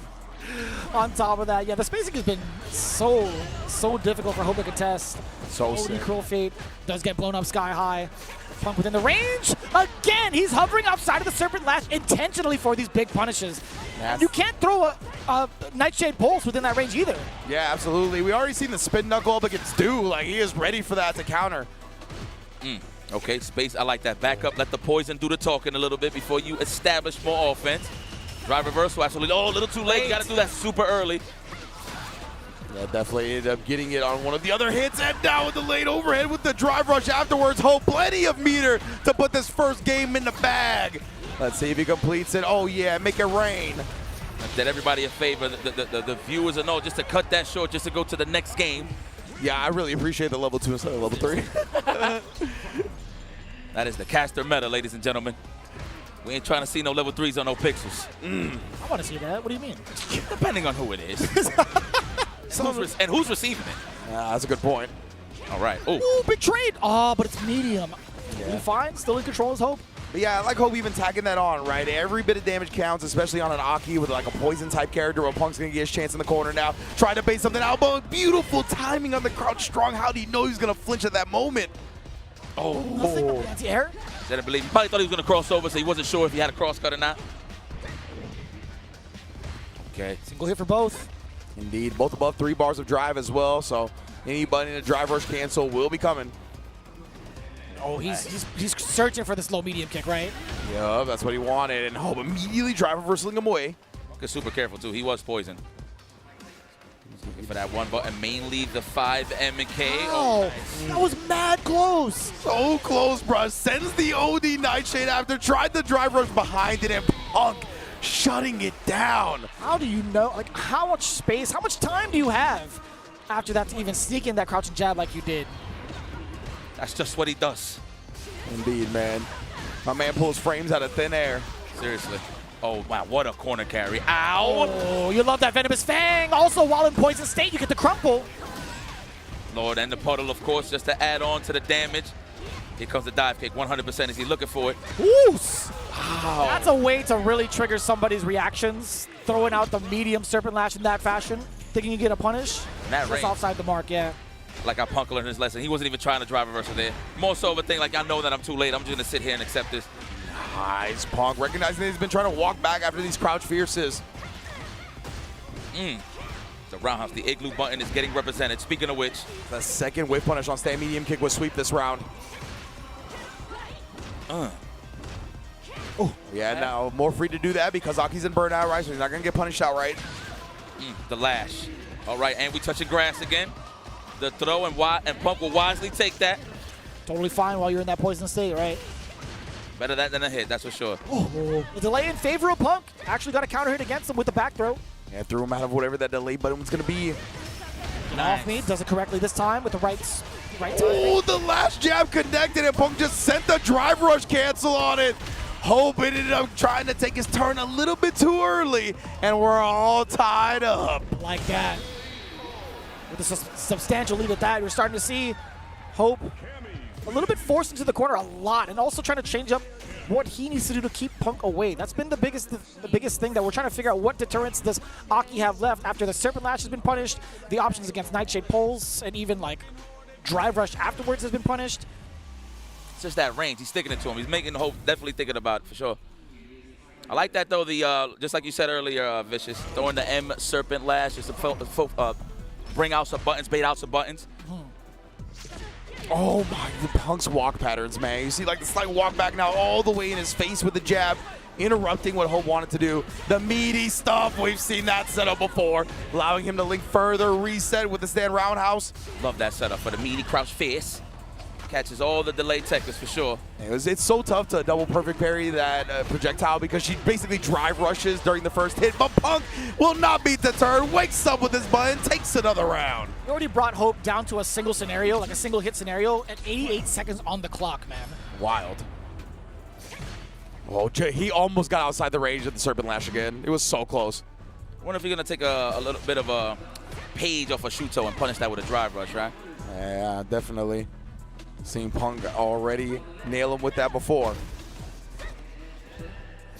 Oh, yes, indeed. And you can see, right, he's hovering. He goes in and then walks back out, literally trying to bait that out. That's why he's so ready for all of these punishes. He's got the micro walk combo, indeed. That's going to be a level 3 to put Hope on life support, or are we pulling the plug straight up? I think we're pulling the plug. This is it. Survey says. Oh, I hear the beat. Plus frames all day. Oh my God. Take back. All right, we touching grass. All right, we're good. We're in the clear, says Punk. Open up. All right, good defense. Like that. Just going for the light attacks just in case if you want to walk back. Nice and potent. Nice. Do it again. Imagine. Immediate DP. You okay? If you perfect parried the entire sequence, that would have been kind of OD. That would have been a message sent, bruh. Magnificent. That's good stuff there, Punk. Okay. Hey, Vic. Hope going back to the character's leg. You see picking up the phone as well, starting to dig deep into the bag here. Figure out what he's got to do to try to bring this back as Punk has taken a lead. What's so dangerous about it when you really think about the Serpent Lash being like one of the biggest problems, even if he decides to like encroach in Punk's space, walking forward, he's like, you know what, if Punk's going to be this far back and looking for Serpent Lash and I close the gap, I feel like low medium kick from Cammy is going to be even more of a threat, right? The closer that you are to Cammy, the more dangerous it's going to get. And just like that, when you're in that medium range, you are going to get exposed. It's so difficult for Punk, for Hope to even try to assess the situation at the moment, it feels like. Wow, what an option. The recovery on the stand medium punch just goes for the throw instead. Oh, stop holding North Eye. We clearly see Hope is losing a little bit of options here. Oh my, that was a complete dominance from Punk to get on set point and be almost guaranteed a top 3. Shout out to Carson, man. Indeed. Seriously, yep. Looking very ready for this matchup. High five. Oh, good block. He had to stand up for that one. He was definitely ducking. Ooh. More. That's all for the drive gauge. That button equals drive gauge. See that? You see that? You see how reluctant he is to even throw out any projectile. And Punk dashed right beforehand, right? Like, that's not something he's been showing a lot either. That was a real quick way to get into the crouch medium kick range. Took advantage of the hesitation. This is so difficult right now, but we do get some signs of life. Whoa. Oh, nice. Leads up to the punch again. We got another drive rush cancel. And with that chunk, Punk the God will be in losers finals of Evo Japan 2026. What are we talking about, man? Hope unable to shift gears, unable to get into the next layer against Punk the God. I mean, that was the key, right? The lash, obviously, from spacing them out and stuff like that. But the walk down has been super strong from Mr. Victor Woodley. Yeah, hell yeah, I'll give you water, man. Oh, man, you deserve it. Losers final, so Punk stays in the hot seat. Very nice. Now he's going up against Higuchi, and he's definitely well-equipped against that matchup as well, every week in, week out. Man, what's so important about your locals? You see that? Getting you comfortable for certain matchups, of course, going from the Aki. Now he's going to have to deal with the Guile. Man, he's well-equipped, and it's a possibility that he can take this tournament, but, of course, it's all about how you finish at the end of the day. Man, you're so right, Yipes. I didn't realize it. The last two characters he has to go through are Knuckle Deuce characters. Yeah, so he's definitely well-equipped. Oh, my goodness. Definitely well-equipped. Yeah. Oh, my goodness. We'll see, though, Shout out man. for throwing it down on Can Opener, baby, and TNS. So I know y'all are watching for sure. Hey, thanks, man. Hey, man, listen, first and foremost, for real, though. We don't even get analytical at the Can Opener. We're just, like, enjoying all the good matches. Just see everybody just grow and get nice. I mean, that's what it's all about in the offseason, man, just to sharpen up your skill and just keep it up to par. Yeah. And it shows for both of these guys, for Knuckle Dew and Puck. Let's take a look at the bracket real quick so you can see how the story has been told throughout the day. Man, look at this. Nothing but killers throughout the whole day.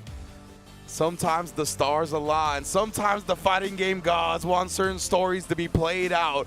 I cannot believe Punk has to go through a Guile and a Mai to get to the championship. Oh, my goodness. It's a shout-out, though, my brother. Of course, man. Thank you so much. Shout out to the TNS boys. Just all about Motivational Mondays as well. Let's not forget about those guys. Neo Judai, shout outs to him. Yeah, Neo Judai, everybody that's been holding it down, man. Quest as well, throwing it down. Yes, sir. Yes, sir.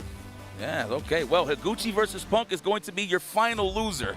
I don't know, I just had to throw that out there. I'll just switch it up a little bit, but that's going to be a good one. For sure, that's going to be the Cammy Guile. No doubt in my mind. I mean, Punk does have the wheel of characters, but no doubt in my mind he's going to stick to this. There's no point of switching at this point. So yeah, and I genuinely do not think that Higuchi's going to have any sort of extra character prepared at this level when it feels like, you know, he's been sticking to Guile since what, forever. Yeah, I mean, like, I don't genuinely recall. forever for his like pro career. Yeah. I don't recall him on any other character. Hell, since 5, yeah? Since 5? Yeah, since 5. Right, man, so, it's a tough one. That's wild.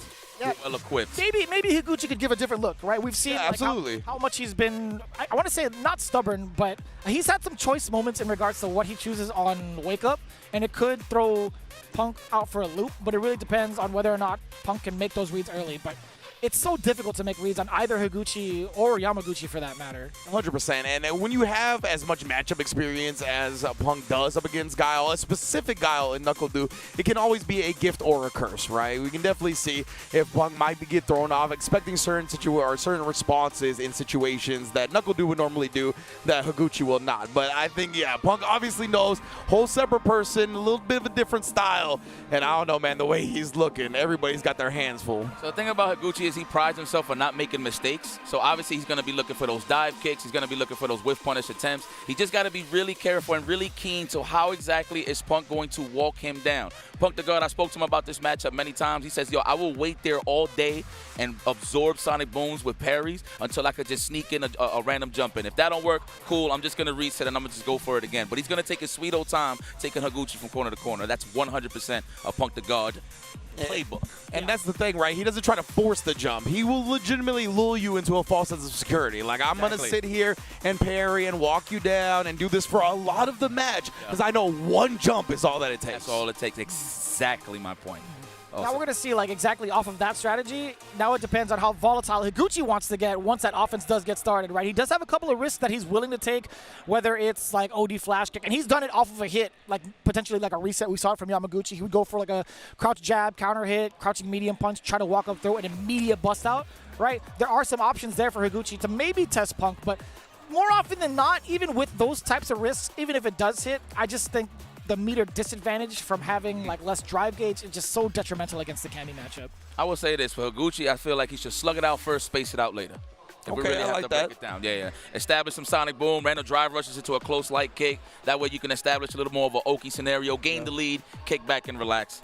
I feel like that's definitely should be key for Higuchi for sure. 100%. And Gao's got some normals that can be a bit of annoying for Cammy, right? When she wants to like try to maybe bait out a crouch medium kick with a dive kick. Like in that range, his fears, the soul bot, stand medium kick, all these things can kind of interrupt the dive kick coming out. So that's one of the things I would like to see the slugging out because of that, basically. We'll see. Well, definitely going to be a slugfest. I know everybody's getting ready. I know Punk the God is waiting for a little bit of H2O before he continues, but I hope everybody at home has been enjoying all of these matches. I mean, this is pretty much the curtain call. At the end of the day, man, we had a lot of great fighting game action throughout this weekend, but of course, Street Fighter 6 being the big dog. How many entries is that? 7,000 and change? 7,168. Yeah. Sheesh. Guinness World Record. Guinness World Record. Guinness World Record. I didn't even know it was that serious that they had to pull up. It was like they looked at the entrance like, yo, hold on. The adjudicator came out with the clipboard. Had to double check. He's like, wait a minute. Hold on. All right. Okay, here we go. The crowd is getting fired up, man. Yo, shout outs to Japan. Yo, Street Fighter country. Yes, indeed, bro. Packed to the gills here in Evo Japan.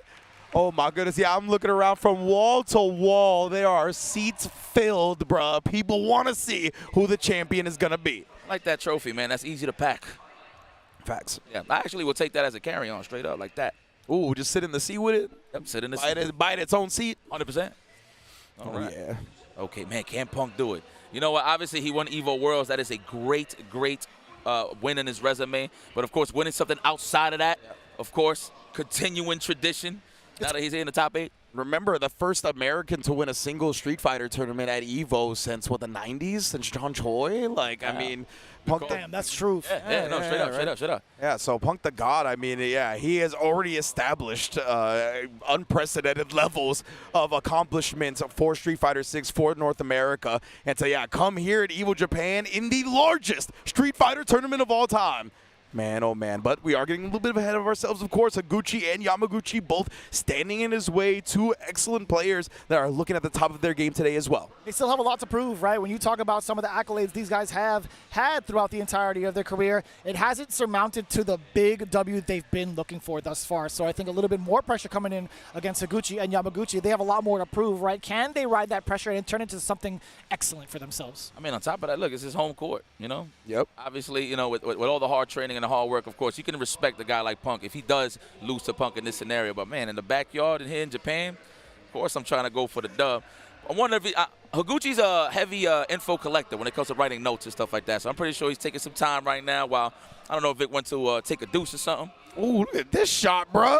That's crazy. Trophy shining. Okay. I got to take some notes on that shine, I'll tell you what. Excellent shot. Great lighting. God damn it, bitch. What? This guy, bro. This guy. Nothing, man. Amazing. Listen, I know, whenever you do bless this world with a child, I know you're going to have the greatest dad jokes of all time. You know what I'm saying? I'm knocking on wood on that one. Yeah. My brother's taking control of that. I'm totally fine. He's past the lineage, baby. I'm good. So that's it? No responsibility on I'm your big side? chilling, baby. Said I'm knocking on wood. Shout outs to Ethan. Shout outs to Benny. Shout outs to the Lopez clan. Appreciate y'all. He straight up said, yes. Like, he should have seen the jawline. I'm big chilling. Pardon me. Oh, man. Pardon me. I'm just saying, man, you'll be a great father, man. You're a great human being. Appreciate y'all. Saying that, you know, that's all. I think all across the board, I think all across this desk, I think the same could be said for y'all as well. Thank you, man. Appreciate it, man. Shout out to my nieces. I know they watching right now. Geraldine, Joedney. I know y'all watching. They don't even know what the hell is going on. But they excited, though. They love watching. But they locked in. That's right. right. They locked in, yeah. Yeah. Speaking of locked in, Punk the God steps back to the plate. Higuchi's here as well. Who's going to go to the grand finals is the question here. I'm going to bet on, I mean, it's obvious. Yeah. We know. Let's not even talk about it. We know where that house money at. Yeah, man. I just want to see like what Higuchi's going to present to the table that's a little bit of a different look. I want to see how much more aggressive he's going to be, which is something that you highlighted earlier. It's like, you know what? I want to see Higuchi kind of force the issue against Punk on defense rather than set the tone with booms or the spacing. I want to see what happens if Higuchi just goes out in full force. Agreed. I want to see, try to up the tempo at first, right? Yes. Try to meet Punk where he doesn't think that you're going to try to meet him at, especially with his ability to have these walk patterns, right? Such quick walk speed. Gao's got a lot of ways to kind of interrupt your approach, not even just with the booms, right? He's got forward advancing normals like the Sobot kick. He's got the step kick as well that is obviously hit confirmable into level 1, level 2, etc. So yeah, there's definitely ways to kind of throw Punk off his usual approach, and I think Higuchi's got to start with that before he tries to establish the boom game, but we're gonna find out how he wants to approach it momentarily. Let's go. This is it right here, losers finals. Who will progress to face off against Yamaguchi in the hot seat? We're about to find out. Guile versus Cammy, Higuchi versus Punk. This is it. You saw how excited Punk was? Like, man, I can't believe I'm here. I'm so blessed. All right. Like you said, man, the big pressure of the day is off his shoulders already. Seriously. Legitimately. All right. First German suplex of the day against Punk. Already tried to parry it up. He paid extra for that one. Seriously. Oh, yeah. Cleared the player, too, Icon, huh? And damaged 20% life on the punish counter throws. It's no joke. Oh, okay. Looking for the dive kick. That's what he's trying to just walk back and relax. As you can see, look, taking those chances to just jump. Yeah, and that's going to be tough to try and set up the Sonic Blade up against Cammy, right? That sweep is going to be automatic from Punk. That's already one chuck against Higuchi. Damn, son! That's a great way to traverse past the low medium. Yeah, doing some low crushing antics of his own. Wow, the dive kick actually clipped. Unfortunate for Punk. Nice, there's the jump in. Oh, I like that, nice and empty to get that nice little 20% bonus. Yes, sir. Oh, another jump in. Like we said, all it takes is one jump in, and Punk's going to be able to take game 1 off of it. Telling you, man, he's willing to put that in your mind that I will jump in, and you know what that means? I'm slowing down your sonic booms.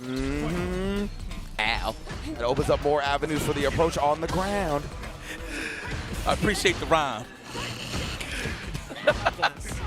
Oh, man, okay. Ooh, I thought he was going to go walk up for the throw. No dice here for Higuchi. Another empty jump. Yo, those booms are not working on the side of Higuchi. He needs to be aggressive again. Be the slugger, space out later. He's going to have a chance to. His Punk looking rather dry on the drive gauge, but let's jump in again. And yeah, he's trying to cut him off in the pass with stuff like crouch medium kick, but it's at the worst timings. Punk just been able to find these jump ins. Oh, one of the DI, but immediately lets it rip. He matched that. He was just looking for a string in between just to let it go. Yeah. Oh, speaking of which, you think I won't do it again? Listen, it ain't victory without the victor. You understand? Ooh. It ain't victory without the victor. Look at him, he's smiling, yeah. Oh, happy days. It ain't victory without the victor, and the opponent is the one asking why? Can we jump? I'm telling you, man, these jumps are getting so much mileage in this matchup. Yeah, he's jumped a boom. He's jumped multiple normals already. Like, ooh, boy. Higuchi, what are you going to do? Play a little more stationary? Slug first, space out later. Yeah, get in there. Got to be more aggressive. Oh, wow. With punish against the stationary stand medium kick. Ooh. Here we go. Half moon. Give me a espacio, por favor. Oh, nice buffer. Wow, okay. Trying to bait maybe like an OD uppercut, right? Maybe trying to catch some mashing in between. Either way, you spin it. Higuchi's still able to close out that round. And this is how you make Punk think. You now have to force him to go into the phase 2 side of things. Dragon. Yeah, Punk now looking to switch it up a little bit, try to inch closer for that stand medium punch. I like that establishment and then baiting out the punish, or excuse me, baiting out the button and getting the whiff punish. I like him judging the distance there too as well against the low mediums. Oh, the standing medium though has a big halt. Oh, he tried it. Oh, yeah. I wonder if he tried to sweep, but it looked like it was a standing roundhouse. I think so. Yeah, usually it's a sweep response. Not sure what happened on that one. Oh, counter hit. Tried to check the drive rush. A little bit too late on that one. Higuchi does build to level 3, and he gonna send it. That was godlike. Might be alive by a pixel. He's got to be alive by a pixel. He's alive. More than a pixel, excuse me. Wow, he's not even trying to test the reaction. He said, I'm going to dash up, hit you with buttons. This is possible. This is highly possible. Most definitely. He's dragging him to the corner here. Oh, he's close to the wall. Oh, this is okay. This is okay, though. Yeah, because he's going to get more damage out of this now. Now it's the stun. What? Old school Victor Woodley. He's bringing out the bag. No. That's how we feel. No, shot in Japan? He's bringing out the bag. We ain't biased nowhere. It ain't victory without the victor. You know why. Oh, this 2016 Punk? This vintage? No, son. Classic. Wait a minute. Gucci looking a little flustered off of that. Wait a minute. Looking a little flustered off of that. I love Lipton's iced tea. You know? Love it. Give me all the flavors, bruh. Oh, with the armpit. All the flavors resume on that one, by the way. Absolutely. None. Okay. There we go. Let's go try to show him he's not no coward. Okay, spaced out beautifully here from Gucci. He backs up. He don't want to scramble. He wants to reset the scenario. Not even a crouch face attempt. Scared of the dive kick. Put up up on the crouch strong. Yeah, he baited out that button beautifully right there. Waited for him to do it. Oh, he's looking for it. Oh, the confirm. Gucci got the level 3 in time. Wow. Oh, he dropped it. The Victor Factor. Big Punk the God playing the mind games and it pays off. Look at him celebrate. 2-0. Gucci. Keep it together, brother. Can't believe he dropped that ender. I cannot believe. The mind games paid off, Vicious. No, we'll take that, though. There's not that much. Wow. I know Higuchi's flustered. Goes for the trade on the dive kick. Oh, he's aggressive now. He's mad. And slug it out with Philly. You got to. I said with Philly. Well, that's where he's from. Yeah, no. It was accurate. It was accurate. 100%. We were shaking our heads. My man. Back-to-back counter hits. Oh, yeah. Oh, yeah. Oh, yeah. Wow. Okay. The overhead. Yo, imagine Higuchi should just do it. Said, I drink T2. I drink T2. He should do it. Serious. Yeah, right there. Oh, tried to actually DP straight through that. A little bit too far.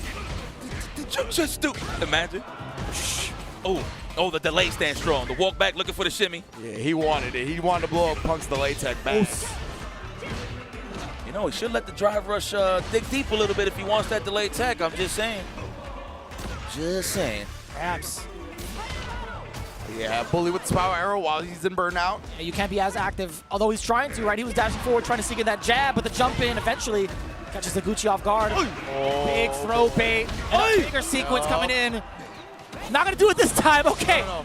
It's close to kill. Oh, never mind. I thought he was gonna go for try double drive rush in the level 3. Hand me, says Punk the God. He's had so much life ahead of himself. You know what? I'm going to reserve the meter. 100%. I'm going to make sure to get one more punish counter. Now I can bring it into match point with 3 bars under my name. He's ready to cash this check, yo. We know what Punk does. He's not going to get his meter baited. That's what you do at the Alpha Academy. That's a fact. That's barras. Yo, bro. The meaty, bro. Did you see how Punk reacted after? This is really looking like vintage Punk right now. The attitude matches the ferocity. Punk the God to the grand finals. It ain't victory without the victor. Shake my hand. Oh, domination. That's right. Hell yeah. Man, oh man, oh man. And you could see why the mental warfare gets played, bruh. That moment, that one moment that Higuchi had to start turning it around off that level 2 combo, dropped it at the end, bruh. I still can't believe that came out, man. He sent Higuchi straight to Caesarea with a plate of upsetty spaghetti. He gave him the Italian-Japanese fusion. He was so in his head. That was to the point where he dropped a big W. A big confirm. Oh, I love the wordplay. That was crazy. This is crazy. No plagiarism involved neither. No. Oh, man, that was good stuff. Wow. Yo, so, again, credit to Higuchi.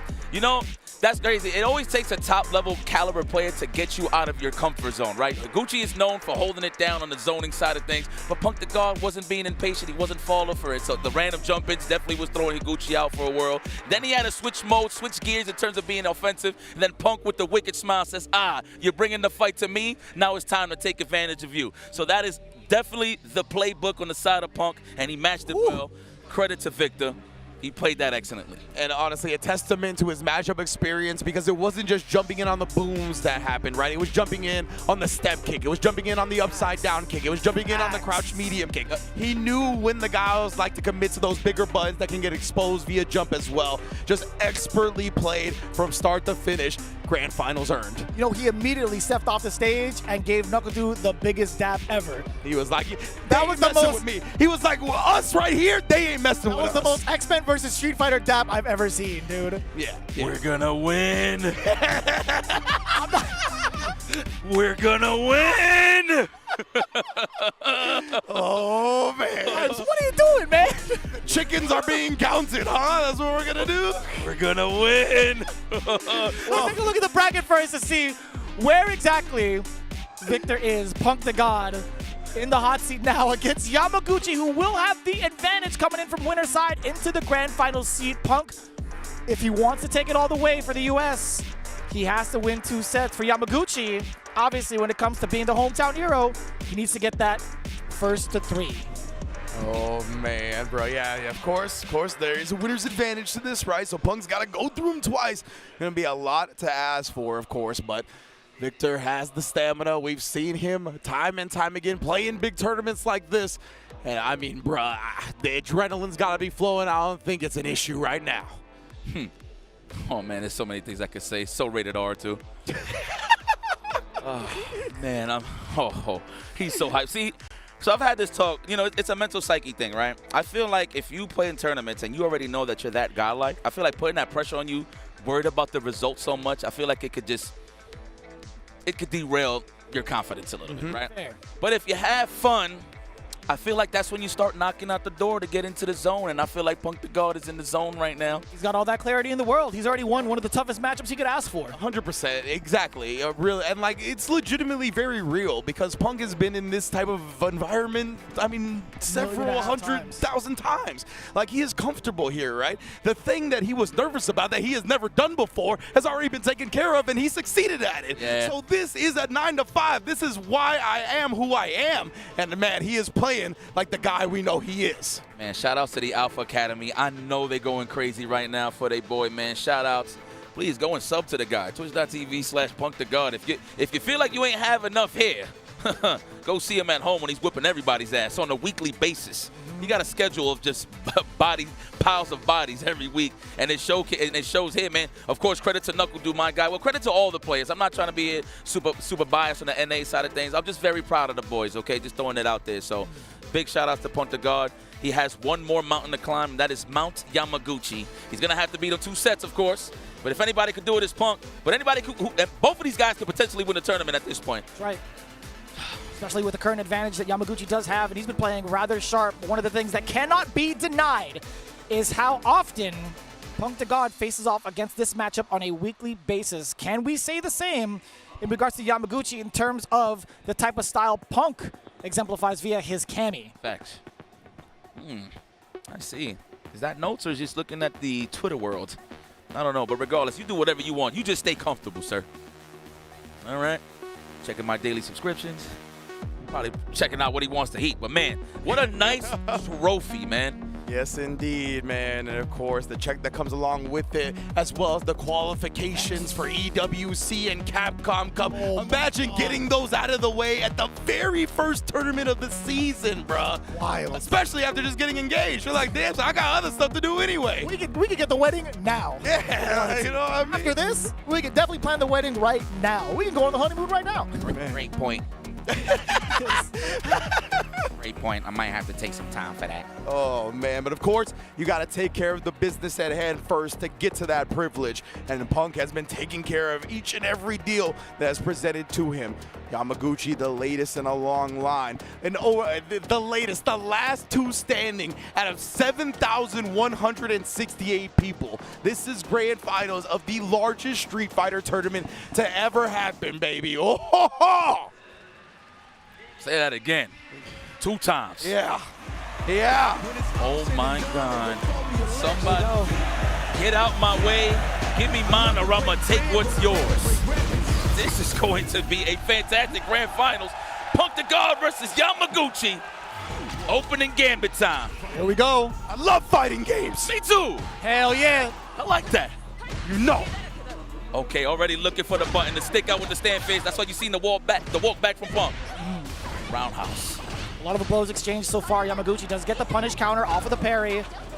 The first sign of corner control that we've seen, and this is the exact space. Damn, that was actually far enough to reach the OD.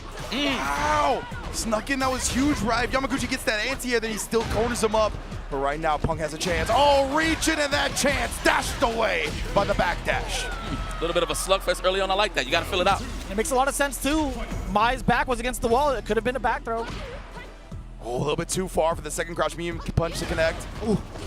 Ryu Enbu for the check. It was a counter hit against Punk. Now thrown to the corner yet again. How much control can Yamaguchi have? Just under the space. It's so difficult, right? He's been playing at that range all tournament long, right here. Talked about it, right? He's been such an expert at measuring that space between the corner, establishing these throws now. Wow, even delay. Damn, Yamaguchi's prepping them for that delayed tech, man. That's why you seen that right there. You saw the last point right there, the delayed throw. Oh my Speaking of throws, that's enough, no? Overhead, there it is, of course. My. Yamaguchi, that's Avon Barksdale right there. You see that corner control? Sir, he's hanging around right underneath the timer in the UI, right? He is just making sure. Back-to-back throws, obviously, but majority of the time, he's just been in so much control. I seen you guys. Y'all tabs is open, huh? I like that. Love you guys. Let's go. Go for the throw. Establish it early. There it is, the tick throw. Now, mind you, obviously that's negative, but who's going to mash buttons in that scenario, right? Ooh. Ooh. Extra plus hitter. Yes. That's huge. Eats it out. There we go. You have the slot machine. Get in there. Oh, that could have been a throw for more damage, but you know what? We just going to attack the drive gauge. Pump the guard on the offense. There it is. Stop touching me. Oh, good, bruh. Burns him out. Immediate DI with the little bit of drive he had left. So calculated. I thought there was going to be a third hit coming from Yamaguchi, but Punk barely staving off with that drive impact at the very end. Feeling that he's knocking at the door, man. Punk the guard. Can he get into the zone? Same thing for Yamaguchi. Yamaguchi's looking excellent right now. Oh, like the string. Space him out. Yeah, that was 4 lights, by the way, and it also checks the walk back. Oh, speaking of checking the walk backs, Yamaguchi got caught standing. The little tick throw set up from Punk now. Oh, wanted to bait something out. Didn't give it to him, though. That stay medium punch expertly placed. Give me that drive. They had to. I understand. I would have done it, too. Huge. Still got meter in his back pocket as well to defend himself while in burnout. Oh, the buffers. There it is. Trust me. Oh, that was a dive kick. Absolutely. There it is. Stand around, house. Okay. Wow. He actually pressed it to get himself back that meter, and then drivers canceled it. There was an opportunity for the kill, by the way. Oh, my. No flinching from Yamaguchi. Here's this big button. Walk back stand face if he gets the chance. I think he's going to do it. Crouch strong buffer. Oh, that could have been it right there. Don't get hit with the block string. Oh my. Hey, get you out. Hey! He's buffering. No! Hard read on the fan, possibly, or a big button, right stand fist. As soon as he got the drive meter back, he thought he was going to throw OD fan, 100%. Okay. Looking for that counter hit, standing medium kick on the side of Yamaguchi. He's trying to get some big damage, establishing the throw early on. Stand fast? No, not even. Trying to sneak that with a throw. I see you. See a little micro walk back as well from Punk, so aware. And we get the side switch on top of that, but still the throw within range from Yamaguchi. Uppercut, you know it. He's been doing a great job. And also checking the overhead. My God, he has to tie this up, man, and keep some good momentum on the side of Punk the guard. This is looking a little shaky. Yamaguchi looking a little too comfortable. Back throw, he needed that. 100%. Oh, just barely missed the whip punish, but gets the sweep after. Plus frames. Wow, he tried for a bigger button, and Yamaguchi challenged it. Level 2. And it's enhanced. Not quite dead. Oh my, Punk waking up with the button here, gets the back throw. Meter on the side. Yes! The eye is there, Punk. He's not going to need drive meter. The CA damage will be enough. We're all tied up in grand finals, baby. Come on. Come on, Vic. Damn, with the hatchet kick. Man, so close to slipping away from Punk. I cannot believe he committed to taking that back throw. At least a mash backdash, hold up something, but so scared of that crouch fist. There was a counter hit, though. There was a counter hit on the side of Yamaguchi. Yeah, he did press a button on wake up. Oh, so on the throw. Okay, I got you. Wow. Perfectly timed. Ooh, and what a trade. So within range for the crouching medium punch. OD uppercut. Punk needed that game so bad, bro. Yeah, he did. All right, Yamaguchi. Just to kind of settle the mood down a little bit, right? It was going to be, a lot of momentum, but Yamaguchi here, another beautiful stand medium punch. You got enhanced fans, too, so this is going to be tough. Too many people in the building. You got enough fans as is. Oh, nice backdash. If that could have been a low forward, I actually would have worked out a little more better there. But obviously trying to score the knockdown just so he can jump out of the corner. Okay. Let's go. Right back at you. Yeah, I like how he got real quiet in here. Ooh, Nice, the buffer. Low medium. Yamaguchi trying to find his way out of the corner. That was a very deep dive kick, forward throw. Earthquake on the damn stage, seriously. Do another one. Let me get a third. You know what? Let's just keep going for it until he learns. Oh, man, try to sneak back in right there and actually got a walk back. He wanted the double shimmy. Look how careful they're playing. Oh, my God. The throw, crouch face. No, not even respecting the wake up or the super, either or. And he beat him to buttons 3 times in a row right there. Yamaguchi's back at it. Oh, but the jab hits it actually. Punish counter thrown on that one. No full conversion, but a throw is here to tie up game 3. Very difficult to contest in that scenario. Yamaguchi forced to take that throw. Sitting at 2 bars. Single counter hit. No big conversions. Back to the throws as well from Punk. Dashing up. Again, a little bit of a hezzy. Hitting that crouch into the throw prior. Yeah, I think Punk just pressed his crouch medium punch a little bit too early off that first jab, honestly. Didn't come out. Oh, this is good neutral. Yeah, I'm sorry I'm quiet, guys. Oh, it is okay. This is amazing. Don't ever apologize. Thank you, brother. Oh, get off of me. Good technical. Oh, the spacing there from Yamaguchi. Oh, and the bait, too. Whiff jab into the dive kick, excuse me. Baiting out the crouch medium kick from Yamaguchi was so smart. I thought you were going to spell out dive kick the whole way through. D-I-V-E kick, let's go. For real, bro. Oh, but Yamaguchi's the one that tags him, and yeah, we got to switch this drive situation, right? Even after that knockdown, he wasn't going to be in a prominent spot with the drive sitting at where it was. So I like this level 3. Oh, that drive gauge is getting mauled right now. Punk is going to use this for his advantage, of course. Yamaguchi's going to be thirsty for that burnout. Is he going to get a buffer? No. But there was a hit. There was a hit on the board for the side of Punk, but Yamaguchi maintaining his ground, maintaining his composure. Setting the stage now. He's in the lead, 2-1. And that's why it was important to use that level 3 then, right? Because that let him get a OD fan out while still having drive mirrors, but then commit to the drive rush cancel of a normal hit. Well managed from Yamaguchi. 1 game away. Got to take it on and take a nice little break from the season. That was a mighty whiff punish as well. On the stand medium punch. Very impressive. So far. Already a good lead here for Punk to guard. Counter hit, stand jab. Pointed out that earlier at range. The great jab pressure from Punk to guard. The best in the business, man. Troll. And you was ducking. Made it a little more potent. Thank you. Let's go. We're waiting for that stand fist or that standing medium kick. Yep. And they're being so careful, and Yamaguchi gets a big strike, though. A little bit difficult now to kind of bait Yamaguchi with the same tactic. That stand jab, not going to be enough. There was a counter hit as well. Yamaguchi had a chance. Yeah, he just didn't think Punk was actually going to get hit by that, but the throw was there, and Yamaguchi 1 round away. Oh, my God. Can he solidify it for his hometown here in Japan? He gets the punish counter initially. We get the corner carry as well. Nice. You saw how Yamaguchi stopped hitting buttons. He thought it was going to be the OD reversal. Oh, man. And fist, all right. Able to sneak in a charge fan as well. Really trying to switch up these timings on the fans. Catch Punk maybe pressing early. Keeping it locked. Yamaguchi refusing to press any buttons. And both barely holding onto their drive meter. Punk can't afford another block string. That's why he's backing up and trying to press that medium kick on the way in. Oh, wow. That actually worked out for Punk to guard. That's a grace. Yeah, it was huge. From the fighting game guards. Literally, oh, no. And Yamaguchi, he's going to be able to dethrone Punk, dethrone Mena RD, and take Evo Japan 2026 home to Japan itself. KO! The big moment that Zeta Division has been looking for, that Yamaguchi has been looking for. Since his inception into fighting games, he is thoroughly rewarded with the big victory here at Evo Japan 2026. His dedication to the craft and his passion fully paid off. Now into Capcom Cup, into EWC, and now leading the way for Japan. Very impressed, Yamaguchi. Congratulations. Bask in that victory. There it is. Go get your trophy of honor. And that is something. And you don't even got to travel far. You can just put that in your backyard now because you're in your hometown. Yes, raise that to the sky. Well-deserved. Zeta Division's own Yamaguchi is your Evo Japan 2026 Street Fighter 6 champion.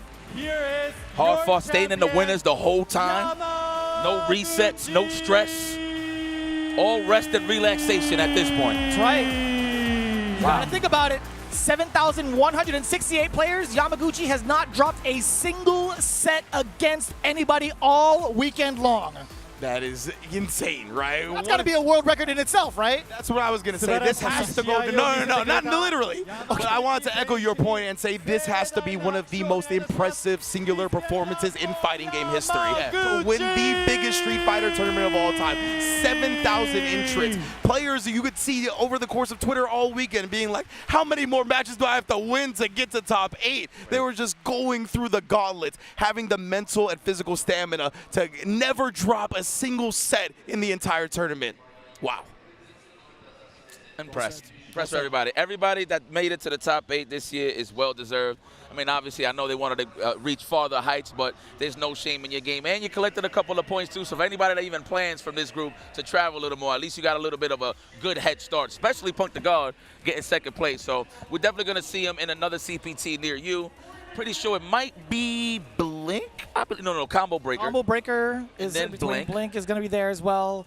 And then over to Evo Vegas. Yes. And then I think in between EWC and then going on to CEO. Yep. For just the, I guess, for the time being, for these next couple of months, right? We still have to plan out the rest of the schedule as well. Yeah, that's like our kind of NA seasonal events, right? Then you got sprinkling in stuff like Blink Respawn and all kinds of other things that are be coming up. First Attack, obviously, over the course of the year as well. All kinds of cool stuff. And we'll see what stops are going to be on the CPT and the road to EWC. I mean, there's another EWC qualifier soon with DreamHack Atlanta in just 2 weeks. So, yeah, there's a lot of spots up for grabs. But Yamaguchi, he's settled, baby. Everything is done for him. He's going to be at Capcom Cup 13 and EWC for Street Fighter 6 off the very first tournament of the season. I actually want to see if second place would be enough to actually get into EWC itself, which is going to be something I'm going to look forward to in just a little bit. But looking at it overall, it's been so, dude, everybody in this bracket is wild to see. But yeah, second place does qualify over to EWC officially. Oh, there you go. Beautiful. So Punk has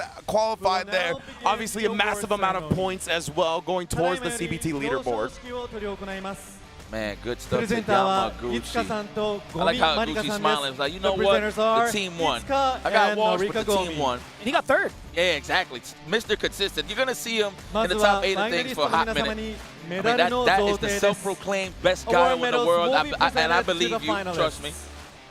Man, everybody just show love. Knuckle, do dang. Thank you so much for your performance, my boy. I'm glad that your morale is boosted. Everybody, Hope, Shuto, Takepi, right? Takepi? Am I saying his name? Takepiano, yeah. Yes, indeed. Takepiano, of course. Naun in the building. Higuchi, Punk the God. I know he's ready to eat some curry, man. And Shuto as well, man. It's cool to see a lot of like, similar generations of Street Fighter 5 players now make it all the way through to Street Fighter 6 on the top 8 stage for Evo Japan especially. Yeah, I'm super happy to see Takepiano get a top 8 placing like we talked about. It's been a monster on the JP leaderboards for quite some time. So getting this offline, getting a medal, hopefully we get to see more and more of him at international events as well. He's like, man, you know, I know he tried to play on one of those, but man, look at those beautiful prizes, rewards. Obviously, that's for the second place side of things. Of course, Yamaguchi's going to get the golden leverless. Ooh, fire. Damn, it looks good. Man, that's mad bunch. You can do a freaking paper with that. Shout out to Varmilo also for supplying the trophies for pretty much the games all across the board here at Evo Japan. Man, the Zeta division, I know they happy. But can y'all please pass me my glasses, please? Don't forget about that. Big win. Don't forget about me. But now, let's not take nothing away from these guys. Japan, of course. Oh, Lordy. 4 million yen! Yeah. Yo, take me to some Wagyu Kobe beat, man. What's up? Let's go. Big chick. I'm talking about. That's just about 25.5K. Nice. The conversion. Okay. Before taxes. Beautiful. Well, Yamaguchi, congratulations. Welcome to the history books. Etched in stone officially. This is an Evo champion. Sick. And he's throwing up the Z signs, baby. That's what I'm talking about. I thought those were gang signs at first. Right? I was, whoa. Oh, for sure. But now, of course, we're throwing up the Zeta. Who this is, again, I believe at least their second Evo championship this weekend, so having an incredible weekend. Definitely, they have already put one in the bag. いや正直全然優勝した感覚がマジでなくて1ミリも夢見てるみたいなんですけど、まあ、本当に優勝してるんだとするならばまあ、ここまで続けてきて本当に良かったなっていうのと、あとはやっぱり、まあ、今日戦った樋口君と、まあ、あとは桃地さんと、まあ、これまで関わってきたいろんな人たちのおかげで本当にここまで続けてきてくれたんで、まあ、本当に皆さんに感謝申し上げたいなと思います。ありがとうございました。So how I feel right now, honestly, I cannot believe that I had won. It is like a dream. If I had really won, and this is not really a dream, I just want to say that I'm really thankful that I continued to this point that I have won Evo Japan. And I would like to thank everybody who I have played with, all the opponents, and I'm really thankful for everyone that made this happen. Thank you very much. Evo Japan 2026 presented by Left Tech Street Fighter 6優勝は山口選手です。おめでとうございます。Congratulations to our champion 山口。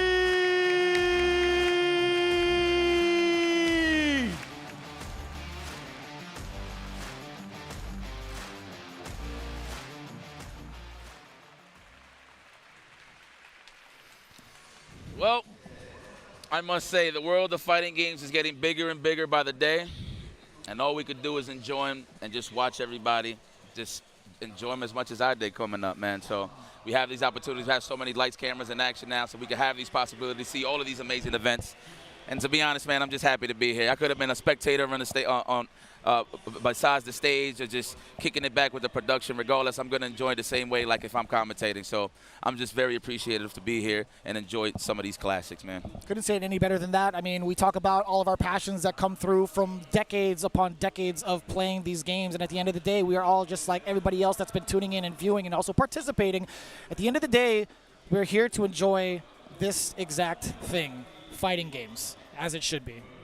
Yeah, I just want to echo those sentiments, man, and really say how special it is that we get to travel around the world as a pseudo family, you know, getting to see the same people, and it's been an amazing time. But let's hear from the finale of Evo Japan, and thank you all so much for joining us.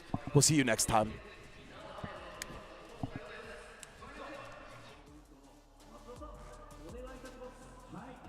2026プレゼントごめんなさい、噛んじゃいました。プレゼントバイレバテック、これにて、完全終了となります。配信ご覧の皆様、会場にご来場の皆様、本当に3日間長丁場お疲れ様でした。ありがとうございます。はい、エボジャパン毎年本当に規模も大きくなって景色がもう毎年どんどん変わって、今年なんかはね、さっきありましたけどね、ギネスの世界認定記録なんかも大会参加者出場数で認定されちゃったりとか、もう本当進化が止まらないなって感じになってて、僕も本当に嬉しいです。またね、次回いつになるか分かんないですけど、やれる時が来たら僕も絶対みんなと一緒にまた盛り上がりたいなと思ってますんで、またエボジャパンよろしくお願いします。ありがとうございます。ありがとうございます。I'm really happy that everybody came. I'm really thankful that all of you watching who are here in the venue, thank you very much for participating. The scenery around Evo Japan has changed drastically. More people and even the Guinness World Records has been involved. So I'm not sure when the next time is, but when there is a next time, I will try my best to make it happen, and I hope you will be joining this journey with us. Thank you very much. はい、それでは皆さんね、カメラがありますんで、カメラに向かって手を振りましょう。またお会いしましょう。さよなら。To close the event, please look at the look and ありがとうございました。See you again.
飯田ならやめたよ。もっといい条件のとこが見つかったからって。俺の IT スキルはもっと評価されてもいいはずだみたいなこと言って。あ、そういえば最近女の人と会ってたな。 IT スキルで生きるならレバテック。レバレジーズ。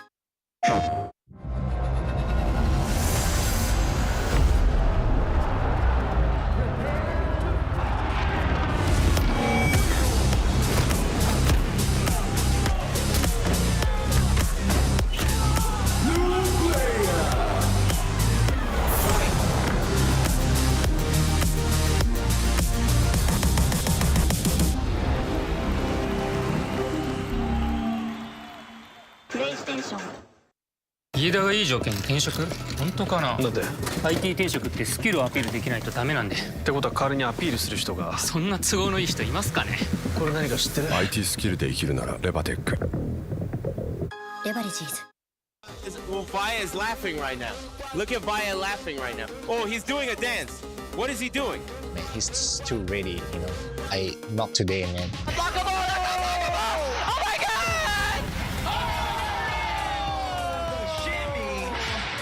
N に参加して、でその時また賞金額が上がって気持ちは調子良かったですね。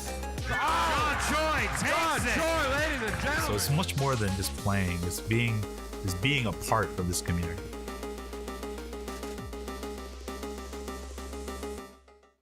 レバテック。もう少し寄れる？あ、いや。レバテックはあなたに最適なキャリアを提案できます。なぜならなんて言ってる？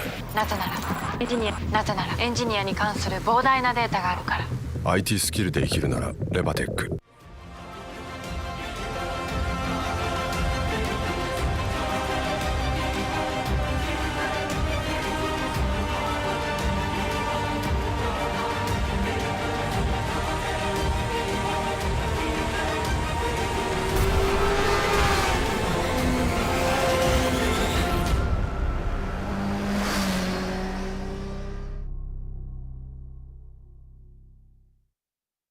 レバテックフリーランス。ちょっとこれ見て。どうした？フリーランスにはなりたいけど。フリーランス？私たちなら提案し続けられます。あなたが成長できる高単価な案件を。転職だけじゃないのか。 IT フリーランスならレバテックフリーランス。 Sunglasses in the day, blue light glasses for the gaming at night. Zenny's got affordable eyewear for everyone. Vibe and style while protecting your eyes. Evo sunglasses, available now.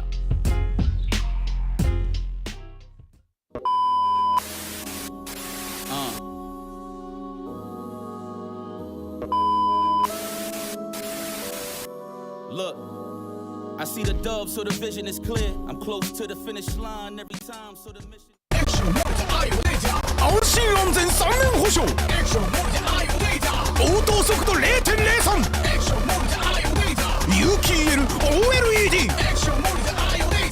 晶モニター IO データ。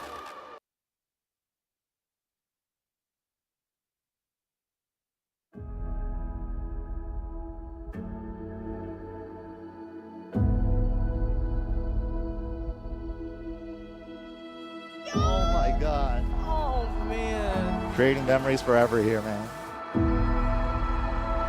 Seeing you all here year after year after year, we're all part of one big family, and it is truly something special.